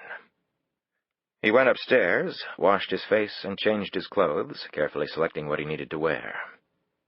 He had a custom-built entertainment system in his bedroom, housing a TV, stereo, VCR, and DVD player. It was relatively safe from burglars, since one couldn't take the components out without unscrewing numerous wooden pieces, a very time-consuming process. Buchanan did not watch TV or movies, and when he wanted music, he put a 33 platter on his old phonograph.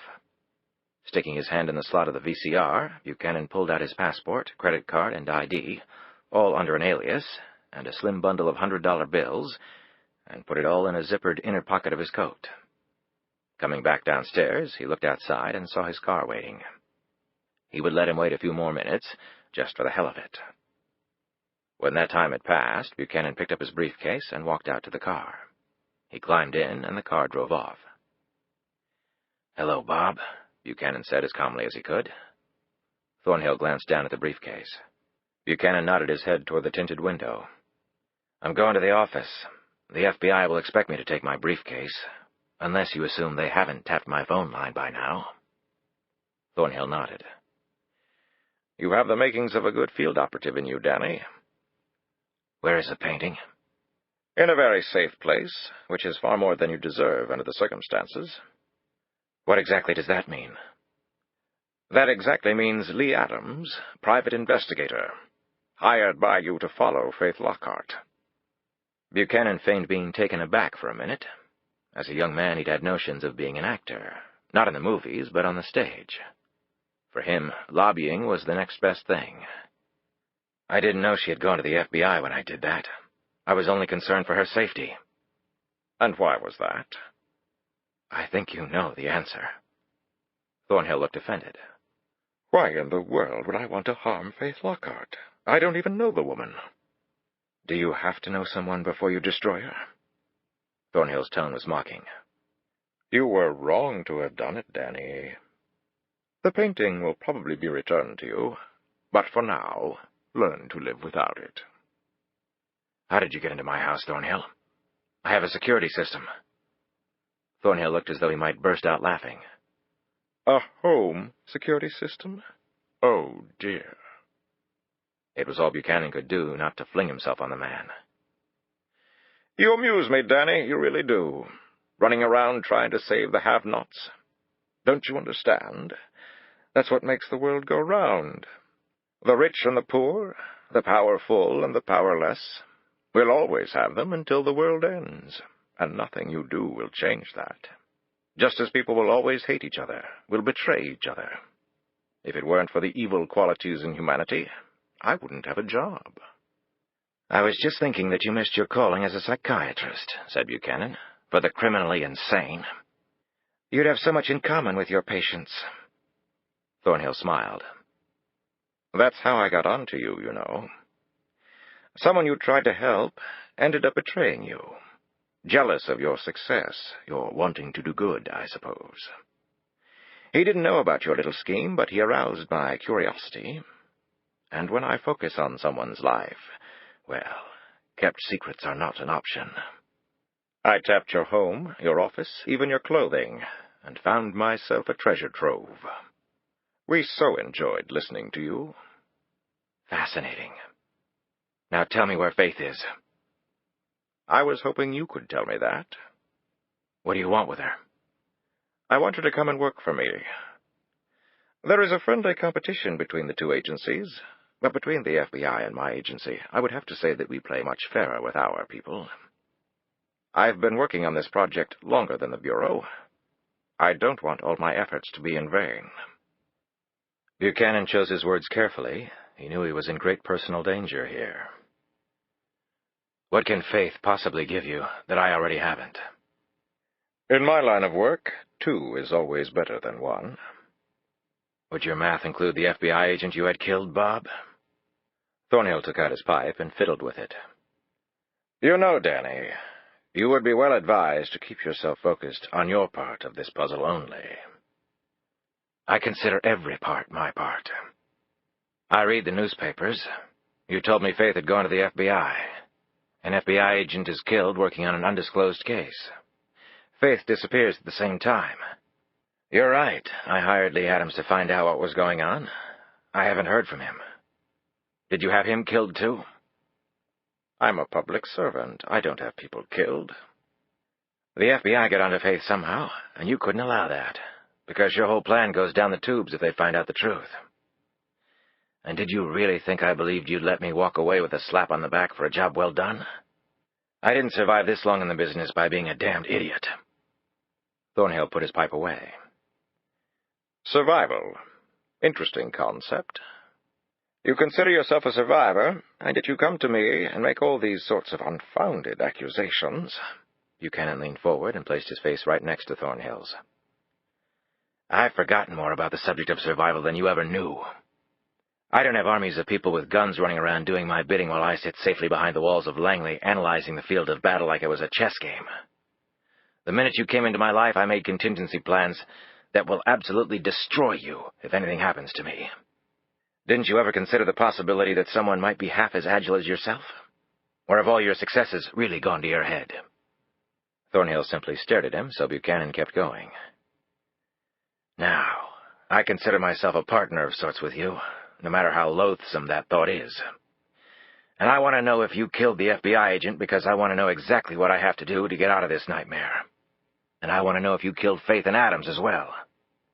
And if you don't tell me, the minute I leave this car, my next stop will be the FBI. And if you think yourself so invincible as to try and kill me while the feds are back there, then go ahead. However, if I die, you go down too." Buchanan leaned back and allowed himself a smile. "You know the old story of the frog and the scorpion, don't you? The scorpion needs a ride across the water and tells the frog he won't sting it if the frog will provide that ride. And the frog knows that if the scorpion does sting it, that the scorpion will drown, so he gives it the ride. Halfway across the water, the scorpion, against all reason, does sting the frog. As it's dying, the frog cries out, 'Why did you do it? Now you'll die too.' And the scorpion simply tells him, 'It's my nature.'" Buchanan made a mock show of waving. "Hello, Mr. Frog." The two men sat staring at each other for the next mile until Thornhill broke the silence. Lockhart needed to be eliminated. The FBI agent was with her, so he had to die too. "But you missed Faith?" With your private investigator's help. But for your blunder, this crisis would never have happened. "It never occurred to me that you would be planning to kill anyone. So you have any idea where she is?" It's only a matter of time. I have a number of irons in the fire, and where there's bait, there's always hope." "Meaning what?" "Meaning I'm done talking to you." The next 15 minutes passed in complete silence. The car drove into the underground parking garage of Buchanan's building. A gray sedan waited on the lower level, its engine running. Before Thornhill got out, he gripped Buchanan's arm. "You claim to have the ability to destroy me if anything happens to you. Well, here's my side. If your colleague and her new friend bring all that I've worked for crashing down, you will all be eliminated. Immediately." He removed his hand.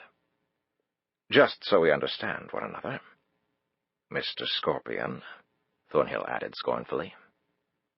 A minute later, the gray sedan pulled out of the parking garage. Thornhill was already on the phone. "Buchanan is not to be out of sight for even 1 second." He clicked off and began to think of how to attack this new development. Chapter 42. "This is the last place," Connie said as they pulled up to the motorcycle shop in his sedan. They got out and Reynolds looked around. "His younger brother?" Connie nodded as he checked his list. "Scott Adams. Manages the place." "Well, let's hope he's a little more helpful than the others." They had covered all of Lee's relatives in the area. None had seen or heard from him in the last week. Or at least, that's what they said. Scott Adams might be their last chance. However, when they got inside, they were told he was out of town for a friend's wedding and wouldn't be back for a couple of days. Connie handed the young man behind the counter his card. "Tell him to call me when he gets in." Rick, the salesman who had obnoxiously flirted with Faith, looked down at the card. "Does this have to do with his brother?" Connie and Reynolds eyed him. "Do you know Lee Adams?" Reynolds asked. "Can't say I know him. He don't know my name or nothing. But he's come by a few times. Just a couple days ago, in fact." The two agents looked Rick up and down, gauging his credibility. "Was he alone?" Reynolds asked him. "No. He had some chick with him." Reynolds took out a photo of Lockhart and handed it over to him. "Think short hair, not long, black, not auburn." Rick nodded as he stared at the photograph. "Yep, that's her. And Lee's hair was different, too. Short and blonde. And he had a beard and mustache, too. But I'm real good at noticing things." Reynolds and Connie looked at each other, trying hard to hide their excitement. "Any idea where they might have gone?" Connie asked. Maybe. But I sure know why they came here. Really? Why's that? They needed wheels. Took a bike. One of the big Goldwings. Goldwing? Reynolds repeated. Yeah. Rick rifled through a stack of color brochures on the counter and flipped one around so Reynolds could see. This one here. The Honda Goldwing SE. If you're going long distance, nothing beats this baby. Trust me. And you say Adams took one. Got a color? License plate number? I can look the plate up. The color's the same as the brochure. That was a demo. Scotty let him take it. You said you might have an idea where they went, Reynolds prompted. What do you want with Lee? We want to talk to him. And the lady he's with, she said amiably. They do something wrong? Won't know until we talk to them, Connie replied. He stepped forward a little. It's an ongoing FBI investigation. You a friend of theirs or something? Rick paled at the suggestion. Hell no. That chick is bad news. A real attitude. While Lee was inside, I went out to the sales lot and tried to help her. Real professional-like. And she jumped all over me. And Lee's no better. When he came out, he gave me some lip. I came close to kicking his ass, in fact. As Connie looked at the beanpole Rick, he recalled the surveillance tape of the physically imposing Lee Adams. Kick his ass. Is that right? Rick looked defensive. He's got some weight on me, but he's an old guy. And I'm into Taekwondo. Reynolds studied Rick closely. So you're saying that Lee Adams was inside for a while, and the woman was out in the lot by herself? That's right. Reynolds and Connie traded a quick glance. If you have information as to where they went, the Bureau would greatly appreciate it, Reynolds said, growing impatient. That and the plate number on the bike. Like right now, if you don't mind. We're sort of in a hurry. Sure. Lee also got a map for North Carolina. We sell 'em here, but Scotty just gave it to him. That's what Shirley, the girl who usually works the desk, said.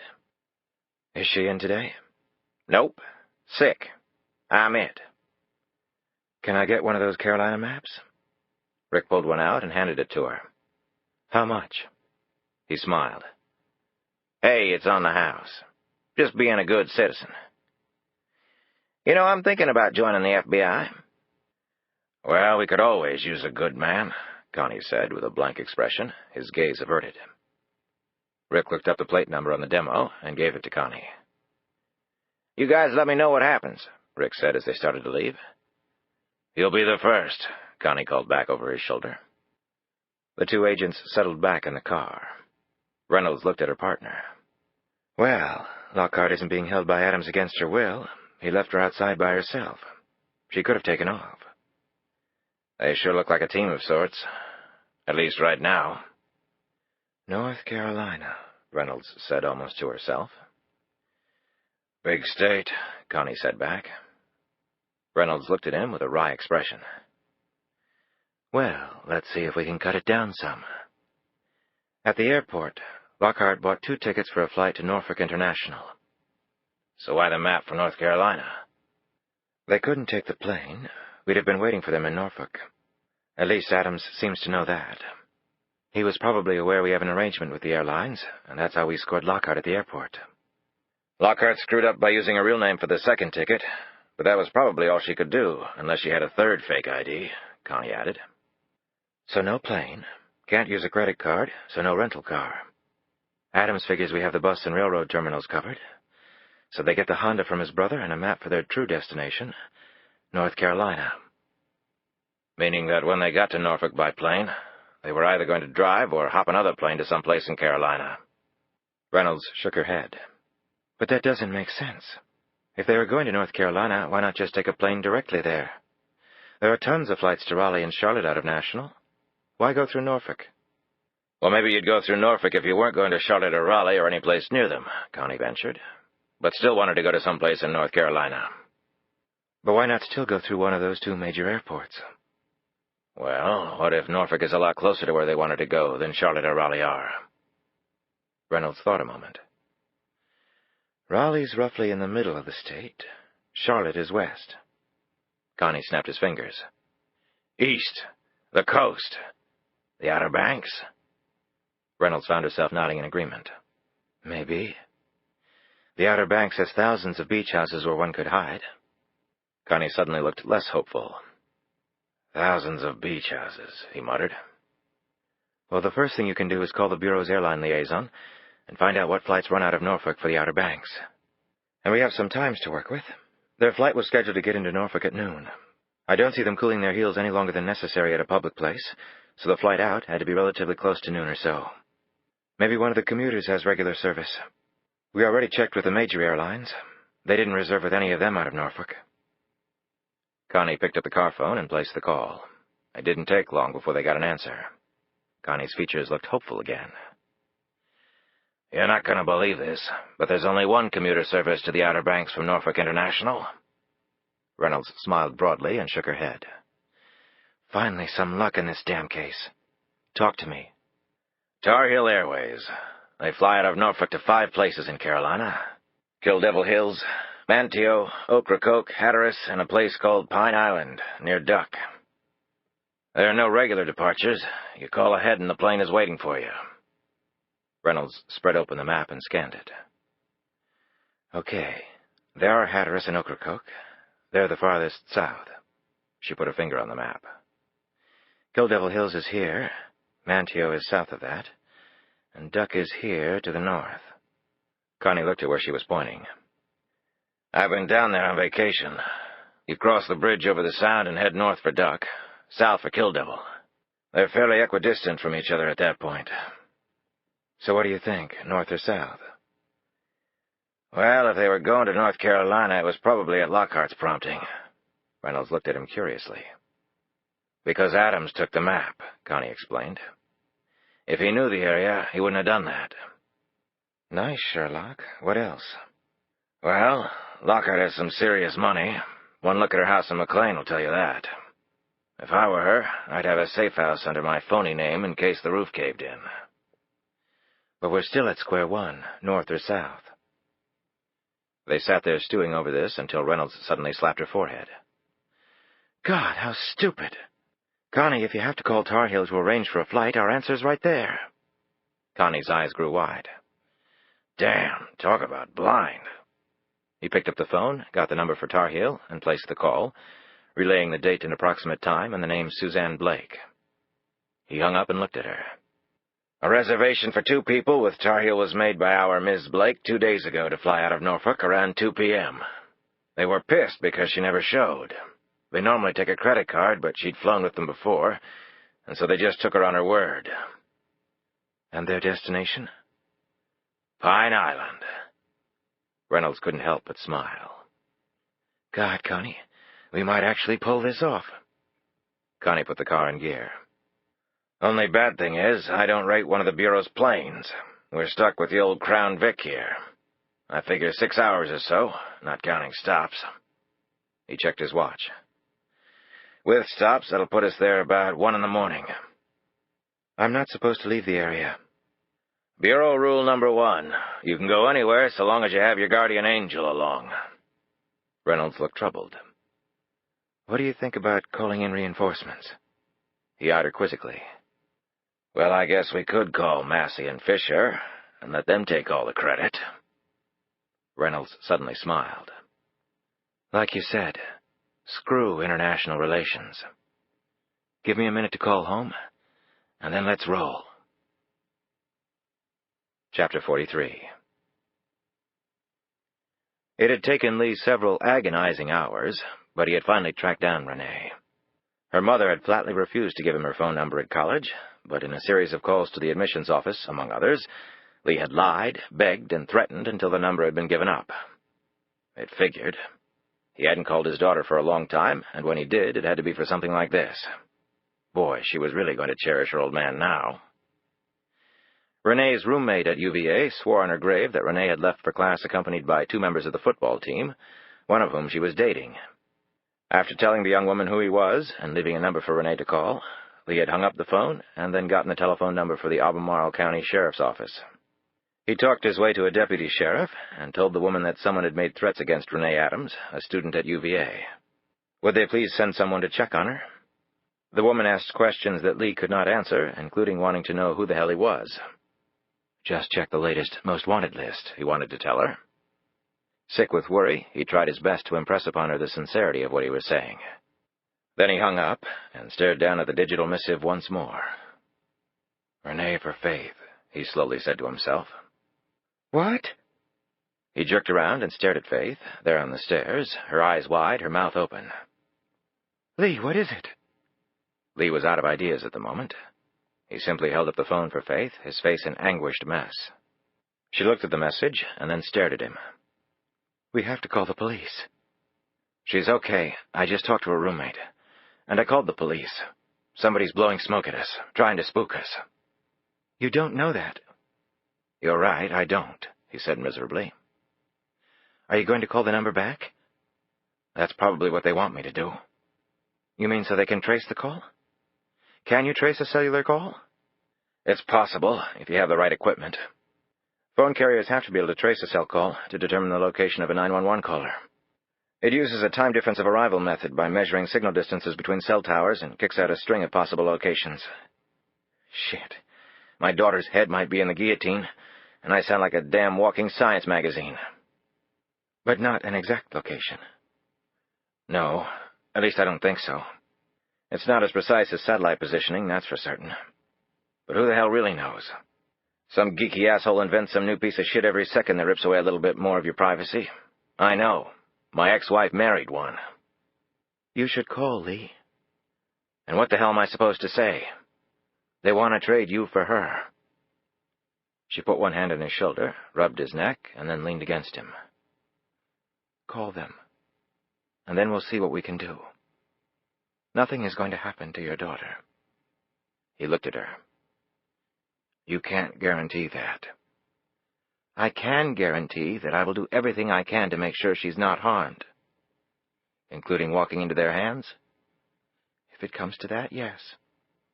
I'm not going to let an innocent person get hurt because of me. Lee slumped back against the couch. I'm supposed to be so good under pressure, too, and I can't even think straight. Call them, Faith said very firmly. Lee took a long breath and punched in the numbers. With Faith sitting beside him and listening in, they waited as the phone rang once and then was answered. Mr. Adams? Neither of them recognized the voice.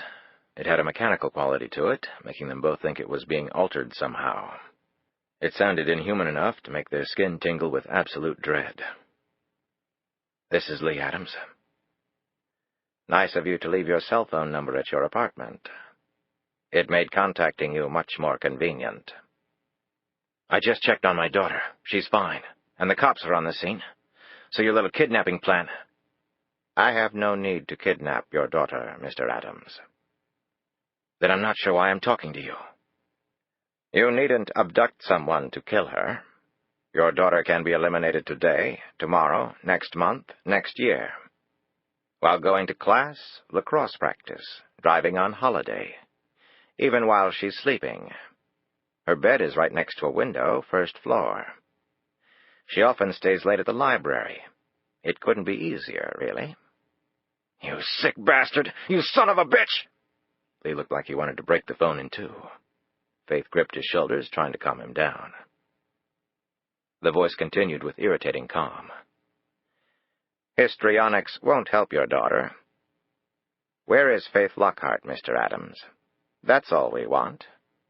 Give her up, and all your problems go away. And I'm supposed to just accept that as gospel? You really don't have a choice. How do you know I've even got the woman? Do you want your daughter to die? I'm telling the truth. Lockhart got away. Fine. Next week you can bury Renee. Faith jerked at Lee's arm and pointed at the phone. Wait, Lee said. Okay. If I have Faith, what do you propose? A meeting? She's not going to come voluntarily. I don't really care how you get her there. That's your responsibility. We'll be waiting.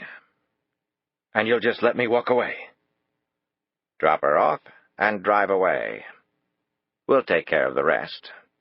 You don't interest us. Where? Lee was given an address outside of Washington, D.C., on the Maryland side. He knew it well. Very isolated. I have to drive it, and the cops are everywhere. I need a few days. Tomorrow night, 12 sharp. Damn it, that's not a lot of time. Then I suggest you start right now. Listen, if you lay a hand on my daughter, I'll find you. Somehow I will. I swear it. First I'll break every bone in your body, and then I'll really hurt you. Mr. Adams, consider yourself the luckiest human being on the face of the earth that we don't see you as a threat. And do yourself a favor.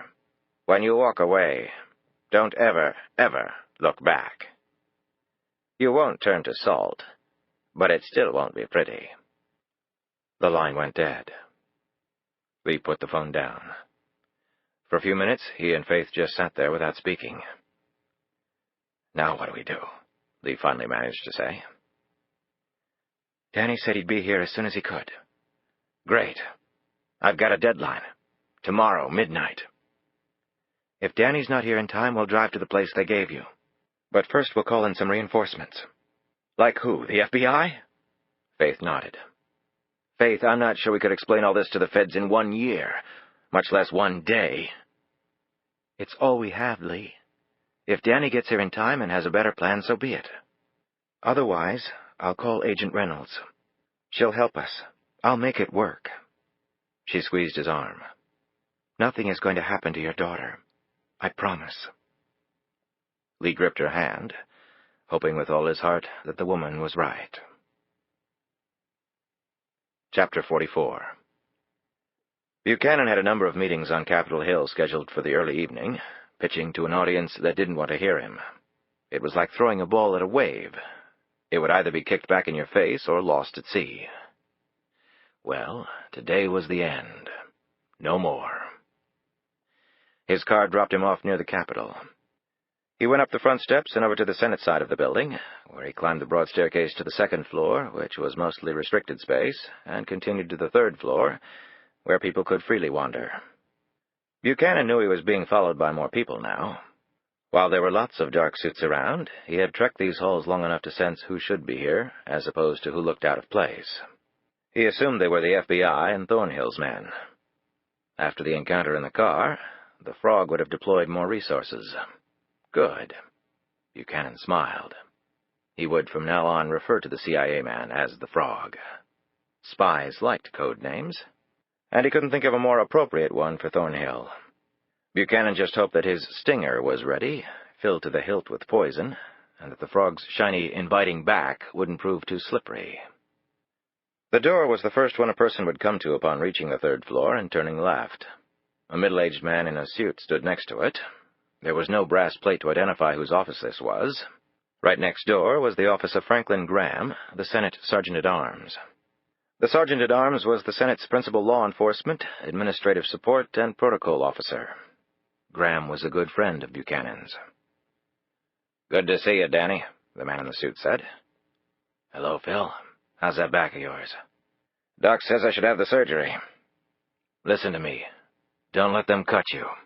When you're feeling the pain, have a nice, pleasing shot of scotch, sing a song at the top of your lungs, and then make love to your wife."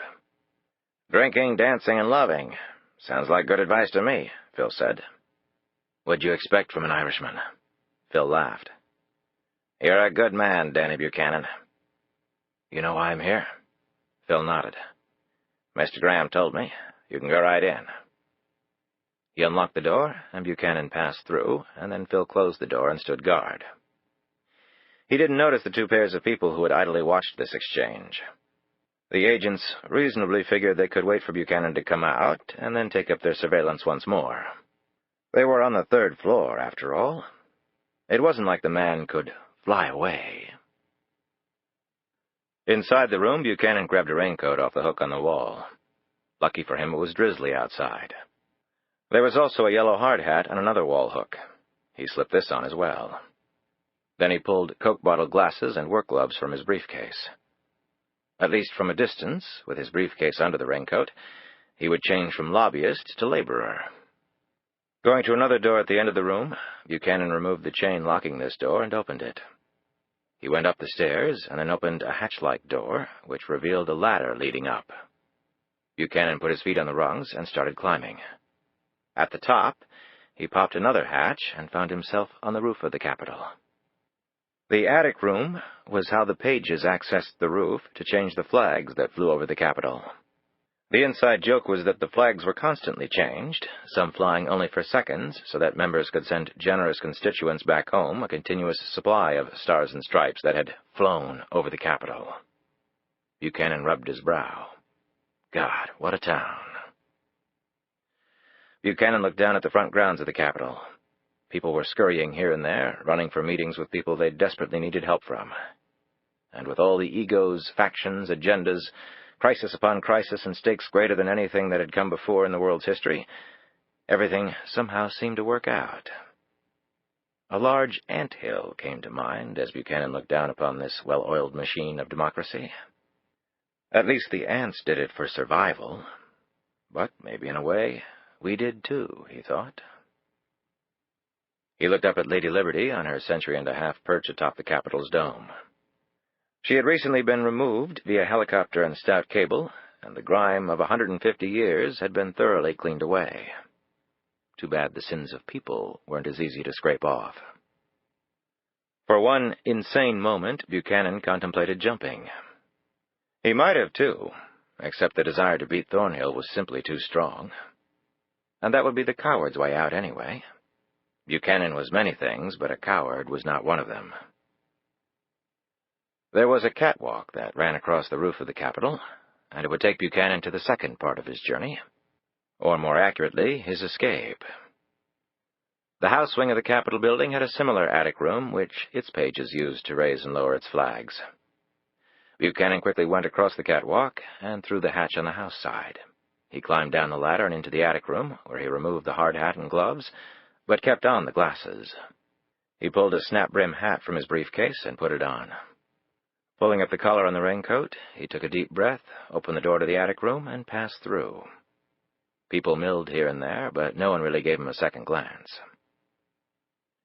In another minute, he had left the Capitol through a rear doorway known only to a few veterans of the place. A car was waiting for him there. A half-hour later, he was at National Airport, where a private plane, its twin engines revving, awaited its sole passenger. Here was where the friend in high places earned his money. The plane received clearance for takeoff a few minutes later. Soon thereafter, Buchanan looked out the window of the plane as the capital city slowly disappeared from view. How many times had he seen that sight from the air? "Good riddance," he said under his breath. Chapter 45. Thornhill was heading home early after a very productive day. With Adams now in the fold, they would soon have Faith Lockhart. The man might try to dupe them, but Thornhill didn't think so. He had heard the very real fear in Adams's voice. Thank God for families. Yes, all in all, a productive day. The ringing phone would soon change all that. Yes? Thornhill's confident look vanished as the man reported to him that somehow, some way, Danny Buchanan had utterly vanished from the very top floor of the Capitol, no less. "Find him!" Thornhill roared into the phone before slamming it down. What could the man's game be? Had he decided to begin his escape a little early? Or was it for another reason? Had he contacted Lockhart somehow? That was intensely troubling. Shared information between the two was not good for Thornhill. He thought back to their meeting in the car. Buchanan had displayed his usual temper, his little word games, empty bluster, really, but had otherwise been fairly subdued. What could have precipitated this latest development? In his agitation, Thornhill drummed his fingers on the briefcase he had in his lap. As he looked down at the hard leather, his mouth dropped open. The briefcase. The damn briefcase! He had provided one for Buchanan. It had a backup recorder in it. The conversation in the car. Thornhill admitting he had had the FBI agent killed. Buchanan had tricked him into betraying himself, and then taped him. Taped him with CIA-issued equipment. That two-faced son of a bitch! Thornhill grabbed the phone. His fingers were shaking so badly he misdialed twice. His briefcase. The tape in it. Find it. And him. You must get it. You have to get it. He dropped the phone and slumped back in the seat. The master strategist of over 1,000 clandestine operations, spanning nearly 4 decades, was absolutely stunned by this development. Buchanan could take him down with this. He was running loose with the evidence to crush him. But Buchanan would go down too. Had to. There was no way around it. Wait. The scorpion. The frog! Now it all made sense. Buchanan was going to go down and take Thornhill with him. The CIA man loosened his tie, wedged himself into the seat, and fought the panic he felt flooding his body. "This is not how it will end, Robert," he told himself. "After 35 years, this is not damn well how it's going to end. Calm down. Now is when you need to think. Now is where you earn your place in history. This man will not beat you." Slowly, steadily, Thornhill's breathing returned to normal. It could be that Buchanan would simply use the tape as insurance. Why spend the rest of his life in prison when he could quietly disappear? No, it made no sense that he would take the tape to the authorities. He had as much to lose as Thornhill, and he couldn't possibly be that vindictive. Thornhill had a sudden thought. Perhaps it was the painting. The idiotic painting. Maybe that was what had started this whole thing. Thornhill should never have taken the damn thing. He would leave a message on Buchanan's machine at once, telling him his precious object had been returned. Thornhill left the message and arranged for the painting to be returned. As Thornhill sat back and looked out the window, his confidence returned. He had one ace in the hole. A good commander always held something in reserve. Thornhill made another phone call and received some positive news, a piece of intelligence that had just come in. His face brightened, the visions of doom receding. It would be all right after all. His mouth eased into a smile. The snatch of victory from the jaws of defeat. It could either age a man several decades overnight, or give him bronze balls. Or sometimes both. In another few minutes, Thornhill was getting out of his car and walking up the sidewalk to his lovely house. His impeccably dressed wife met him at the door and gave him a perfunctory peck on the cheek. She had just come back from a country club function. In fact, she was always coming back from a country club function, he thought, muttering to himself. While he agonized over terrorists sneaking into the country with nuclear bomb-making materials, she lounged at fashion shows where young, vacuous women with legs stretching to their inflated bosoms pranced about in outfits that didn't even bother to cover their derrieres. He was out every day saving the world, and his spouse ate finger sandwiches and drank champagne in the afternoon with other ladies of considerable means. The idle rich were as stupid as the uneducated poor. More brainless than cows, in fact, was Thornhill's opinion. At least cows had a reasonable understanding that they were the slaves. "I'm an underpaid civil servant," Thornhill mused. "And if I ever let my defenses down, the only thing left of the wealthy and powerful in this country would be the echoes of their screams." It was a powerful, mesmerizing thought. He barely heard his wife's inconsequential ramblings on her day as he put down his briefcase, mixed a drink, and escaped to his study and closed the door. He never told the woman about his day. She'd chat about it to her one-name, oh-so-chic, glorified barber, who would tell another client, who would let it slip to someone else, and the world would stop tomorrow. No, he never talked shop with the wife. But he did indulge her in just about everything else. But finger sandwiches, indeed. Ironically, Thornhill's home office was much like Buchanan's. There were no plaques, testimonials, or souvenirs of his long career on display. He was a spy, after all. Was he supposed to act like the idiotic FBI and wear T-shirts and hats emblazoned with CIA? He almost choked on his whiskey at the thought. No, his career had been invisible to the public, but highly visible to those who mattered. The country was far better off because of him, though the ordinary folk would never know it. That was all right. To seek accolades from the great and ignorant public was the vice of a fool. He did what he did because of pride. Pride in himself, in his devotion to his country. Thornhill thought back to his beloved father, a patriot who carried his secrets, his distinguished triumphs, to the grave. Service and honor. That was what it was all about. Soon, with a little luck, the son would notch another triumph in his own career. When Faith showed up, she would be dead within an hour. And Adams? Well, he would have to die, too. Certainly Thornhill had lied to the man on the phone. Thornhill understood quite clearly that deceit was nothing more nor less than a highly effective tool of the trade. One just had to make sure that lies at work didn't interfere with one's personal life. But Thornhill had always been good with compartmentalization. Just ask his country club wife. He could initiate a covert action in Central America in the morning and play and win at bridge at the Congressional Country Club in the evening. Now, damn it, that was compartmentalization. And whatever anyone said about him within the confines of the agency, he had always been good with his people. He pulled them out of situations when they needed to be pulled.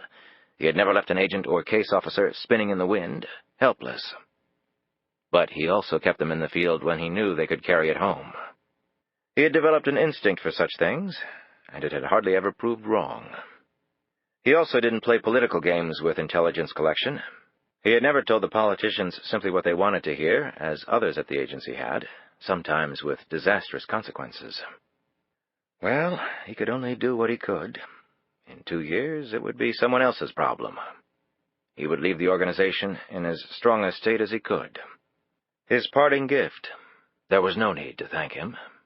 Service and honor. He lifted his drink in memory of his late father. Chapter 46. "Stay low, Faith," Lee said as he edged close to a window overlooking the street. He had his gun out and was watching a car drop a man off out front. "Is that Buchanan?" he asked. Faith anxiously peered over the windowsill and then immediately relaxed. "Yes." "Okay, answer the front door. I'll cover you." "I told you it was Danny." "Great. Then go let Danny in. I'm not taking any unnecessary chances." Frowning at this remark, Faith went to the front door and opened it. Buchanan slipped through, and she closed and locked the door behind him. They exchanged a prolonged hug as Lee watched from the stairs, his gun in plain sight in his belt clip. He felt a pang of jealousy at this embrace. It quickly passed, though, as he sensed the exchange of affection was clearly that of a father and his daughter. "You must be Lee Adams," Buchanan said, extending his hand. "I'm sure you regret the day you ever took on this assignment." Lee came down and shook his hand. "Nah, this one's been a piece of cake. I'm actually thinking about specializing in this area, especially considering no one else would be stupid enough to do it." "I thank God you were there to protect Faith." "Actually, I've gotten pretty good at saving Faith." Lee and Faith exchanged smiles, then Lee looked back at Buchanan. "But the fact is, we have one additional complication. A very important one," Lee added. "Let's go to the kitchen. You might want to hear it over a drink." As they sat at the kitchen table, Lee filled Buchanan in on the situation with his daughter. Buchanan looked furious. "That bastard!" Lee eyed him keenly. "This bastard have a name? I'd love to know it for future reference." Buchanan eyed him keenly and then shook his head. "Trust me, you don't want to go down that route." "Who is behind all this, Danny?" Faith touched his arm. "I think I have a right to know." Buchanan looked at Lee. "Sorry," Lee said, putting up his hands. "That's your call." Buchanan gripped Faith's arm. "They're very powerful people, and they happen to work for this country. That's all I can really say without endangering you even more." Faith sat back astonished. "Our own government is trying to kill us?" "The gentleman I've been dealing with tends to go his own way. But he does have resources. Lots of them." "So Lee's daughter is in real danger?" "Yes. This man will usually say rather less than what he actually intends." "Why'd you come here, Buchanan?" Lee wanted to know. "You got away from the guy. At least for our sakes, I hope you did. You could have lost yourself in a million different places. Why come here?" "I got you both into this. I intend to get you out." "Well, whatever plan you have better include saving my daughter, or else you can count me out." I'll park myself inside her skin for the next 20 years if I have to. Faith said, I thought I could call the FBI agent I was working with, Brooke Reynolds. We can tell her what's going on. She could place Lee's daughter in protective custody. For the rest of her life? Buchanan shook her head. No, that won't work. We have to cut the Hydra's head off and then burn the stub. Otherwise, we're just wasting time. And exactly how do we do that? Lee asked. Buchanan opened his briefcase and pulled out the tiny cassette tape from a hidden crevice. With this. I was able to record the gentleman I've been talking about. On this tape, he admits that he had the FBI agent killed, among other incriminating things. For the first time, Lee looked hopeful. Are you serious? Trust me, I would never joke about this man. So we use this tape to keep the Hound at bay. He hurts us, we destroy him. He knows that.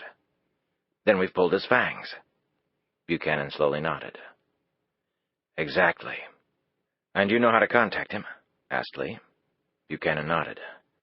I'm sure that he's figured out what I did, and is right now trying to deduce what my intention is.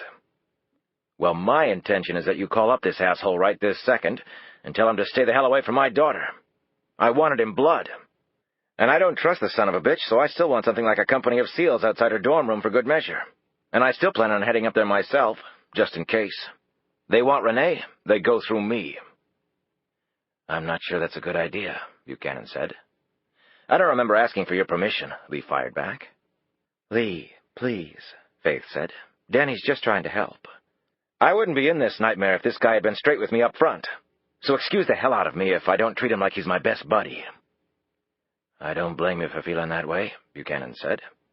But you called me for help, and I'll do whatever I can to help you, and your daughter. That I swear. Lee's guarded manner relaxed somewhat in the face of this seemingly frank declaration. Okay, he said grudgingly. I admit you get points for coming here. You'll get more points when you call off the assassins. And then after that, we should get the hell out of here. I've already called this psycho once on my cell phone. I'm assuming that at some point you'll be able to narrow our location down from that. When you call him, it'll give him even more info to work with. Understood. I have a plane at my disposal at a private airstrip not too far from here. Your friends in high places? Friend. Senior senator from this state, Russell Ward. Good old Rusty, Faith said, smiling. You're sure you weren't followed? Lee glanced at the front door. No one could have followed me. I'm not sure of much anymore, but I am certain of that. If this guy is as good as you seem to think he is, I wouldn't feel too certain of anything. Lee held out his cell phone. Now please, make the call. Chapter 47. Thornhill was in his study at home when Buchanan's phone call came in. His communication link was such that the call was not traceable to Thornhill, if Buchanan was perhaps sitting at FBI headquarters. And Thornhill's phone also had a voice scrambler that would make voice ID impossible.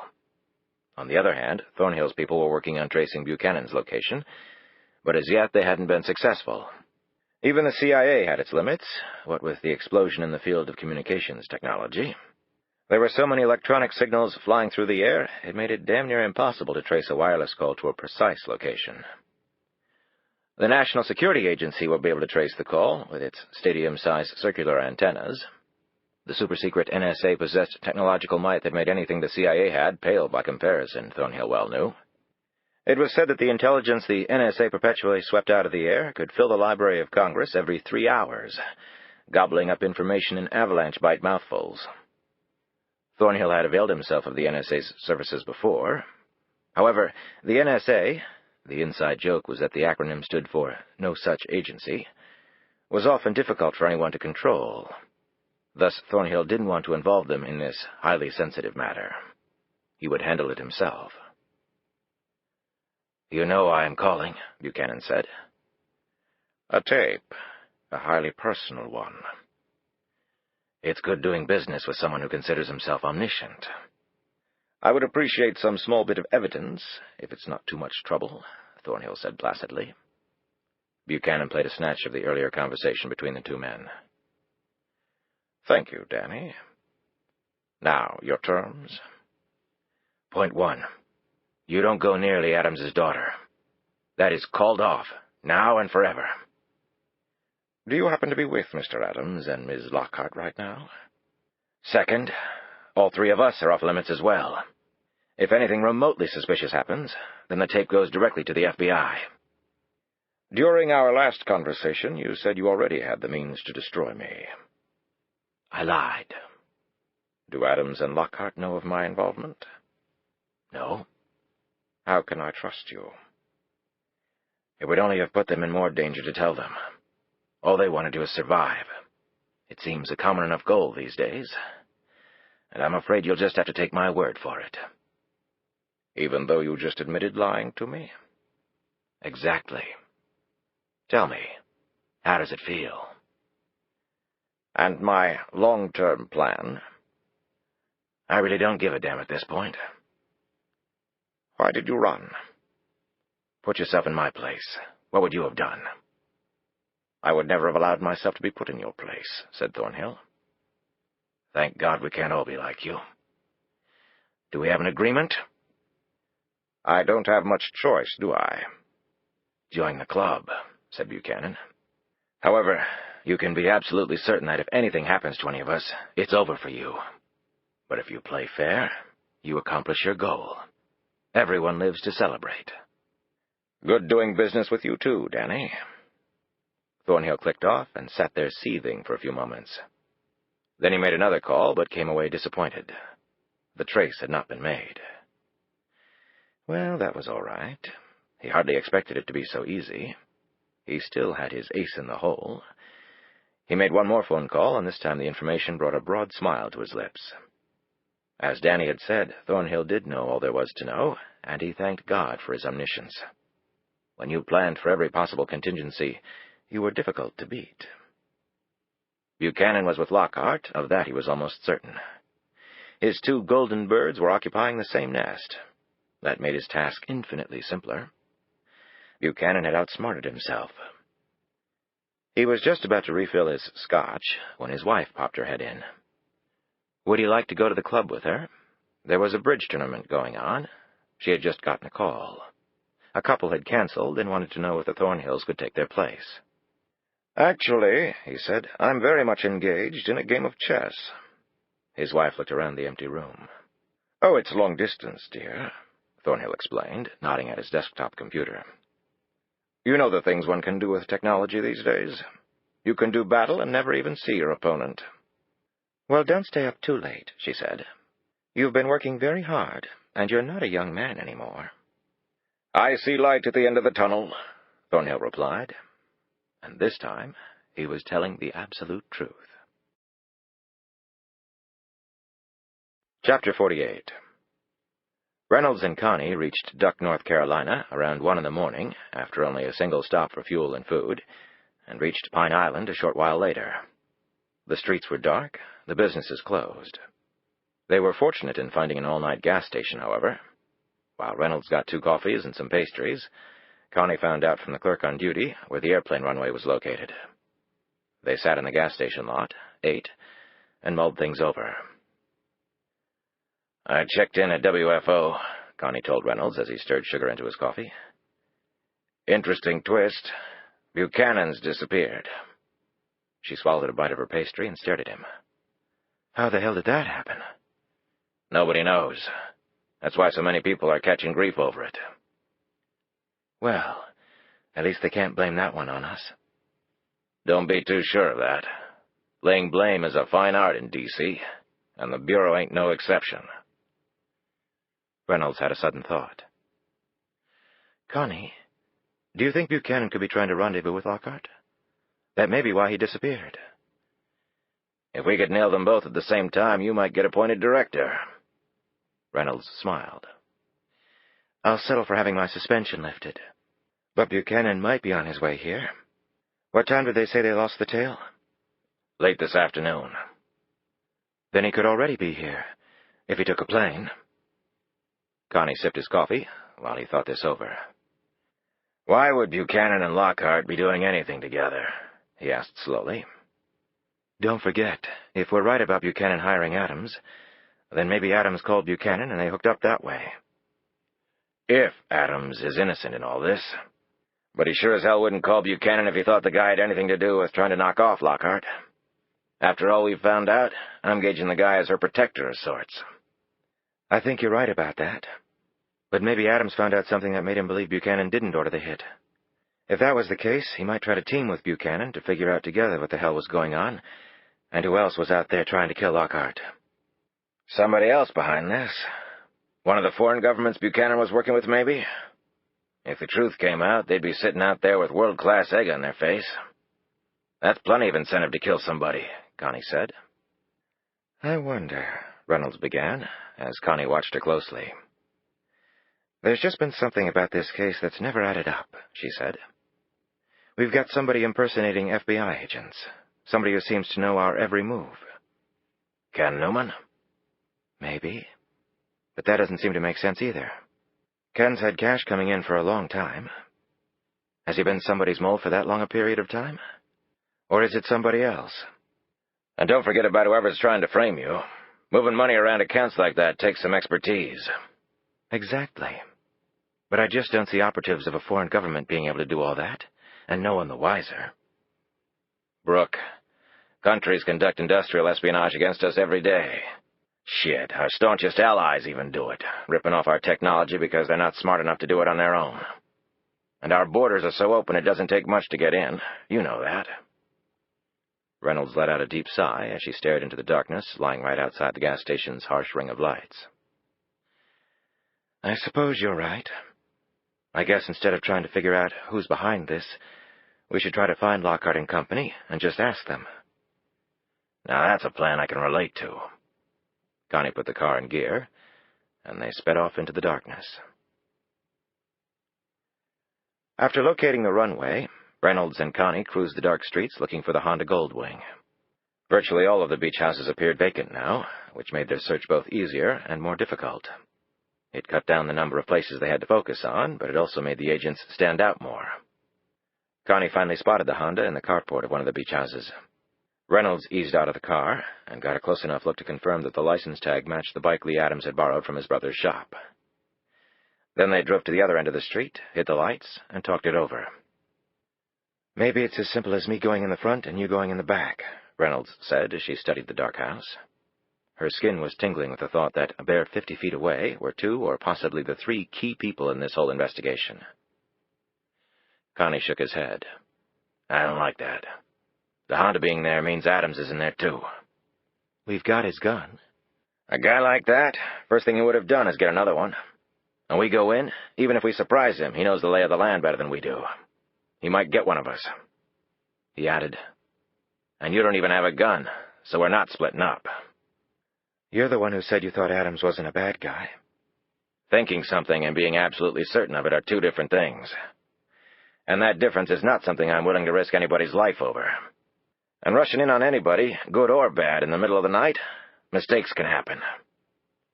I intend on getting you back to your kids in one piece. And I wouldn't mind doing the same. So how do we play it? Wait for daylight and call in reinforcements? Calling in the locals will probably mean every TV station down here will be on the block an hour after we do. That won't earn us many points at HQ. Well, I guess we can wait for them to ride off on the Honda and then pull them. Other things being equal, I'm inclined to watch the place and see what happens. If they come out, we move in. If we get real lucky, Lockhart will surface without Adams, and we can take her. After that, I'm figuring we can bait Adams out pretty easy. And if they don't come out, together or singly? Then we'll cross that bridge when we come to it. I don't want to lose them again, Connie. It's not like they can just take off down the beach or swim to England. Adams went to a lot of trouble to get those wheels. He's not going to abandon the bike because he doesn't have another way to replace it. Where he goes, that Honda goes. And that Honda ain't going anywhere without us seeing it. They settled down and waited. Chapter 49. His pistol resting on his belly, Lee had spent a few fitful hours on the couch downstairs. Every few minutes he thought he heard someone breaking in, and each time it proved to be nothing more than his very tired imagination doing its best to drive him crazy. Since he couldn't sleep, he had finally decided to get ready to leave for Charlottesville. He grabbed a quick shower and changed his clothes. He was packing his bag when a soft knock came on his door. Faith was dressed in a long white robe. Her puffy cheeks and tired-looking eyes were stark testaments to her inability to sleep. "Where's Buchanan?" he asked. "Actually dozing, I think. I never came close." "Tell me about it." He finished packing and closed his bag. "Are you sure you don't want me to come with you?" she asked. He shook his head. "I don't want you anywhere near this guy and his goons if they show up. I got through to Renee last night. First time I've talked to her in I don't know how long, and I have to tell her she might be the target of some psycho because of something her stupid dad did." "How did she take it?" On this, Lee brightened. "Actually, she seemed happy to hear from me. I didn't tell her everything that was going on. I didn't want to panic her, but I think she's looking forward to seeing me." "I'm glad to hear that. I'm really happy for you, Lee." "The cops at least took my call seriously. Renee said a patrolman came by, and a marked car's been cruising the area." He put his bag down, took her hand. "I don't feel good about leaving you. It's your daughter. We'll be fine. You heard Danny. He's got this person over a barrel." Lee looked unconvinced. "The last thing you should do right now is let down your guard. The car will be here at 8 to take you and Buchanan to the plane. You head back to D.C. "And then what?" "Go to a motel in the suburbs, register under a false name, and then call me on my cell phone. As soon as things are okay with Renee, I'll head back. I already talked it over with Buchanan. He's in agreement." "And then?" Faith persisted. "Let's just take it a step at a time. I told you there are no guarantees in this." "I was actually talking about us." Lee played with the strap on his bag. "Oh," was all that came out, and it sounded idiotic. "I see." "You see what?" Lee demanded. "Wham, bam, thank you, ma'am." "Where do you get off thinking like that? Don't you know what kind of a man I am by now?" "Actually, I thought I did, but I guess I forgot. You're in the loner group. Sex only for fun, right?" "Why are we doing this? Like we don't have enough going on? We can talk about it later. It's not like I'm not coming back." Lee didn't mean to put her off, but hell, why couldn't she see there was no time for this right now? Faith sat down on the bed. "Like you said, no guarantees," she said. He put a hand on her shoulder. "I am coming back, Faith. I didn't come this far to desert you now." "Okay," was all she said. She stood, wiped her face, and gave him a quick hug. "Please, please, be careful." Faith let him out the rear door. As she turned to go back in, Lee's gaze was riveted on her. He took in everything, from the bare feet to the short dark hair, and all points in between. For one troubling moment, he wondered if this was the last time he would ever see her. Lee climbed on the Honda and quickly started up the bike. As Lee roared out of the driveway and hit the street, Brooke Reynolds raced back to the Crown Vic and threw open the door. Breathless, she looked inside. "Shit! I knew the minute I left the car to get a closer look at the house this would happen. He must have come out a rear door. He didn't even turn on the carport light. I never saw him until the bike cranked up. So what do we do? House or the bike?" Connie looked down the road. "Adams is already out of sight. And that bike is a lot more agile than this tank." "I guess that leaves the house and Lockhart." Connie suddenly looked worried. "We're presuming she's still inside. In fact, we don't even know if she was ever inside." "Shit. I knew you were going to say that. She damn well better be. If we just let Adams go and Lockhart isn't in that house, I will swim to England. And you're going to have to be right beside me. Come on, Connie. We have to go in the house." Connie climbed out of the car, pulled his gun, and looked around nervously. "Shit, I don't like this. It could be a setup. We could be walking right into an ambush. And we've got no backup." "We don't have much choice, do we?" "All right, but damn it, stay behind me."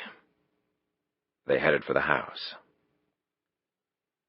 Chapter 50.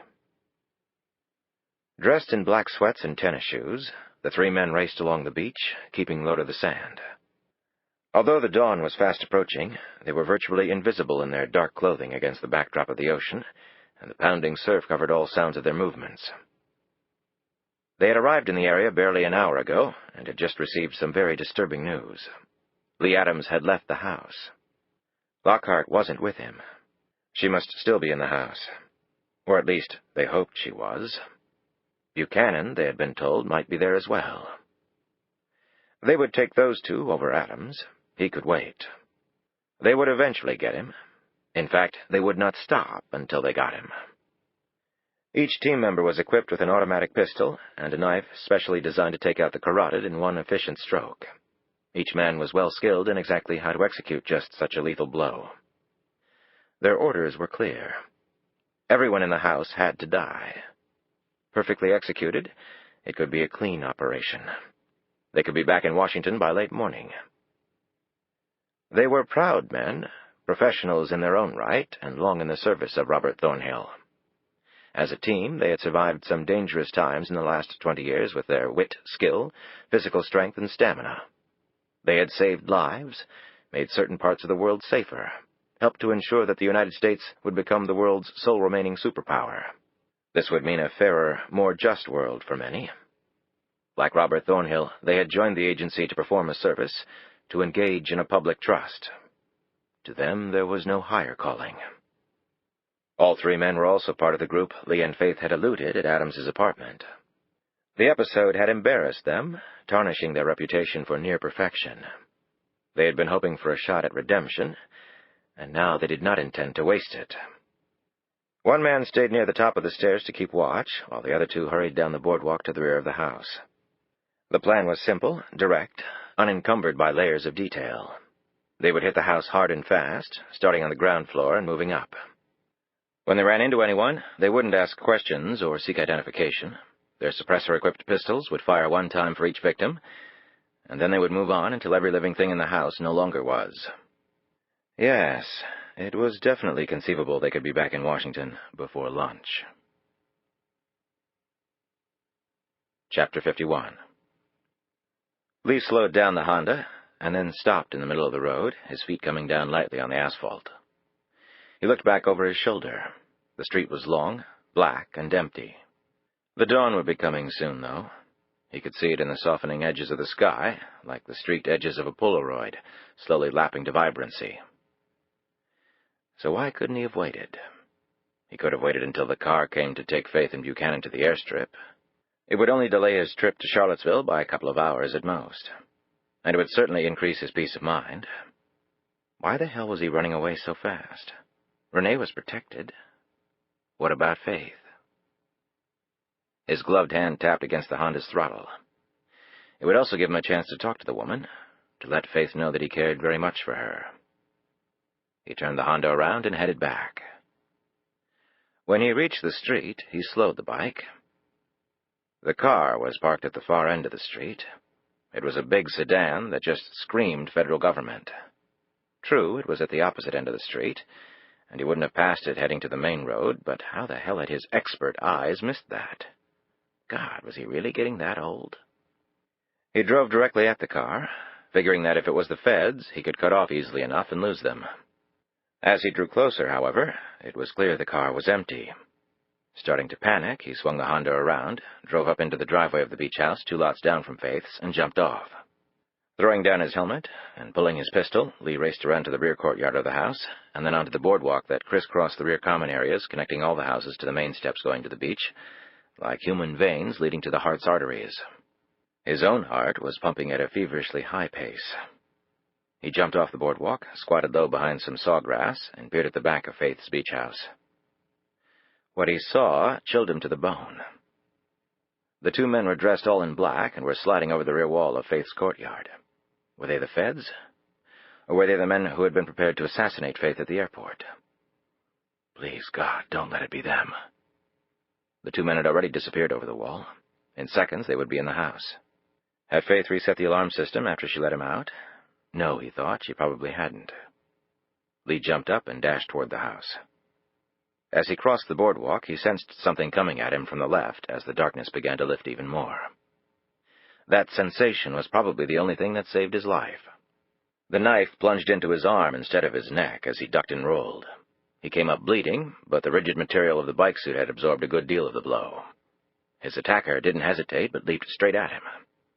However, Lee timed it just right, managed to raise his good arm, pushed hard, levered the man over him, throwing him into the sawgrass, which was about as unpleasant as having a sharp knife driven into your flesh. Lee lunged for his gun, which he had lost when the guy had slammed into him. Lee had no qualms about shooting the guy down and raising a ruckus. Right now, he would welcome any assistance the local police cared to provide.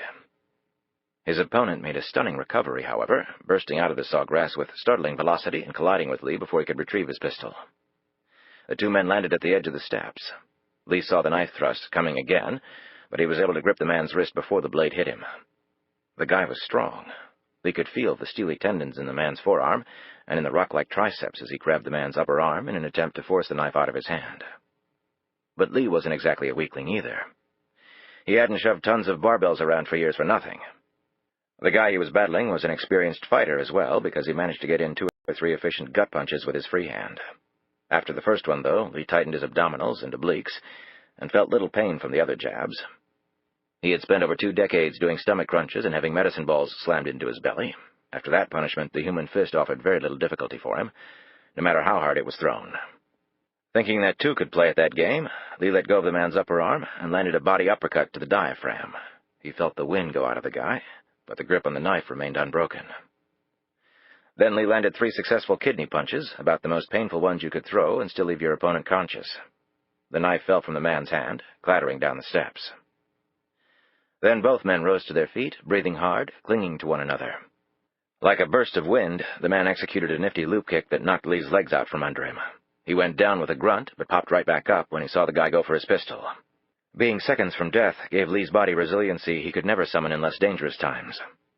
He hit the guy low and hard, linebacker to running back in a textbook impact, and they both went over the edge of the steps, bouncing painfully down each pressure-treated plank and landing in a pile of twisted arms, legs, and torsos in the sand, and then eating mouthfuls of salty water as they rolled into the water, the rising tide being almost up to the steps. Lee had seen the pistol tumble away during the fall, so he kicked himself free and stood in ankle-deep water. The guy rose too, but not as swiftly. Lee, however, was tightly on guard. The guy knew karate. Lee had felt it in the kick at the top of the stairs. He was seeing it in the defensive posture the man now assumed, making himself into a little ball, leaving no angles, nothing of much width to hit. His brain working faster than conscious thought, Lee figured he had about 4 inches and 50 pounds in the guy. But if the man nailed him with a lethal foot to the head, Lee would go down. And then he and Faith and Buchanan were all dead. But if he didn't finish the guy within the next minute, Faith and Buchanan would be dead anyway. The man aimed a crushing sidekick to Lee's torso. However, his having to slosh through water to deliver the kick gave Lee the little extra time he needed. Lee had to get in close, grab what he could, and not give Chuck Norris Jr. enough space to do his martial arts magic. Lee was a boxer. In close fighting, where whipping legs couldn't do much damage, was where he could be absolutely devastating. Lee braced himself and absorbed the rib-rattling leg shot to the body, but then held onto the limb with his bloodied arm, clinching it to his side in a vice-like grip. With his free hand, he landed a cartilage-shattering blow to the guy's knee, driving it backward to a degree knees were not designed to go. The man screamed. Then Lee delivered a crunching straight jab to the guy's face, feeling the nose flatten under the impact. Finally, in a flash of almost choreographed movement, Lee dropped the leg, curled low, and then erupted out of that position with a cannonball left hook that carried all 220 pounds of his bulk, plus whatever multiplying factor pure fury brought to the table. When his fist hit facial bone, which promptly yielded under the terrible impact, Lee knew he had won. Nobody short of a professional heavyweight had a jaw that hard. The man went down as though shot through the head. Lee instantly flipped him on his stomach and pushed his head under the water. He didn't have time to actually drown the guy, so he brought his elbow down with all his might, dead center on the back of the man's neck. The resulting sound was unmistakable, even with the water lapping all over them, as though God wanted Lee to damn well know what he'd done, and didn't want him to ever forget it. The body went limp, and Lee rose over the dead man. Lee had been in more than his share of fights, both in and out of the boxing ring, but he had never killed anyone before. As he looked down at the body, he knew it was nothing to be proud of. Lee was just grateful it wasn't him lying dead. Sick to his stomach, suddenly feeling the full force of the pain in his wounded arm, Lee looked up the steps leading to the beach houses. He had only 2 other beasts to conquer, and then he could call it a day. And it was clear they weren't the FBI. FBI agents didn't run around trying to kill people with fancy knives and karate kicks. They pulled their shields and guns and told you to stop right in your tracks. And if you were smart, you did. No, they were the other guys. The CIA robo-killers. He raced up the steps, found his pistol, and hustled as fast as he could to the beach house, hoping with every labored breath that he was not too late. Chapter 52. Faith had changed into jeans and a sweatshirt, and now sat on her bed, staring at her bare feet. The sounds of the motorcycle had disappeared, as though into an enormous vacuum. As she looked around the room, it was as though Lee Adams had never even been here, had never been real. She had spent so much time and energy trying to lose the man, and now that he was gone, all of her spirit seemed to have been swept into the void Lee had left behind. At first she thought the sound she heard in the stillness of the house was Buchanan stirring. Then she thought it might actually be Lee returning. It had sounded like the back door. As she rose from the bed, it suddenly occurred to her that it couldn't be Lee because she hadn't heard the motorcycle pull into the carport. As this thought hit, her heartbeat went through the roof. Had she locked the door? She couldn't remember. She knew she hadn't set the alarm. Could it be just Danny stumbling around? For some reason, Faith knew it wasn't. She eased over to the doorway and peered out, her ears straining to hear any sound. She knew she hadn't imagined the noise. Someone had come in the house, she was sure of it. Someone was in the house right now. She looked down the hallway. There was another alarm control panel in the bedroom Lee had used. Could she reach it, activate the system, the motion detector? She dropped to her knees and crawled out into the hallway. Connie and Reynolds had gone in the side door and made their way down the lower floor hallway. Connie had his gun pointed ahead. Reynolds was behind him, feeling naked and useless without her own pistol. They eased open each door on the lower level and found each room empty. "They must be upstairs," Reynolds whispered into Connie's ear. "I hope there's somebody here," he whispered back, his voice carrying an ominous tone. They both froze when a sound came from somewhere within the house. Connie motioned upstairs with his finger, and Reynolds nodded in agreement. They approached the stairs and headed up. Fortunately, the stairs were carpeted and absorbed the sounds of their footsteps. They reached the first landing and paused, listening intently. Silence. They moved forward again. The family area was empty, as far as they could see. They moved along one wall, their heads swiveling in near-synchronized motion. Right above them, in the upstairs hallway, Faith was flat on her stomach on the floor. She peered over the edge and relaxed slightly as she saw that it was Agents Reynolds and Constantinople. When she saw the two other men moving up the stairs from the lower level, her fear instantly returned. "Look out!" Faith yelled. Connie and Reynolds turned back to look at her and saw where she was pointing. Connie swung his gun in the direction of the two men, who also had their guns out, pointed directly at the two agents. "FBI!" Reynolds barked out to the men in black. "Drop your weapons!" Usually when she said that, she felt fairly confident of the response. Now, with two guns against one, she was not nearly as confident. The two men didn't drop their weapons. They moved forward as Connie swung his gun back and forth between the two. One of the men looked up at Faith. "Come down here, Ms. Lockhart." "Stay up there, Faith," Reynolds called out, her gaze finding Faith's and holding on to it. "Go to your room and lock the door." "Faith?" Buchanan appeared in the hallway, his hair disheveled, his eyes blinking. "You too, Buchanan. Now!" the same man commanded. "Down here." "No," Reynolds said, moving forward. "Listen up. An HRT unit is on its way here right now. We're looking at an ETA of about 2 minutes. If you won't put your weapons down, then I suggest you run like hell unless you want to go up against those guys." The man looked at her and smiled. "There's no HRT unit coming, Agent Reynolds." Reynolds could not hide her astonishment. That astonishment immeasurably increased with the man's next words. "Agent Constantinople," the man said, looking over at Connie. "You can leave now. We have it under control, but we appreciate your assistance." Slowly, Reynolds turned and looked at her partner, her mouth open in absolute shock. Connie stared back at her, both extreme discomfort and a profound sense of resignation on his features. "Connie?" Reynolds took a quick breath. "It can't be, Connie. Please tell me it's not. Connie fingered his pistol, and he shrugged. Gradually, his taut posture relaxed. My plan was to get you out of this alive and get your suspension lifted. He looked over at the two men. One of them shook his head decisively. You're the leak, Reynolds said. not Ken? Ken was no leak, Connie said. But the money in the safe deposit box? That came from his card and coin trading. He operated all in cash. I actually did some shows with him. I knew. He was cheating the tax guys. So who the hell cared? More power to him. Most of it was going to college funds for his kids anyway. You let me think he was the leak. Well, I didn't want you to think it was me. Obviously, that would not have been good. One of the men ran upstairs and disappeared into one of the bedrooms. A minute later, he emerged carrying Buchanan's briefcase. He escorted Faith and Buchanan down the stairs. The man popped open the briefcase and took out the cassette. He played a little of the tape to confirm what was on it.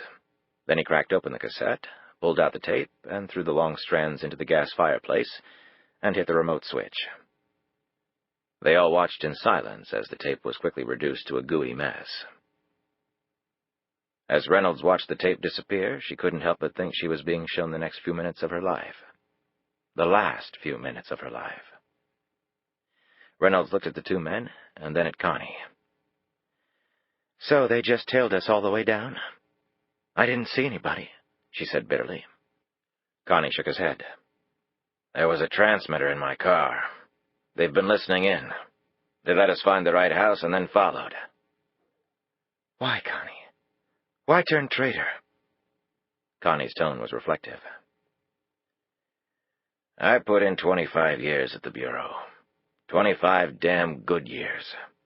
And I'm still at square one, still a grunt in the field. I've got a dozen years on you, and you're my boss. Because I wouldn't play the political game south of the border. Because I wouldn't lie and just go along, they tanked my career. He shook his head and looked down. When he stared back up at her, he looked apologetic.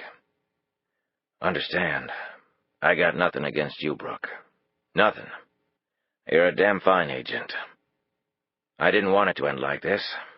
The plan was for us to stay outside and let these guys do their thing. When I got the all clear, we'd go in and find the bodies.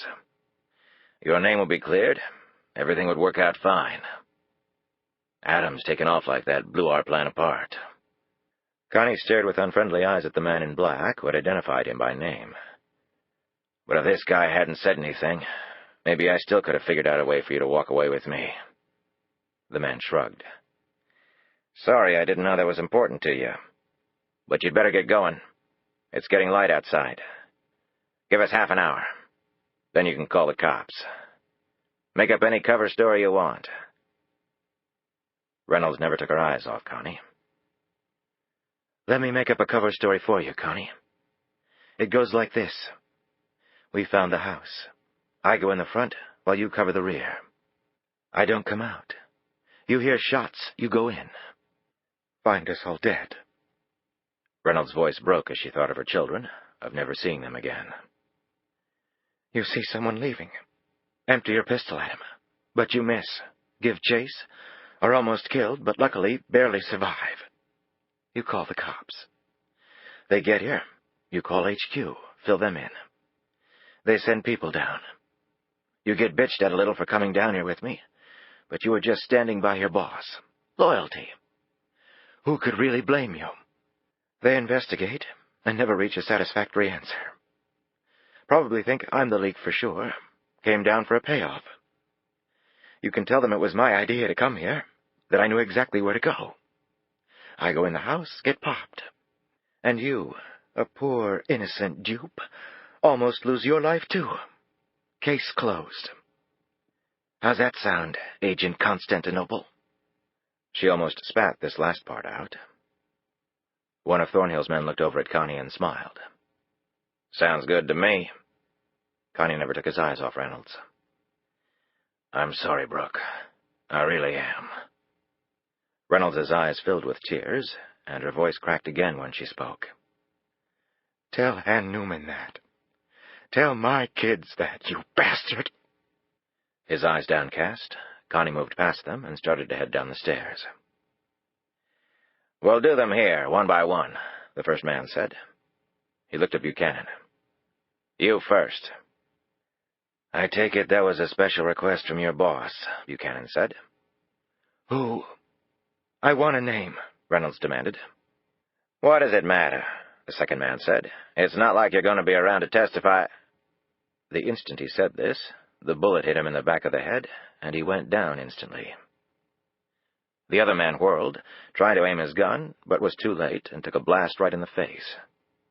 He dropped dead next to his partner. Connie came back up the stairs, a wisp of smoke still trailing from his pistol's muzzle. He looked down at the two dead men. "That was for Ken Newman, you assholes." He looked up at Reynolds. "I didn't know they were going to kill Ken, Brooke. I swear that on a stack of Bibles. But after it happened, there was nothing I could do but bide my time and see what happened." "And let me chase a wild goose. Watch me get suspended. My career ruined." "There wasn't much I could do about that. Like I said, my intent was to get you out of this, get you reinstated. Let you be the hero. Let Ken take the charge of snitch. He was dead. What did it matter?" "It would matter to his family, Connie." Connie's features turned angry. "Look, I don't have to stand here and explain shit to you or anybody else. I'm not proud of what I did, but I had my reasons. You don't have to agree with them, and I'm not asking you to. But don't stand there and lecture me about something you know nothing about, lady. You want to talk pain and bitterness? I got about 15 years of it on you." Reynolds blinked and stepped back, eyeing the pistol. "Okay, Connie. You just saved our lives. That'll count for a lot." "You think so, do you?" She pulled out her cell phone. "I'm going to call Massey and get a team down here." "Put the phone away, Brooke." "Connie." "Put the damn phone down! Now!" Reynolds let the phone drop to the floor. "Connie, it's over." "It's never over, Brooke. You know that. Stuff that happened years ago will always come back to bite you in the ass. People find out stuff and look you up, and suddenly your life is over." "Is that why you're involved in this? Somebody was blackmailing you?" He slowly gazed about. "What the hell does it matter?" "It matters to me," said Reynolds. Connie let out a deep sigh. "When my wife got cancer, our insurance wouldn't cover all the specialized treatments. The doctors thought the treatments might give her a chance, a few more months. I mortgaged the house to the hilt. I cleaned out our bank accounts. It still wasn't enough. What was I supposed to do? Just let her die?" Connie angrily shook his head. "So some coke and other stuff turned up missing from the Bureau evidence room. Some people found out about it later, and suddenly I had a new employer." He paused and looked down for a moment. "And the most damnable thing is, June died anyway." "I can help you, Connie.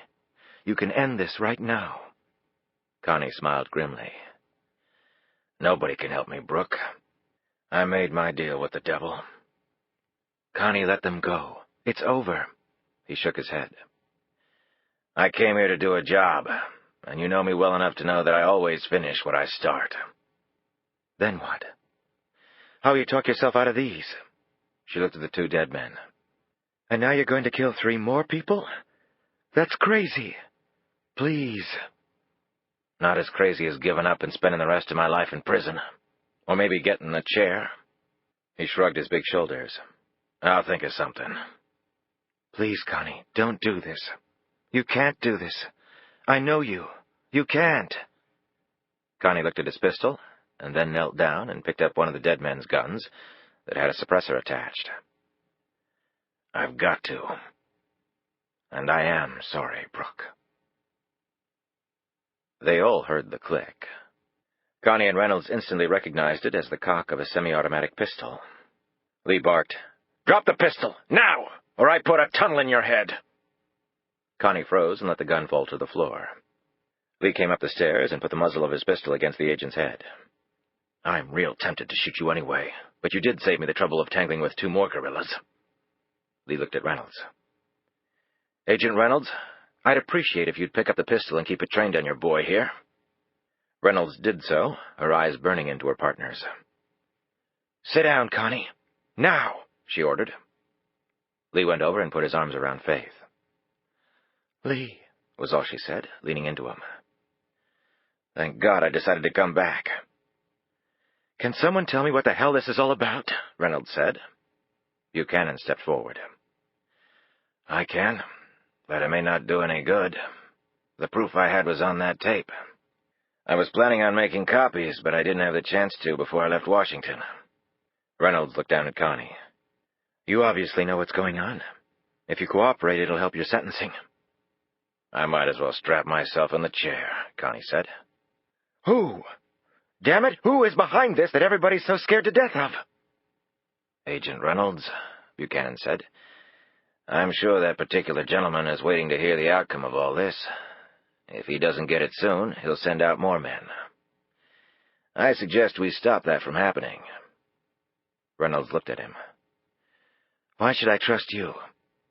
What I should do is call the cops." Faith said, "The night Agent Newman was killed, I told him I wanted Danny to come in and testify with me. Newman told me that would never happen. Well, he told you right. But I think if you know all the facts, you won't think that way. What we did was wrong, but there was no other way." "Well, that makes it all perfectly clear," Reynolds replied. "That can wait," Buchanan said with urgency. "Right now, we have to take care of the man behind these people." He looked down at the dead men. "You can add one more to that count," Lee said. "He's outside taking a dip in the ocean." Reynolds looked exasperated. "Everybody except for me seems to know everything." She turned to Buchanan with a scowl. "Okay, I'm listening. What's your suggestion?" Buchanan started to answer when they all heard the sound of a plane coming in. Their eyes went to the window where the dawn had broken. "It's just the commuter service. It's daylight. First flight in. The runway's across the street," Faith explained. "That I do know," Reynolds said. "I suggest we use your friend there," Buchanan said, nodding at Connie, "to communicate with this person." "And tell him what?" "That his operation was a total success, except that his men were killed in the ensuing battle. He'll understand that, of course. Losses happen. But that Faith and I were killed, and the tape was destroyed. That way he'll feel safe." "And me?" Lee said. Buchanan glanced at him. "We'll let you be our wild card." "And why exactly should I do that?" Reynolds wanted to know. "When I could take you and Faith and him," she flicked her pistol at Connie, "to the WFO, get my job back, and walk away a hero." "Because if you do that, the man who has caused all of this will go free. Free to do something like this again." Reynolds looked confused and troubled. Buchanan watched her closely. "It's up to you." Reynolds looked at each of them, and then her gaze came to rest on Lee. She noted the blood on his sleeve, the cuts and bruises on his face. "You saved all of our lives. You're probably the most innocent person in this room. What do you think?"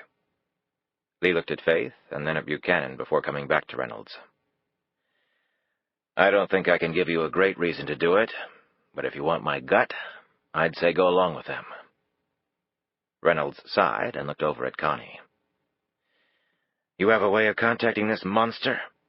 Connie said nothing. "Connie, you work with us on this. It'll help you. I know you were just prepared to kill all of us, and I shouldn't give a damn about what happens to you." She paused and looked down for a moment. "But I do. Last chance, Connie, what do you say?" Connie's big hands clenched and unclenched nervously. He looked at Buchanan. "What exactly do you want me to say?" Buchanan told him precisely, and Connie sat down on the couch, picked up the phone, and dialed. When the line was answered, he said, "This is..." Connie looked embarrassed for a moment. "This is Ace in the Hole." 10 minutes later, Connie put down the phone and looked at each of them. "Okay, it's done." "Did he seem to buy it?" Lee asked. "Yes, but you can never be sure with these guys." "Good enough. That gives us some time," Buchanan said. "Well, right now, we have some things to tend to," Reynolds said, "like a number of dead bodies. And I've got to report in. And get you, she looked at Connie, into a cell. Connie glared at her. So much for loyalty, he said. She glared back. You made your choices. What you did for us will help you, but you're going to be in prison a long time, Connie. At least you get to live. That's more of a choice than Ken had. She looked at Buchanan. Now what? I suggest we leave here immediately. Once we're out of the area, you can call the police.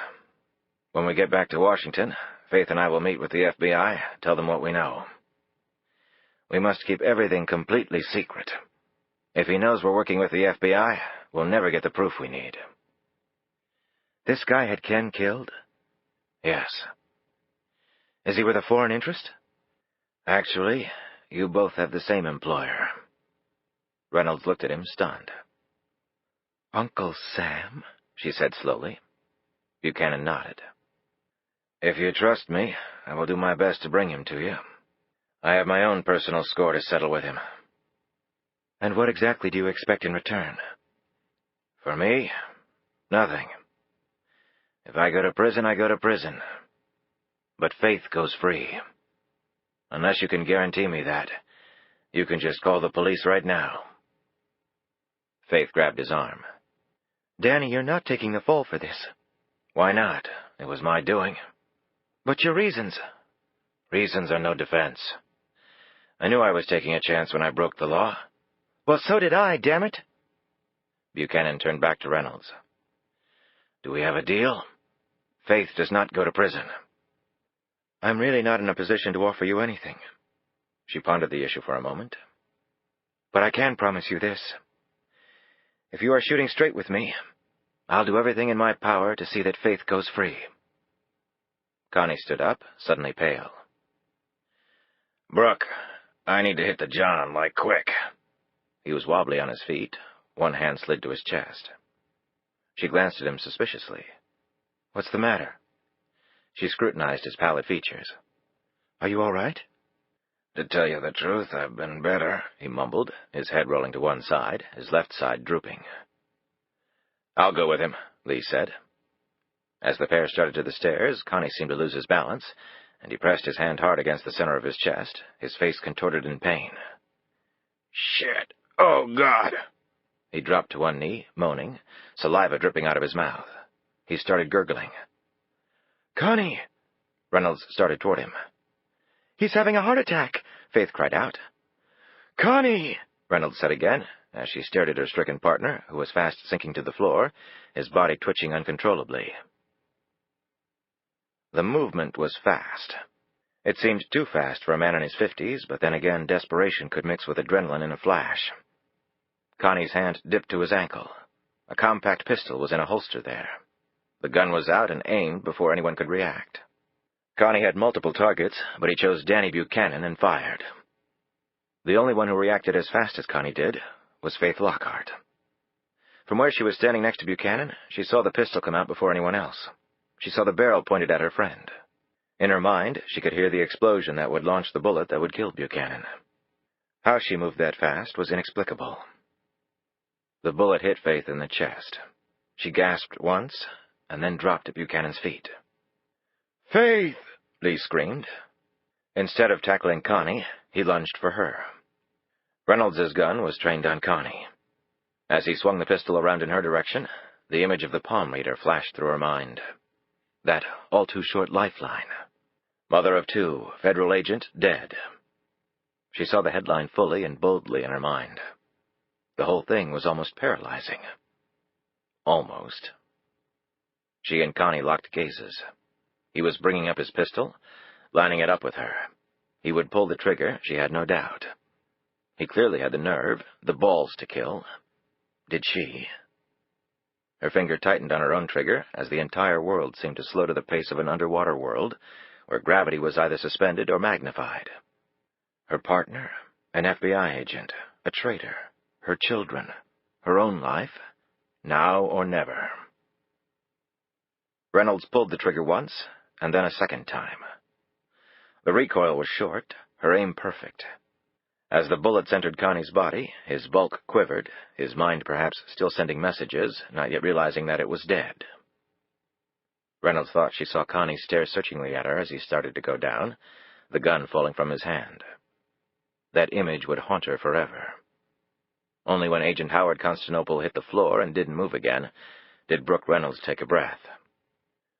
Faith! Faith! Lee was tearing at her shirt, exposing the horribly bloody wound in her chest. Oh, my God! Faith! She was unconscious, her breathing barely detectable. Buchanan stared down in blank horror. Reynolds knelt beside Lee. How bad? Lee looked up in anguish. He couldn't speak. Reynolds assessed the wound. Bad, she said. Slug's still in her. The hole's right near her heart. Lee looked at Faith. Her skin was already beginning to pale. He could feel the warmth of life spilling out from her with each shallow breath she took. Oh, God, no. Please, he cried out. We've got to get her to a hospital. Fast, Reynolds said. She had no idea where the closest hospital was, let alone a trauma center, which was what Faith really needed. And searching the local area by car would be akin to signing the woman's death warrant. She could call the paramedics, but who knew how long it would take for them to get here? The roar of the plane engine outside made Reynolds glance at the window. The plan formed in her head within seconds. She raced back to Connie and lifted his FBI credentials from his body. For one brief moment, she gazed at her former colleague. She couldn't feel bad for what she had done. He had been well prepared to kill her. So why did she feel crushed by remorse? But Connie was dead. Faith Lockhart wasn't. At least not yet. Reynolds hustled back over to where Faith lay. Lee, we're taking the plane. Hurry! The group raced outside, Reynolds in the lead. They could hear the plane's engines revving up as it prepared to take off. Reynolds sprinted ahead, tore her way through the hedge, and found herself on the runway. She looked down at the opposite end. The plane was turning, getting ready to roar down the tarmac, lifting into the air. Their only hope would be gone in seconds. She ran down the asphalt, directly at the aircraft, waving the pistol, the badge, screaming FBI at the top of her lungs. The plane came racing at her, as Buchanan, holding clear an opening in the hedge, helped Lee carry Faith through. They burst onto the runway. The pilot finally focused on the woman waving a pistol and coming at him. He pulled back on the throttle, and the aircraft stopped its roll. The engines whined down. Reynolds reached the plane, held up the badge, and the pilot slid open his window. FBI, she said hoarsely. I have a badly wounded person. I need your aircraft. You're going to fly us to the nearest hospital. Now! The pilot looked at the badge, the gun, and nodded dumbly. Okay. They all climbed on the plane, Lee cradling Faith against his chest.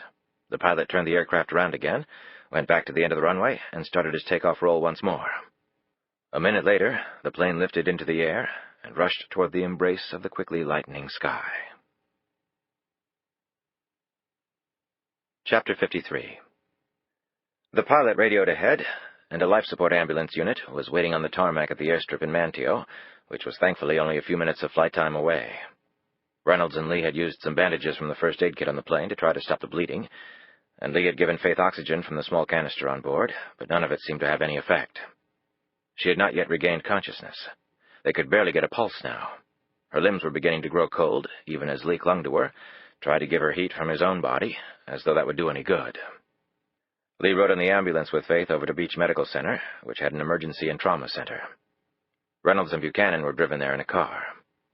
On the way to the hospital, Reynolds called Fred Massey in Washington. She told him just enough that he was already running to catch a Bureau plane. Just him, Reynolds had insisted. No one else could come. Massey had accepted this condition without comment. Perhaps it had been the tone of her voice, or simply the stunning content of her very few words. Faith was immediately taken to the emergency room, where doctors labored over her for almost 2 hours, trying to get her vitals up, her heart regulated, the internal bleeding stopped. None of it looked good. Once, the crash cart even had to be called. Through the doors, Lee had watched in the numbest horror as Faith repeatedly jerked under the impact of the electrical current surging through the paddles. Only when he saw the heart monitor go from flatline to its regular peaks and valleys did he find he could even move.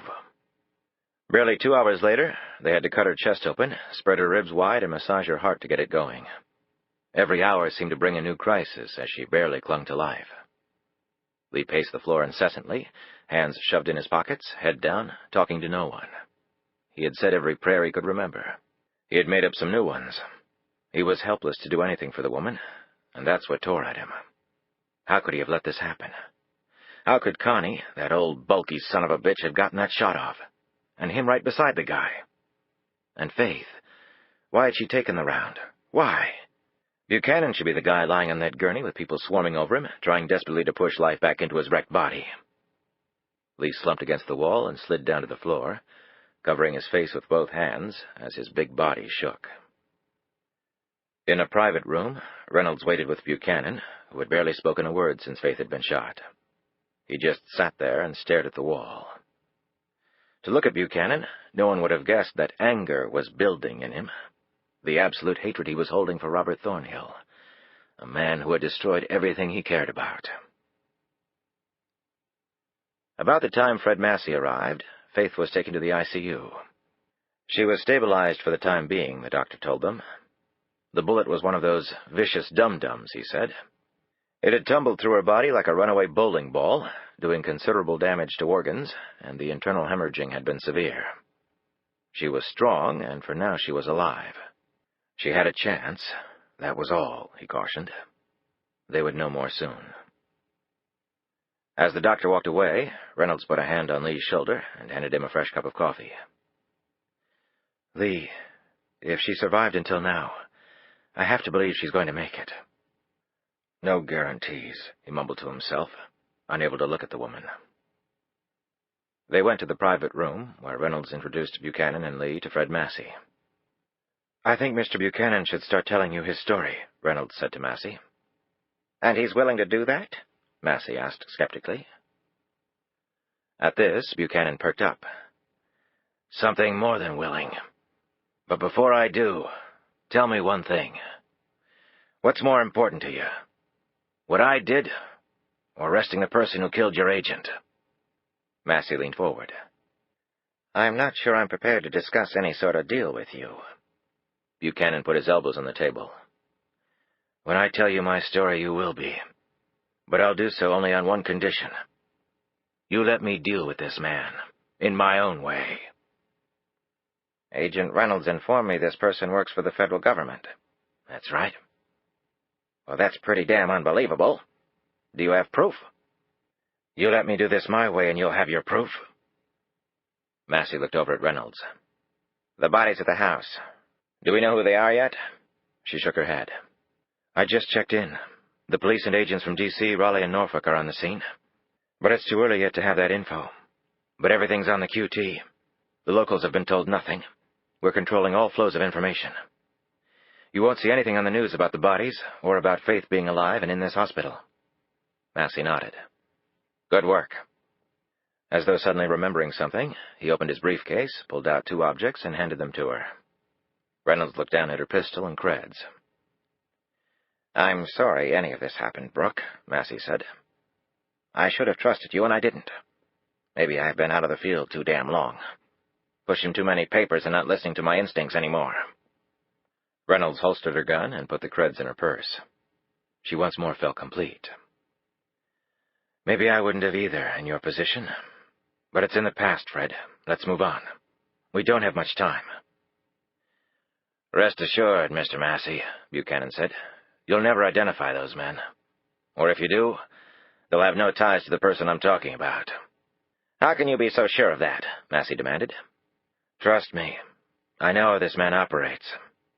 Look, why don't you just tell me who it is, and I'll handle it from there? No, Buchanan said firmly. What do you mean, no? We're the FBI, mister. We do this for a living. If you want any sort of deal... You will listen to me. Buchanan hardly raised his voice, but his eyes bored into Massey with such overwhelming force that the A-Dick lost his train of thought and fell silent. We have one chance to bring him in. One. He's already infiltrated the FBI. Constantinople may not be the only mole. There may be others. I highly doubt that... Massey began. Now Buchanan raised his voice. Can you guarantee that there aren't? Can you?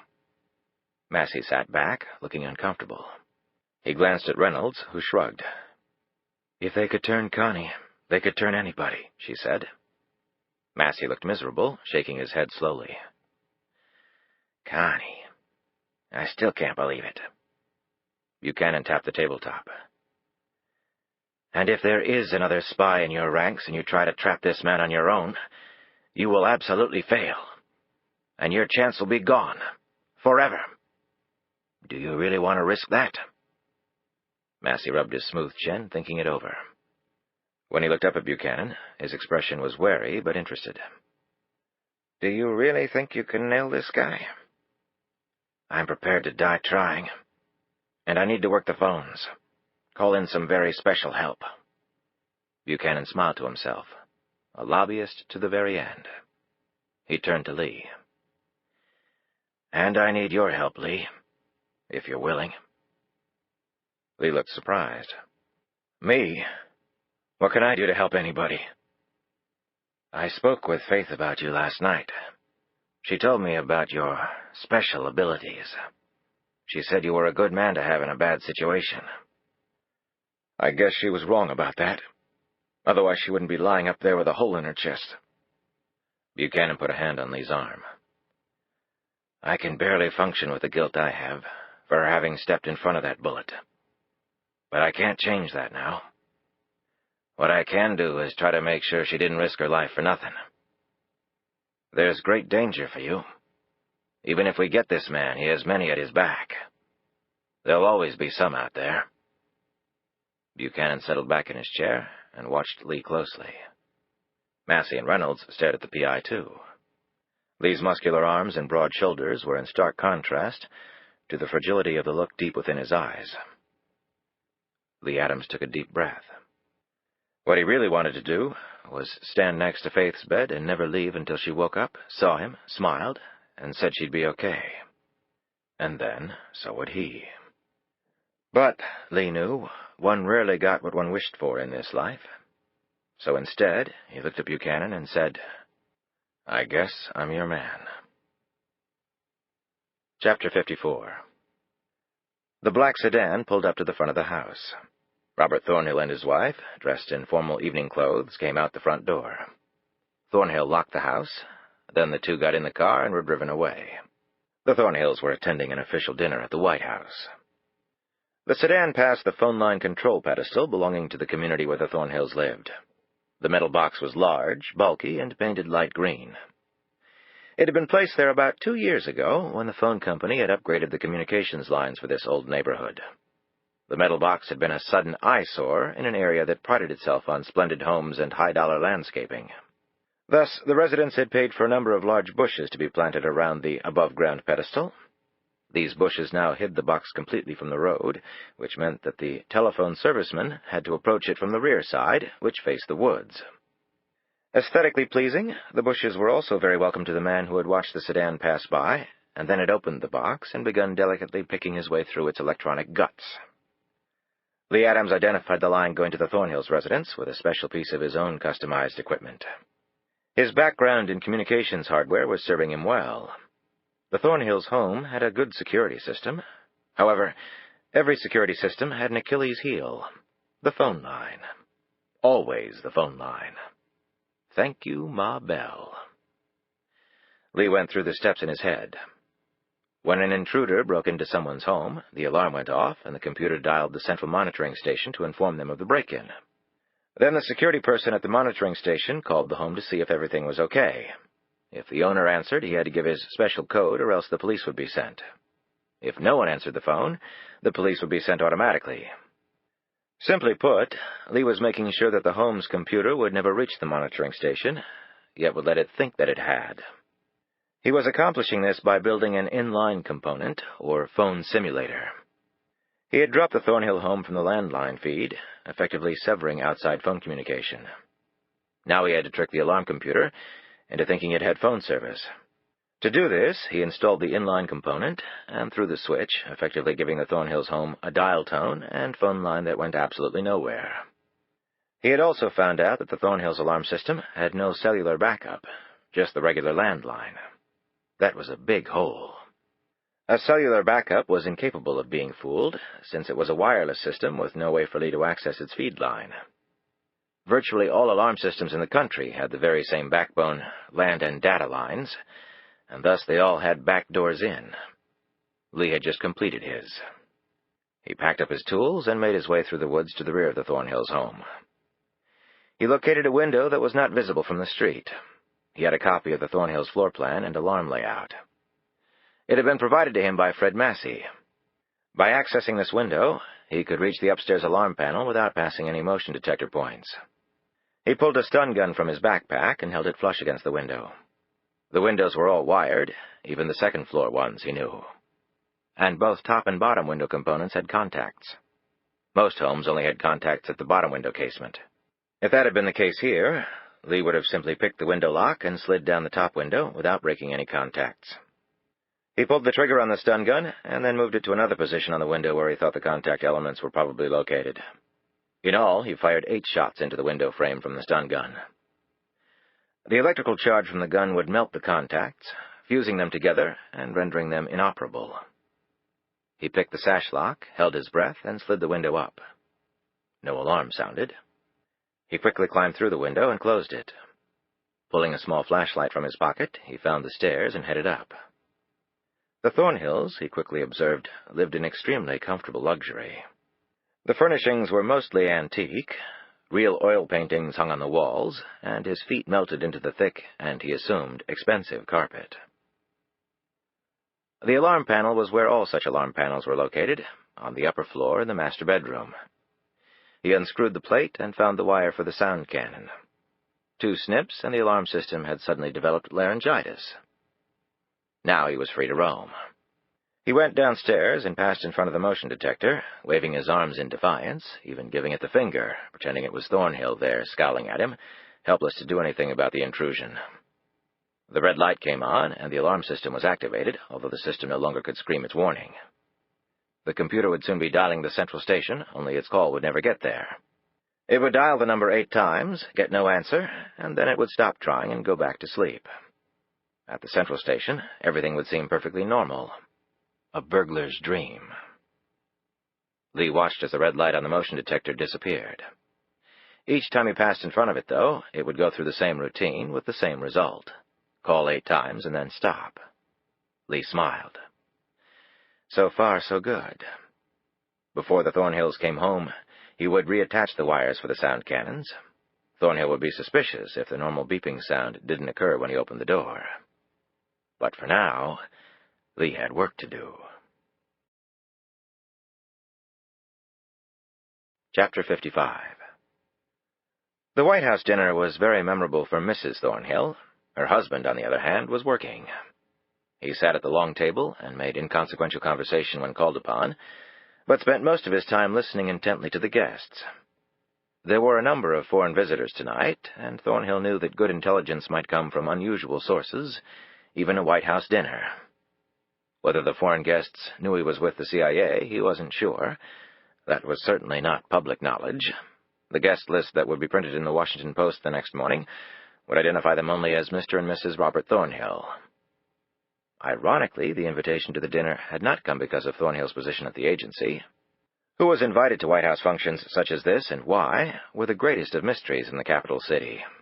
However, the Thornhills' invitation had been extended because of his wife's well-known philanthropic work for the District of Columbia Poor, a charitable endeavor in which the First Lady herself was much involved as well. And Thornhill had to admit, his wife was dedicated to this cause, when she wasn't at the country club, of course. The ride home was uneventful. The couple talked of mundane things, while most of Thornhill's mind was focused on the phone call from Howard Constantinople. Losing his men had been a blow to Thornhill, both personally and professionally. He had worked with them for years. How all 3 had been killed was beyond his comprehension. He had people down in North Carolina right now finding out as much as possible. He had not heard anything further from Constantinople. Whether the man had run was unknown. But Faith and Buchanan were dead, and so was the other FBI agent, Reynolds. At least he was almost certain they were dead. The fact that no newspaper reports had come out regarding at least 6 dead bodies at a beach house in an affluent area in the Outer Banks was particularly troubling. It had been over a week, and nothing.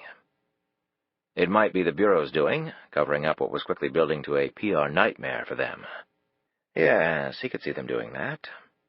Unfortunately, without Constantinople, he had lost his eyes and ears at the Bureau. He would have to do something about that soon. It would take time to cultivate a new mole, yet nothing was impossible. Well, the trail could never lead back to him. His 3 operatives had cover buried so deeply that the authorities would be incredibly fortunate if they managed to dig through even the surface layer. They would find nothing after that. Well, the 3 had died heroes. He and his colleagues had toasted their memory in the underground chamber upon learning of their deaths. There was one more troubling loose end. Lee Adams. He had gone off on his motorcycle, presumably to Charlottesville, to make sure his daughter was safe.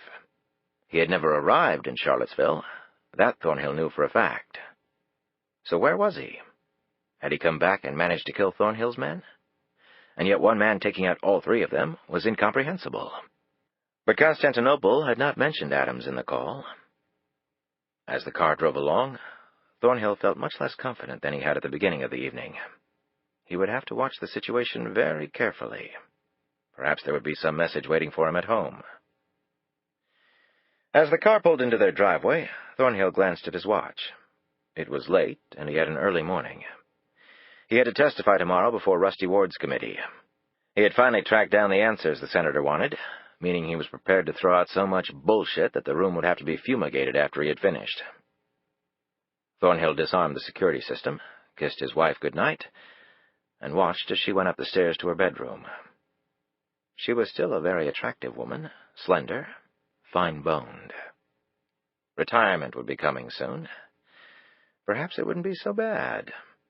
He'd had nightmares about it, his sitting in agony at interminable bridge games, country club dinners, fundraisers, or hacking his way through infinite rounds of golf, his insufferably perky wife at his side for all of it. However, as he watched the woman's nicely shaped backside gliding up the stairs, Thornhill suddenly saw more enticing possibilities for his golden years. They were relatively young, wealthy. They could travel the world.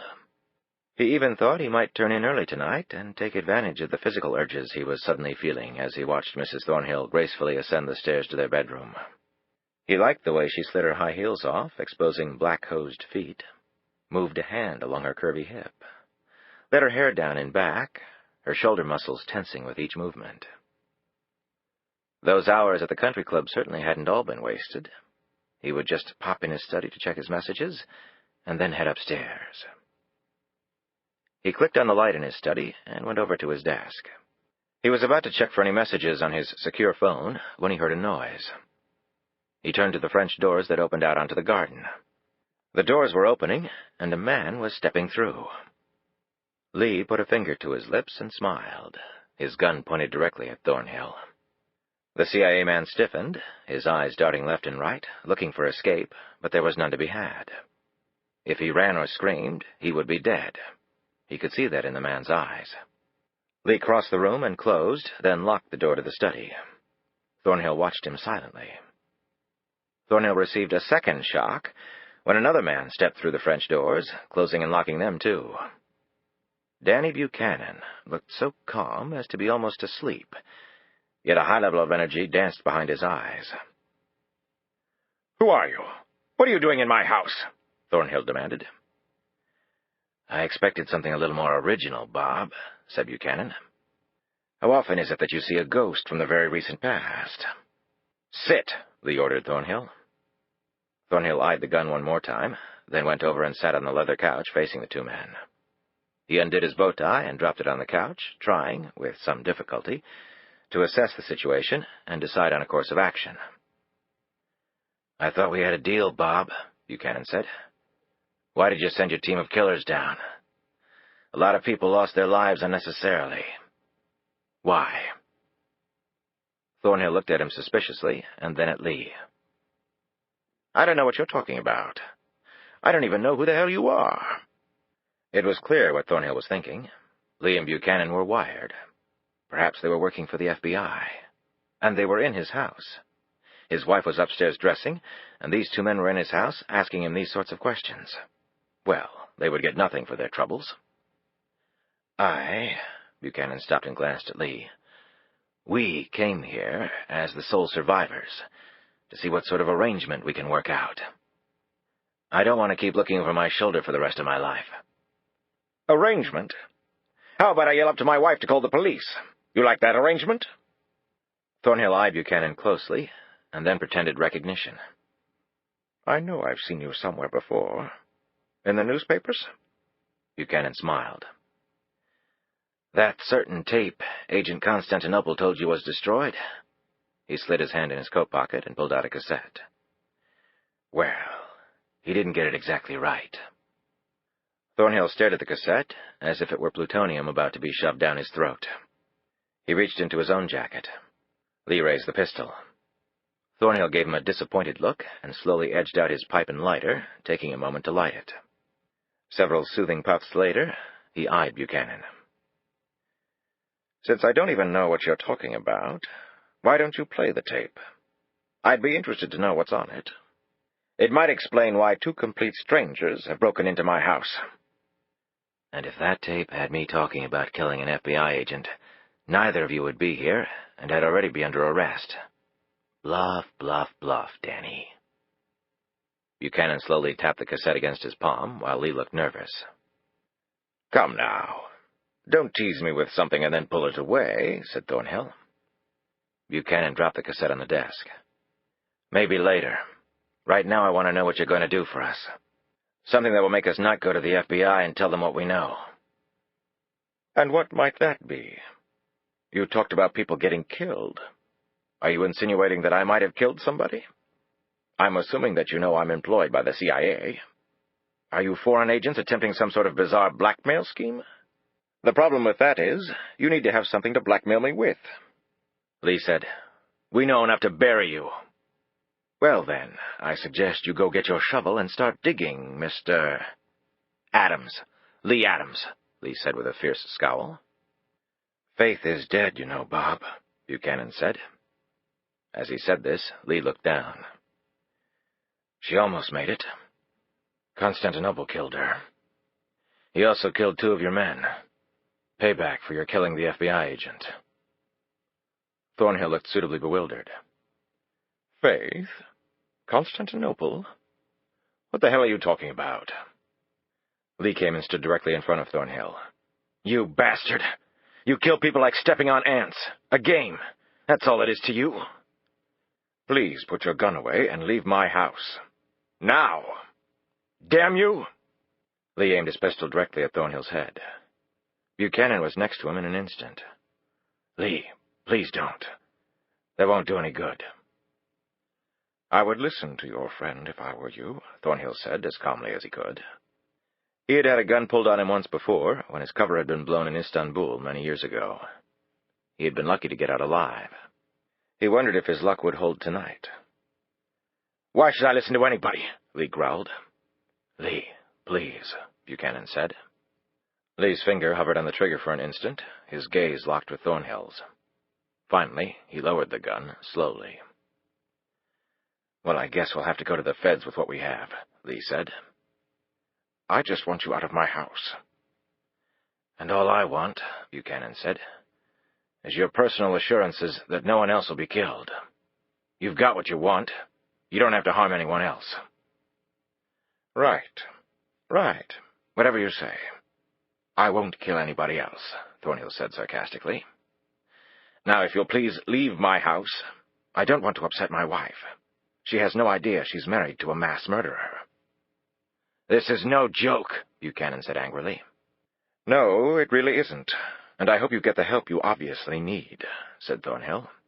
"And please, take care that your gun-toting friend doesn't hurt anyone." "That should sound very nice on the tape. I'm actually caring about others." Buchanan picked up the cassette. "Not leaving the evidence of my crimes?" Buchanan swiveled around and eyed him severely. "Under the circumstances, I don't think it will be necessary." "He looks like he wants to kill me," Thornhill thought. "Good. Very good." Thornhill watched as the 2 men hurried down his driveway and disappeared onto the darkened street. A minute later, he heard a car start up. He raced to the phone and then stopped. Was it tapped? Was this whole thing a charade to trick him into a mistake? He stared at the window. Yes, they could be out there right now. He hit a button under his desk.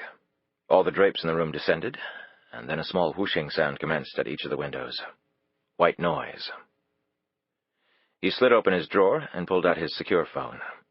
It had so many security and scrambling features that not even the NSA jocks could lift it from the air. Like the technology used on military aircraft, the phone threw out electronic chaff that jammed attempts to intercept its signal. So much for electronic eavesdropping, you amateurs. Buchanan and Lee Adams were in my study, he said into the phone. Yes, in my home, damn it. They just left. I want all the men we can spare. We're only minutes from Langley. We should be able to find them. He paused to relight his pipe. They sang some bullshit song about the cassette tape where I admitted to having the FBI agent killed. But Buchanan was just bluffing. The tape is gone. I figured they were wired, and I played dumb with everything. It almost cost me my life. That idiot Adams was 2 seconds away from blowing my head off. Buchanan said Lockhart was dead, which is good for us if it's true. But I don't know if they're somehow working with the FBI. But without that tape, they've got no evidence of what we've done. What? No. Buchanan was begging for us to leave him alone. We could go ahead with the blackmail plan, just let him live. It was pitiful, actually. When I first saw them, I thought they had come to kill me. That Adams is dangerous. And they told me Constantinople killed 2 of our men. Constantinople must be dead, so we need to get another spy at the FBI. But whatever you do, you find them, and this time no mistakes. They are dead. And after that, it's time to execute the plan. I can't wait to see those pitiful faces on Capitol Hill when I hit them with this. Thornhill clicked off and sat at his desk. It was funny, their coming here that way. A desperate act. From desperate men. Did they really think they could bluff a man such as himself? It was rather insulting. But he had won in the end. The reality was that tomorrow, or soon thereafter, they would be dead, and he wouldn't be. He rose from behind the desk. Having survived that little scare had actually made him feel quite invigorated. He had been brave, cool under pressure. It was rather intoxicating, primal. He bounded up the stairs to see Mrs. Thornhill, to demonstrate for her quite clearly who the man of the house was. Chapter 56. The Dirksen Senate office building was bustling as usual on this crisp morning. Robert Thornhill walked with special purpose down the long hallway, swinging his briefcase cavalierly at his side. Last night had been quite something. A success in many ways. The only downside was that they had failed to find Buchanan and Adams. The rest of the night had been simply marvelous. Mrs. Thornhill had been impressed with his animalistic zeal. The woman had even gotten up early and made him breakfast, dressed in a sheer, clingy black outfit. That hadn't happened in years, making his breakfast or the clingy number. The hearing room was at the far end of the hallway. Rusty Ward's little fiefdom, Thornhill thought with a snort. He ruled with a southern fist, meaning velvet-gloved, yet with granite knuckles underneath. Ward would lull you to sleep with his ridiculously syrupy drawl, and when you least expected it, he would pounce and shred you, his intense gaze and oh-so-precise words melting the unsuspecting foe right in his uncomfortable government-issue hot seat. Everything about Rusty Ward painfully assaulted Thornhill's old-school Ivy League sensibilities. But this morning he was ready. He would talk death squads and redactions until the cows came home, to borrow one of Ward's favorite lines, and the senator would be left with no more information at the end of the day than when he had started. Before entering the hearing room, Thornhill took one energizing deep breath. He envisioned the setting that he was about to confront. Ward and company behind their little bench, the chairman pulling at his suspenders, his fat face looking here and there as he rustled through his briefing papers, missing nothing in the confines of his pathetic kingdom. When Thornhill entered, Ward would look at him, smile, nod, give him some little innocent greeting intended to disarm Thornhill's defenses, as if that were even a possibility. But I guess he has to go through the motions. Teaching an old dog new tricks indeed. That was another of Ward's stupid little sayings. How dreary. Thornhill pulled open the door and strode confidently down the aisle of the hearing room. About halfway down, he realized that the room held many more people than usual. The small space was literally bursting with bodies. And as he looked around, he noted numerous faces he did not recognize. As he approached the witness table, he received another shock. There were already people sitting there, their backs to him. He looked up at the committee. Ward stared back at him. There was no smile, no inane greeting from the portly chairman. "Mr. Thornhill, take a seat in the front row, will you? We have one person testifying before you." Thornhill looked dazed. "Excuse me?" "Just sit down, Mr. Thornhill," Ward said again. Thornhill looked at his watch. "I'm afraid I have limited time today, Mr. Chairman, and I wasn't told about anyone else testifying." Thornhill glanced at the witness table. He didn't recognize the men sitting there. "Perhaps we should just reschedule." Ward looked past Thornhill. The latter turned and followed his gaze. The uniformed Capitol Hill police officer ceremoniously closed the door to the hearing room and then stood with his broad back against it, as though daring anyone to get past him. Thornhill looked back around at Ward. "Am I missing something here?" "If you are, it will be made crystal clear in a minute," Ward replied ominously. Then he looked over at one of his aides and nodded. The aide disappeared through a small doorway behind the committee. He was back in a few seconds. And then Thornhill received what amounted to the greatest shock of his life, as Danny Buchanan walked through the doorway and made his way to the witness table. He never even looked at Thornhill, who just stood there in the middle of the aisle, his briefcase now resting motionless against his leg. The men rose from the witness table and took their seats in the audience. Buchanan stood in front of the witness table, raised his right hand, was sworn in, and then sat down. Ward glanced over at Thornhill, who still hadn't moved. "Mr. Thornhill, will you please sit down so we can get started here?" Thornhill couldn't take his eyes off Buchanan. He shuffled sideways toward the one remaining empty seat in the front row.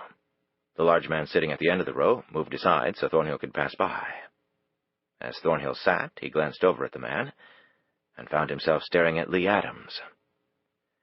"Good to see you again," Lee said with a smile before settling back in his chair and turning his attention toward the front of the room. "Mr. Buchanan," Ward began, "can you tell us why you're here today, sir?" "To provide testimony regarding a shocking conspiracy at the Central Intelligence Agency," Buchanan replied in a calm, assured tone. Over the years, he had testified before more committees than all the Watergate folk combined. He was on familiar ground, his best friend in the world doing the questioning. This was his time. Finally. "Then I guess you should start at the beginning, sir." Buchanan placed his hands neatly in front of him, leaned forward, and spoke into the microphone. "Approximately 15 months ago, I was approached by a high-level official at the CIA. The gentleman was quite familiar with my lobbying practice. He was aware that I knew many of the members on the Hill intimately. He wanted me to help him with a very special project." "What sort of project?" Ward prompted. "He wanted me to help him gather evidence against congressmen that could be used to blackmail them." "Blackmail? How?" "He knew of my efforts to lobby on behalf of impoverished countries and world humanitarian organizations." "We are all aware of your efforts in that regard," Ward said magnanimously. "As you can imagine, it's a tough sell up here. I've used most of my own money in that crusade." The man knew that, too. He felt I was desperate. An easy mark, I believe is what he said. "Precisely how would this blackmail scheme work?" "I would approach certain congressmen and bureaucrats who could help influence foreign aid dollars and other overseas relief. I would only approach those who needed money. I would tell them that in return for their help, they would be compensated after they left office. They didn't know it, of course, but the CIA would finance these retirement packages. If they agreed to help, then I would wear a wire provided by the CIA and record incriminating conversations with these men and women. They would also be placed under surveillance by the CIA. All this illegal activity would be captured and subsequently used against them by the man at the CIA." "How so?" "Many of the people I was supposed to bribe for foreign aid also serve on committees overseeing the CIA. For example, 2 members of this very committee, Senators Johnson and McNamara, also sit on the Appropriations Committee for Foreign Operations.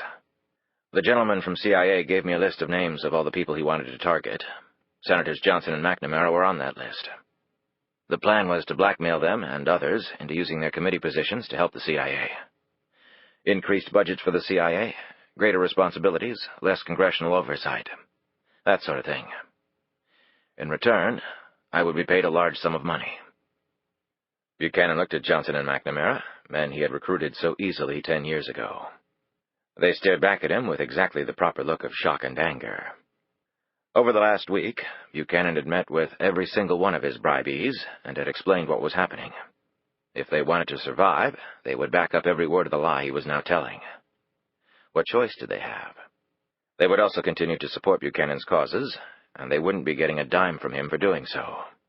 Their efforts would really turn out to be charitable, praise God. And he had confided in Ward as well. His friend had taken it better than Buchanan had thought possible. He had not condemned Buchanan's actions, but he had decided to stand by his old friend. There were greater crimes to punish. "This is all the truth, Mr. Buchanan?" "Yes, sir," Buchanan said, with the look of a saint. Thornhill sat impassively in his seat. The man's expression was akin to the condemned walking alone to the gas chamber, a mixture of bitterness, terror, and disbelief. Buchanan had obviously cut a deal. The politicians were backing his story. He could see it in Johnson's and McNamara's faces. How could Thornhill attack their claims without revealing his own participation? He could hardly jump up and say, "That's not how it happened. Buchanan was already bribing them.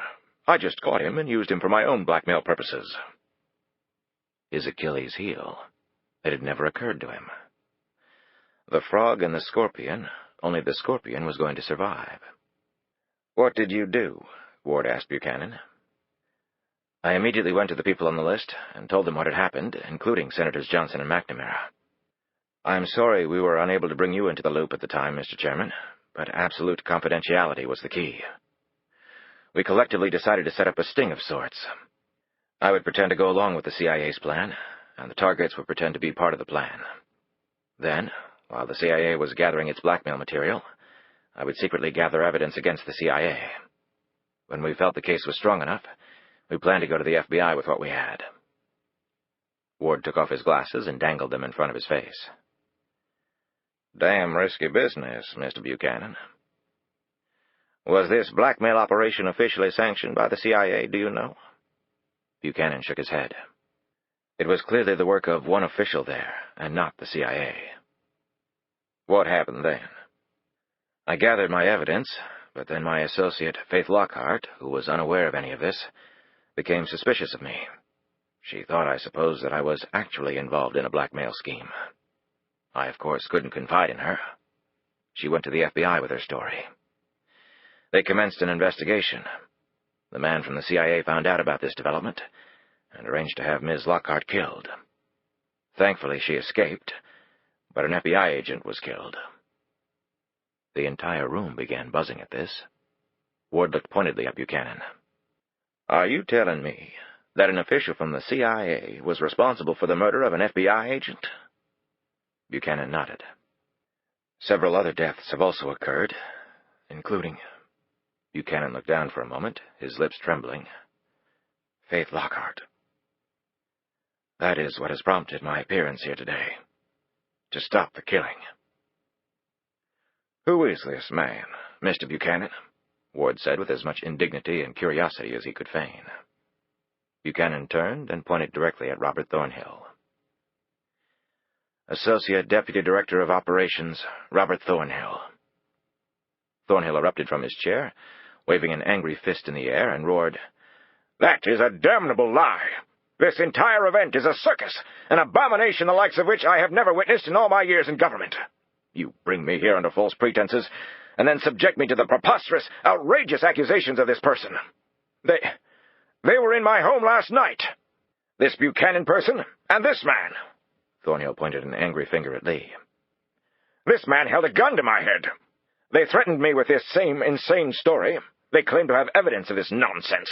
But when I called their bluff, they ran off. I demand that you place them under immediate arrest. I intend to press full charges. And now, if you'll excuse me, I have legitimate business elsewhere." Thornhill tried to get past Lee, but the PI stood up and blocked his way. Thornhill looked at Ward. "Unless you do something right this instant, Mr. Chairman, I will be forced to call the police on my portable phone. I doubt if it would look very good on the evening news." "I have proof of all that I've said," Buchanan said. "What?" Thornhill cried out. "The silly tape you threatened me with last night? If you have it, produce it. But whatever's on it is obviously forged." Buchanan opened a briefcase, which rested on the table in front of him. Instead of an audio cassette, he took out a video cassette and handed it to an aide of Ward's. Everyone in the room watched as another aide wheeled a television with a VCR attached out into a corner of the room where everyone could see the screen. The aide took the tape and inserted it in the VCR, hit the remote, stepped back. Everyone in the room watched breathlessly as the screen came to life. On the TV, Lee and Buchanan were just leaving Thornhill's study. Then Thornhill was at his desk, picking up his phone. He spoke into it anxiously. His conversation of the night before was played out before the entire room. His blackmail scheme, the killing of the FBI agent, his ordering the murders of Buchanan and Lee Adams. The look of triumph on his face as he put down the phone was in monumental contrast to the look the man wore now. As the screen went to black, Thornhill continued to stare at the TV, his mouth slightly open, his lips moving but no words coming out. His briefcase, with all its important papers, fell to the floor forgotten. Ward tapped his pen against the microphone, his eyes squarely on Thornhill. There was some satisfaction in the senator's features, but it could not overcome the horror there as well. Ward was sickened by what he had just seen. He was ready to pitch his political career and go sit on his back porch and watch his grandchildren play games of complete innocence. He didn't want to do this anymore. "I suppose that since you've admitted that these men were in your home last night, then you won't claim this piece of evidence is a forgery, Mr. Thornhill," Ward said. Danny Buchanan sat quietly at the table, his eyes downcast. On his features were relief, sadness, hope, and uneasiness for what lay ahead. He, too, had clearly had enough. Lee watched Thornhill intently. The other task he had performed at the Thornhill residence last night had been a relatively simple one. The underlying technology was known as PLC, or Power Line Carrier Technology. It was a wireless system with a 2.4 gigahertz transmitter, covert camera, and antenna installed in a device that looked just like the smoke alarm in Thornhill's study and actually performed the functions of a smoke detector, while it simultaneously conducted surveillance. It was powered by the home's regular electrical current and produced clear, crisp video and audio of everything in its range. Thornhill had stopped his incriminating conversation from leaving his house, but it had never occurred to him that there was a miniature Trojan horse inside his house. "I will be available to testify at the trial," said Danny Buchanan. He rose, turned, and started to walk up the aisle. Lee put a hand on Thornhill's shoulder. "Excuse me," he said politely. He made his way past the frozen Thornhill and joined Buchanan. The two men quietly walked out together. Chapter 57. 1 month to the day after Buchanan's testimony to Ward's committee, Robert Thornhill bounded down the steps of the federal courthouse in Washington, leaving his lawyers in his liberated, if anxious, wake. The car was waiting for him. He slid inside. He had been granted bail after 4 weeks of sitting behind bars. Now it was time to get to work. Now it was damn well time for revenge. "Have they all been contacted?" Thornhill asked the driver. The man nodded. "They're already there, waiting for you. Buchanan and Adams. Status?" "Buchanan is in witness protection, but we have some leads. Adams is right out in the open, available any time to take out." "Lockhart?" "Dead." "You're certain?" "We haven't actually dug up her body, but everything else points to her having died from her wounds at the hospital in North Carolina." Thornhill leaned back against his seat with a sigh. "Lucky her." The car entered a public garage where Thornhill left the vehicle. He stepped directly into a van waiting there for him, which then pulled out from the garage and headed in the opposite direction. So much for any tail the FBI had. Within 45 minutes, he was at the small abandoned strip mall. He stepped into the elevator and was zipping several hundred feet down into the earth. The lower he was carried, the better Thornhill felt. This thought deeply amused him. The doors parted, and he literally burst out of the confines of the elevator. The men, his colleagues, were all there. His chair at the head of the table was empty. His trusty comrade Phil Winslow was in the seat to the immediate right. Thornhill allowed himself a grateful smile. Back in business, ready to go. He sat down, looked around. "Congratulations on getting bail, Bob," Winslow said. 4 weeks later, Thornhill said bitterly, "I think the agency needs to upgrade its legal counsel." "Well, that video was very damaging," said Aaron Royce, the younger man who had butted heads with Thornhill at the previous meeting here. "I'm actually surprised you were able to get bail at all. And quite frankly, I'm a little stunned that the agency even saw fit to provide counsel." "Of course it was damaging," Thornhill said scornfully. "And the agency provided counsel because of loyalty. It doesn't forget its people. Unfortunately, however, it means I have to disappear. The lawyers think we have a shot at suppressing the video, but I think all would agree that, despite having technical legal deficiencies, the subject matter of the tape was a little too detailed to allow me to continue in my present capacity." Thornhill looked saddened for a moment. His career over, and not in the way he had planned. But then his features reassumed their usual steeliness. His resolve flooded back into him like an oil gusher. He looked around the room in triumph. "But I will lead the battle from a distance, and we will win the war. Now, I understand Buchanan went underground, but Adams didn't. We'll go the path of least resistance. Adams first, then Buchanan. I want someone at the U.S. Marshal Service. We have people there. We locate good old Danny and make his life disappear. Next, I want to make damn sure Faith Lockhart is no more." He looked at Winslow. "Are my travel documents ready, Phil?" "Actually, no, Bob," Winslow said slowly. Royce stared at Thornhill. "This operation has cost us too much," he said.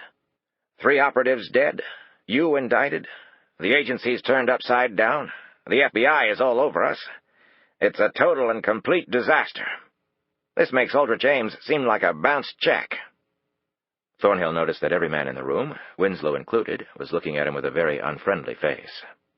"We will survive this. Make no mistake about that," Thornhill said in an encouraging tone. "I'm quite sure we will survive it," Royce said forcefully. Royce was definitely beginning to bother Thornhill. He was showing backbone in a way that had to be quickly quashed. But for now, Thornhill decided to ignore him. "The damn FBI," complained Thornhill. "Bugging my house. Is the Constitution not applicable to them?"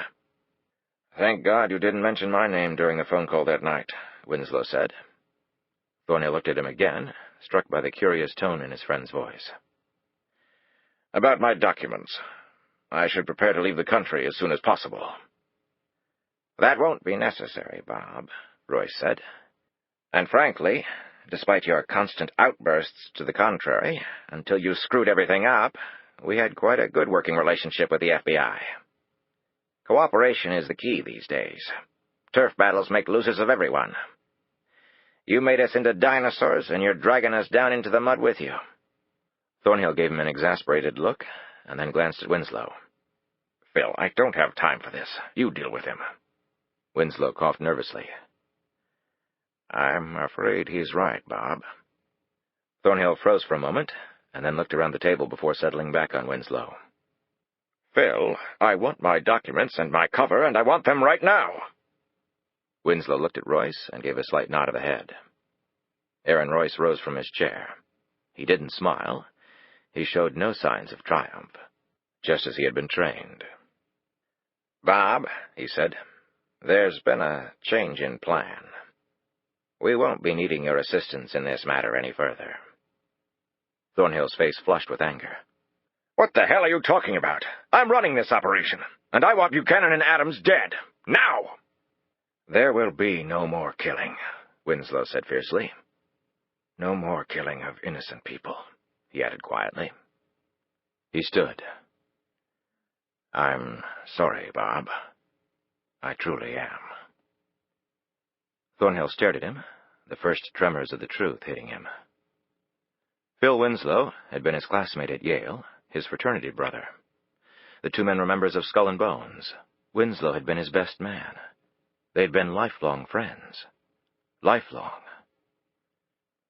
"Phil," Thornhill said cautiously, Winslow motioned to the other men, who rose too.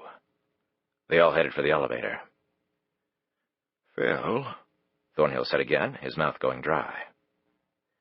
When the group reached the elevator, Winslow looked back. "We can't let this matter go any further. We can't let it go to trial, and we can't let you steal away. They'll never stop looking for you. We need closure, Bob." Thornhill half rose from his chair. "Then we can fake my death, my suicide." "I'm sorry, Bob. We need complete and honest closure." "Phil!" Thornhill screamed out. "Please!" When all the men were inside the elevator, Winslow looked at his friend one last time. "Sacrifices are sometimes necessary, Bob. You know that better than anyone. For the good of the country." The elevator doors closed. Chapter 58. Lee carefully held the basket of flowers in both hands as he walked down the hospital corridor. Once she'd regained enough strength, Faith had been transferred to a hospital outside of Richmond, Virginia. There she was listed under an alias, though, and an armed guard was stationed outside her room at all times.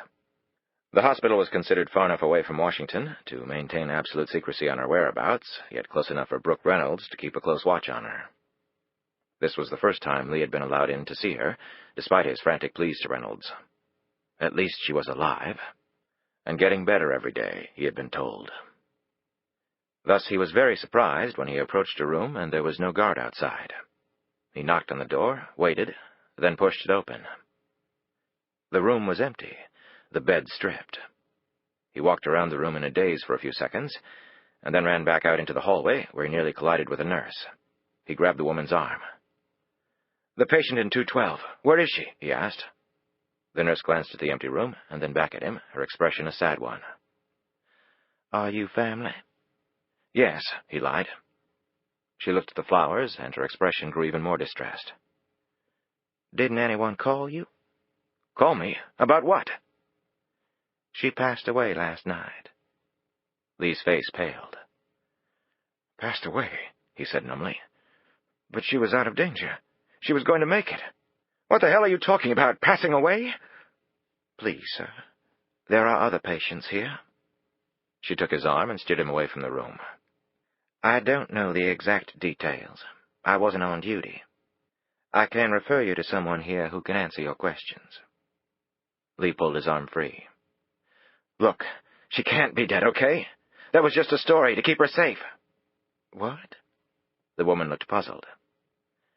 "I'll take it from here," a voice said. They both turned and looked at Brooke Reynolds standing there. She held out her badge for the nurse to see. "I'll take it from here," she said again. The nurse nodded and walked quickly away. "What the hell is going on?" Lee demanded. "Let's go to a quiet place and talk this over." "Where is Faith?" "Lee, not here. Damn it, do you want to ruin everything?" She pulled on his arm, but he wasn't budging, and she knew she couldn't physically make him. "Why should I go with you?" "Because I'm going to tell you the truth." They got in Reynolds' car, and she pulled out of the parking lot. "I knew you were coming today, and I was planning on being at the hospital ahead of you, waiting. I didn't quite make it. I'm sorry you had to hear about it from a nurse. That's not what I intended." Reynolds looked down at the flowers he still held tightly, and her heart went out to him. She wasn't an FBI agent for this moment. She was simply a fellow human being, sitting next to someone whose heart, she knew, was being torn apart. And what she had to tell him would only make it worse. Faith has been placed in witness protection. Buchanan, too. "What? Buchanan I can understand, but Faith isn't a witness to anything." Lee's relief was matched only by his outrage. This was all wrong. "But she is in need of protection. If certain people knew she was still alive, well, you know what could happen." "When's the damn trial?" "Actually, there isn't going to be a trial." He stared over at her. "Don't tell me that son of a bitch Thornhill copped some sort of sweetheart deal. Don't tell me that." "He didn't." "So why no trial?" "A trial needs a defendant." Reynolds tapped her fingers against the steering wheel, and then slid on a pair of sunglasses. She proceeded to fiddle with the heating control. "I'm waiting," Lee said, "or don't I qualify for an explanation?" Reynolds sighed and straightened up. Thornhill is dead. He was found in his car on a backcountry road with a single gunshot wound to the head. Suicide. Lee was stunned into silence. After a minute, he was able to mutter, "A coward's way out." I think everyone's relieved, actually. I know the people at CIA are. To say this whole thing rocked them to their super-secretive bones is an understatement. I guess for the good of the country, it's better to be spared a lengthy, embarrassing trial. "Right. Dirty laundry and all," Lee said acidly. "Hooray for the country!" Lee gave a mock salute to a flag flying in front of a post office they passed. "So if Thornhill's out of the way, why does Faith need witness protection?" You know the answer to that. When Thornhill died, he took the identity of everyone else involved in this with him to the grave. But they're out there. We know they are. Remember the videotape you orchestrated? Thornhill was talking to somebody on that phone, and that somebody is still out there. The CIA is doing an internal investigation to try to ferret them out, but I'm not holding my breath. And you know these people will do their best to get to Faith and Buchanan. For pure revenge, if nothing else. She touched his arm. And you too, Lee. He glanced over at her, read her mind. "No. There is no way I'm going into witness protection. I can't deal with a new name. I have a hard enough time remembering my real one. Might as well wait for Thornhill's sidekicks. At least I'll have some fun before I die." Lee, this is no joke. If you don't go underground, you'll be in great danger. And we can't follow you around 24 hours a day. "No? After all I did for the Bureau? Does this also mean I don't get the FBI decoder ring and free T-shirt?" Why are you being such a smartass about this? "Maybe I don't give a shit anymore, Brooke. You're a smart lady. Didn't that one ever occur to you?" Neither said a word for the next couple of miles. If it were up to me, you'd get anything you wanted, including your own island somewhere with servants. But it's not up to me, Reynolds finally said. He shrugged. "I'll take my chances. If they want to come after me, so be it. They'll find me a little tougher to bite than they think." Isn't there anything I can say to change your mind? He held up the flowers. "You can tell me where Faith is." I can't do that. You know I can't do that. "Oh, come on. Sure you can. You just have to say it." Lee, please. He smashed his big fist against the dashboard, cracking it. "Damn it, Brooke. You don't understand. I have to see Faith. I have to." You're wrong, Lee. I do understand. And that's why this is so hard for me. But if I tell you and you go to her, that puts her in danger. And you too. You know that. That breaks all the rules. And I'm not going to do that. I'm sorry. You don't know how terrible I feel about all this. Lee laid his head back against the back of the seat, and the two remained silent for another several minutes as Reynolds drove aimlessly. "How is she?" he finally asked quietly. "I won't lie to you. That bullet did a lot of damage. She's recovering, but slowly. They almost lost her a couple more times along the way." Lee put his hand over his face, slowly shook his head. "If it's any consolation, she was as upset as you are about this arrangement." "Boy," Lee said, "that just makes everything wonderful. I'm the friggin' king of the world." That's not how I meant it. You're really not going to let me see her, are you? No, I'm really not. Then you can drop me at the corner. But your car's back at the hospital. He opened the car door before she came to a stop. "I'll walk." "It's miles," Reynolds said, her voice strained. "And it's freezing outside. Lee, let me drive you. Let's go get some coffee. Talk about this some more." "I need the fresh air. And what's there to talk about? I'm all talked out. I may never talk again." He climbed out and then leaned back in. "You can do something for me. Just name it." He handed her the flowers. "Could you see that Faith gets these? I'd appreciate it." Lee shut the door and walked off. Reynolds gripped the flowers and looked at Lee as he trudged away, head down, hands stuffed in his pockets. She saw his shoulders quiver. And then Brooke Reynolds lay back against the seat as the tears trickled down her face. Chapter 59, the last chapter. 9 months later, Lee was staking out the hideaway townhouse of a man soon to be involved in an acrimonious divorce proceeding with his many times cheated-on wife. Lee had been hired by the very suspicious spouse to collect dirt on her hubby, and it hadn't taken him long to fill up bag after bag as Lee watched a parade of pretty young things flounce through the premises. The wife wanted a nice-sized financial settlement from the guy, who had about $500 million worth of stock options at some high-tech internet outfit he had co-founded. And Lee was very happy to help her get it. The adulterous husband reminded him of Eddie Stepovich, his ex-wife's billion-dollar man. Collecting evidence on this guy was a little bit like hurling rocks at little Eddie's bloated head. Lee took out his camera and shot some pictures of a tall, blonde, mini-skirted number sauntering up to the townhouse. The photo of the bare-chested guy standing at the door awaiting her, beer can in hand, a goofy, lascivious smile on his fat face, would be exhibit numero uno for his wife's lawyers. No-fault divorce laws had seriously depressed the business of PIs running around digging up dirt, but when it came time to split the marriage loot, the slimy ooze still carried weight. Nobody liked being embarrassed with that stuff, especially when there were kids involved, as there were here. The long-legged blonde couldn't have been more than 20, about his daughter Renee's age, while the hubby was pushing 50. God, those stock options. Must be nice. Or maybe it was the man's bald head, short stature, and soft pooch. You couldn't figure some women. Nah, must be the dough, Lee told himself. He put the camera away. It was August in Washington, which meant just about everybody, other than cheating husbands and their bimbos and PIs who spied on them, was out of town. It was hot, muggy, miserable. Lee had his window rolled down, praying for even the slightest movement of air, as he munched on trail mix and bottled water. The hardest thing with this type of surveillance was the lack of pee-pee breaks. That's why he preferred bottled water. The empty plastic containers had come in handy more than once for him. He checked his watch. It was close on midnight. Most lights in the apartments and townhouses in the area had long since gone out. He was thinking about heading on himself. He'd gotten enough stuff in the last few days, including some embarrassing shots of a late-night romp in the townhouse's outdoor hot tub, to make the guy easily fork up half his net worth.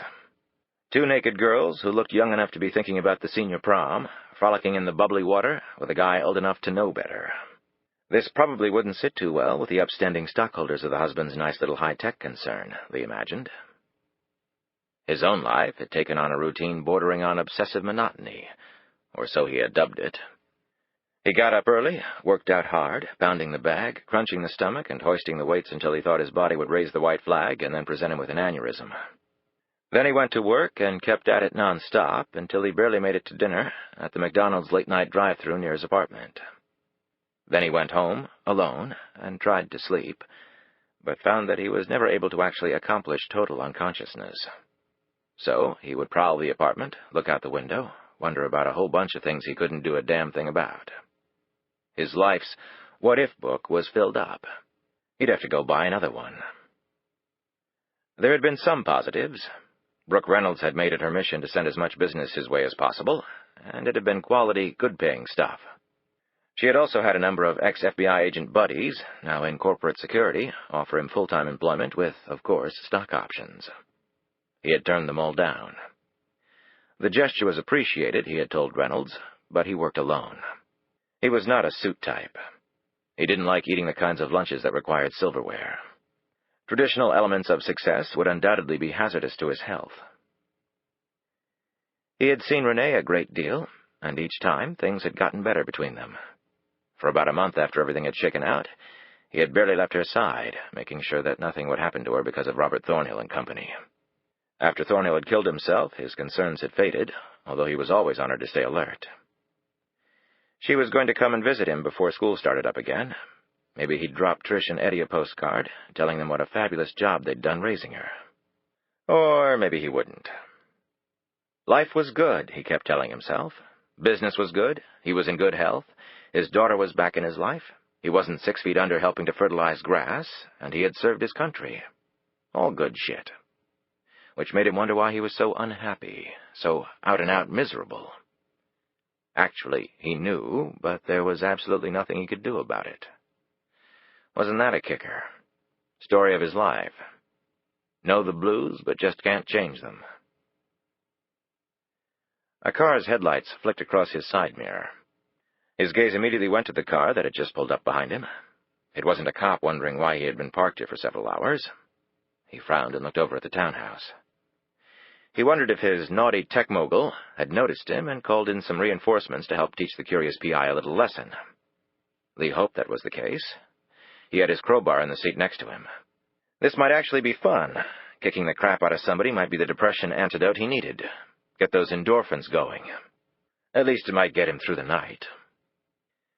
He was surprised when only one person emerged from the passenger side and headed his way. The person was small, slender, hidden inside an ankle-length coat with a hood. Not exactly a recommended attire for a 90-degree thermometer and 100% humidity.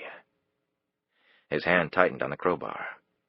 As the figure came up to his passenger door, he hit the door lock.